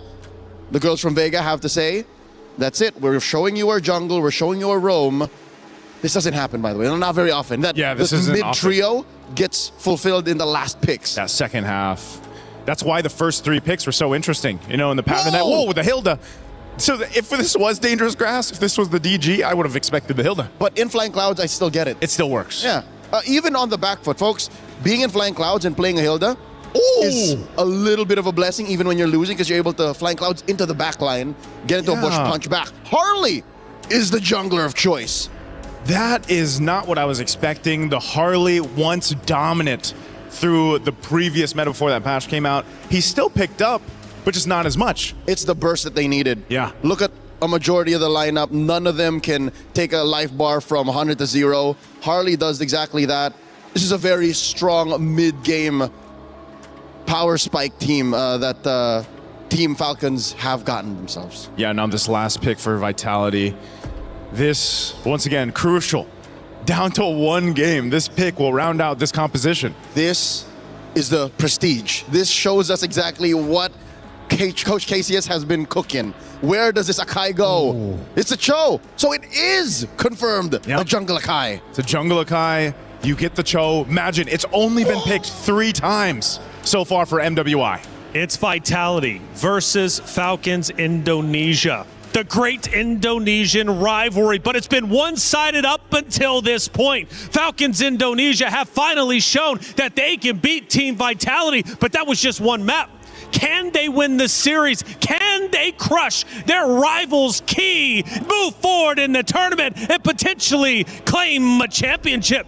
Let's find out. It's Team Vitality versus Falcons Indonesia. Miracle Eterna, take it away. We are living in a world where the defending champions don't even get a chance to defend their throne. Ladies and gentlemen, one game away from elimination for both Team Falcons Indonesia and Team Vitality Indonesia. And I feel like for Team Falcons, after being absent last year, this is the statement that they are building. The statement that they're saying, hey, second place, it's enough. Yeah. I really like the responses, by the way, from both these teams coming into it in the drafts. Falcons ID those last two picks. Fantastic. The Harley pick and then the insta-deny from the counter of the Harley, the Hilda, takes it away. Leaving Vitality with either the Khalid or the Cho to try to deal with this Harley. And you can already see Vivian here start to screen out where this Harley is. And that's all Vivian can do later on as well. It's all about Vivian trying to delay Chef. So far, doing a good job with the Jikundo and the concussive blast. Vivian takes the orange buff away early on against Sev. Oh no, Raimundo couldn't see where Vivian was.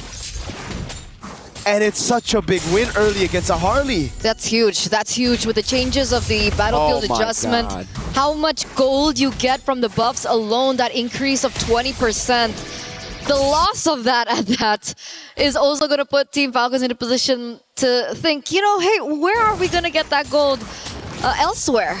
City as well is also doing a fine job as opening the map. That's a beautiful thing when you pick up something like the Lilia. You can utilize your glooms to open up the map, give vision and information over the team. So it's not just solely on Vivian. That pressure slightly alleviated.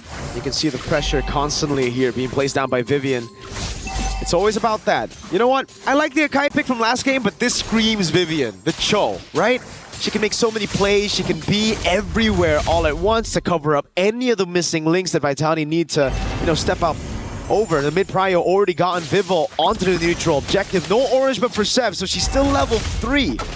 This is free for Vitality. Turtle number 1, uncontested, just conceded by Falcons, and not a single way to look for a trade. Without level 4, Chef can't even go into bottom lane to take Chell down. Which is why she's resorting to invading the enemy jungle. She's trying to get Vivian, though, that lizard away, but she's gonna be unable to. Okay, she gets it in the end, but of course Vivian would be able to, you know, stall that timing by just a bit, stall that rotation by just a bit. But look at them go once again. Big skirmish.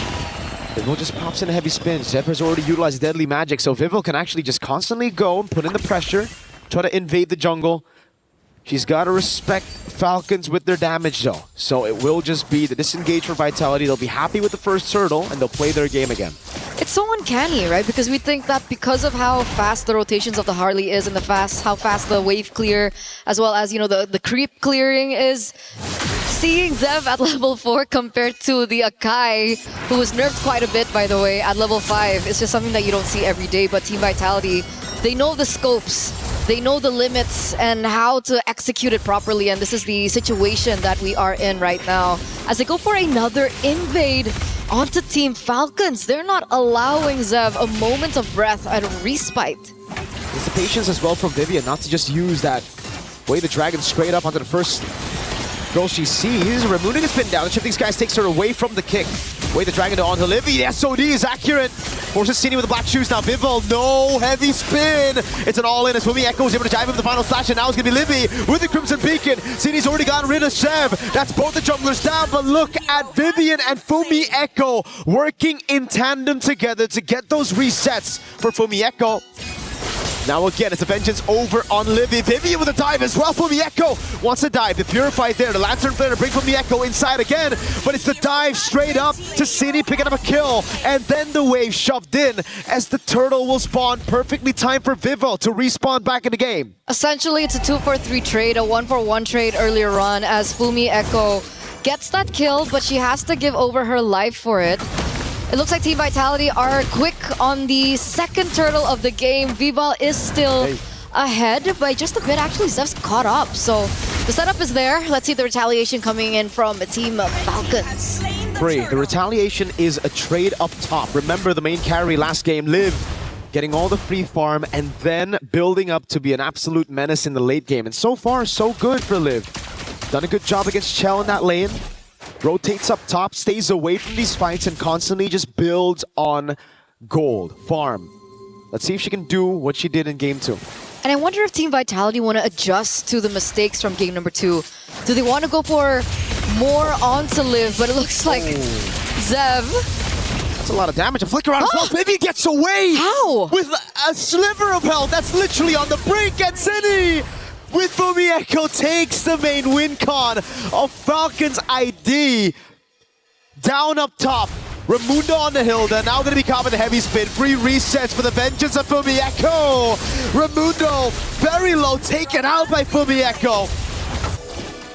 I never want to see Vivian on the Panda ever again. I just want to see her on Cho.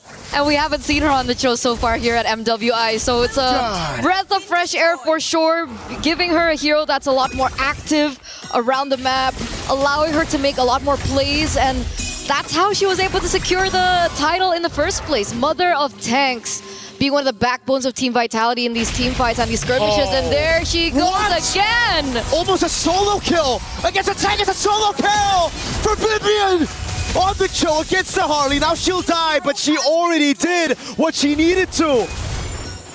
How is she doing this on a Cho? So worth. What a worth trade, a roamer for Zev.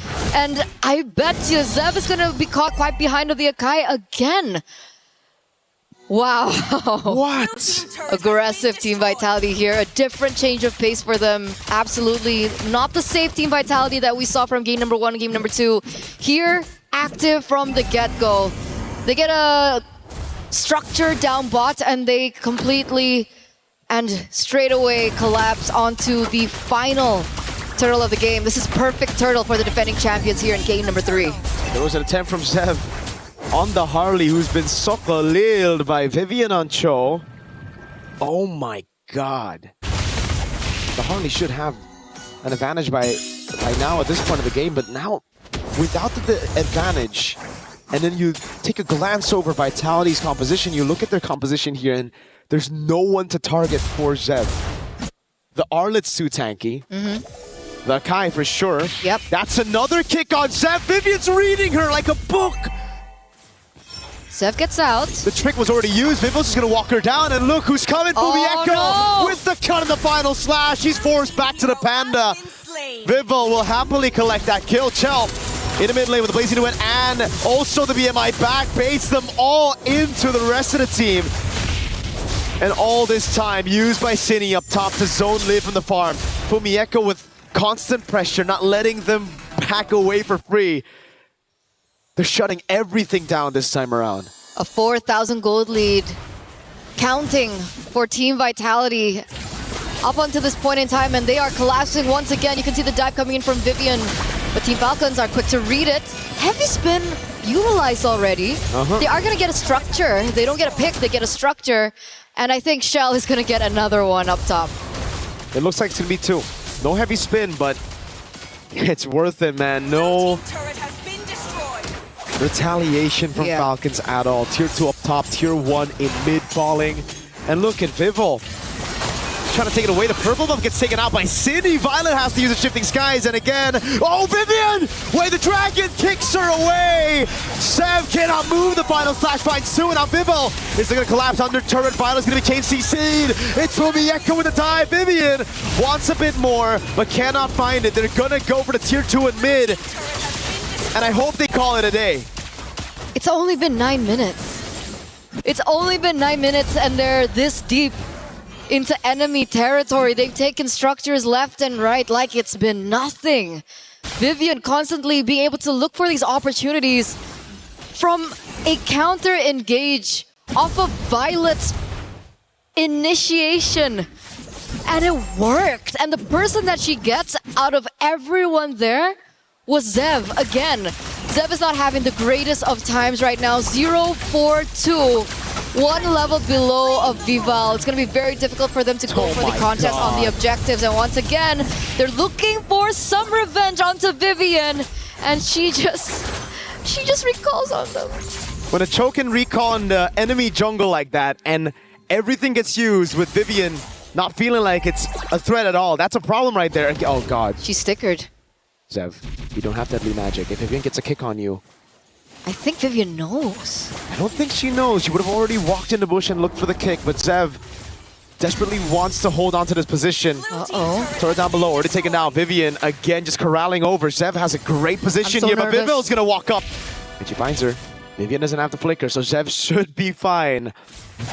Maybe not. Maybe Vivian just wants to chase her to the end of the map. Hello? She's forcing Zev out of the fight. Violet with the shifting skies in the mid lane. Now it's gonna be a 4v4 as the heavy spin gets used up by Vivo, but he won't be able to find a pin. Spear of Misery. Vivian's still chasing Zev. Up top she goes, running to the other side of the map, and there's no escape. This Cho is relentless on the chase. Finally, Zev gets a chance to recall. That was a good 30 seconds of just chasing one another down. And Vivian is able to actually, you know, push out that top lane in the process of it. They're buying so much time. Vivian, again, she's not going to get touched here. They take a structure down bot. They're looking for the next structure up top. But even if they don't get the structure up top, that's already on the opposite side of where the Lord is spawning. And that means Team Vitality once again has the upper hand when it comes down to the Lord push. We've seen Falcons ID come back from this kind of situation. Actually, very much the same situation. Zev with the reaction already. As Vivian walks up, Violet though. Caught on the shifting skies, the heavy spin as well. The final slash comes around, and Violet's going to be taken very low by the Blues. Taken out by City, who claims the unstoppable. Now it's Cho, the BMI forward. One thing's for sure. When Zev sleeps tonight, she's going to see Vivian on Cho in her nightmares.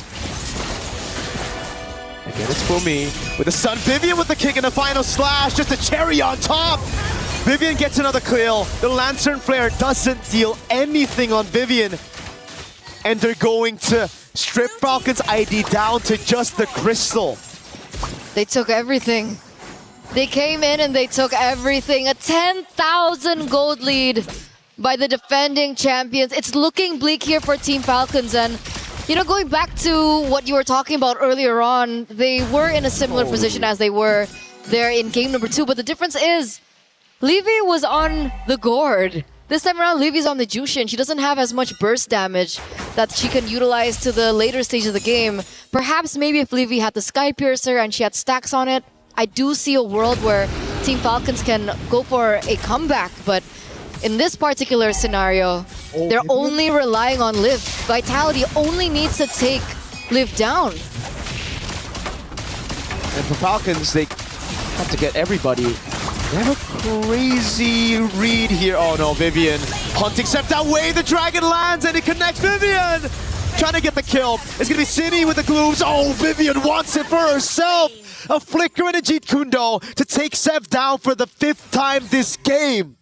And that's the beauty of the Lilia pick. That's why it was so brilliant. Unable to be targeted, but Harley walked in on that herself. And now Zev once again caught out for the 5th time this game. Imagine that, leaving absolutely no trace of respite here for Team Falcons. And the Lord, it's gonna be marching here in the mid lane. Ladies and gentlemen, is this the end of Team Falcons Indonesia? After such a crazy run, losing their first match of the tournament, but then climbing up and improving as they get into knockout stage with a crazy game 1 and 2 performance. Now, it's Vivian with the walk-up. Lantern Flare and the Spear of Misery trying to pin him down, but Raimundo on the other side of the map will get bursted. Shifting skies by Violet, but heavy spin for the Echo with the final slash, and now Chell guns them down with the Blazing Duet. Back again, it's going to be Vivian trying to go on Zev. That's the hat trick already, but Mieko still able to survive with the resets on the Vengeance. The base is wide open, and Vitality will crush Falcon ID's key as they move to the semifinals. After a moment of vulnerability, after a moment of doubt, Team Vitality move forward once again, a step closer to defending what was rightfully theirs to begin with. It looks like we will have an interview with the victors up on stage. We're gonna throw it to that, and we'll see you later.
serious congratulations! You guys have successfully defended the throne. Now I have Vival right here beside me. Look at the beehive!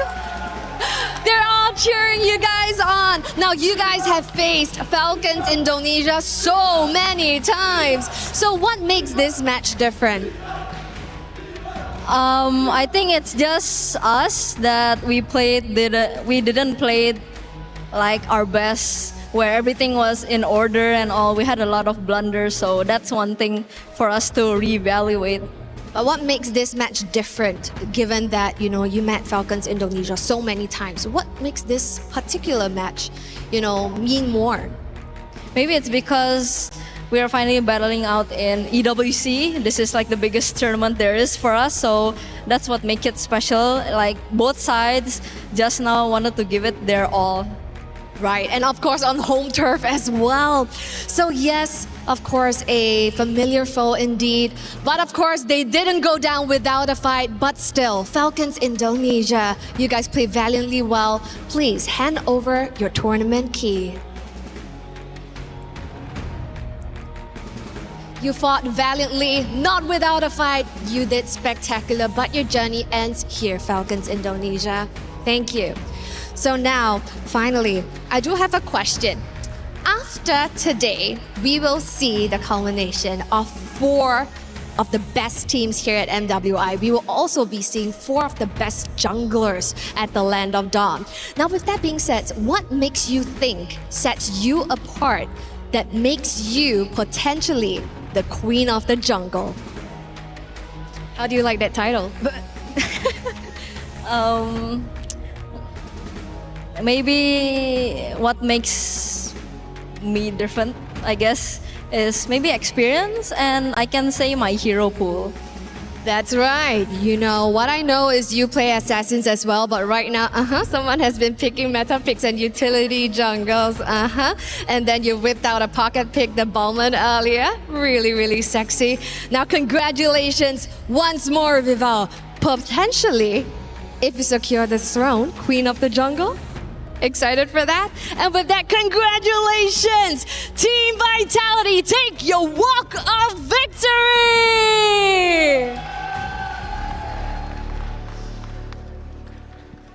And now, of course, it is time for the classic, the key crusher. You take opponents' dreams and you crush them. But of course, this time, I got very special guests behind me. Les fans de Vita qui sont là pour faire du bruit, évidemment. Un max de bruit, s'il vous plaît. La première clé qui est détruite, on va continuer pendant tout le week-end.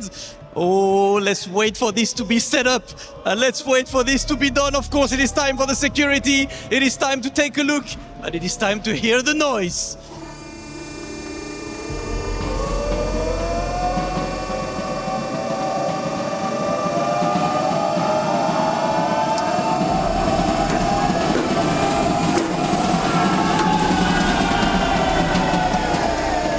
Vitality will move forward in the playoffs. They will be back tomorrow, of course, and I cannot even hear what I'm saying. I do hope you guys can hear anything, because the vibes are immaculate. But without further ado, let these guys party, and let's take a look at the highlights.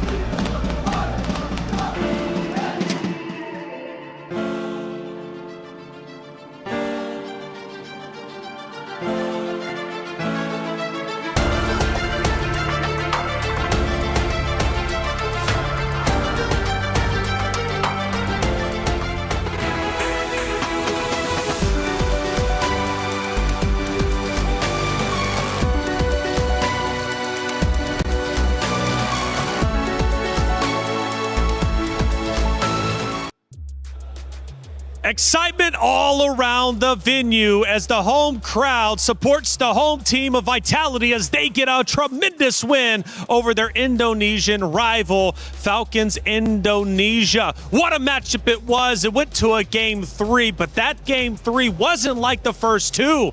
It was a blowout as Vitality was done playing around and they submit themselves into the semifinals. Boys, a great series overall.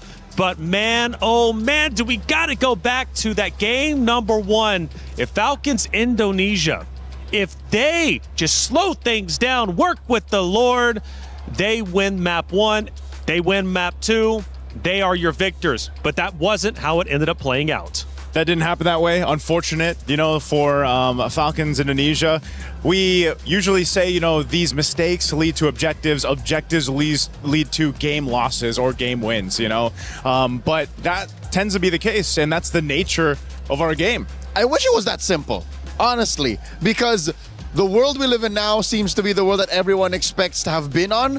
But for the past, hour and a half, it seems like we were in the Twilight Zone, or at least on the way through via a black hole. The stats, though, do confirm that we are still here in Paris, France in 2026. In reality. Watching Falcons versus Vitality, the head-to-head between Fumieko and Violet. Okay, just a quick recap of what the draft was all about. It seems like they both relied on a metagame and a draft that they would have just gone to if it was a championship match, right? Yeah. That's what it feels like. Even Cheryl went, oh, you guys have successfully defended the throne. No, they haven't yet. They're just on the way. But looking at this 13-minute, 52-second match, it was Raimundo who took so much out of it, and Chell and Chinny, back-to-back, just farmed out, dealt damage, and Fumieko, the best wing woman, was on her Arlott. That's a signature pick that she's won multiple championships with. Not just that, Vivian's Cho. I heard it as well, man. right. I heard Mirko mention it as well. And Eterna, just give her the Cho. Did you see the kind of gameplay that Vivian was showcasing on this masterclass of a Cho pick? I mean, I feel the same. Just play the Cho. Map 3 was pretty much a domination from the side of Vitality. Let's look at one of those moments that led up to their ultimate victory over Falcons Indonesia. Leo, what are we looking at? This is, I believe, the first Lord push. And actually, no, it's the second Lord. Because all the base turrets are gone. Yeah, it's a second Lord push, and it's miserable. The fact that the Hilda on Raimundo can't go nowhere. This was post the moment where Sev was chased down by Vivian. There's at least Sev gets close to the base. It's the finish. I think there's very few moments that we could have actually watched and broken down, because if you all just check them out, it would be the same thing. It's just Vitality, taking names, and kicking butt. That's right. It was Vitality taking turrets left and right. And when they pushed the base, you could tell they were angry. They wanted to destroy Falcons Indonesia. They didn't want to just take the crystal. They wanted to take the entire base over, and they did so one base turret at a time, and then ultimately pushing in. And my lord, you could definitely tell that Vivian was angry too with the way she was playing. She is one of the more vocal players on Team Vitality. Of course, with Cindy as well, given our interviews earlier today. But Vivian said, enough is enough. I'm the queen of tanks. I am the queen of MWI, and I'm going to prove it here. I think she's more than just the queen. She's the mother of tanks. The mother of tanks, man. And all of these other tanks wouldn't be on the earth without her. That's true. That's true. She's so good with the hero pool that she showcases in all the matches. And I like, too, that we mentioned in with Cheryl's interview, we might be potentially looking at some new queens or a queen of the jungle. Oh, yeah. Queens everywhere, queens on stage. But who will be the queen by the end of MWI? Well, Vitality takes a step in the right direction, defeating Falcons Indonesia, who, let's face it, had an incredible run. Making it to the knockoff stage is such a tremendous feat. They do fall short, but they did something that nobody from MWI 2025 EWC could do, and that was take a map off Vitality. Yeah, I love that. Again, for Team Falcons Indonesia, they are a team, like I said, that knows Vitality so well. They've played multiple times against each other, and they are the team to bring them the distance. I mean, think about it. Yes, it could have been one of those cases where maybe they had swept Team Vitality. Think about the headlines that would have ended up being. Well, unfortunately, that doesn't happen for Team Falcons. You know, and Leo, you made up a great point before we headed into that match, and it was the fact is that the teams have truly caught up. Other regions are catching up to what Vitality is up to. They dominated an era, and let's face it, they're still dominating now, right? But teams are getting better and better, and Vitality needs to keep on their toes. And I think this close call, the almost sweeping loss, was enough of a wake-up call, a reality check to think that, hey, we are a shoo-in for the grand finals, but we have to still earn it. Again, looking at the stats here, this game shows just how dominant they can be for Team Vitality. You know, if you poke them too much, the whole team gets mad. And this is the type of result that you're going to have, man, because, again, we talked about Vivian, her highlights there. Chell really didn't even get the opportunity on the Claude to just hit that power spike that we usually see on the Claudes. Game ended too quick. Game ended too quick in that case, but it was everything they had in the early game that just kind of took things all the way to the win there at this point in the game. I mean, under 14 minutes is insane. It definitely is insane. And man, I mean, honestly, by even just minute 10, I mean, we could definitely tell that the map was about to end. There would be no comeback attempts from Falcons Indonesia like there was in map number 1, sadly. But hey, again, a great effort. Taking a map off Vitality is something to truly be proud of. We've got Rose on site with an interview with Vitality's Chell. Let's listen in. Hey guys, Shell here from Team Vitality, and oh my, that was an intense 2-1 full series. First of all, congratulations, because you are one step away from defending your throne. But let's talk a little bit about Team Vitality as a whole this MWI. People online have been saying that you guys don't look as dominant as last year's. You know, every now and then you guys are dropping games here and there, and you know, hard games also come and go. So what are the preparations for tomorrow's semifinals match? I know that just now it wasn't the best game that we did. So I guess it gives us a lot of material to review, and we'll make sure that we come back stronger in the next game tomorrow. Okay, now Shell, let's talk about game 2. What happened there? There was a lot of mistakes from my part, like my bad. But I knew what I did wrong, and I'll make sure not to do it again tomorrow. I think it's nice that you guys are already self-aware on the problems at hand.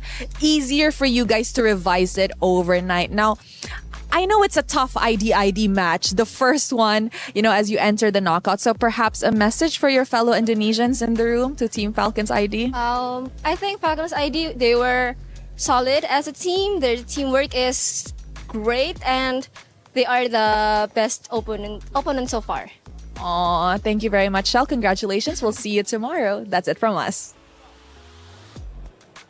Thank you, Rose, as always, for that great interview. Again, not only from the interview on stage with Cheryl, but also, of course, with Rose. Vitality realizes we made some mistakes, individual mistakes, team mistakes.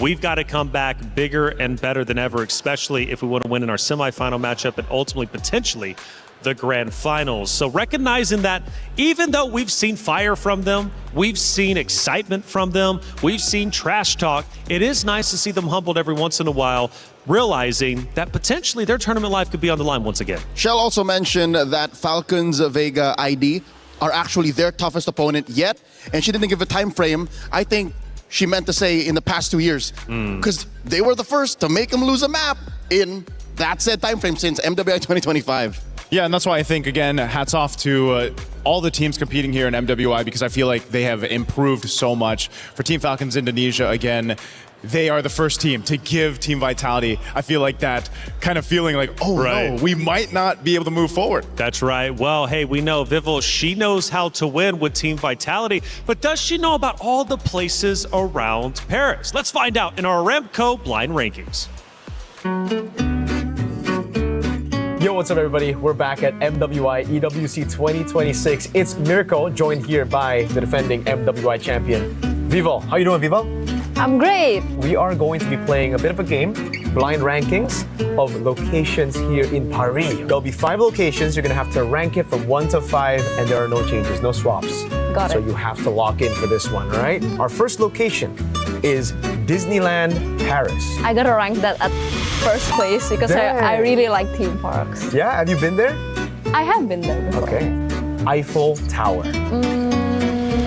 Second place. Ooh. Yeah, because the Eiffel Tower is the iconic place to go in Paris, right?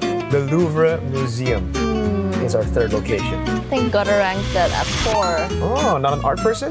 No. The Seine River. Oh, that's nice. Yeah? Third place. Third place. Have you been like on the boats? Yeah, across the Seine I've River? been on the boat. Have you been to all these locations? I actually did. Oh, there you go. So this is coming from experience. The Notre Dame Cathedral of Paris. Technically, it's locked in here. Yeah, it's at 5th place, and I feel great about the ranking actually. Yeah? Is it exactly the way you would rank it if it's not blind rankings? I think I would move the Cathedral at 4th place. If I had. So the Louvre would be at 5th if you were able to swap. Catch MWI EWC26, see if she can defend her title with the rest of the team. That's it for us. Viv, I believe in you as a player, but I don't know about those rankings. Granted, they were personal. She's been to all of them, but I think us boys up here, we kind of disagree with some of them. Yeah, I don't know. I think I would put... Well, would your number one be Disneyland? I think I haven't been. Give me till Sunday. I would put the Cathedral at number 1. I would do Notre Dame at number 1. Same. I'm same on that. I think so, especially given the history and, of course, the movie that was out there that was made about it. Hey, check it out. We got another great series about to be underway. Again, for knockouts, this is an elimination round. It's single elimination for the remainder of our matches at MWI. It's Geltec Cyber Team going against Falcons Minna. These two teams have fought hard to get where they currently at. For Geltec Cyber Team, well, they went undefeated. For Falcons Minna, they had to work a little bit harder, losing one matchup, but they fought back, and now they are here for a reason. Now, when it comes to Geltec Cyber Team, this is a roster representing the EECA region. And that's a big region, but they're trying to catch up to Indonesia, Malaysia, the Philippines. If they win this series, go to semifinals, where do we rank the EECA region? Oh, if they go, oh man, definitely top 4, right? But I like to see it. I always like to see teams in our competitive MLBB scene that are outside of the SEA region compete, get to the top 4, maybe top 3, and they've showed a lot of promise. Well, if you like other regions competing, well, obviously Falcons Minna are an exciting roster to watch. Since EWC and MWI opened its door to Minna and Africa, Falcons never made it past group stage. Now they're here for the first time ever. They're making history and could very well make even more history going forward. With the historic birth of this squad into the knockout stage, they're also doing so with an import, the Dynamite in a Nocturne. I want to see her in action. Okay, fair enough. And they also have, of course, living up to her names. It's Names as well, who's been performing incredibly well. And at one point was a huge favorite on the desk as we got the fans cheering us on over there. Shout out to you for being in the venue. We love each and every one of you.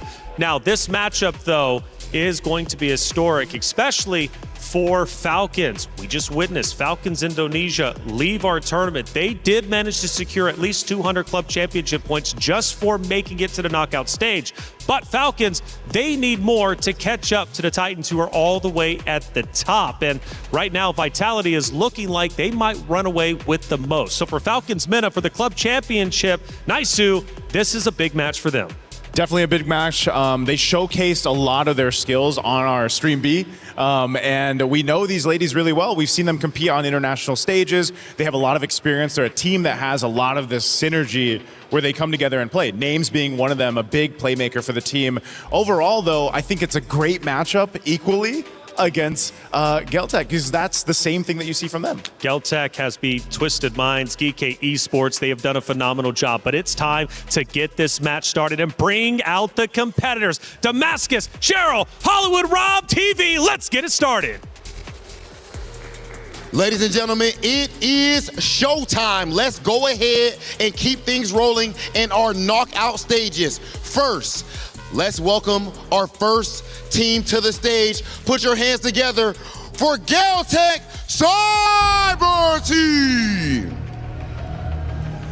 The representative of the EECA region, led by Kaiowei, the Ice Queen last year. Early exit for the region today. We're trying to do better. 2 over GK, 2 over Twisted Minds. They have not dropped the game yet, and they hope they will continue this way.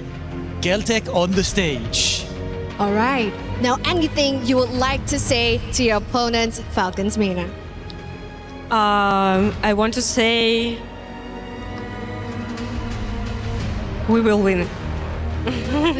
No translations needed. That's right. You will win. That's a great mentality to have. And of course, you may take your seats at your battle stations. Thank you. We will win. I love the confidence. And you know what? They did pick that opponent, so they better be confident about this. Because coming up next to the stage to face Geltec Cyber Team, make some noise for Falcons MENA! Team Falcons, at this point, this is their last chance to get points for the club championship, and I believe those chances are in very well capable hands. Built around their gold laner, Names, who is on her 3rd straight MWI appearance. Can she take her squad all the way to the promised land? They did sweep the entire Africa qualifiers, and now we will see if they can take it all the way right here with MWI. There's a whole lot of pressure on this one. Now that's absolutely right. Now, with Falcons MENA, they have already made history by qualifying right here for the knockout stage. While Geltec Cyber Team, on the other hand, is looking to surpass their 3rd place finish with an even better podium finish this time round. Now, earlier on at MWI 2024 was the very first time Kiowa and Names met each other as an international debutante. This time, 2 years later, how will they fare? We will find that out over at the Land of Dawn as they duke it out. So over to you guys back at the studio. Cheryl Damascus, Hollywood Rob TV, thank you so much for setting the stage, bringing the competitors on, and they are getting kitted up and ready to fight to the death. Who will win and move forward to semifinals? Who will have their key crushed? Well, let's find out. It's Geltec Cyber Team versus Falcons MENA, and also, again, Falcons' last hope in the MWI for the club championship points race. A lot on the line for this one. Let's start talking about it. Geltec Cyber Team, Cheryl interviewed them, and you know what the answer was? We will win. I like it. We will win. Simple, confident. I got a chance to go ahead and interview Leo Bun from their lineup, and she did mention, you know, their jungler, Kiowa. She loves to pick these unique heroes. We saw an All-List, man, just yesterday. And they'll be facing off against Team Falcons at MENA. There's a saying that goes, death sustains life. And with the fall of Falcons ID, I'm pretty sure that will motivate MENA all the more. Absolutely. Now, in terms of these two Titans facing off, they all obviously had a pretty tough run to get to this point. For Geltec, they had to beat Twisted Minds and GK Esports. They did so in 2-0 fashion. The series weren't easy, but they managed to make it happen. Now for Falcons MENA, they had a bit more of a difficult run. They had to go against Falcon Daisies, Foot Esports, but they did take a 2-0 loss to Galaxy Phoenix, who has been absolutely stellar. Where do we rank these two rosters, especially in comparison to each other? Naisu. Oh, man, that's why I think they're pretty much even for me. I know they had different journeys up to this point through the MWI, but I think so far they both have showed that they can make quick adjustments because they haven't had the cleanest gameplay on both sides, but they're strong in their own right and different paths, like the jungler, for example, for Geltec with Kiowa, and Team Falcons MENA playing as a team based off their experience is the highlight. So I feel like this is a 50-50. Well, as we head over to the stage, we get to see the competitors getting ready to go. The pick and ban process will be underway very shortly, but still some more things to get through, such as Geltec Cyber Team. Kiowa is the way. Her and Names, though, have a history, and they are once again facing off against each other on the main stage. Going into the game proper, let's see if history repeats itself. When they both debuted, both very green, I think it's them now carrying the banner for both of their squads, leading the way, leading the charge. What an amazing turnout would be if either of these teams, well, that's actually how this works. One of them will be moving forward and proving that they belong on the top 4 stage. That's right. Kiowa is definitely one of the star-studded players on the Geltec Cyber Team roster, but she's not the only one competing, of course. Laibun, you mentioned the interview that you had with her a little bit earlier in the days over on the B stream. She's also going to be joining the stage with the EXP lane. Yeah, the XP lane right now as we're in the draft, you'll see just how important it is. A lot of the teams have actually opted to pick their XP laners first, especially on blue side. The Esmeralda being one of those heroes that does that so well. That's why the previous matchup was so interesting, because you had that Mozkov first pick. And fun fact, by the way, it's Kioe versus Nana for the junglers conversation. And Kioe, to me personally, MWI is a motivation because behind every girl, there's a history. Everybody here worked very hard. That's why I believe everyone should take a look at what we can do on that very stage. Kioe brings a lot of pride for her roster. I think it's good, man. Again, the way that Geltec has performed so far, their journey up to this point, they've showcased so many interesting things. I mean, and I know some of them might have been seen as mistakes. I'm thinking the Louis Yi diversion send with the Clint. The Aulus. The Aulus. There's been so many good moments from them that I'm wondering if they look at that and say, you know what, that's a part of us. That's our personality. That's the way we play.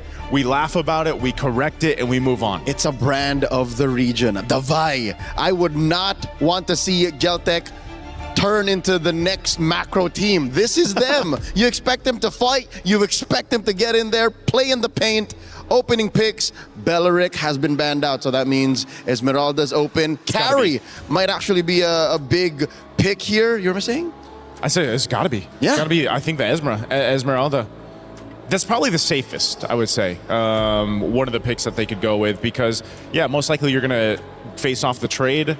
Carry goes over to Falcons if they decide to go ahead and pick this, unless they have something else planned that we haven't seen just yet. But whoa, of course. What is it with the Hirata? Okay, so Hirata has gotten relatively silent for the past maybe 12, 18 hours after yesterday, but here we are. If Kioe decides that this is the way, then we're expecting a snowball. Belleric, again, already banned out. I'm expecting him to always be open anyways. Freya's open too. Yeah, the Hirara is a weird pick. You know, Seda Esports were the first ones to truly dive in to Hirara after the new meta, of course, ended up giving her a buff. But the thing that I've learned is Hirara is only one piece of the puzzle, and you can't rely on it. Oh, Joseph. Taylor, jungle. Look at this. Coach Koba getting real playful, picking a Carmilla early on, red 2, alongside a guard. I can see that smile on your face. Yes, sir. I'm not smiling about the Hirara, though. Yeah, no. This Carmilla says nothing about what the draft is going to be. This is mind games. Smoke and mirrors. Smoke and mirrors, that's the way to play it. Leo, I was saying this earlier on. I was like, man, I think when we get to the knockouts, we're not going to see a first pick Hirara. Right? I love the way Reflection says it, by the way. It validates me a little bit, but that's the thing. The Hirara is something that teams have been trying to test out, fumbling around with, and now in this best of 3, where it's this single elimination now in knockouts, can they utilize this? Can they actually make it work? They'll pick up a Claude to go ahead and put in the gold lane with this so far. Okay. Quick run through and a review of how the mechanics work. If Kioe times it well, the Curse of Blood will actually not trigger. True. And that may even save heroes that get out of range, like, say, Tokyo's Claude. Because if the Curse of Blood is triggered while the Hirata is in her iframes, it will not connect. It won't connect. So that's all, it's timing, but it's also the micro skills, that ability of Kioe. And then there's Charizla, man. I'm actually so surprised. The It's been a while. He's only been picked once in MWI so far, but the Rizzler is back. And is this the right move? Because you were working against the Carmilla. A good answer to the Carmilla. Exactly. Because when you're the Carmilla, you want to play in front. You want to be able to get the perfect COB. But with the Terizla, there's a threat of a counter penalty zone. Moskov closes up the first phase for Falcons Mena, and you know, something tells me they've faced off way too many macro teams in the past 2 days. Yep. And that they just want to have an answer that can kind of clip back across the map. Yeah, just choose that way. I mean, this is one of the things, right, where Names has been able to do relatively well. She plays the Moskov. Remember, just earlier today, feels like yesterday, but just earlier today, how many SOD she was landing. That ultimate of the Moskov. She was on point with them. And so hopefully she's got that accuracy here too, because that's going to be really important on the way they play the map. If she's going to be split pushing, joining the team fights at the right moment to win those team fights, win that Curse of Blood, or even the Mystic Gush are expended. Going into the second phase, Coach Koba first bans the Valentina, while Coach Osprey here taking out the Hylo, so they're not quite sure just yet. I don't know where that Carmilla's going. I'm not so sure if that's a jungler or a roamer, so we'll start taking out solid frontliners so that eventually our backline, if we do invest in one through the blue 4 and 5 picks, can kind of survive. Still no mid laner for Geltec Cyber Team. What is left? Got to be an Eve, man. I don't know. There's. I'm thinking the Eve. You already got the Terizla. You can fight in literally a penalty box at that point. That's true. And you kind of want something to answer back to the straight line, the true damage that's coming out of the passive of the Gourd. Yeah, I was actually thinking the last ban from Falcons Mena would have been the Eve. Yeah. Not the Lilia, but they go that way anyway. So let's just say it's the Eve for Geltec. What else do they need? They still need that roam option over here, which is integral to making the Harara work. Like we mentioned, for that most successful that we've seen with the Harara performances has been because of that roam option. They can still Gatot. Yep. Gatot Kacha is still on the board. Red 4 here, though. Do you go with your XP now? Yes, in hopes of not revealing that jungle pick. Coach Koba, you have to commit to the bit. Hold out for it. Because that could still be a roam Carmilla. Even though we've, naturally we've seen her in the jungle. Mainly for this. Yuzhong got banned. I was going to say, you need more ways to pop that Purify. You got to pop that Purify. There's Sora. Sora, all right. That one of the best to do it. One of the best to do it. Picks that up. Got your crowd control. Set up potential so that the Carmilla doesn't have to be the only one to do that. You can follow through from the projectiles. And deny the natural predators, the Gourd.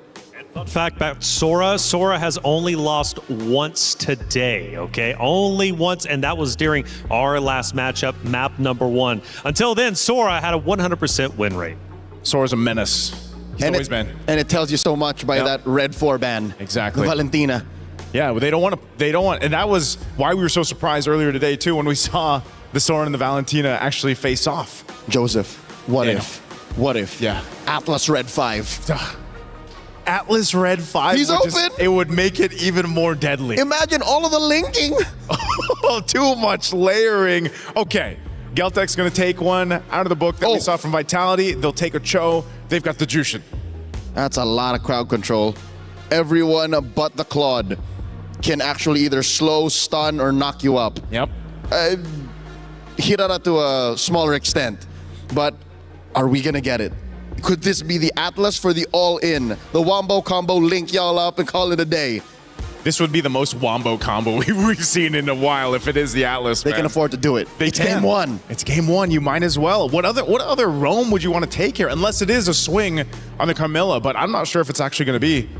And I think that's the major decision that Team Falcons men are trying to decide right now, just because, again, the mere fact if they get the upper hand in game 1, they're off to already a momentous start in this best of 3 I would series. trust Nana to get there with it. Oh, so it is. Okay. Yep, it's the usual. It's a roam. Hold up. Wait, it's a roam Carmilla. Is it a jungle Alice? Huh? It has been a while since we've seen that.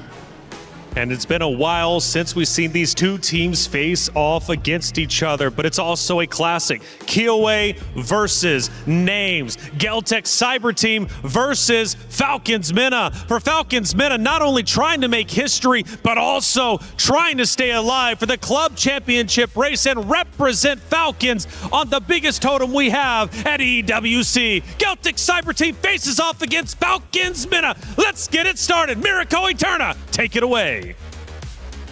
This was a matchup that Nucci really wanted after her previous accomplishment by taking her previous opponents down.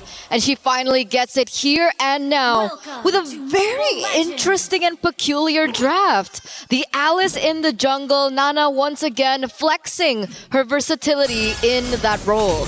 Ridiculous to bring this up so late into the tournament as well. We'll find out if it actually works. Again, though, at the start of the game, we can see Sanjika and Koejo holding the mid very, very well. Already winning the trade. Names in the bottom lane. Gonna have to deal with Kiowa double dash. Baiting out the Purify early. Quite a big win for GCT already. Yeah, you can see the control coming through there, and it looks like GCT also want to look for something even more. Already going in for the invade into the enemy jungle. The Cho and the Jushin in the mid lane. That mid duo, it's going to be difficult to try and look for something. As the pickup happens, Syrinx getting caught. Nana with the walk up to on this Alice jungle. I think GCT will have enough shred to deal with Alice. later on in the game. I think they have enough damage as well early to just pin her down, especially with Liubon here already getting the XP crab. It's all about that first turtle. And yeah, the Sora has lost map 1 earlier, and also I believe it was game number 3 with Tomieko on the Arlet. Was that a flicker? It's very interesting. Series flickers out but walks up again, giving the opportunity for GCT to walk up and to get even more punishment down. Another battle spell already taken out of the play before the first turtle. It's Syrinx and Nucci having to use Flicker and Revitalize. I think it was a little bit of pressure. I think a little bit of nerves perhaps here in the stage, because once again, this is a elimination match. If they want to move forward here in MWI, they do need to take each other down. Meanwhile, now Nana already in position to pick up the neutral objective. Nucci, Nocturne, and Strings are there as well. Let's see what Kyoe can do. Walking up, Shifting Skies, the immobilization already there.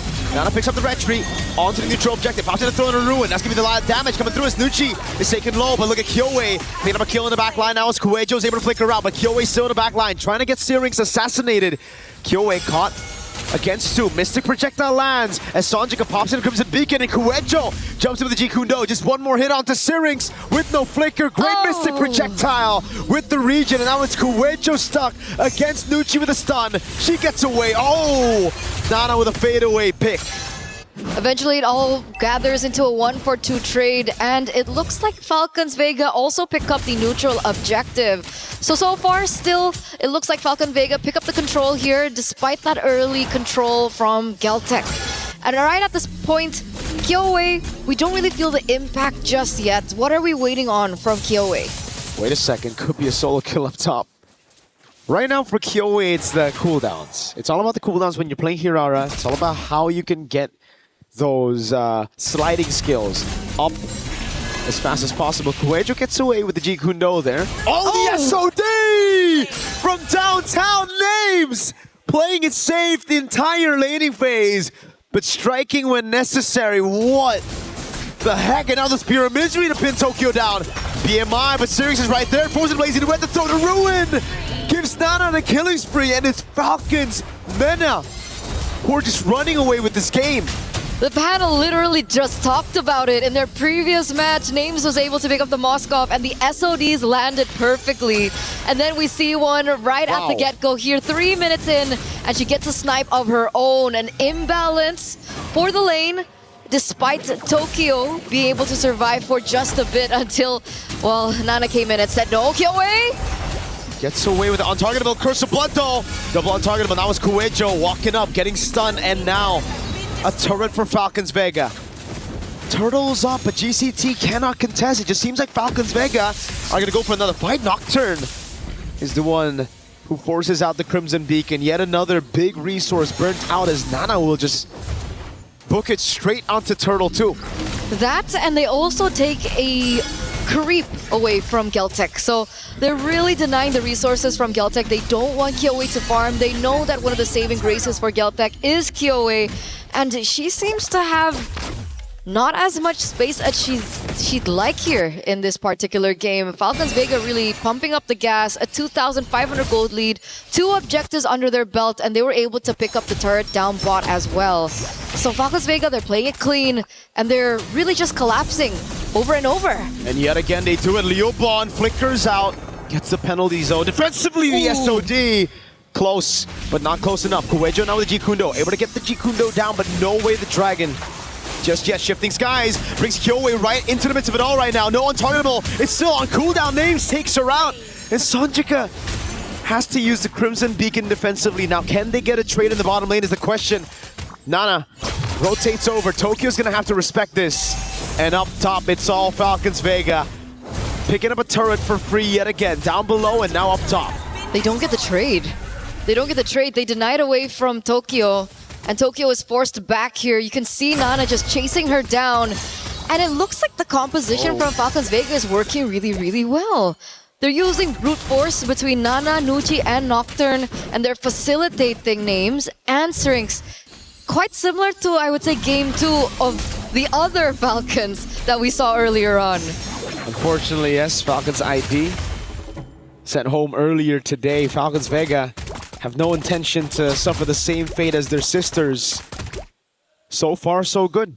They've done a good job at balancing that safety with the right amount of aggression. Speaking of aggression, man, forcing it out. Oh, it's still in range of the Mystic Gush and the SOD. Again, at this point, that SOD is an execute. Who needs Flame Shot? Who needs Flame Shot when you have an SOD that lands like that? 2 out of 3 so far for Names. And she is really working with this Moskov. I think this is one of her new power picks from the, old Clint, Brunos of the world. She's finally picked up another hero that really suits her. And it's working really, really well for them as well. 4,400 gold lead. You can see the turtle already spawning back into the game. But Nocturne is already in position to deny Kyoei from entering into that vicinity. And I think she knows that. Kyoei only focusing on the buffs and looking for something elsewhere. There's nothing for them to trade it with. This is getting very scary for GCT. It's only a best of 3. Getting that game 1. Huge momentum, huge morale boost. They're always doing a good job here just farming up a storm, but question is, will it be enough? Tokyo on the cloud as well, under farm compared to Names. Uh-oh, Kyoei spotted, unable to get these waves. Falcons Vega, such a good way to suffocate their opponents, not to conceal. Cancel with the Mystic Projectile straight into the Mystic Gush. Now Kyoei jumps onto the Moskov, but Names has a Spirit of Misery. Now Kyoei's on cooldown. The Curse of Blood, not even necessary. Lantern Flare knocks Nocturne up, but Nucci gets the stun on Kuejo. Now Names with the SOD and the Misery. A double for Names. What a follow-up. What a follow-up there by Falcons Mena. You'd think that they were, just chilling for quite a bit, but it looks like they still have their eyes on the prize. The insta follow-up coming in from Names and the initial stun there from Nucci. You can really feel the chemistry just beating into their gameplay, and they pick up yet another structure in the bottom lane. It's looking bleak for Geltec as even the buff gets taken away, and it's in the hands of Names, of all people. 5-0-1. She better get the orange buff at this point, man. She's the hyper carry right now, dealing so much damage, and at 8 minutes, almost completing that DHS to make it the Swift Trinity. A whole 1,500 gold ahead of her laner as well. This is just fantastic stuff from Names. So she afforded all that without her Swift Trinity. And without the Bargain Hunter as well. Usually you'd expect a Bargain Hunter for a Moskov that does, to get this Swift Trinity early on. Kuejo, wait, to drag it out to Nucci. Nucci's gonna find a Curse of Blood very soon now. She's gonna wait for the moment as well. They can see on the SOD lands again. The Spirit of Misery locks her down. Names with a monster kill. 6-0-1. She's tearing it up. She is for sure. And what I wanted to say was, before Kuejo could afford these things, right? Of course, Kuejo is expected to open up the map, look into bushes, look for opportunities to create a turnaround for Falcons Mena, but at this state in time, the damage it's really amounting to something. Names is already with her Swift Trinity. You do see that Geltec are looking for something else on the map. They do take a structure there down bot with the help of Kyoei and her fast rotations. But that's all they've been able to get so far. I guess slowly but surely they can come back, but it's a 7,000 gold lead in 10 minutes. Against a composition that should be the good one in late game. This is a scaling comp. It's a Gord, a Moskov, and even an Alice in the jungle. GCT were the ones that should have had the early game here with their composition, but we'll see if they can defend this. Nana's already looking for the entrance here to go for the skirmish. You're going to track and get the Holy Shield down before the Lord even gets into the siege of Falcons Vega. I feel like everything banks on Kuejo right now. I mean, Strings doesn't have Purify, so there is an opportunity. Wait a second! Mystic Gush, defensive penalty zone with the flicker from Newbon. But they've already dealt with the Holy Shield. Now they go for the charge with a Trident on the Lord. Good stun on Sonjika, who has to use the Crimson Beacon. Now they track back, holding the Lord into the mid, getting the Holy Shield. But again, it's such a massive victory for Falcons Vega. Far lane control already. Kyoei walks up. Mystic Projectile not in range. Falcons want more. The Ice Queen. Throwing a Ruin. Gets one, just one now. Kyoe trying to go for the clear in the wave already. Liubon's coming there, but the shifting skies brings Sanjika back into the Mystic Gush. Names just caught the Milfit gun now. Could have been a kill on Kyoe. Liubon taking up a storm, but not enough against Names. Way the Dragon Purified out of now is Names. Is able to just go for the damage. Kyoe's gonna fall to Syrinx. Names on the base. Kuejo's trying to take that damage again, but Names stays locked in 11 minutes. And it's game 1 for Falcons Vega. Such a decisive victory here by Team Falcons Mena. It looks like after their victory against Foot Esports earlier on, it was enough energy, motivation, and momentum for them to carry it through here for game number 1. But remember, ladies and gentlemen, this is a best of 3. This is just the beginning. Geltec Cyber team still have a chance to come back and force a game number 3. It all depends on the reset here. But my oh my, did not expect Falcons Vega Mena to come guns blazing like this in game number 1. And I think you even had some thoughts about the draft. When you snowball like this with a late game composition, when you beat GCT's win con and take it away from them that early on, it's chopped either way. So we are going to throw it over to a break, give the girls some cool down. But we'll see you after for game number 2. Take it over.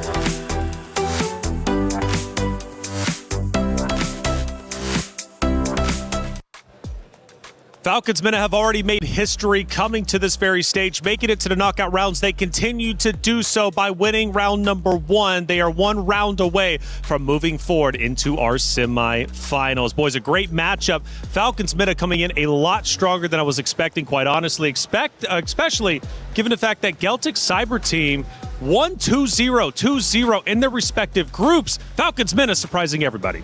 I think those spears surprised me, man. They surprised me. They surprised everybody watching. The spears from that Moskov of Names, I don't know. We got to think of a name for her. Hey, put respect on her names. Names on the Moskov is a elemental threat. Woo. So I think going into game number 2, Geltec, Coach Osprey, take care of business. And that was Kyoe and Names. They've got history, right? So, hey, let's see if that continues to develop. Let's take a look at a couple of big moments as we see, obviously, the fans, or excuse me, the players and the teams getting super happy for that big win, and rightly so, because, again, they continue to make history, and it is truly special. Given that map number 1, I don't see any reason why they will be slowing down. I like that in the post-game celebration, coaches and management like, hey, it's just game 1. Yeah, that's right. It's just game 1. Keep it chill. That's right. Well, actually, we had a player earlier crying after their map 2 win, but unfortunately it wasn't over just yet, and they ended up getting eliminated. You can't celebrate too early, but you know what? You should celebrate whenever you can. Keep the team spirits high. Let's take a look at one of our big moments throughout map number 1, and this time around, it was an ambush. It was an ambush here, man. There was so many moments in this case. I mean, look at the positioning here. Names once again finds a mark on Tokyo. The rest of the team collapses down here. And there's just no space to work there if you're Tokyo. And this shows us one weakness that Geltec Cyber Team's draft has: lack of vision.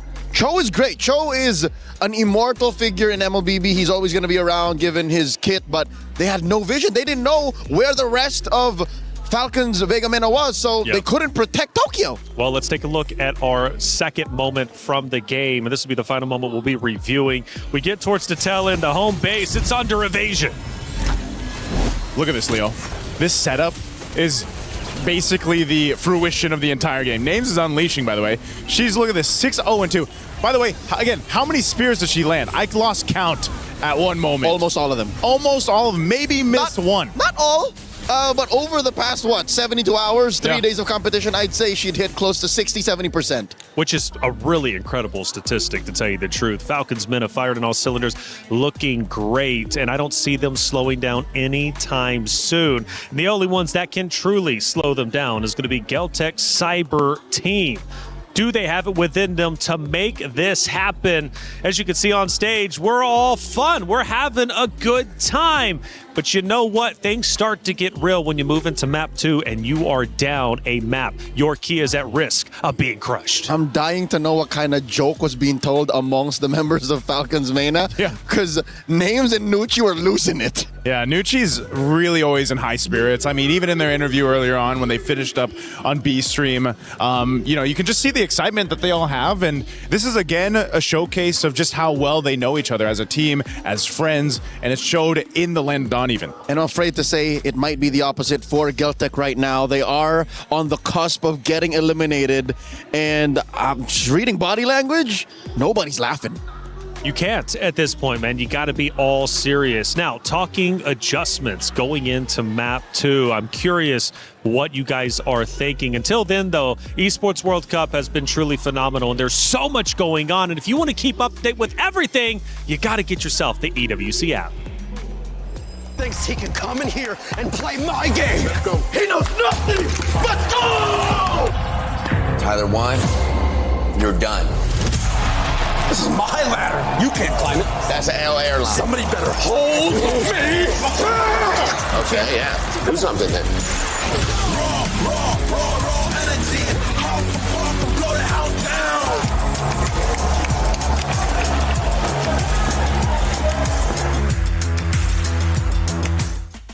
EWC app, it's live now. All you have to do, of course, is just scan the QR code that's going to be on your screen momentarily to get involved. Like I said, the Esports World Cup is truly phenomenal. There's so much going on. And if you think you can call it, if you think you got what it takes to see who's going to win, well, go ahead and put it all on the line. Scan the app and let us know how good you are. Not only through that, but also in our chat as well. Make sure you're keeping active. Let's take a look at a couple of our stats from that map number 1. And clearly it's going to be favored heavily towards Falcons Mena. Oh, man, 11:37 on this one at 12-1 in favor of Falcons Mena. And you can just see it across the board. You know, they started out strong and they finished even stronger for this one. You get nothing, ma'am. Not a single turtle, nor lord, at least a turret. So Geltec have to revisit that. If there is something they're going to change, Joseph, just one thing. Name it with me. 3, 2, 1, Hirara. Hirara, yeah, I was going to say Hirara. I've said it so many different ways, but yes, Hirara. Yeah, they needed something out of the jungle to actually help out because Koejo was just taking too much. She was a sandbag here. Names was just taking names, farming heroes instead of minions. Syrinx to carry, of course, the gourd. Big smile on Big Papa Knight's face. And Syrinx also the best wing woman. So, again, the draft was just almost perfect for Falcons. Geltec, not even in just execution. I'd say the draft needed a good tweaking. That's right. We take a look at our stage once again, and the pressure heats up. Falcons Mena on your right, and the Geltec Cyber team on your left, the team that needs to improve going into map number 2. If they force a game 3, who knows what's going to end up happening. But right now, Falcons Mena have too much momentum, it seems anyways, after that map number 1. Now, you mentioned the hero selection. I want to start breaking that down a little bit more. Falcons Mena clearly did their homework, but do you think Geltec Cyber team fell too far behind in the hero select? You know, I think it starts with when we've seen Geltec Cyber team do really well, they do these kind of weird drafts, right, Daniel? I mean, they pretty much decide to go with whether it's the Alice, whether it's the Louis, whether it's the Clint, whatever it might be. Sometimes it's the method of madness that makes sense for these teams competing in MWI. We go into Flying Cloud. By the way, Sora, I don't know what percentage it comes to, but only lost once today, and that was earlier to Vitality. But Sora might return again because we're going to Flying Cloud. This is one where Sora has been quite dominant. Flying Cloud should, on paper, benefit Geltec. It allows for them to keep fighting, keep going, and reconcile possible execution mistakes. But here's the thing. Going back to the question at hand, Did they fall behind on the draft? I'd say yes. The early pick Hirara might have been such a big target that Falcons' main attack that said, hey, just deny that, attack elsewhere, and force the Hirara to deny snowballing and put her on a defensive position, makes the hero an assassin already half as efficient. Yeah, because it almost feels that way, right? This is the point of the Hirara pick that we've been talking about so much. If she's first pick, if she's stopped in the jungle, that's the thing about assassins right now. The jungle assassins, if you pressure them early on, if you stop them from even getting a hint of momentum, they seem to struggle extremely terribly right now. I don't know what it is about the current meta. That's why, despite Moonton's efforts in the recent Scarlet Embers update, when we all thought, hey, they killed the big three, Fredrin, Akai, Baksha, they didn't. We still live in a utility world. Praise be, opening with a Baksha. Yeah, I was going to say, speaking of the Baksha, there's one of the big three. Lock it in. You know, this is good. Yeah. He appears.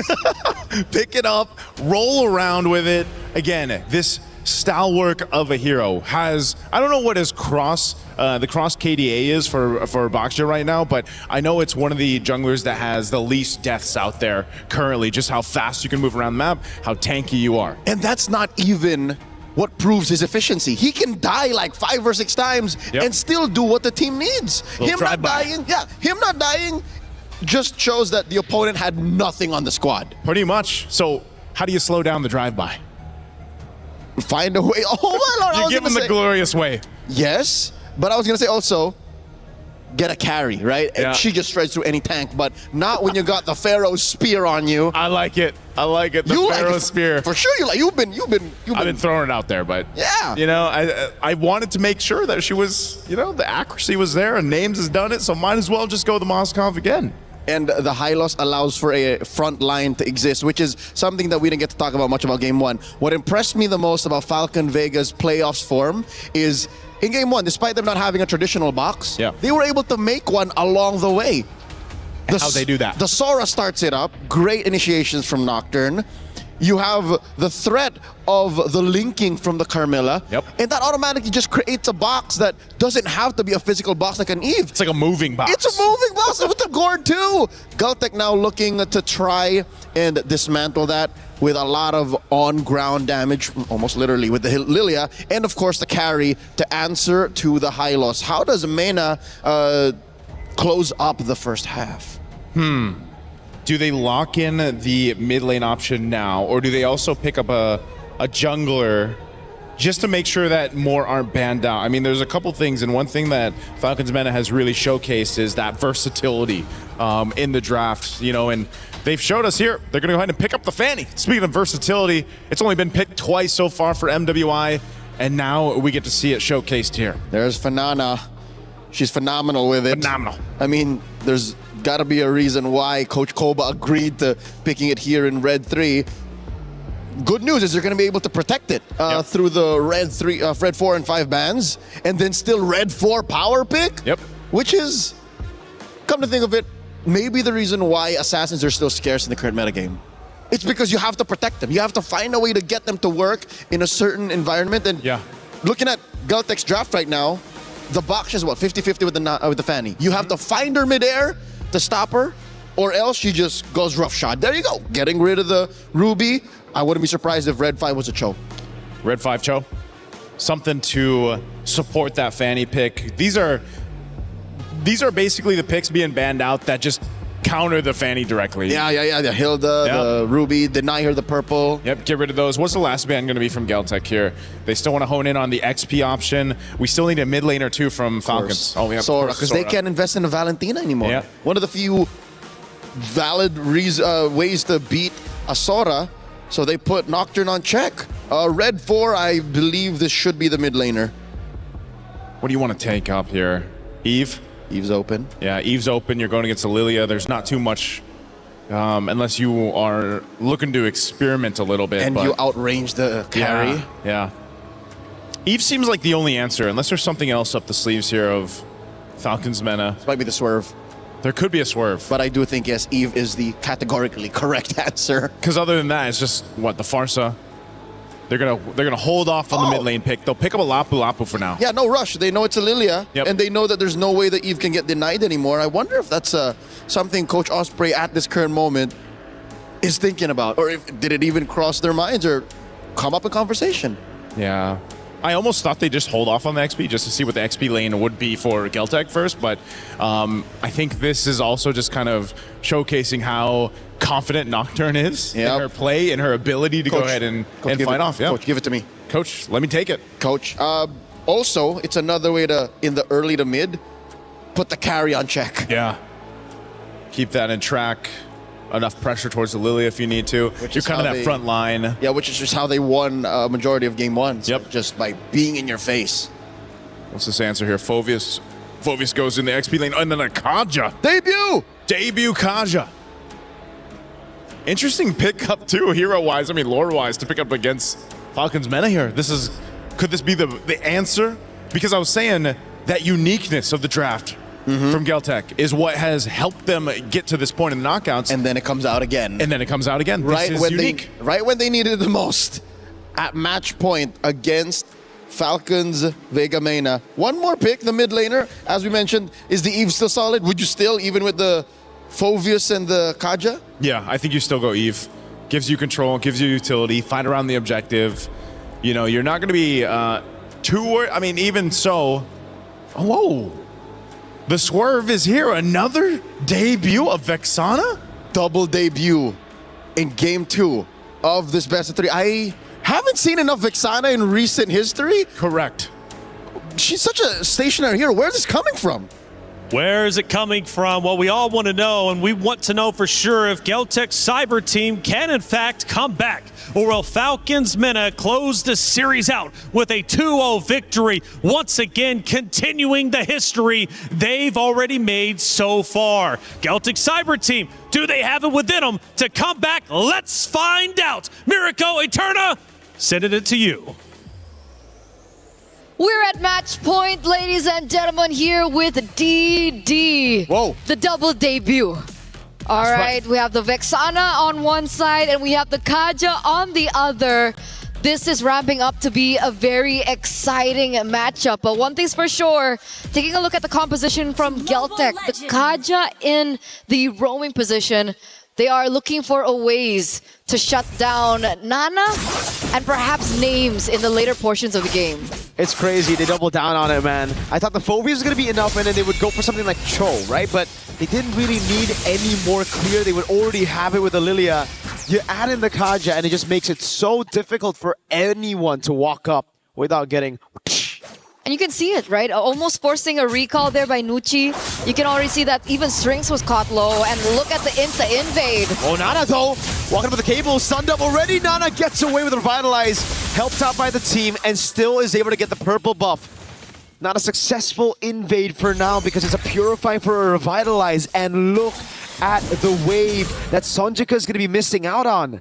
Yeah, not the greatest of trades, but obviously they are trying to look for ways to shut down Nana early on, and they're gonna look for something more. I mean, technically the Lilia still clears very quickly. Kaja as well should be able to help facilitate that, so we can expect more aggression and more mid rotations, especially with Kyoe on the Baxia, ever as mobile. The zoning as well now for Nucci.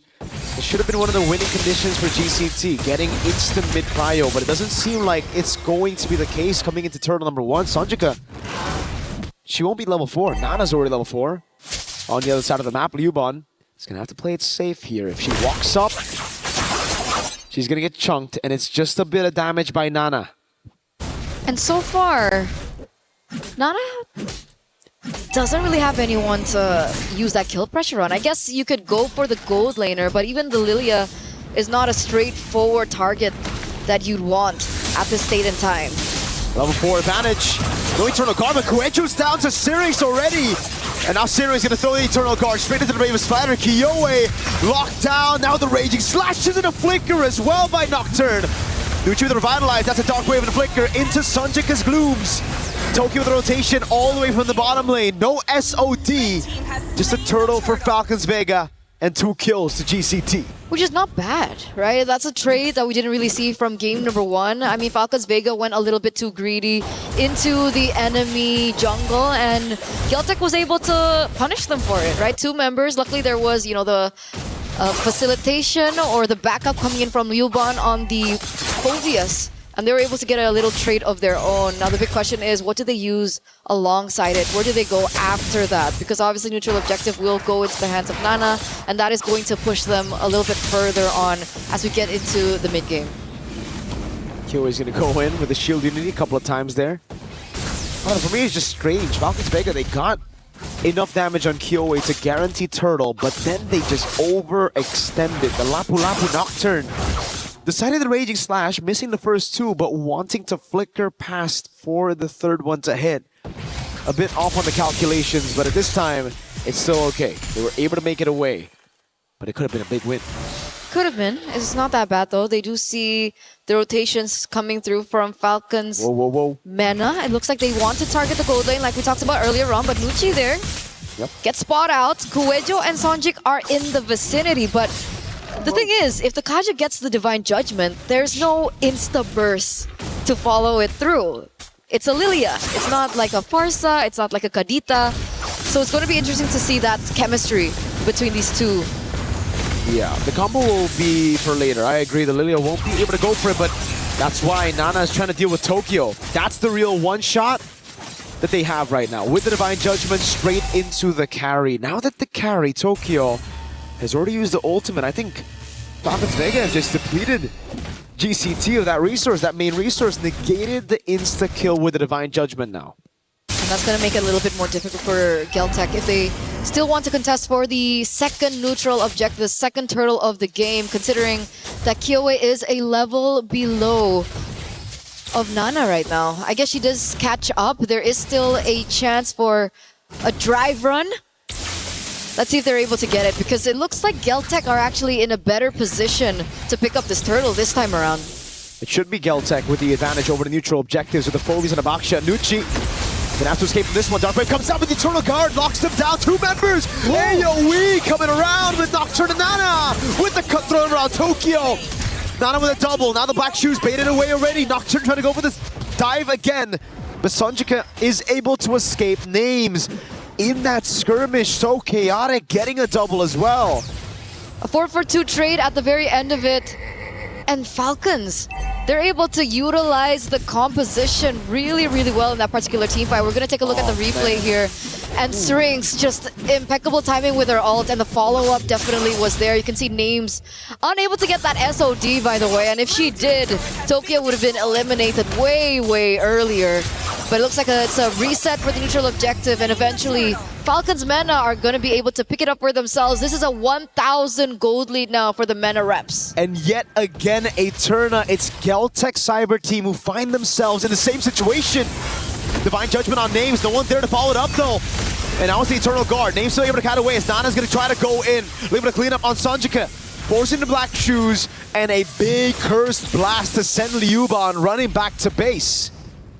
It's uncanny because game number 1, if we're looking at the composition from Geltec, right? Kyoe has always been like a really important figure in the team with the way the team fights go and how the tempo of the game goes as well. Game number 1, risky play. Wait a second. Nana 3v1. Still able to clear. Not a bad job there, as it looks like Kuejo might be looking for something, doesn't necessarily get it. And it looks like they might be able to pick up that structure in the bottom side of the map. A good trade, unless Nana can do something about it again.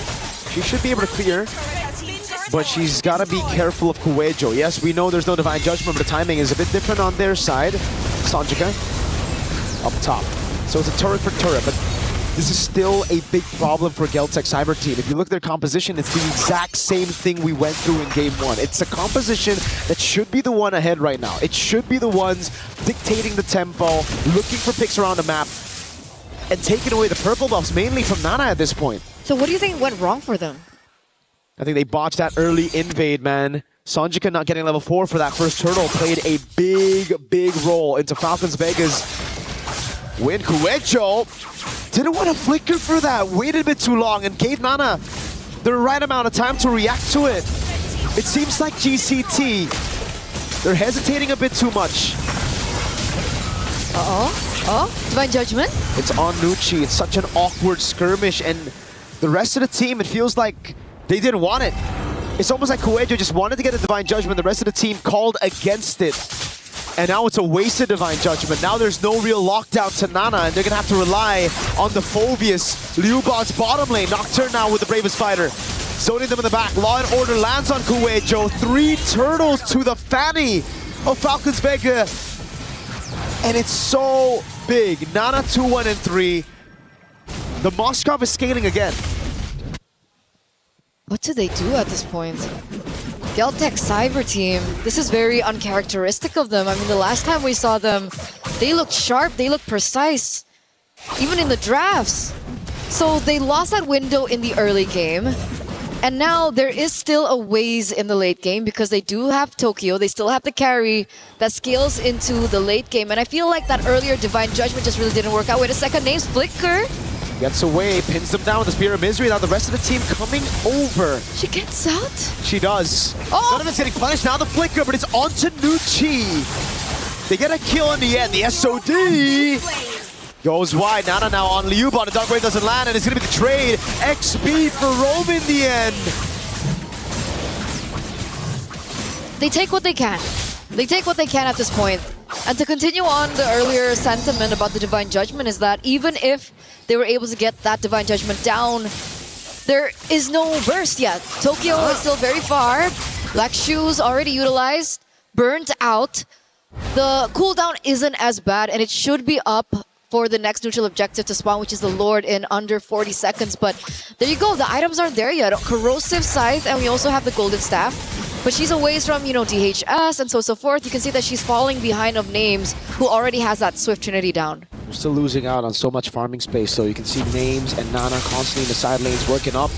Doctor knows the Black Shoes was used earlier, so now the Purify gets sped away. Nana's going crazy with the cables, but it's on to just the frontliners. A few of those shots. Nocturne getting caught by Divine Judgment straight up into Tokyo. Dark Wave lands on 2 Syrinx. Trying to cut away, but Kyoi's going to be able to cut her down as Tokyo gets a double. It might be the way for them to come back in the game. That gold lead now erased completely. Falcons Mena need to be very careful when they choose to pick their team fights. Yep. Right? Because in situations when they take the team fights in the enemy jungle, you know, the nooks and the crannies, those are prime positions for Sonjik to deal out the damage, for Ryuwon to go for an engage. So that's why they lost 1 by 1 there. And Geltech, they finally find their rhythm, they finally find their footing here in the 10th minute of the game, and it feels like that gold lead that Falcons was able to get earlier on easily taken back. Well the comeback play. It really is. It's a punish. Geltech were just waiting for that punish, and like you mentioned, Falcons Vega Mena, they have to be very careful where to pick these fights. If they go around those choke points against this AoE of the Dark Wave and those glooms, to be fair, it's going to be really tough. So GCT, they do better while they're moving backwards through Falcons Vega's crazy aggression. But a lot of times, Coelho again doesn't want to use that flicker, is going to stay very conservative. Sees 2 members' names. Oh. Whoa, these are crazy moves to be making on a Kaja with the flicker up. Nucci just face checks that push and gets obliterated. Not sure what the plan is. She really can't underestimate the damage from Geltech at this point. She felt the damage earlier on the top side. I think it was the first 7 minutes or 6 minutes of the game. And she did get obliterated after that. There was still a Lord marching, by the way. So it looks like now Falcons Vega, they're going to have to be on defense. They lose all the outer turrets. The inhibitors still stand, but even the shield gets popped there in the middle and at top. Full defense mode for Falcons Vega. They have pretty good clear with the Moskov still. GCT, on the other hand, it's going to be very tough for them to siege past these base turrets. Tier 2s, all right. But then into the base turret, that's where their lack of range will start to hurt them. Tokyo's going to have to get a Melpick gun before she can actually threaten these base turrets. But finally, this is what we were talking about in the early game with this composition. It's all about tempo and then taking the purple buff away. Nana wanted to get a bit more compensation of that purple buff take. Melpick gun, there you go for Tokyo. So far, so good now for GCT. They can just play to peel for Tokyo. and that's a winning condition. After they lost that window in the early game, like we were talking about earlier on, they just needed to buy a little bit more time to wait for Tokyo to come online, and she is coming online. They are gonna really feel that damage sooner rather than later. Even though the damage dealt ranking, it looks like Sonjik is still up top. Lilia, again, the burst damage, sometimes you just really don't feel it coming. It's uncanny. It's like you don't feel it and then suddenly you're dead. Especially when the items start rolling in. And the penetration. It's tough. Wait, what? Sonjika walking up way too aggressively. Kuwejo with Divine Judgment, but it's only onto Nucci. This is actually the angle for them to go in. Dark Wave lands. But that's about it. Nana, no purple buff's gonna have to play it safe now, but they have split the fight open. The Terror fight comes around and they bait it out. Oh, Tokyo! Taking them very low already. Insta shred, like you mentioned, a turn onto Nucci. A big blast of damage, and now it's Geltech Cyber Team. It's looking for a shield unity. Lands onto Nana, but she's able to get the cable in time. Now 5 seconds on the purple buff. GCT looking at the Lord. Uh-oh. The Lord is going to be blitzed. It's going to be shredded down. The SOD hits, but I don't think she wants to take that one. A little too risky, especially with the Divine Judgment still up. Names will not be able to do anything if she gets caught in it. And because of that burst damage coming through already for Tokyo, now Falcons Vega are playing on the back foot. 4,000 gold lead for Geltech here in the 14th minute of the game. Is there a way for Falcons Vega to come back? I think the only way right now is for a mistake to happen for GCT around the siege. If they push a bit too far, if they overextend and they overstay their welcome in the siege, Falcons Vega could very easily still come back in the game because it's all about keeping Tokyo safe right now. If she's able to free hit in the back, I think it's GG. But if Falcons Vega can somehow break that box, get past the frontliners, there's a chance. It's very small, but there's always a chance right now. No Kyowe. Shield unity into mid. Your Curse Blast able to clear out the wave. And it's all up to Names to clear it out. The Moskov. How do they do that? Nocturne, can she look for a crazy play of her own? Get a pick onto Tokyo. You can see the clear really going through. It's happening. But the Invade and the Engage is happening as well. Kyoe is looking for a pick onto Names. That's about it for the siege. It's mid in the top lane. Now Nucci with the Glorious Pathway, walking up again, trying to go for the stun on Liubon. Rest of the team knows they've gotten what they needed to with the Lord. They're going to try to go for one more here in the bottom lane now. This could be the angle for Kuwejo to flicker in and get a massive Divine Judgment. Rest of the team coming down. Nocturne with the Bravest Fighter. Divine Judgment locks her down, and Tokyo's free hitting. Nana next to the chopping block now as they go for the damage again, but Nana's able to cable away as Nucci pops in Revitalize in time. That was Tokyo with the shred again. It's enough to take her down. Nana with the cables though. Is it enough? Syrinx needs to flicker out. Nana's going in again with the black shoes already from Sonjika. It's Names who takes the SOD. That's Nana with the jump again onto Tokyo, who still is able to keep herself out of harm's way. And it's GCT with a clean 3 base turret take as they disengage and wait for the next neutral objective. Good defense, but an even better offense by Geltech. Right? They came in, they saw that they were able to get 2 inhibitor turrets top and mid. They took a gamble for the bottom side, and they get it. And it's great that they were able to get it as well, right? The bottom side of the map, the inhibitor turret being gone will allow them to utilize this to their advantage as they go for the next Lord of the game, and it does give them a lot more to work with compared to Falcons Vega, who have to constantly think about that far side of the map. They do still have the Moskov to work with, but with how fast Kyoe roams around the map, with how things have been really just unfolding in front of our very eyes here in game number 2, it feels a bit too risky if they send Names down there alone. Everyone's so squishy too, so there's no way for them to just enter in. Wait a second, conceal! Kuwejo there, good Terrify in. Divine Judgment not used just yet. Eternal Guard, a kite away. Nucci gets away with the Glorious Pathway, and they've already baited big resources. Tortoise Puissance, Tokyo's ult, together with the Divine Judgment. If there's an angle to go for a fight, it's now. But Falcons Vega, do they know? They should. They should. They use the Flying Clouds to come back into the game. They re-engage. Nucci once again just receiving the the bad parts of it. She's at 0-7-6. She's been taken down 7 times. She's always the target of the Divine Judgment as well. But you're right. The wave is pushing on the bottom side of the map. Falcons need to make a decision now. Nana's finding an angle here. Off angle. Wave going to be reset again. GCT. One of their strong suits, playing the macro game, waiting for the wave in the bottom lane, waiting for Nana to show up. And they started again before Nana can show up. She shows in mid. Kuejo's taking a beating from that Lord though. They have to be careful of their health bars here. Curse Blast coming down. Kuejo! Flicker and Divine Judgment as well, but it's good peel from Syrinx as he's able to land the Eternal Guard. Liubot's all alone in the back line as Nocturne is able to deal with Kuejo. And now it's a shred coming down as Nana will lose her immortality. But the rest of the team is dealt with the front line. And now it's 3v3. Syrinx, Nucci, and Names up against Sonjika, Kyowe, and Tokyo. It's still a huge advantage for Geltec, right? Nana gets taken out. They have no source of retribution. Names was so low as well. The SOD lands, but she's not going to take it. This is a free Lord over to Geltec.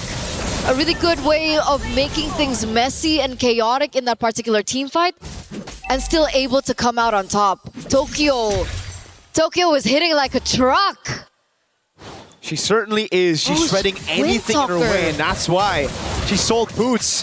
It's Windtalker and Immortality just in case. But the thing is, for Geltec, they don't have 5 members up already just now. Only now do they have them. The Flying Clouds will get them back into this Lord quicker, but Falcons Vega, they have the advantage of having their members spawn right next to the Lord here. It's into the base they go. They couldn't manage the waves properly, so we're going to see another delayed end. Falcons Vega have another shot at coming back in the game.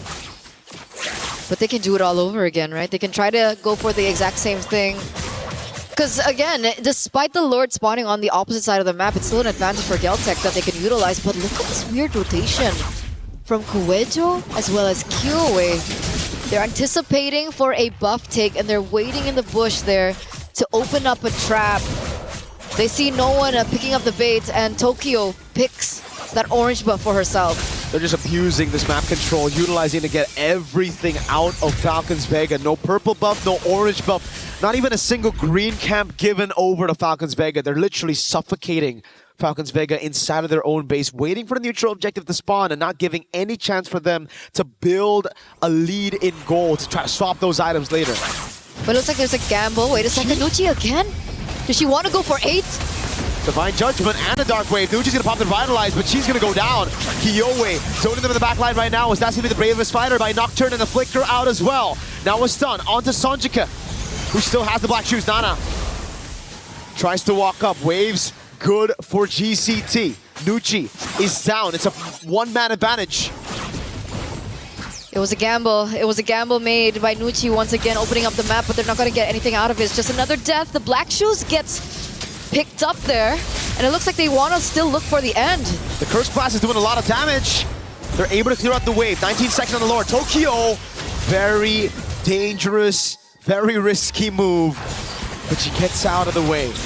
Nucci's up in 16. Lord's up in 8.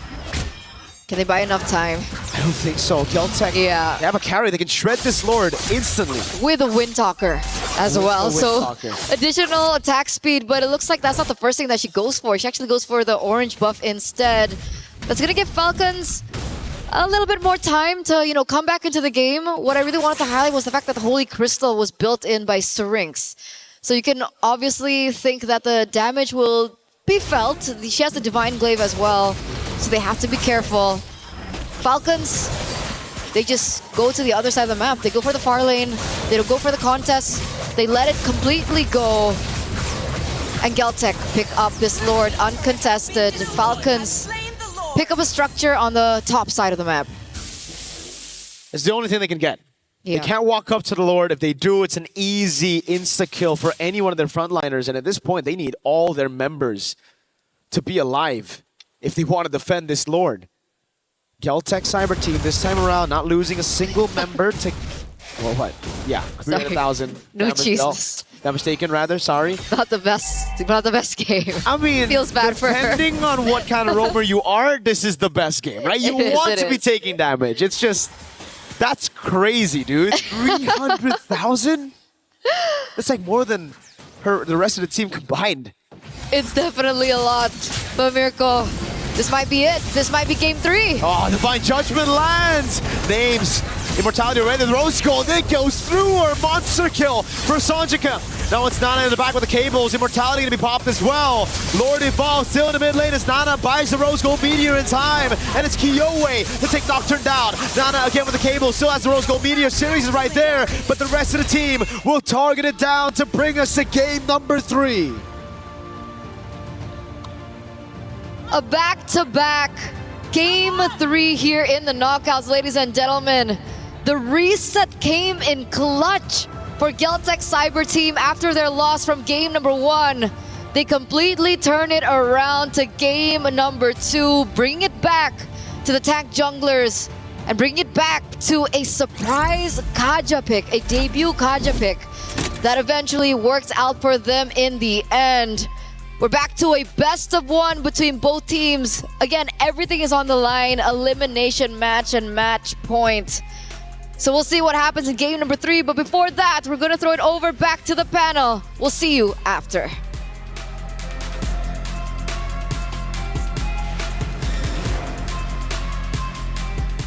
We're there. For every click, every clutch, every respawn. We were there for the years of grind. And we're here. Now. The proud founding partner of EWC. Powering the biggest event in gaming. Shoulder to shoulder with the world's best. Making history. Greatness deserves a stage. Lenovo Legion. Reach your impossible.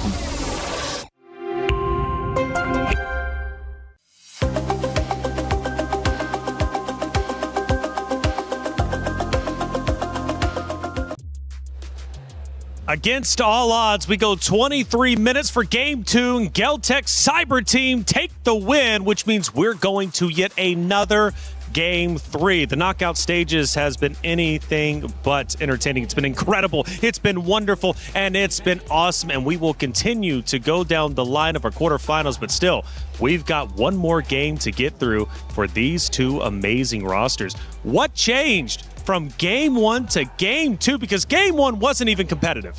You know what changed? The draft. I think the draft was a big part. Leo and I shared some sentiments about that. Really difficult to have a Fanny, a hyper-scaling jungler like that, not being able to be protected well, and honestly, the Vexana pick left me perplexed. Oh, the celebration is in. You said don't celebrate too early. Well, maybe that might be the case for Falcons Mina, but of course, Geltec Cyber Team are also going to get their celebrations in order as well, Leo. It's the opposite of celebrations that fans of Falcons Mina are having, because I had a conversation not just with Joseph. Of course, we have friends out there. Jonas, one of Mena's great names in MLBB, he was asking Leo, why Vexana? Why Vexana? We were saying that it was Geltec who needed to adjust, but they did more than just adjust. They actually optimized their picks. But on the other hand, it's Falcons Vega Mina. I think they got carried away. Coach Koba, why? Why the Vexana? Carried away with the Vexana specifically? Yeah, I think okay, a lot of players say Nana's Fanny is almost the best. Some arguments to be had there, asterisk, but she's good on it. But Syrinx's Vexana. Joseph, when was the last time you saw Vexana in competitive play? And that's the thing. It hasn't been picked up at all in MWI just yet. They decided to go with it. Again, not sure why, because the Vexana works in a really specific way, right? The main thing is you have an Eternal Guard. It's your ultimate. You drop down. You have this extra kind of body on the field. She does have good damage within her first and second skills too, but other than that, it's just not the protection value that you would have got, for example, with an Eve that we were thinking would come up from the draft. Vexana almost has 0 combat resilience. You need so much more than that in the current metagame. Looking at this 23-minute bout once again, names still, the rich guy, she was given everything she needs. It's just, it was too much to ask for that lineup to win. Sonje, the carry, of course you're going to get that kind of damage down when you have a Divine Judgment on. Nucci took so much damage. What was that, 300k? 300k, I have to agree. That's significant. Yeah, that's so much damage to take. All of it. That's all of the damage. All of the damage, indeed. We'll get to look at some of that damage heading into our first clip from game number 2, which went the distance. A far cry from what game 1 was. We're now at the 15-minute mark. We're now approaching the home base. Yeah, a lot of these base defenses that they tried again, you'll see that whole choreography. The Eternal Guard goes down while they deal with the Lord. But it just, again, when you're trapped in this kind of space to work with, once those tools are used up, where do you go from there? You know, and Leo, we were talking about this, especially on some of the later base defenses. It just, they didn't have much of a choice once the tools were gone. Like, what else do we do here? And our Fanny doesn't even have a buff. And that's tough, isn't it? When you get that pressure on, it's tough to come back from. Only few teams have been able to accomplish it and be successful, right, in backing the team away from their home base. Let's look at our second clip, Leo, and start breaking it down from the perspective, obviously, of yourself as an expert of the game. What are we looking at? We're now at 20 minutes, and this was quite the oopsie. Nucci just face-checked into 5 members of GCT, and there's, I can say, about 100 other things that you should have been doing with that Flying Clouds, with this kind of map, and I'm pretty sure they're talking about it now. That's what I hope they're doing, so that we don't see the same kind of result, because no one saw this coming from out of nowhere. It was a draft that shouldn't have happened, with a result that no one was thinking could happen in game 2. Nice suit. Let's go to our third and final clip from game number 2. And I'm sure it's going to be towards the tail end of things. Now 22-32, and the Crystal is at risk of being eliminated. Main point there, Names gets dragged by the Divine Judgment. That's the Kaja ultimate. Once Names is gone, your main point of contention in defending this base are pretty much out of the picture. And Names was such a big part of what their concept was. Other than the Fanny, you rely on, okay, well, we can split push with a Mozkov. We've seen it many times. She's relying on the spears. But once you're taken out of the picture with a Divine Judgment ultimate, you're pretty much gone. We have to appreciate, though, the composure from Galtech Cyber Team to be able to come back after that map 1 loss, because we were thinking personally it might be a quick 2-0 series. Not the case here. After all, Galtech Cyber Team didn't make it to this very stage by just rolling over and dying. No, they won and dominated their respective group, winning 2-0, 2-0, and they're coming in with a mission. Game 1 was their very first loss in MWI 2026, so that puts things into perspective. Now it comes down to one more game. No more flexing, no more experimenting. If you do, this could as well be your very last chance to do so. I'd hate to see a weird pick from out of nowhere again. We have to stick to the metagame. As Joseph put it, it's one or the other. The Vixana or the Fanny. Pick your lane. But sometimes going with the comfort picks, especially in stressful situations, seems to be the way certain teams end up going. But the question is, Naisu, who would feel uncomfortable going into this game 3? I mean, they've both been neck and neck. They have, and I would say that's the nature of the competition, right? For all of this, for all our competitors here, for all the female athletes competing for that championship, and to potentially get to the grand final, you're going to feel the pressure. Now, do you crumble under that pressure, or do you rise above it? And both these squads now have that opportunity to do so in game 3. I think there's a... And look at the pop-off, by the way. Big victory, slamming the table. Ooh. I love the celebration, but also the sigh of relief right after that celebration, thinking, oh, we finally did it. Okay, we're going to a game 3. We still have a chance. After the dopamine and adrenaline hit, I'm pretty sure there is a valid reason for both teams to actually be just as confused. Number 1, for Geltech, why would they do the Vixana? That did not feel like a real game. And by the way, if you feel like you can predict our tournament winner, scan that QR code and get involved. And let us know if you did it out in the chat. We'd love to hear from you. And more importantly, who did you end up going with? Are you so bold to make that prediction yourself? A lot of great things, though, happening, of course, on the stage as the ladies once again are getting set up for now a finale. Final map, best of 3 going to map number 3. They've gone tit for tat. Now, map 1 again was a dominant form for Falcons Mena. Map number 3, or map number 2, excuse me, went the distance, but Galtech Cyber Team looked in control. What will map number 3 look like? I know we're all waiting on bated breath to see how this is going to end up unfolding. Again, for both of these rosters, history is being made, for Falcons Mena, especially for their region. They're looking to catch up to the top dogs such as Indonesia and the rest, right? They want to be the best region when it comes to the MWI, and of course for the ladies for MLBB. But you've got to beat Celtic Cyber Team. And for the club championship race, Falcons need this win in map number 3. Oh, I was hoping it'd be Expanding Rivers for map 3, man, because I was like, give them even ground, Flying clouds from the last map, it either works for teams or works against them, like we just saw. It gives you so much room to just make mistakes and shoot yourself in the foot. Yeah. Hence that last clip featuring Nucci. But now in Expanding Rivers, you can just play fully optimally. Make the right rotations, draft better, and make the right calls to respond to your opponents. Not just to plan for the sake of planning. And I think that's where Falcons Mena are right now. It's a matter of recentering and respecting the metagame, respecting your opponents, getting back to your winning ways. And if I'm not mistaken, I think we've had 3 unique maps across the 3 games on the stage, which doesn't usually happen. A lot of times we'll get a repeat map. This time we're keeping it fresh, and we're going to go into this blind. We don't know how it's going to end up unfolding, but at least we get to see the pick of bands. And Falcons Mena are going to be on that blue side, so they got the priority.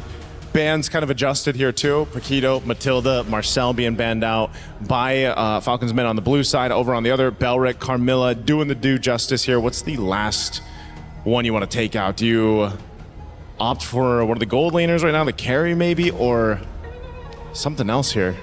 Carry, Freya, still Esmeralda, out there. Sora. Could this just be also a time to take Baksha first pick blue side because of Expanding Rivers also? For Falcons Mena, yes. Yeah.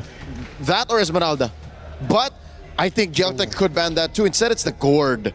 So yeah, Falcons Mena, Coach Koba has 2 solid pickups here, maybe 3.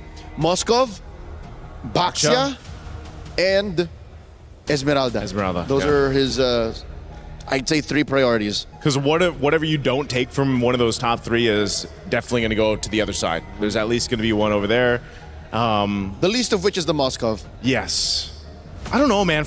Maybe lock in the XP lane, right? Get Nocturne going here. Allow you to have that power play in the XP lane. I think that's why you really take your time up to this point as Game 3 is so crucial. So obviously still waiting for the first pick here, and Baxia, I guess, is one at the top of your list that we're wanting to see. And that would be a big move coming out from Falcons Mena, and it is going to be a Moskov. Wow. They're still leaning on names. The Moskov for names, man. Now, you think it's a comfort pick more than anything? Oh, 100%.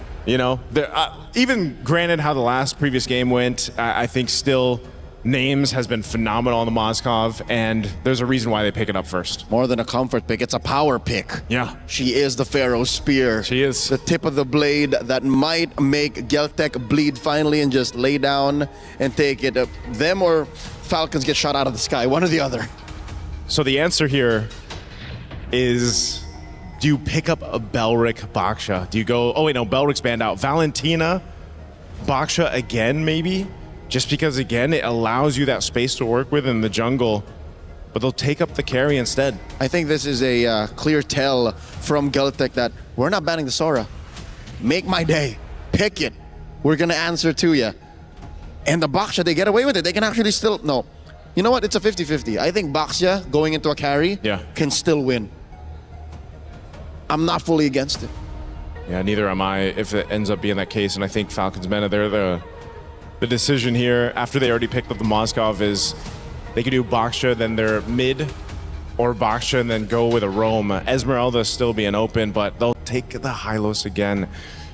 Okay, there's nothing. Even the last game, I know it didn't look too great for the Hylos in the hands of Nucci, but yes, she took a lot of damage. She kind of had to do that for the team, and they go the Sora. No, mind you, the Valentina's on the other side. So I think we're seeing 2 sides of the same coin here. They're both power picks and comfort picks. Has to be. And then this is, I'm sure, a conversation that Nocturne has had with Coach Koba saying, I know there's a Valentina, but Coach, trust, we can do this. Hoping for no Vixana. I was going to say, so you're at that point where it's down to the one game. Give us our comfort. Our tournament lives are on the line. let's just do that. Why not? I think comfort picks at this point might actually be a smart play because, like it was brought up earlier on the desk, if you don't have to really worry about playing around the hero, you just know how it works inherently. I mean, that's a comfort in its own right, especially going into a Game 3. Definitely so. Atlas is going to be one of the main picks that we've seen in the Roam work so far throughout the current meta. Yep, he is a rising tide. The buffs over the past couple of patches have done well to make this bombastic setter really make an impact in the current metagame. Going into the bans, attack the mid lane. I'd say, given the, bold decisions Falcons made, you still have to watch out for that mid pick. Take out the... I don't think you want to take out the Eve. You want to give more to the Valentina. Take out the Lilia? Take out the Lilia? Yeah, no, take out the Lilia. Yeah. Since they already took out one of the main pickups, that Gord, they'll take out the Alice. Lilia next. This is so weird. Why the Alice? There's no... Wait, Alice jungle. I was going to say Alice jungle. Ah. That's the only other caveat there since the store is in play.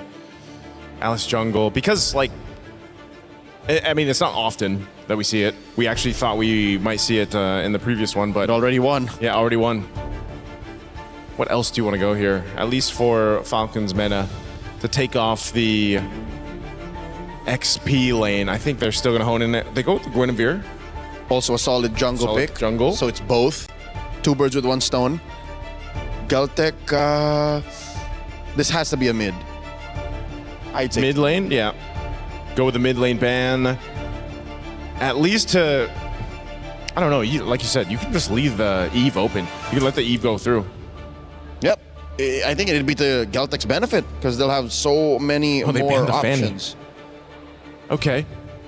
Take out the Fanny. You mentioned about Nana's Fanny in the previous one. I think it would have gone a lot different if, again, the composition was a little bit different because Falcons meta need that support if you're going to pick up an assassin jungler. So now that the Fanny's gone, I wonder if they're still going to opt for that. Knowing that both junglers haven't been picked up and how this has changed the course of the meta in its way, at least here for MWI, has changed where sometimes it goes this way where it's down to the last 2 picks for both sides. You don't have the jungler yet, and you kind of leave that swerve opportunity. So here for Galtech, do they just go with an XP laner now and then hold off on that jungle? Or just jump to the best jungler that they can think of now because they want to see what the XP laner has to deal with in terms of early rotations after Mena's blue 4 and 5. You're not thinking it could potentially be an Aulus again, right? An Esmeralda first, so we're going to have exactly. suspense. That's what I'm saying. Yep. They want to have the element of surprise. So that could possibly be totally nothing, and they just go back to like a normal meta pick, or everything that just shocks Falcons meta into submission. Now, 4 and 5, Coach Koba back in the driver's seat. I'd say, looking at Galtech's draft for now, and knowing how Falcons meta rely so much on names, maybe a tank jungler or a fighter, a tank or a fighter jungler. Tank or fighter jungler, Eve, but they'll go Lilia. Very good. At least a Lilia's there. Either of the 2 were great. Now for jungle option, what do you pick up? Oh, the YSS. Okay. So fighter. And a hybrid. Hybrid, basically. He's a tweener. Yep. In between right there. And then now for the last pick. And I think it's just so much better given that his ult Mountain Shocker provides vision, something that Falcons meta was struggling with in game 2. 100%. So now this is up to Kiowe. What is she going to put in the jungle? Ice Queen, what you got?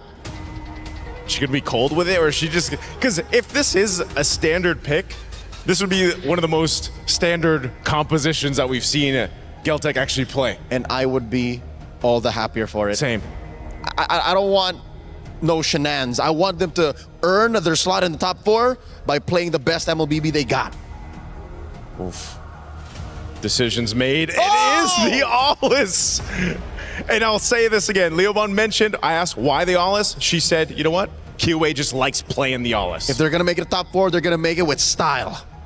Celtic Cyber Team, their key was at risk of being crushed. It still very much is. However, their chances are a lot better as they force a game number 3, putting the pressure back onto Falcons Mena, who is once again trying to achieve history. They've already done so, but do they want to end in quarterfinals or progress forward to semis and therefore closer to the trophy? It's up to them to decide. Miracle, Eterna, let's finish this story. And finish the story we shall. Ladies and gentlemen, welcome to game number 3, the final game of this best of 3 series between Team Falcons Mena and Celtic Cyber Team. Tournament lives are at stake. Keys are going to be crushed after this. The question is, who will move forward and who will have to bow out? We're going straight into this with a very signature and unique Aulus for the ice queen. It's just so weird to see the Aulus, but it's already something that we've seen from Kyoe, right? She won on it too. It was with a Hanabi, I remember. It was kind of a crazy game. It's just give it up to Coach Osprey and the Celtic Cyber Team girls to pull off a pick like this and a Hanabi. Looking at the emblems though, nothing too crazy. Nucci already maybe suffering the same fate as the previous game. But Liubon's taking a beating. Has to flicker out. Nocturne. Cancel that regeneration. Flicker for Revitalize. A win for Falcons Vega. So she still gets out this time around. I think her last KDA was 0-8 something. But she got punished a lot. And I think the panel also mentioned it, right? She was struggling with visibility. She couldn't see around the map. So it does make sense that the YSS comes through, gives her the opportunity to help out Nucci in that respect. She was the highest damage taken earlier on. Had to chuckle a little. And not because it was funny, it was just, man, what a fate. Must have not been as easy for Nucci, and hopefully this time around it will be different for them. But as it stands, still at a 0-0, no one has been able to get any pickoffs so far. Yep. A slower game. They know what's at stake. They're literally fighting for their tournament lives still here. 1-1. It's all or nothing. Nocturne first onto the XP Crab. This is going to be a big battle for the XP Crab because whoever gets it first, they get pure tempo over the turtle. But it seems like Liubon doesn't want to go for it.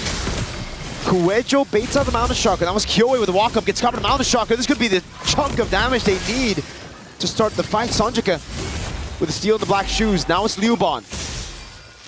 Getting a bit of damage. Kyoe having to use the ultimate to get out of harm's way. Sonjika now holding the position, splashing a bit more damage. Nucci with the Revitalize, taking a heck of a lot of damage. Toki with the rotation. Nocturne diving in, first blood. The SOD lands as well. This could very well be a 5v5 as Nocturne takes to the skies. Very well, no! It's terrified, cancelled out. Nana gets the turtle. It's level. 2 kills for a kill and the turtle. Huh. They wouldn't for the re-engage. Eventually it does pay off because they do get 2 kills because of it. And it feels like a similar story from Game 1, Game 2, right? Falcons being able to get the neutral objective first. Celtic being able to get the team fights, and usually they're able to capitalize over that with another domino effect around the map. But so far, again, still very equal on the board. Nana, though, I didn't expect that much damage from YSS early game up against the Aulus. It's so tough when you get chunked like that, right? You're built for CC immunity and long team fights, but when you just get bursted at the start of the fight, when you're down to a quarter of HP as an Aulus, it just gives over the neutral objective for free. Luckily, the rest of the team, Sonjika, definitely the MVP of that fight, coming back into the fight, rotating over, getting space, and then Tokyo, always rotating quicker than names. Certainly going to be a big problem as we get into the later stage of the game if Tokyo is this active. There's no one on the side of Falcons Vega that can really zone Tokyo. That was why, you know, the Yeeve could have been an answer. The Mountain Shocker now opened up. Nana caught the perfect match, thrown back again at the rotation instantly from Kyoe on the Aulus. The SOD this time doesn't land. Nocturne with the shifting skies lands it on Sonjika, but she has the black shoes. Stunned up constantly. Oh, few recalls. Sonjika's feeling it. Spear of Misery into the CC immune. It's still so close. 50-50 in the mid lane. Flicker out. Syrinx with the black shoes. A win in the mid. 13 seconds for the next neutral objective. And it does seem like it should be Falcons Vega with tempo. It's a battle of micro, it's a battle of macro, it's a battle of flare as well in that mid lane. Both took Black Shoes out, and luckily both of them were still able to escape with their lives. But with that being said, it's another reset as both teams are going to be corralling against the next neutral objective. You can see that Kuejo is already in position. Unfortunately, the Fatal Links isn't there just yet for her to utilize. Sonjik as well with the IMU doesn't have anything prepared. So we'll see exactly how this falls down because Nucci is already there. She knows where the positioning of Liubon is. But I think Kyoe has the better grasp over the turtle. It's all up to Kuejo to find a big set. She doesn't have the flicker, but she's waiting right in there for the legs! A massive combo! Kyoe running it down as well. The SOD lands, but Kyoe still able to survive right now as Nocturne's gonna get taken down. Names just teleported straight into harm's way! Kyoe and Tokyo running them down. Sonjika gonna be taken out, but Shu Bond is still there, chasing Nucci away. Nana's out of the fight. Nucci's getting chased by Liu Bond under the turret. This should just be a kill, a falling Star Moon to take Nucci down for the first time in this game. Sorry, rather the second.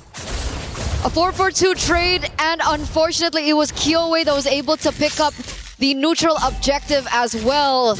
It was a big Fatal Links, a really good initiation play coming in from Kuejo, and everyone collapsed over that really, really well. Falcons are now on the back foot here in the first 6 minutes of the game. You can see the gold gap instantly take its place. 1,000 gold lead and counting. And they were able to pick up a structure in the top side as well. Things are not looking good for Falcons men. Sonjika and Kuejo, redemption from the previous games, especially for Kuejo. On the Kaja Gunshai here, on the Atlas, she's just running with it. Perfect match lands. Fatal Links. Whoa. What the heck? That was Nana with a traceless forward. Luckily, the rest of the team was there to help her out. But this could be a tragic day for Falcons. Hey, Turner, just earlier, Falcons ID sent home by Vitality. Falcons Vegas started off really strong with game 1, but game 2 slipped out of their hands. Then we have a game 3 where Geltec Cyber Team, for the first time in the series, hold a lead at the start of the game. They came in this knowing that Geltec was a strong foe. They wanted up again, but that's the Fatal Links. Baiting out the Purify, shift these guys by Nocturne, delaying the skirmish a bit. Nana with a rotation as well. Nocturne just walks into it.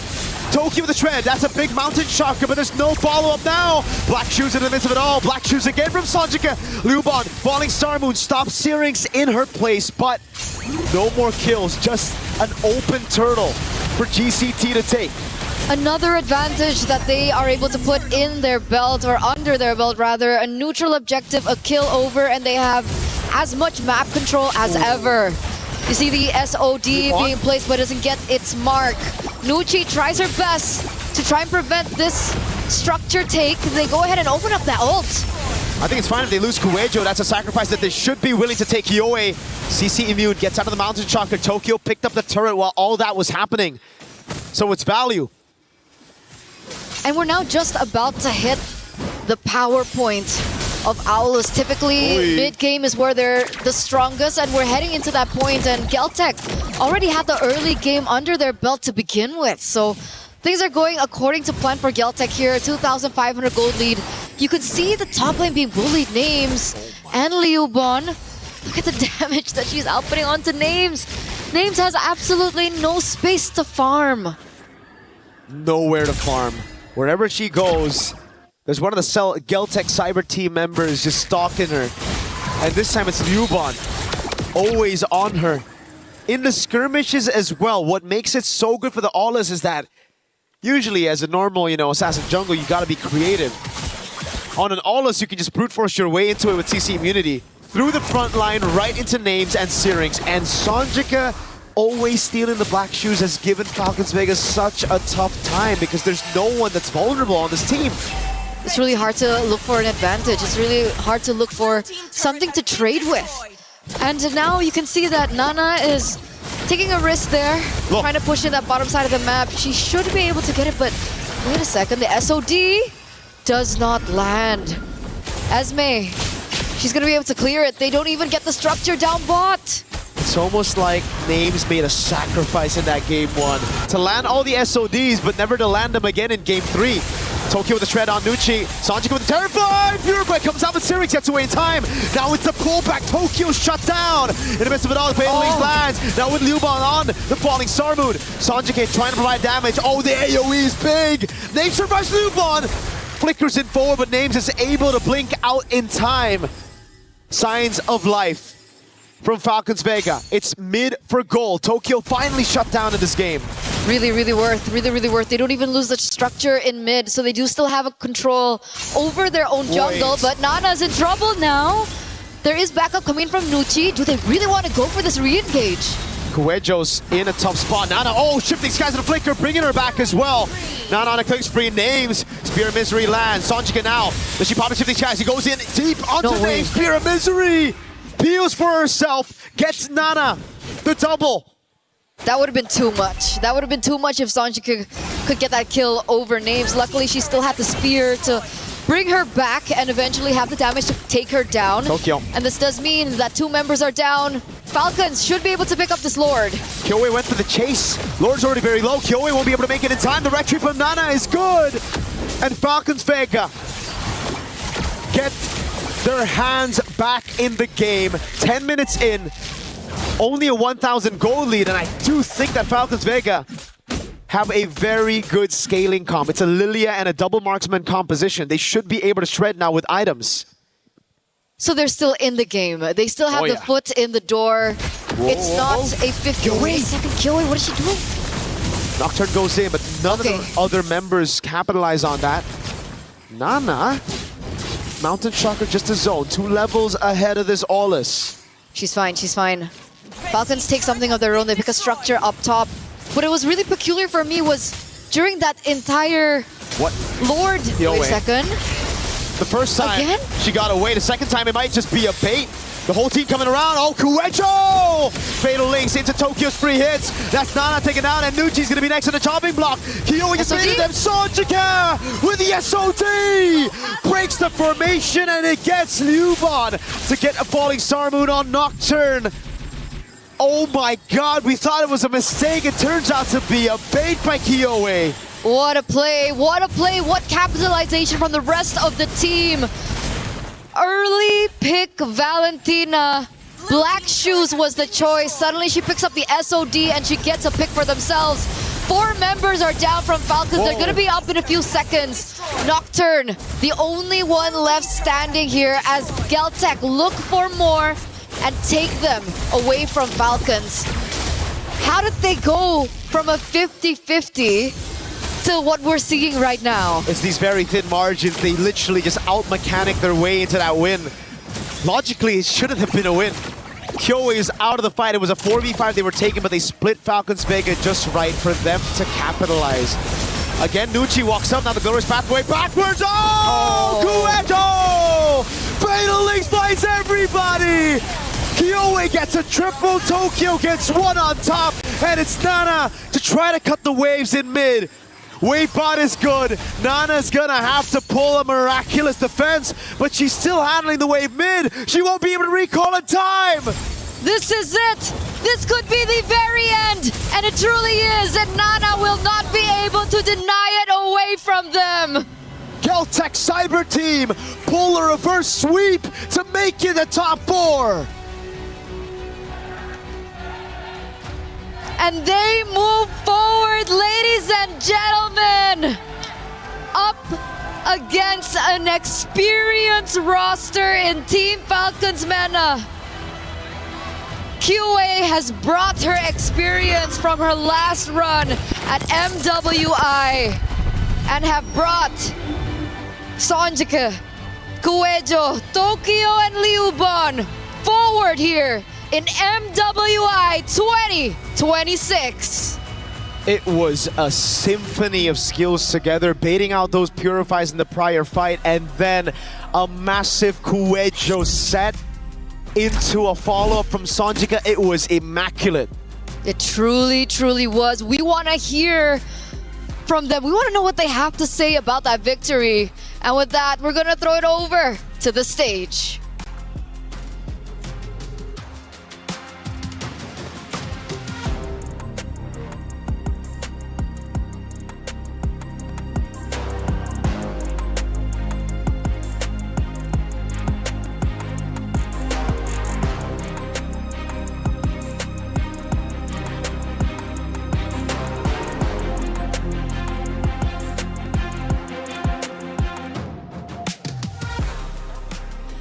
Matthias, congratulations. And now Galtech Cyber Team has secured their position over in the semis. Wow, the team are so excited. You can hear cheers coming from across the floor right here. Now, we would like to ask, what happened in the first game? You guys had a real smooth game so far without dropping a single game, but that one game happened. What happened? Tell us more. У нас не было урона на миду, тренера налажали.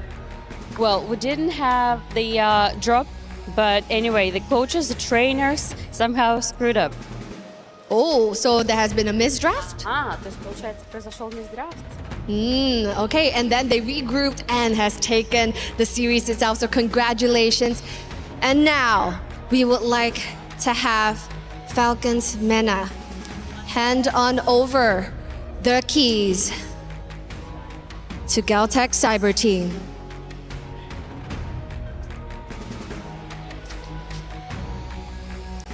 You fought valiantly well.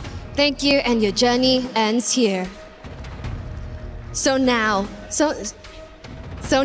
that you have the keys of Falcons MENA in your hands, how are you feeling right now? Ну, тяжело немного.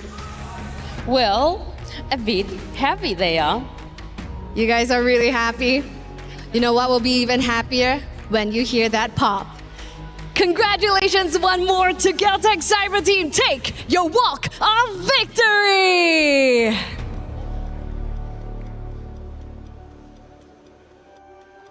Galtech Cyber Team getting it done in the clutch when it matters most, and we've seen the trash talk as well. Love to see that type of energy. They hit him with the, I like that right there, baby.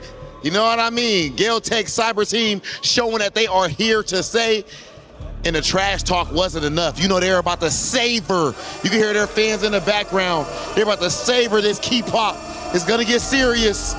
It's gonna get serious all the way.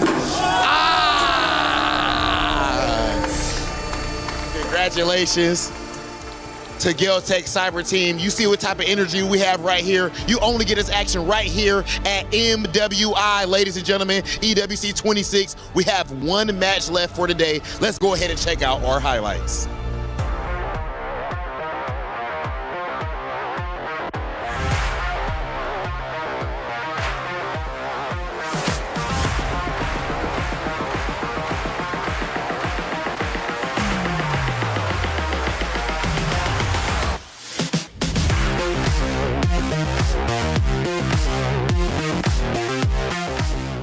Is in our DNA. Whenever we let it out, it becomes our superpower. Now imagine an entire city being built to supercharge it. Kadir City, powered by play.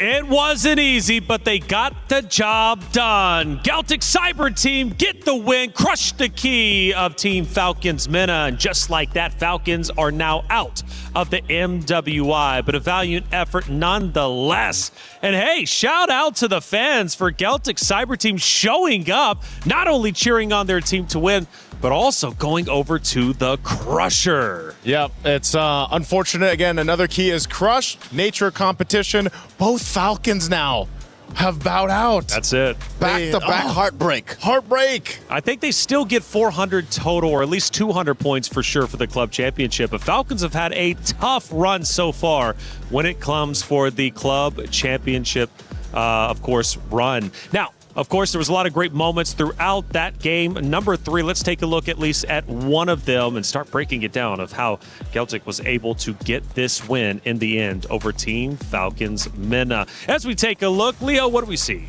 So this is the second turtle take, and this is, I think, the main storyline. Galtech Cyber Team are just all the more locked in. There may be a factor of, I'd say, fatigue, because Falcons MENA Vega have been playing since the morning today.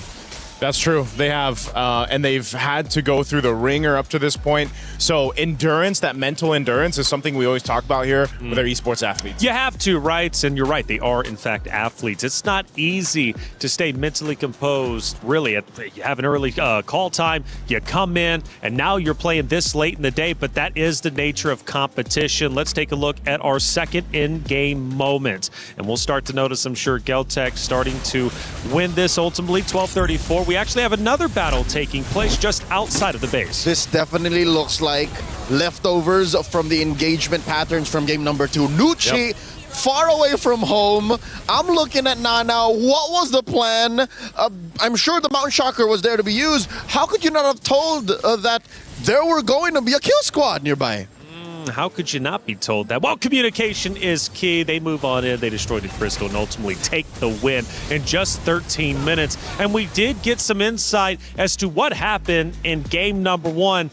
Well, Naisu, it seems like it was a bit of a hero mismatch, maybe a misplay on their part. Yeah, it comes down a lot of the times we hear from the interviews and even our own kind of sentiments. The draft is so important in the nature of MLBB, the competition here. But also, too, again, I was wondering, would we see that Ollis in the hands of Kiowe go through? They leaned on it, and this time, again, it works out. She's the only player now to bring out this Ollis twice. Oh, wow. And by the way, casters were getting into it, and they were getting loud. Let's take a look at how they looked during those casting moments. Fire. What? Lord, wait a second. The first time Again? she got away. The second time it might just be a bait. The whole team coming around. Oh, Kuecho! Fatal links into Tokyo's free hits. That's Nana taken down, and Nucci's going to be next on the chopping block. Kyoe just raided them. Sonjika with the SOT! Breaks the formation, and it gets Liuban to get a falling Star Moon on Nocturne. Oh my god, we thought it was a mistake. It turns out to be a bait by Kyoe. Mirko and Eterna have been bringing the energy throughout all of our best of threes that we've watched for the past 2 series, and they've got one more to go. But make no mistake about it, they are giving their all. And Eterna was giving some dance moves, I think it was at the beginning of that clip. It's like, was it like this? Something like that. Something like that. You know, hey, us as casters, when we're in the heat of the game, that's right. We can't help it. We do what we do, and don't ask any more questions. This was a great series. Falcons Mena to celebrate them. Again, making history for their region. It was a tremendous deal that they made it to the knockout stage. Yes, they fall short from what they wanted. Everybody wants that championship, but only one team can get it. And now, Geltec Cyber Team are in true dark horse territory. Much like their counterparts in the men's division, they are the pride of ECA, and they can legit just upset almost anyone, especially in best of 5. Ooh, that is a big talking point. We brought it up at the beginning, right? EECA, maybe an underrepresented region now looking to make headway and join the likes of Indonesia and the rest of them out there. And they very well could do so, because now they are officially top 4. Top 4 secured right now. And yes, a big representation for the ECA region is something that they can hold high. Because top 4 against some of the best teams right now currently in MWI, let's see how they compete in the days to come. That's right. We'll have to see. Oh no, the disrespect after winning, the crying faces. And you know what? Well deserved. We love when personality is shown out there on that stage. No hate, of course, towards the other roster. It's all love at the end of the day. But in the heat of the moment, sometimes you just gotta emote on your opponents after getting a big win. And speaking of emoting, maybe we'll have that coming up. From what I'm hearing, Damascus and Trev were roaming around, and they got into some crazy business. All right, we're on the EWC venue. There's plenty of stuff to do for the competitive minds like us. We played basketball yesterday. We're going to play some more, Trav. Yeah, we're cooking. We're going to do this the reactions game here. It's going to be Hollywood Rob TV up first. Hollywood Miles Morales, he said. Listen, give it a try. Let's take a look. How much does he catch? I don't think he's going to do too well, and he's been doubting it as well. No. He's obviously got a little bit of a lower sense. Bro, he's a fighting game player. Oh, he didn't even see the first one. All right, it's not bad. Yeah, he touched it at least, but no. Oh, no. He's adapting. Close enough. Brother. Bro, he's not even seeing him drop. Peripheral vision is cheeks. No. No, this is... Come on, this is easy now. There aren't many. I don't even want to laugh because I know I'm going to do bad as well. Hey, he got one. Bro, I guarantee you this is so much harder than it looks, bro. What if he catch the first one? That wasn't a bad reaction. That wasn't bad. Oh. 0-2. Oh, he got one.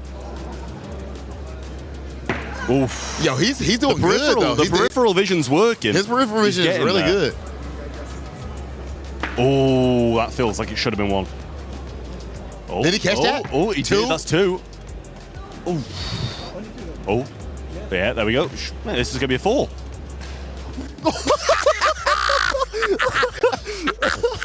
That's what you get for trying to cheat. Trav did when we did basketball.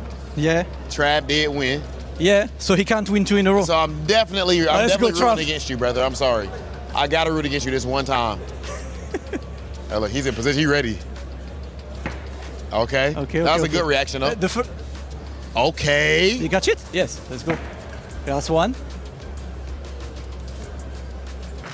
Almost. I'm scared. He got one right now? Oh, no. All right, still one. Okay, 2. Come on. What 3. we doing? Can he match it? 4. Yeah, that's it. Bro, don't. Can I be salty for a moment? His last 4 were the last 4 next to each other.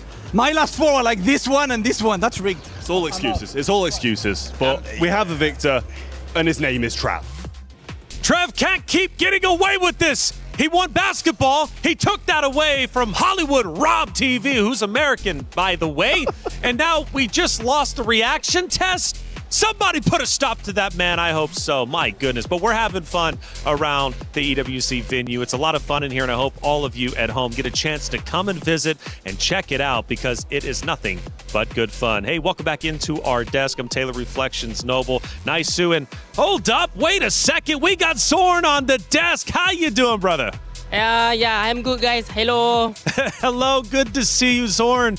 For maybe the people out there who might not know you, which you should, who are you, man? Because from what I'm hearing, you're a serious competitor. I'm known as a pro player, as far as you guys know, and now I'm here to be a KOL or media for Malaysia. Okay, and now one of the best. And now he's an analyst, right? So another feather in your cap. One of the best out there for sure. And you're watching the best in MWI play. These ladies are truly talented. Have you had a chance to watch any of them? Because coming up next is our unfinished business. Keyboy and Quinn get another shot at the trio that ended their MWI 2024 campaign. It's a revenge match, and the business is unfinished, but it will be finished by the end of this series. Now, for you, Zorn, you've been watching MWI. I'm sure of it. You've been seeing some of the upsets. What has been some of your favorite moments or maybe even surprises? I feel like I'm surprised with so many country that already improved a lot, I guess, for this MWI since last year, I guess they cannot play very good as this year. So I guess it's going to be interesting to watch them.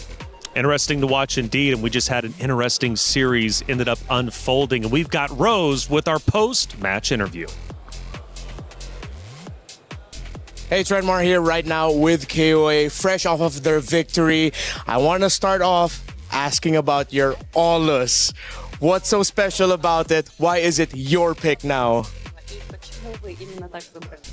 По поводу Алуса, просто мне очень нравится персонаж, и мы с ним в целом очень хорошо играем, поэтому вот так вот получается. Alus, I really love the hero, and it just comes into play that we have a great chemistry, and that's exactly what happened. So the chemistry is unlocked, of course, by the Allus pick. Now, after that Game 1 performance, what was the discussion like behind the scenes? Were you more emotional and trying to motivate each other? Or were you more calculated about how you would make the comeback? Ну, нам сказали, что мы сумасшедшие в очередной раз. Наш тренер сказал, что мы, просто энергия и идем до конца. У нас начинается вечерняя немножечко, как это сказать, шиза, типа, и мы в целом берем все в свои руки. Well, you know, our coach told us, as he does multiple times on repeat, that we are crazy. And we thought, well, we have no way back. We just gotta move forward, that we gotta do something. And you know, it's late in the evening, we get into our vibes, and we just decided to refocus and move on. Well, you got it. You got that win, and you're moving forward. Real quick, a message for your fans. Message, посыл для ваших фанатов. Спасибо большое за то, что вы нас поддерживаете. Я очень надеюсь, что мы покажем завтра очень хорошую игру. Наслаждайтесь, смотрите, болейте за нас. Thank you very much for your support. Thank you. Tomorrow we'll try to bring out our best game. And yes, watch, enjoy, and continue supporting us. Thank you so much. Thank you. Congratulations. Geltec continues to fight. И Geltec идет дальше. Geltec continues to fight. They're now top 4, but we still have one more spot in our semifinals to determine what it's going to look like. Let's go to the stage and get it started. Thank you, Taylor. It's time to kick off with our final match of the day. The knockout round has been incredible, and once again, there is one team that will stay away as a victor today and one last out. Without further ado, let's get our first competitors onto the stage, qualifying out of Malaysia, Team Ray Young.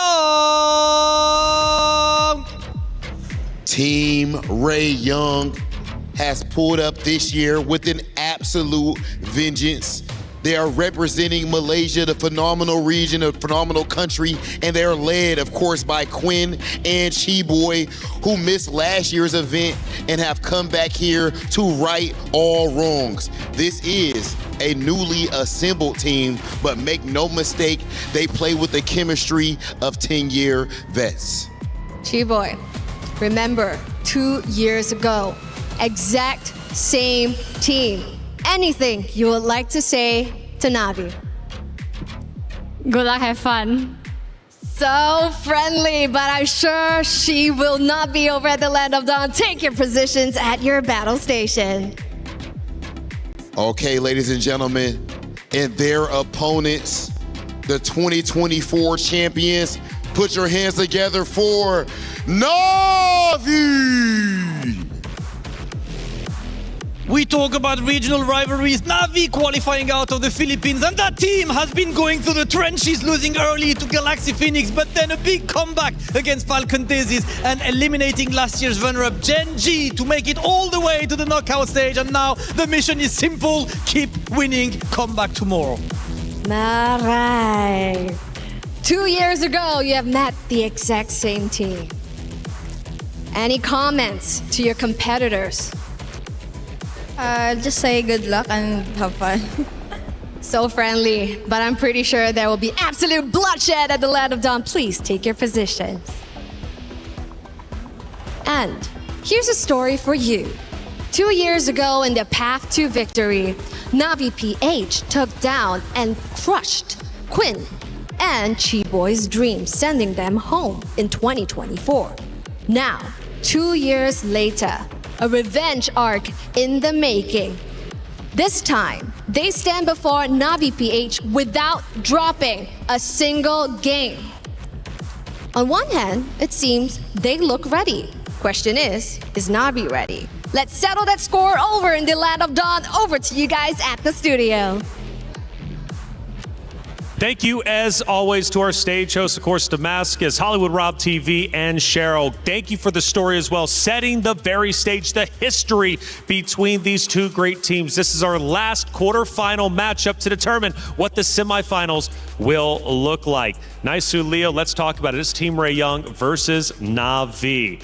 This means a lot for both regions. Just to add a chapter to the story that Cheryl told 2 years ago, yes, Navi PH, then known as Smart Omega Empress, dropped Quinn and Chiboy, and they lived happily ever after. In case you missed out, they became champions. They eventually did, and they rode their way all the way in a sweep, I believe, in that championship in 2024. So this is a great story of redemption, revenge, however you want to put it, for Team Ray Young. Team Ray Young has shocked us all, making it this far, not because it wasn't expected, but just because of how well they continue to play. Such a very talented roster. And they are officially known as the momentum stoppers, stopping those rosters who have the momentum, who try to push forward, but simply cannot take down this talented roster. If you had to pick one lady from Team Ray Young to be the decisive factor for victory, who would it be? I personally say, not biased because I'm a jungler too, but I'm looking at Tan. I think, Tan. As the Indonesian import, I think she does so much to make this momentum breaker character come through for Team Ray Young. And now I'm looking back at history. This is not the first time they're facing off against a Na'Vi. They took down Na'Vi MY in the qualifier. Yep, and I think either way at this point, I know Zorn mentioned this too.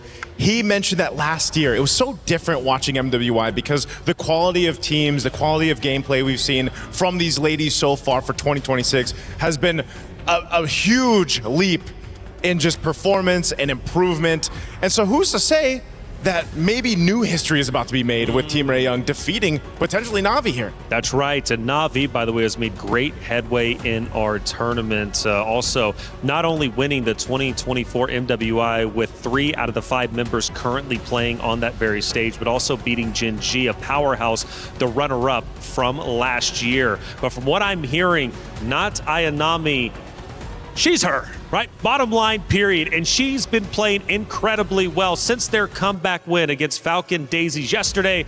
Not Ayanami has shown a true mastery in her role. Gwen, Na Ayanami, Diagon, a national athlete at that, has awoken. I think that's the key to Navi's rise throughout the brackets in MWI.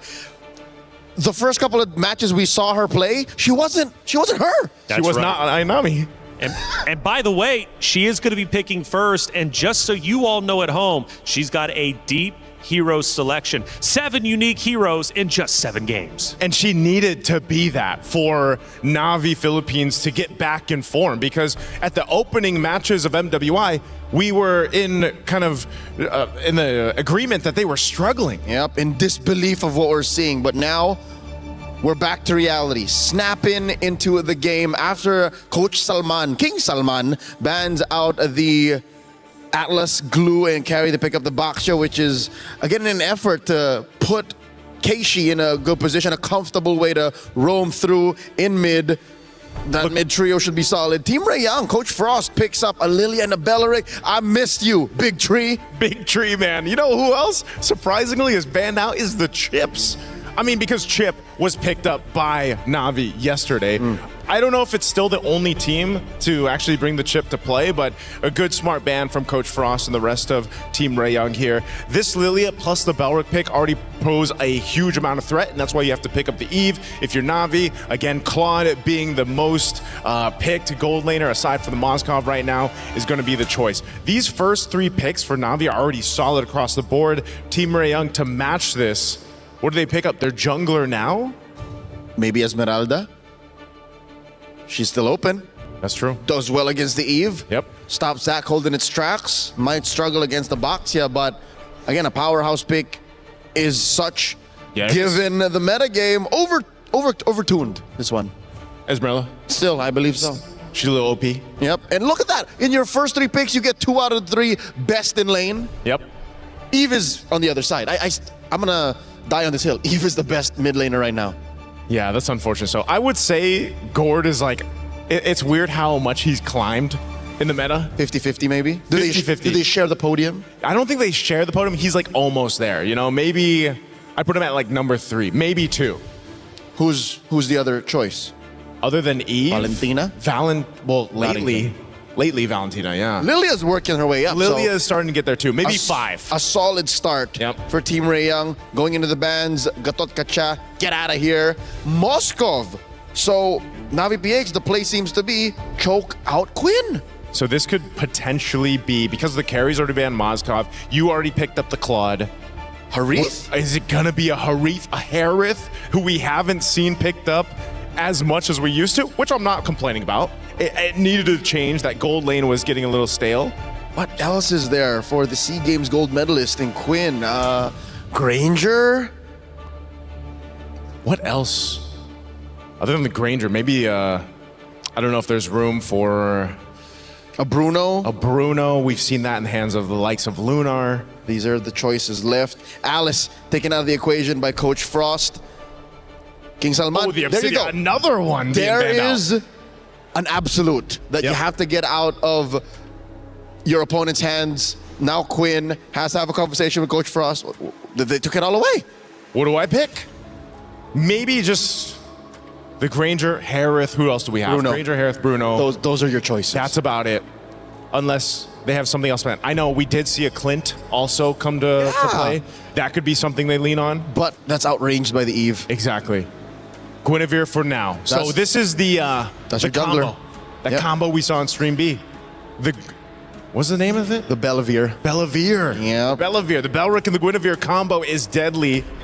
And it's worked a lot of times, just those two heroes alone. Yep, they set each other up. Exactly. Belric can taunt them, and then the Requiem or Lancelot's sister can come in and then extend the crowd control, and then, you know, have the rest of the damage dealers come in. Deep in thought is Rain. She'll be playing the Eve here. Yet to see not Ayanami's pick, and of course, a roamer. Yeah, a roam option. Atlas being banned out. Glue's not potentially there. CC for now for the XP lane. Good solid answer to the Esmeralda. Exactly. And the roam option, it's going to be an Akai. Okay, so we've seen Mirai. Is there a world, Leo, yeah. where it's a roam Baksha and a jungle Akai? I don't know. I was about to say, Keishi and Yakai, at least here in France, at least in MWI 2026, did not look good. Yeah.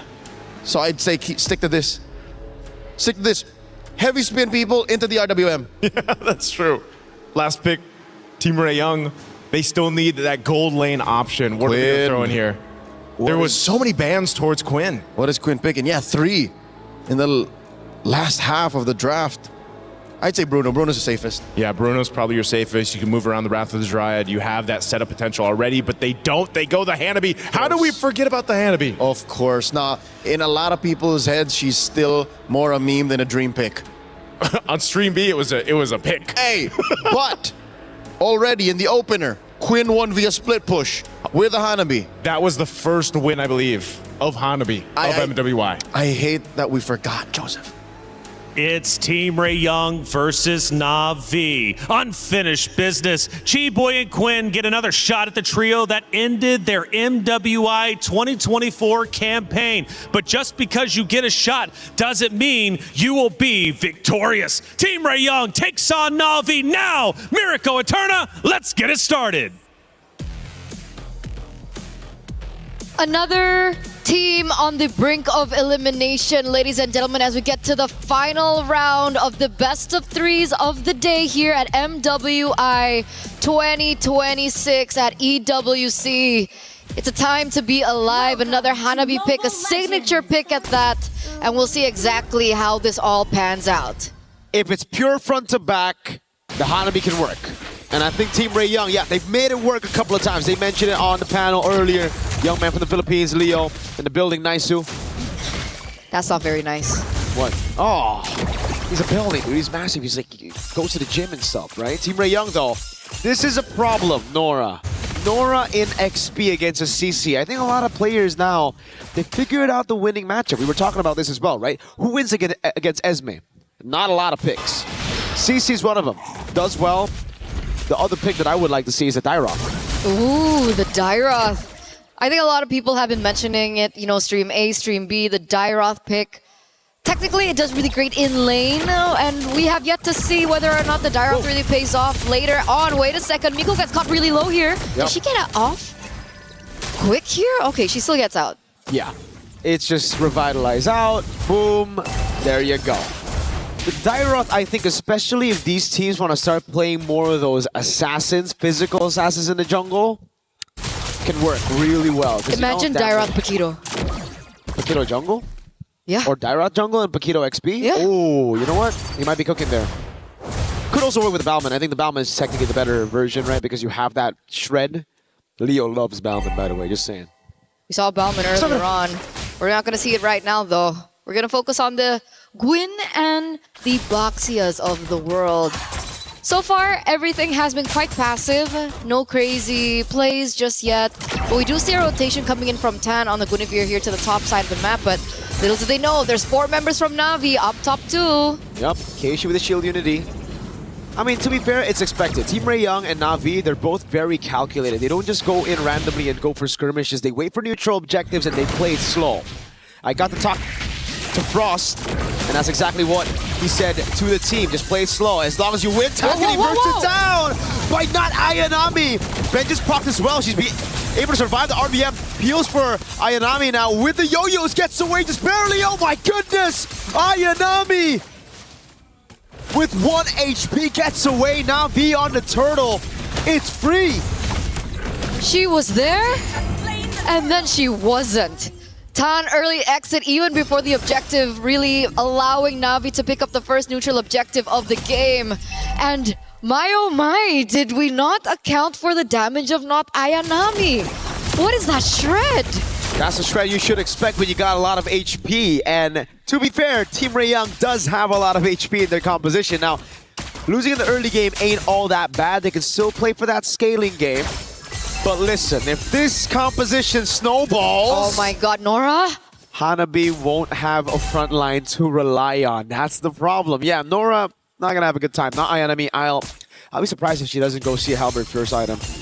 And it feels like if we, go back to the discussion of the gold lane, Hanabi requires a little bit more time to get rolling, to get online. She needs a lot more farm. She needs to scale. She needs to get to her items maybe a lot later than compared to the Claude. So Team Ray Young right now are in a peculiar position where there's a window that they lost early and they need to rely later on, and hopefully they can withstand the storm coming through from Na'Vi PH, because if we know them for anything, Na'Vi PH are great at looking for opportunities and looking for weaknesses in the enemy composition, and they're doing just that. Uh-oh.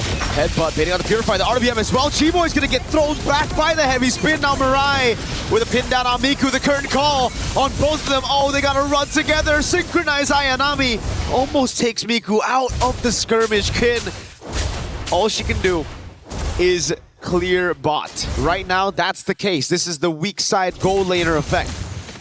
Absolutely. Now things are shaping up to still be in favor of Na'Vi. We do see that the turtle is going to spawn in under 7 seconds. Keishi's already in the area, just picking out her own jungle, looking to farm a bit more. And something important to note is Keishi's actually a level ahead of the enemy jungle right now. Tan, does she really want to go for that 50-50 on that neutral objective, or does she want to get a pick before she goes for that 50-50 retry take? I don't know. It's going to be very, very tough, man. I don't even think it's 50-50 with all the poke that Na'Vi have and the heavy spin. That's an all-in over on Chiboy. Wrath of the Triad going to use up, but look at the heavy spin again. Able to pin her down for Keishi to get a free retribution as Rayan walks up with the Blazing Duet. Rain gets away as well. Now Riyadh goes back to the BMI onto Nora with the anti-regen honor for the passive. Ayanami just tearing her apart. Nora goes down. Rian's on Quinn. She has CC immunity. She's going for a little bit more damage. Keishi's going to walk up, slam onto the minions. 5-0. Na'Vi are just clean. Brutal, brutal, brutal, brutal. They made a decision there, Team Ray Young, and it really didn't pay off. Maybe they'll understand that they need to play for Hanabi more. It looks like there are rotations coming in from Miku and Chiboy to the bottom side of the map. Maybe looking for a punish on not Ayanami, who's sitting at 2-0-2. Let's see if they can make it happen. Ikebana lands, the taunt doesn't. The Wrath of the Triad though lands, but Ayanami is still able to survive for a bit. Gets 1 kill before she dies, but it's now going to be 2 on the board, and Miku might just follow next. Rain is going to go for the chase right now, and Mirai is looking for the cut. RWM dropped on her, and the Panda gets a big body slam to take her down. Rihanna instantly with the Blazing Duet. Headbutt and the heavy spins. Hands just pinned down. 8-1. This is a stomp and a half for Na'Vi. Whoa. Nora with a walk up. Huh? Yeah, she just purifies out. This is very unlike Team Ray Young. Okay, I think they're really playing into the tempo and the momentum that has shaped from Na'Vi PH. And you would think as an experienced roster from Team Ray Young, they even have a gold medalist in the midst, that they wouldn't, fall into that kind of momentum. But Na'Vi, again, taking so much control over what's going on right now here in the 7th minute of the game. That was a 1-for-4 trade, by the way. They only took not Ayanami for the price of everything. But luckily enough, Team Rayoung, they do get something in return. They get a structure. Keishi just really wants to go with the fights, man. This is Spatial Migration and a Vilo Requiem landing, but Keishi with the Poissons is unkillable. Quinn, though, is very vulnerable. Mirai with a pin down of the heavy spin. Tan and Chiboy isolated from the rest of the team, and it's just pickups here and there. Nora gets a trade in the end with Ayanami falling, but Mirai is practically soloing Miku with the help of the Blazing Duet. Now Rian's going to take the kill on Miku, and it'll be all good as Rain flickers out to safety against Nora. 13-3. That's a 10-kill gap in the span of 7 minutes. We were talking about them being two teams that really love the objective plays.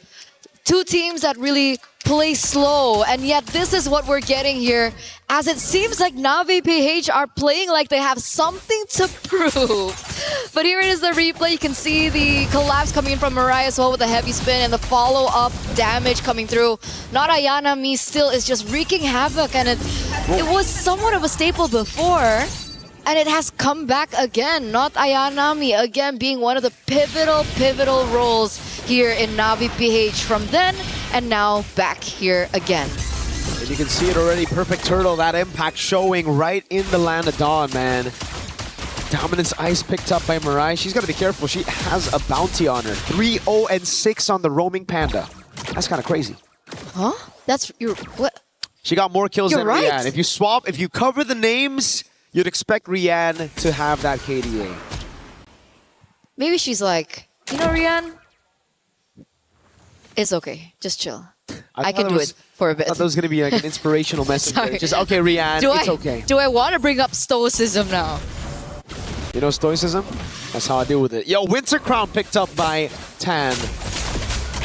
RWM straight onto Quinn. Blazing Duet is, whoa. Maybe they need a bit of stoicism. This is a bit too crazy, a bit too bonkers. Rian gets punished for it, and now Keishi as well. Spatial Migration and the Violet Requiem. Right when you bring up stoicism, they start going a bit too bombastic here, Eterna. Okay, maybe it was stoicism for Team Rayoung. See? You know, despite being behind for the first 9 minutes of the game, they finally see a loophole in Navi's gameplay and they completely punish and take advantage over it. They come back here. That 3,000 plus K gold lead that Na'Vi were building has now shrunk to only half. So Team Rayoung are definitely still in, and it's scary because again, Na'Vi is a gold laner that scales so well into the late game, and it's definitely going to be a problem when she gets to her power spike. Spike. It's very close for Quinn to get to that power spike. Ayanami. Curtain call, but it's only on Chiboy again to go for a fight, but now it's going to be all the damage placed out. Oh, Quinn gets pincered all over with a flicker. Ayanami survives again, getting chased down by Nora. Miku has to flicker out of the way. Ayanami is going back to sustain, and it's Nora who got baited by Ayanami. Now the rest of the team falling through, and it's Nora that pops into Purify, gets out with the help of Chiboy's Revitalize. That's the second time. That's the second time not Ayanami has done something like that and still is able to get out alive. She's so good at baiting, and Team Rayoung always fall into that. Look at the space now Na'Vi instantly has. Team Rayoung was able to find a moment of capitalization, and yet Na'Vi adapting again on the fly, and they have all it takes. They have the tools, but they don't have the ults just yet, so they do have to buy a little bit more time for those resources to come back up if they want to go for the 5v5 contest on the Lord. The gold lead's gone though. Despite that crazy fight again, it's 14-5, but the gold lead is only at 1,600.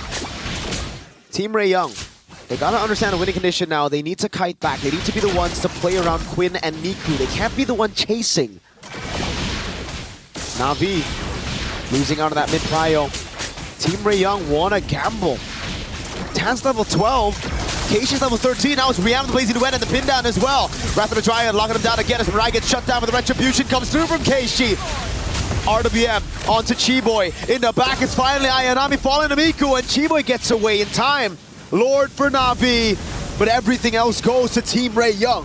It was a really good winter crown, I believe, for Tan. She knew exactly what Na'Vi wanted to do earlier on. Sure, she misses out that retribution and, gives the neutral objective over to Na'Vi.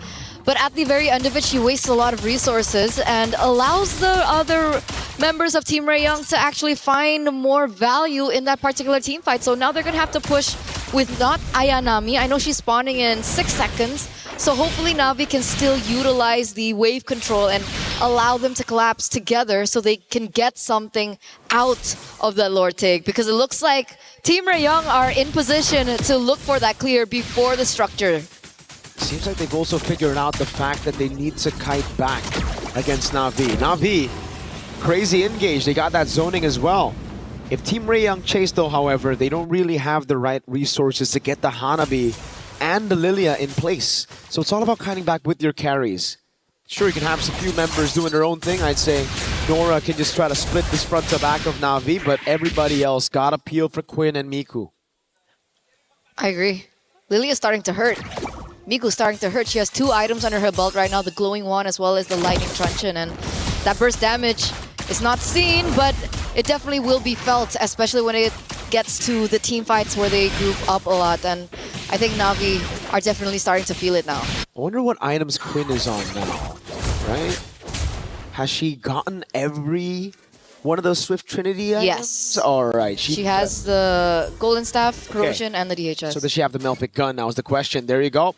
Melfic Gun on the way. Defiant Glaive just picked up by Rain now, so that'll certainly help with shredding down some of these frontliners who already have the Chastised Pauldron, and that is interesting. Ayanami, Sea Halberd only now picked up. Like, earlier on, I expected it to be the early pickup, maybe second item because of the lane, but I'm guessing it's just because they're thinking, all right, we got a Baksha, we don't need the anti-regen. But it's hurt her quite a bit in the later stage of the game right there, because Keishi a lot of times is playing a different game entirely, playing for Rain, for Rian, and Ayanami just doing her own thing without the Sea Halberd. Now with the Sea Halberd, that'll certainly help. Quinn actually goes and prioritizes the Rose Gold Meteor first instead of the Melfic Gun. More defense, playing it a bit safer. I think she knows that she's going to be like the main winning condition for Team Rayoung, right? There's 2 options in that scenario. Do you want to go big or go home? Do you want to go for... Go big. Go big. Go big. Okay, so they don't go home. Hope not, right? We don't want anyone to go home, but kind of have to if they lose. Yeah, that's how competition works. But keys get crushed. 14 minutes in, 14th level here for Keishi. It looks like Tan has actually caught up. They go for the pincer maneuver again on Tam, but the winner crown buys a little bit more time as Mirai gets bursted down entirely. Going to the back line though, pops into Aegis, is able to kite for just a bit longer. Miku's right there, but it's Rian with a triple kill, tearing through the back line, and now it's Nora next. The Sea Halberd doing work. Ayanami trying to go for the dive. Tan and Nora surviving, but it's just a big win for Na'Vi. It's crazy how one item can alter the course of the game, can alter the course of the team fight, and alter the fate of Team Rayoung earlier on. I mean, you guys saw that, right? The shred coming through once again, Nora unable to have the impact that she initially had, and we were talking so much about, the itemization coming in from Quinn, and little did we realize Rian hit her power spike as well. The Swift Trinity is already taken by her, and she was able to get 317, that triple kill in, and things are just turning around. 3,000 gold lead now for Na'Vi, and it turns out that's a 1k gold difference between both gold laners. No wonder. You can see the damage definitely, and the go big factor. That's a Melfic Gun instead of the Rose Gold, and the winner crown is going to give her so much more ways to actually just dive in, honker down, and then freeze while gunning people out. Winter crown for Keishi as well. I love the response here. Team Rayoung, they were the ones first onto the winner crowns for the Guinevere. It's just kind of like a common item though for the Guinevere. It's like the usual build for her. Now for Keishi, she realizes that. She realizes that Team Rayoung can actually start shredding down a lot of the frontliners, so she wants to delay the fights as well. Rain, just for a bit more safety, picks up another winner crown. So we got 3 winner crowns for Na'Vi. That's crazy. That's a lot of winter crowns. Gotta say it right. That's crazy. That's crazy. But wait, Here goes the siege. That's a real world manipulation. Crazy zoning with the Winter Crown already used by Tam, but she's gonna get changed CC now with the Wrath of Dryad locking him down as well. Mirai loses the immortality, but the rest of the team's right there. Mirai is able to flicker out, so they just crack open the far lane base turret and they back away. Signature Filipino discipline. And that's all they need. That's all they need. They don't even have to risk anything more.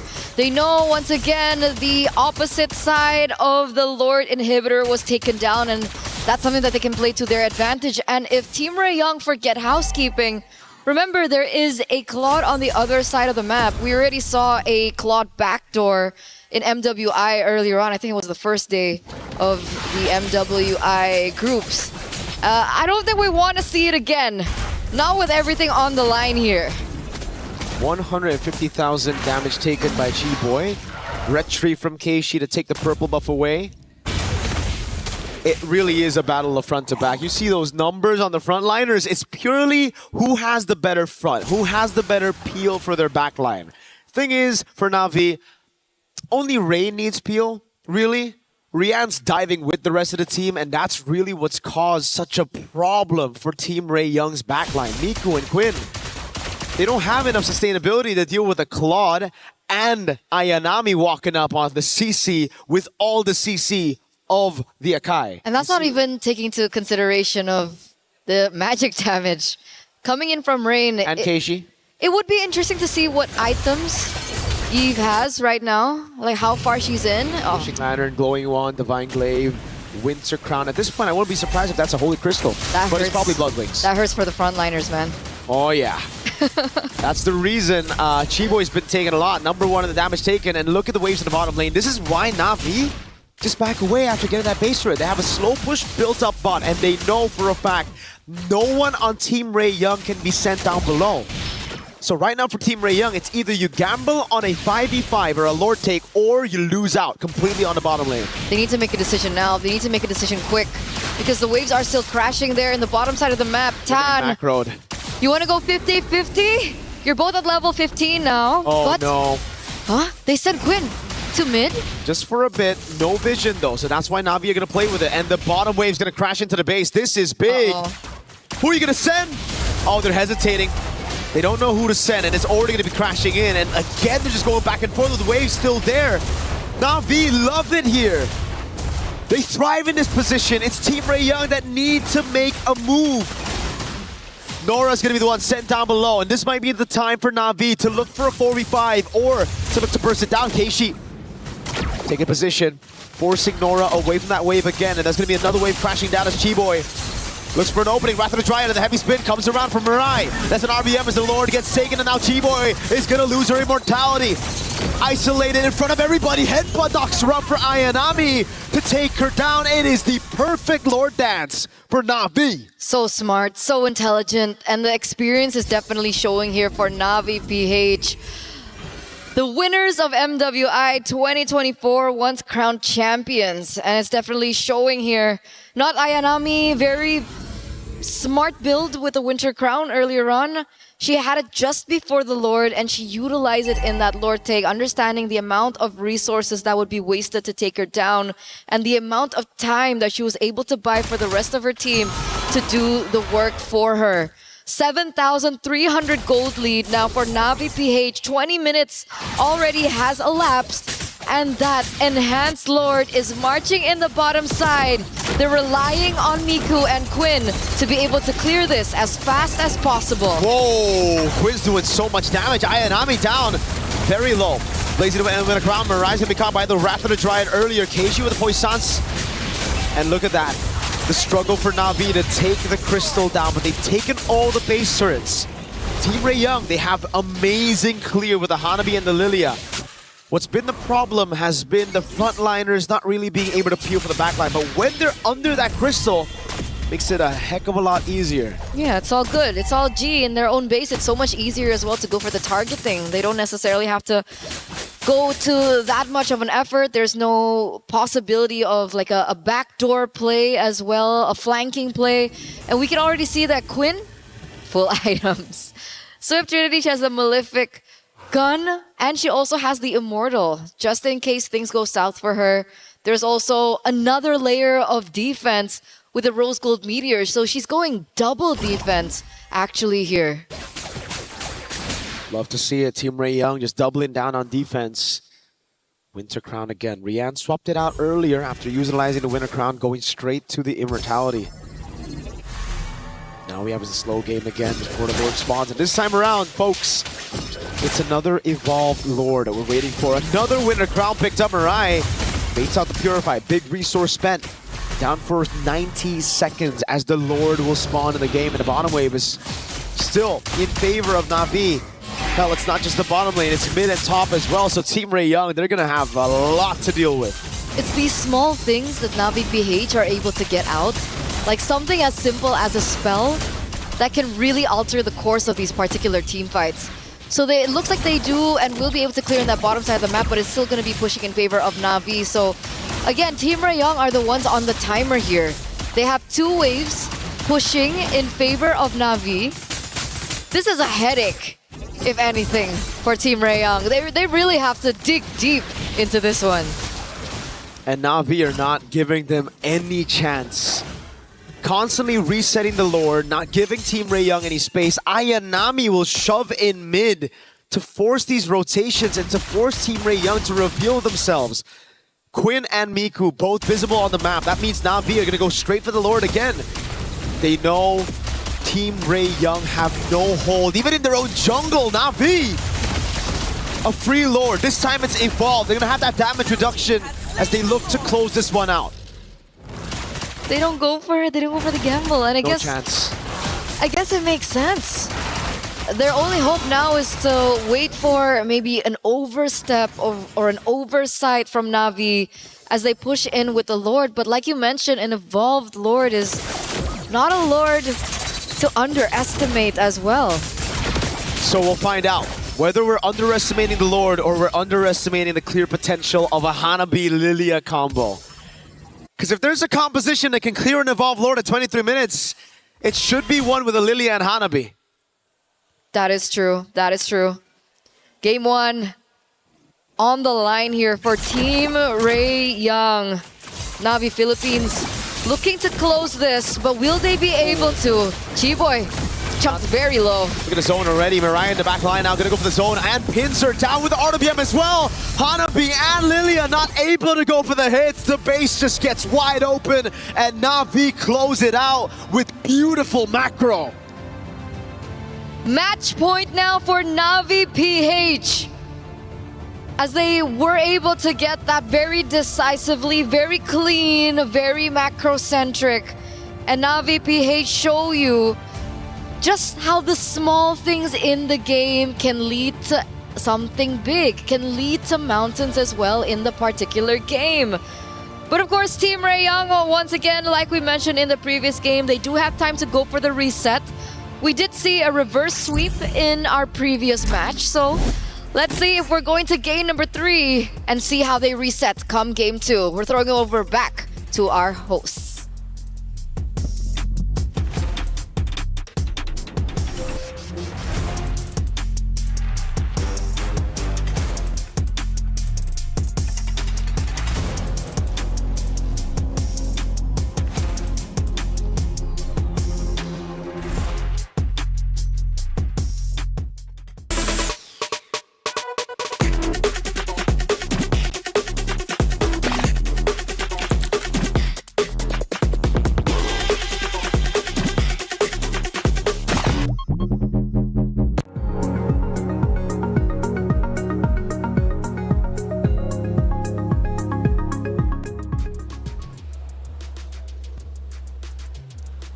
Well, that's it for our first quarterfinal matchup, or last one, I should say, anyways, for map number 1. Potentially 2 more to go. That's how we've been going, anyways, for our quarterfinals. They've all gone game 3, but now it's up to Team Ray Young to force a third map. It's not going to be easy. Na'Vi played that very, very well. They did. They started off strong. I mean, I thought it was going to be a much quicker game than it was, but there were some good adjustments throughout the game from Team Ray Young.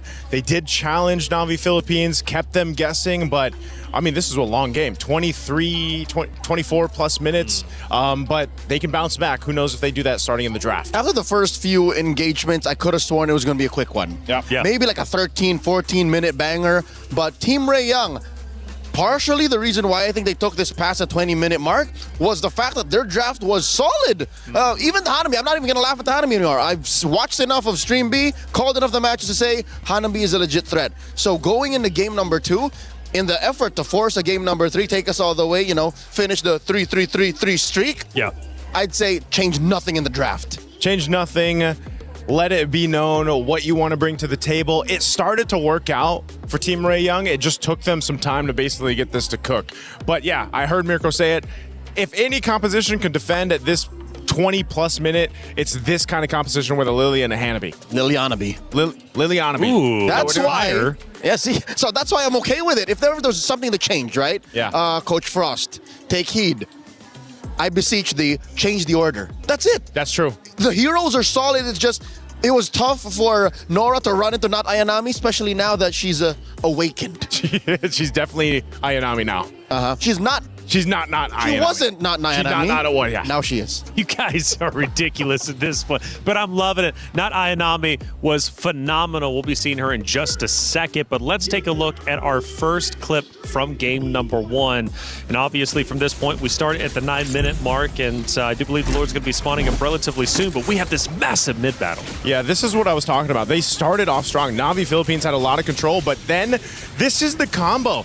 Why the Guinevere and the Balric are so deadly. There's so many options because the Wrath of the Dread was used before that. There's so many options for them to re-engage into a fight and win with that kind of composition. And not Ayanami, you just talked about her. Not Ayanami. She actually had plenty of great moments, and this is going to be 2 of them because sometimes staying alive is almost more impactful than getting the eliminations. And there it is. Look, as early as the first turtle, she goes ahead and takes one down, serves up a kill, stays alive via the vengeance, and then gets on out. I muttered underneath my breath. I think, Joseph, you heard me say, she's so dead. And then how often is that Rian, the gold laner, comes to the EXP laner's rescue, and then she keeps doing that. She continues to, again, not die. This is how hard it is to find a CC sometimes with a Brave Smite emblem, plus the vengeance, and in the hands of a player like not Ayanami. It's a little finicky to try to even catch the CC, but then again, with the way the team played in the early portion of the game is what made it so deadly. Again, staying alive like that is, it really does take talent, it takes timing, and just overall experience. A phenomenal job as a whole in general. I believe that's all of our actions, but hey, I do want to say though, we have, I believe, our competitors about to get set up. It's going to be a lot of fun, and I'm ready for that to take place in just a second. But of course, plenty of storylines still to come, obviously, between even just these 2 varied teams like Team Ray Young and Na'Vi. What are you expecting from round number 2? Round number 2, I don't know, Leo, you're probably in the same camp that I am. They need to go ahead and adjust the draft from there. I am. Not too much. Maybe the order, like you mentioned. Maybe just the order. But Team Ray Young has the tools that they need. They showcased it in the latter half of that game 1. They just need to get a head start, get momentum building up, and then follow through because that's what's worked for them up to this point in MWI. Emotions here, obviously on stage. Sometimes it's hard to watch. In this case, though, I think the players are just so locked in. It's been a long day for both of the teams, but they're here on that main stage. And what's up for grabs is super serious, right? Going to semifinals, a top 4 in MWI is a huge accomplishment. And what's interesting is this is the other side of that coin of fatigue and emotions and adrenaline fueling you. We've seen teams now just clock out because it's been a long day. The ladies of Na'Vi take it the other way. We played and earned our slot here in the knockouts by taking down a tournament favorite in Gen G. Yeah. We can't let anyone down now. That's a fact, and Na'Vi also knows what it is to play long tournaments. After all, they did win in 2024, so they've been there before, and they want to return to the main stage, final day, to play whoever is opposite of them in the grand finals. But let's not forget, Team Ray Young also wants the same, but they're going to have to dig deep if they want to try and take down Na'Vi, especially in map number 2 to force a game 3. They played well They really did, but they're going to have to do a little bit more going in to the next matchup. Truth be told, in competitive scenarios like this, a close match, 25 minutes, is harder to digest than a 13-minute stomp. Yep.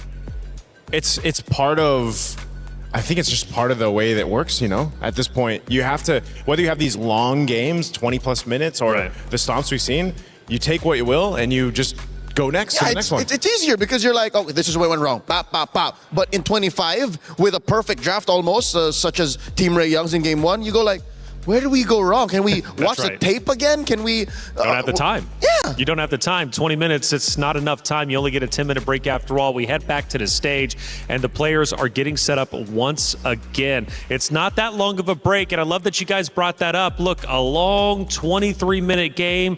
You can't really digest all of it. You just got to go in with the cliff notes, with the key points, and then come back stronger if you possibly can. Now, speaking of coming back stronger, for Team Ray Young, a real chance to tie this series up, but again, they're going to have to dig deep.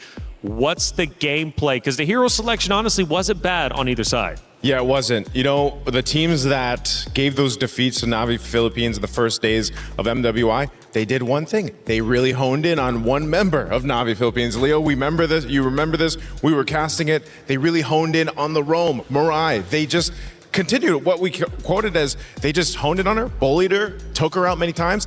The main stalwart, the bulwark of that lineup of Navi PH fell apart, and so did the team. Unironically, I have merch for those who might want to see Navi PH fall. Yeah. Put it on a t-shirt. Deny Mirai. Deny Mirai. TM. And one of the interesting things you guys said for Navi during the hero selection is they were planning potentially to choke out Quinn specifically. But not only is it Quinn, but on the opposite side, right, you have, or at least for Team Ray Young, I mean, how do they deal with not Ayanami? She has been insane this entire tournament. I think it's less about denying Na Ayanami from playing, taking her out of her comfort. It's isolating her from the rest of Navi. If you're able to make her play selfish, then you're already off to a great start. That's one way. Maybe you can do that in the draft. Focusing on Na Ayanami, it can be like a two-way thing. It's like if you put too much focus there, maybe that's a distraction that Navi Philippines is going to be happy with. But if you let her to her whims, again, depending on what hero she picks, that could also be devastating. Are we watching the same game? This It looks like it. a Same mirror bands. of Game 1. Okay, the Claude is different, right? At Feel it away. Yeah. Lilia, Claude. It is, yeah, Claude's different. Claude was on the opposite side last time. So that means they're missing out on the Esmeralda. Belleric is still out there too. Do they take the Belleric now? I see what Coach Frost is doing. What's he doing? He's saying, you go Esmeralda, we go CC. That could work. Either way. Yeah, in the current metagame, even if we are all in agreement that Esmeralda is the currently overtuned queen of EXP, yep, she has one foil. What's that foil? A Sea Halberd equipped CC. Yep. And it happens so quickly too in the early game because usually Esmeralda dominates, right? But there's Eric not against the CC. Yep, I knew the Eric. Whoa! Harith. Harith. Welcome back. I mean, he's seen play. What is he, a Leonian? 6 times. He's a little baby Leonin. Little baby Leonin. Welcome back. With time magic. Just doesn't show up as often. So Harith, I mean, obviously getting your attention the most, how does that shake things up specifically on Navi's side? Since they are ending up at the Harith and not the Claude, their box is going to be slightly smaller. They're going to fight in the short to mid range, which is something Team Ray can start to attack now since their re-engage is so good. You have the black shoes, you have the BMI, and you still have the Esmeralda. I'd say ban the CC now. Ban the CC because when they saw that Harith picked up, Team Ray Young this is a green light to take the Esmeralda. Yep. She takes the shields that are there from Harith when he's bouncing around his Dom and force that ultimate. So this is a good counterplay into the Harith pickup. Wait, let me just put on my tinfoil hat here. There's a world where possibly this is not a Roam Belleric, nor is this a Roam Baxia or a Jungle Baxia. What if, hear me out, Taylor, hear me out, Joseph. Here now. What if Roam Baxia, XP Lane Belleric, Bammond. What if it's Valmond, right? Has it been that long of a day? That's one of the few answers to an Esmeralda. It came from the horse's mouth. That's Navi. true. Navi explained it, right? That's how you dealt with that durability that Esmeralda has. Shred it out. And then But you might be overshooting. You might overcook because you're all the more accepting the stereotype of we're playing in the mid to short. And it came from the horse's mouth, aka Leo. Daniel. Well, yeah.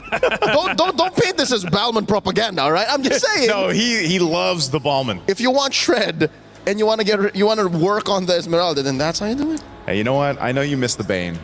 Balman could be the next successor of that. But yeah, it makes sense. I think you're right, though, too. It's a little bit overcooked. It's too in your face. It's too much, yeah. This is interesting, though. The Expo ban comes through. This is possibly telegraphing the fact that Na'Vi want to play in that short to mid-range. Yeah. And imagine how difficult would it be for this front line to survive and to succeed when you're getting scorched, getting barbecued. I was going to say, you know what else is counter into the tree? Fire. That's it's right. either the Valier or the X-Borg, so... no room for the Valier, though. No room for the Valier. Might as well take out the X-Borg. This was actually played earlier today as well, if I recall. As a jungler. As a jungler. And which is exactly what Team Ray Young still needs. They're going to pick up the Gatakacha. This also has been kind of slept on throughout MWI. It looks like Team Ray Young, whatever conversation they had with Coach Frost, there was one keyword, re-engage. Yep. They have all the tools to re-engage, man. The only thing that would be better is the Matilda, but... That's true. What are they? So jungle-wise, if they want to lean into that re-engagement against a Baksha, because the Kai's gone, we don't see the likes of Fredrin. Are you ready for this? I'm ready. Harley. That's the double shadow jutsu. That's true. Duo, right? That's true. BMI and Space Escape. Yep. Even if they nerfed his Space Escape a little bit, he's still deadly. There he is, Yu Zhang, Valentina. Last picks here for Na'Vi. This is good. I mean, the Valentina, you have... What do you mainly take here, though? Avatar of the Guardian or maybe the Black Shoes? Avatar of the Guardian is your main choice. Black Shoes we've seen do very well in recent memory. That's a weird ult that's usually used defensively but can win you fights. But you're right, what's in the jungle? Harley, by the way, just came to mind because it looks like what they need. It looks like, yeah. But is that enough of a front line? Esmeralda Gatot, I think it is. It could be. I mean, those two heroes alone built up the front line. You can use the thing I'm worried about is, again, the Gatakacha being picked up. If you're not able to actually jump in offensively with the Avatar of the Guardian and you have to defensively use it, then that's the thing. There's the Suyo, though. That's going in the jungle. Last pick for Team Ray Young. How could I forget? Ooh, it comes down potentially to this. Na'Vi is one map away from moving forward in the tournament and getting that much closer to reclaiming what they lost in 2025. Can they make it theirs? Well, they're going to have to get through Chiboy as well as Quinn, who are still on that unfinished business because they want a shot at taking down the trio that ended their run in 2024 MWI. But time might be running short. They need to get to work. It's Team Ray Young versus Na'Vi, map number 2, Miracle Eterna. Let's get it started. Potentially the final game that we are going to be seeing here at MWI 2026 if Na'Vi PH get their way. But of course, there is still potential for Team Ray Young to come back here in game number 2 in this best of 3 series. Let's head over into the land of Dawn. It's not potentially the final game. It is the final game if you're Na'Vi. You gotta look at it that way. 2-0. But Team Ray Young, they've got a solid composition, and it relies on, I think, what we've seen more of from Team Ray Young towards this tournament, right? It's a lot more aggressive. It's a lot more, all right, in your face with the Suyo. Thing is, though, they picked it up against a Baksha, Harith, Valentina, and a Yu Zhang. There's going to be so much punishment for Tan with the slightest of mistakes. So if you want to be the best, you got to literally be the best. And you gotta beat the best, all right? Suyo, definitely not the easiest of matchups here, but hey, if they're able to make it work, then that shows the level of potential and the level of skill that they have here and the mastery of it in game number 2. But so far, with the Lilia, you know, being in the mid lane, she is gonna be able to clear a lot quicker. It looks like Rain can't be as aggressive as she was in the previous game. No, not as aggressive, but it's still kind of like the passive early game we expect. If there's no neutral objective, no real crazy fights. Tando picks up the XP crab, takes it away from Ayanami. Or do they call her not Ayanami, right? That's why. Is she Ayanami or not no, Ayanami? I confirmed it. It's Ayanami, but you can say not Ayanami when you want to, you know? It's like So second not surprise. Ayanami or Ayanami? Nora's doing a pretty good job in lane right now with the Esmeralda. Despite going up against Yuzong, you'd expect the Yuzong to do really well. Keishi getting a quick wheel on Tan. The battle for Prio. Who gets level 4 first, Nora or not Ayanami? We'll see. We'll see. It looks like both of them are actually at level 4. But it looks like the mid laners are the ones that are falling quite behind. Rain is still level 3. Meanwhile, Miko already has that black shoes down. And that's a black dragon form for not Ayanami. Boom, bang, bada bing. Instant neutral objective take. Every single time you have a Yuzong, as long as she doesn't get ganked early on, you don't lose on that level, you get level 4 quick, it's almost guaranteed. Unless, you know, you're like the goat of MLBB or something, like that Carl or Nepomuceno guy. And we learn, you know, black dragon form is required when we want to get the neutral objective or just fights in general. Okay, we learned that from someone very wise once, but... He's not with us anymore. He isn't. He's alive, but like, you know, he's just... Yes. Yeah. Yes, that is true. That is true. 3 minutes in, neutral objective take for Na'Vi PH, and it looks like Team Rayong are still struggling to look for something on the board. Obviously, they do still have Quinn to fall onto in the later stage of the game, but of course, they do need to be able to work with the lane because the Claude and the Harith matchup is a definitely interesting one. I think it was something that was way more popular back in the day. We don't see the Harith too often anymore, and there's a reason for it. But, oh, look at this interesting lane, Quinn and Rian. Yeah, Rian's doing a good job right now, just freezing a wave. And Quinn, I think early on, lost out on a couple of trades because Rian is a level ahead of Quinn. Interesting stuff. You'd expect the Cloud to actually do quite well early on, level 1 to 3. But it's Rian really pushing the pace. Look at that, more and more damage piling onto Quinn. Now 2 levels ahead, she's going to have control over the gold crab as well. Keyboy and Tan have come to help though. G-Boy is in the building, obviously still has the AOG if they want to go for an engage, but it was just pure backup here, making sure that Quinn has the time and the space to farm. But Nora, will she have the time and space? She's still able to get out, but G-Boy walks up, gets a passive AOG onto Mirai, but it's going to be caught by the Wrath of the Dryad. 2 members. Zaman force back up. Miko's going to be taken very low. Splash of damage from Rain. Just a little bit more on a basic attack to take her out for first blood. Rain has Black Shoes. Quinn in the midst of it all now. The Black Shoes going to be procced by Rain as Quinn might be caught as a flicker in, and Keishi's on the other. Miku falls. A double kill for Rain. And Na'Vi go up 3-0. Now the Black Dragon comes around. And it's the Zone Tan away from her orange buff. When Na'Vi is silent, they're just building up to that one moment when they know, yes, it's now, it's time to strike, and that they did. Rain and Keishi on separate occasions were able to find great picks over Team Rayong, and that's left them on the back foot. They pick up the neutral objective, and they get way more pressure on the map. What a play once again from Na'Vi. 3-0. You'd know a thing or two about that, right? I don't recall what you were saying. In a month. Na'Vi up top, gonna try to go for the clear and the siege. Rain down below, gets caught by the taunt. No flicker here. BM minor blazing went. Whoa! AOG forward, gets a knockup, but gets quelled down. Now it's Ayanami with the furious dive. Lands onto Quinn. It's a 2v4 with Rain dead already, but they still get the favorable trade on the gold lane. So worth. Rain for Quinn, a really, really good moment there from not Ayanami as well with the Petrify, just really locking Quinn down. She was definitely unable to escape, and the damage output after that was really the nail in the coffin. You can see Tan here trying to do something, but she can't. Goes in for a recall. Mirai as well, doing really good at zoning. Keishi's going to be able to get her hands on the enemy jungle, and that's going to put Tan in a bit of an awkward position. Already a level below of Keishi there on the Baxia. The leads across the board, 1,600 for Rian. Damn indeed. It's looking tough, and this is what happens when the Harith wins out in the lane early, level 1 to 3, and then you get all the control over the gold crab. Such a good lane for Rian so far. It's been fantastic, and you can already see how desperate Quinn is getting. Trying to get farm in the mid lane as Rian just zones up top. Look, doesn't shove. Gets the gold crab, rotates straight into the mid lane, now catches the wave up top, and it never shoves over so that Quinn can get free farm.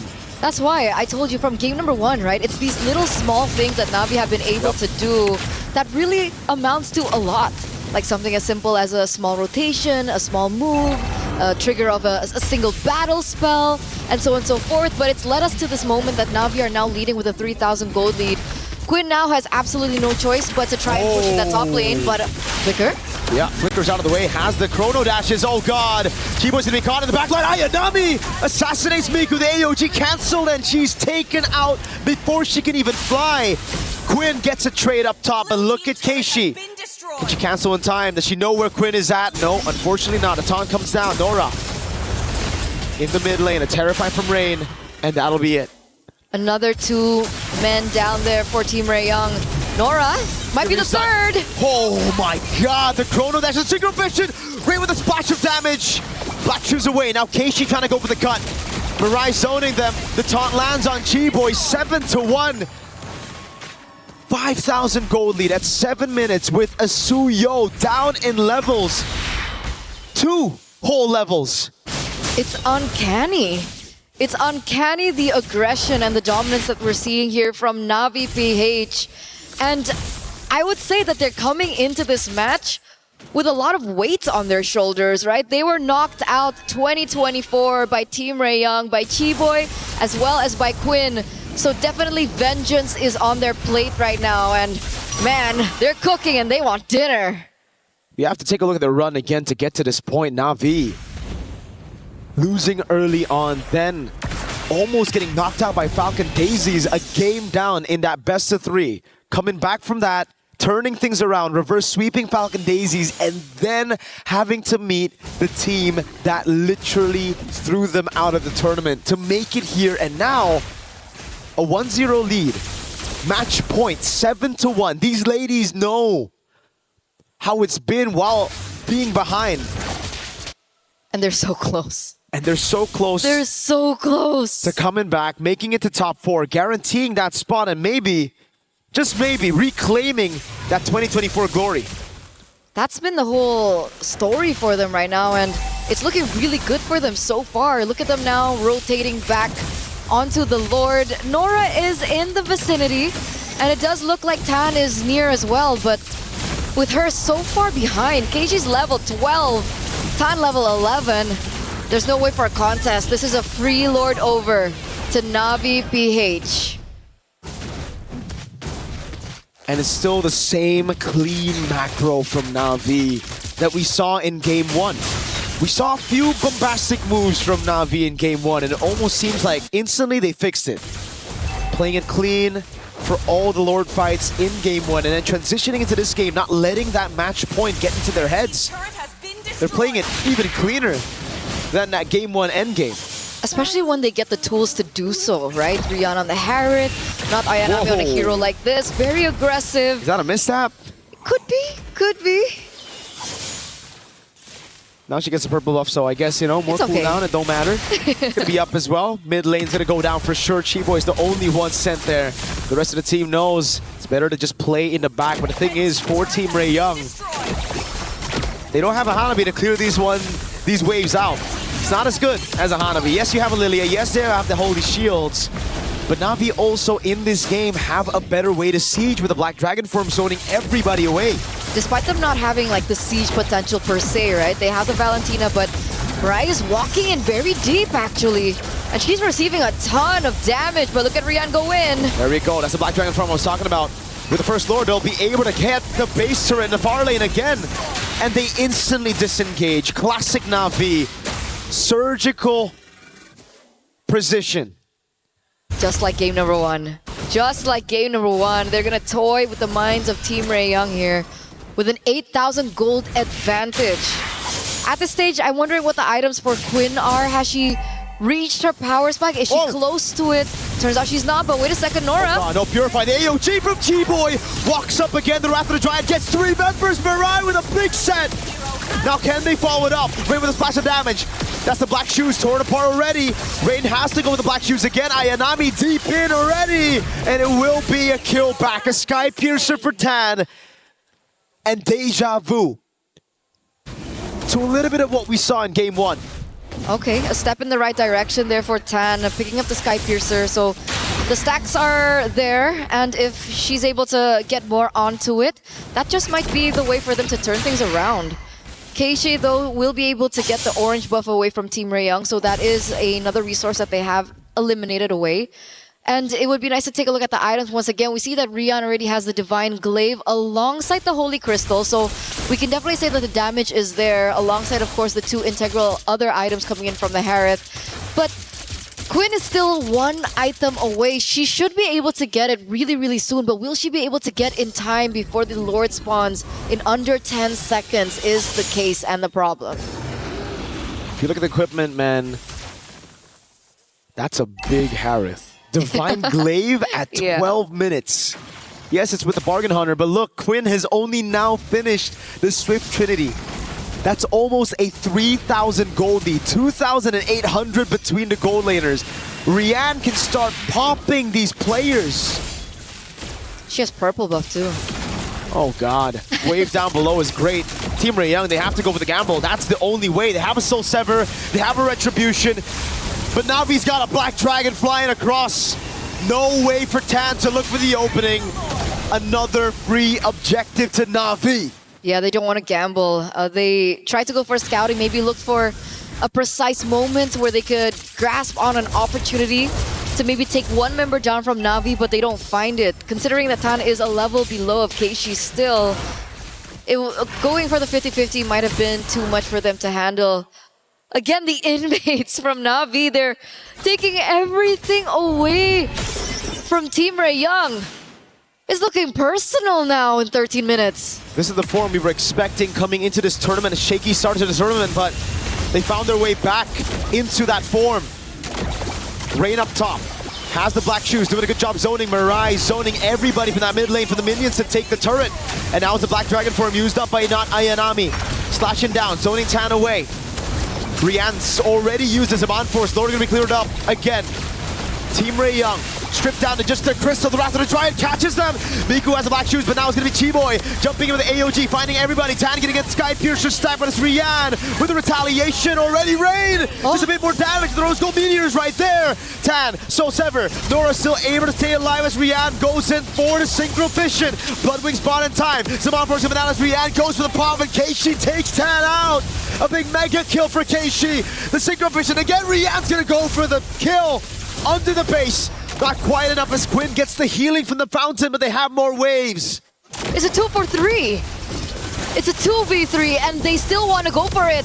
Nora. Oh, mega kill for Rihanna to double. Nora's gonna be next to the chopping block. Rihanna has no mana, and it saves Nora. Just in time, Chiboy back up. Waves, they need to handle it now for Team Rayoung to survive. Rian has no mana. Nora's dealing with the wave in the bottom lane, but she gets caught in the shield unity. Now it's the AOG to try to help her out, but it's the AOG from Rain. Stolen away. Now it's Chiboy. Tan walks up with a Queller. Tries to clear it up with a Soul Sever, but Na'Vi, stay objective. Welcome to the top 4, Na'Vi. After placing so low last time around at MWI 2025, Na'Vi PH, the 2024 champions, come back. And they come back with a vengeance. They woke up today and chose violence up against the former rivals Team Rayoung, as they will be the ones to crush their keys later on. They did it. They found their revenge here. What a time to be alive. They must be so excited as they move forward here at MWI. The dream for the PH former champions are still alive. We're gonna talk to them real soon as we throw it over to the stage.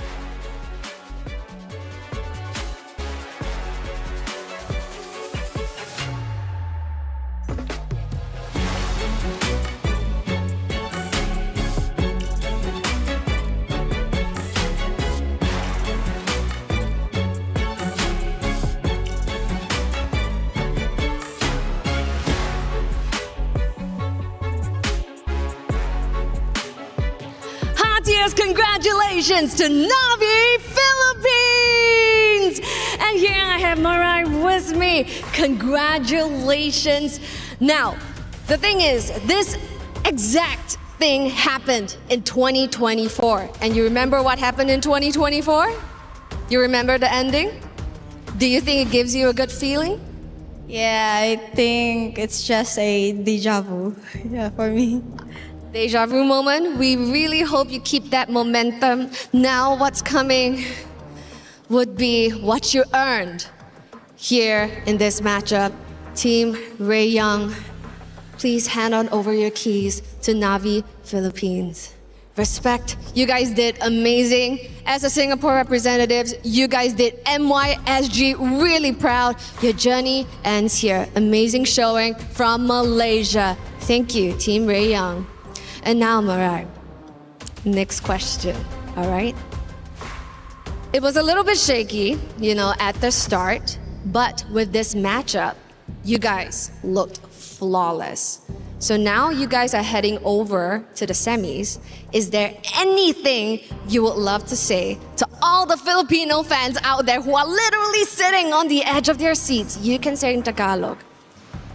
I just want to say that thank you to everyone who is believing in us, especially we had a rocky start at first in group stage, and yeah, thank you, and keep supporting us up until the playoffs. So can we say, Pinas lang malakas? Pinas lang malakas. Take your walk of victory! It's Navi Philippines!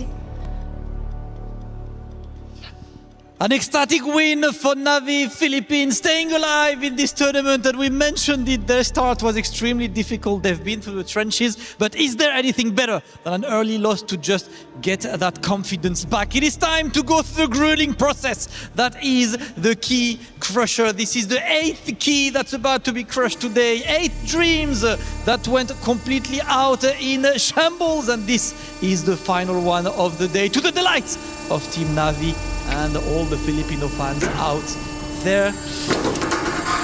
Ooh, a good old loud key broken to finish the day. Another dream is shattered. Another dream is up in the air. But Navi's dream is still alive. Team Navi will move forward to the top 4 tomorrow. The playoffs are going to happen tomorrow. And Navi has an evening to celebrate and to get ready for tomorrow. Now today, we have seen 8 keys crushed.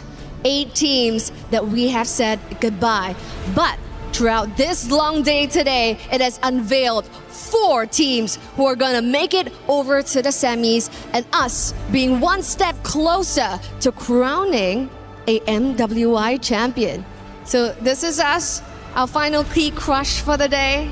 And this is Cheryl and Damascus signing out. Back to the studio.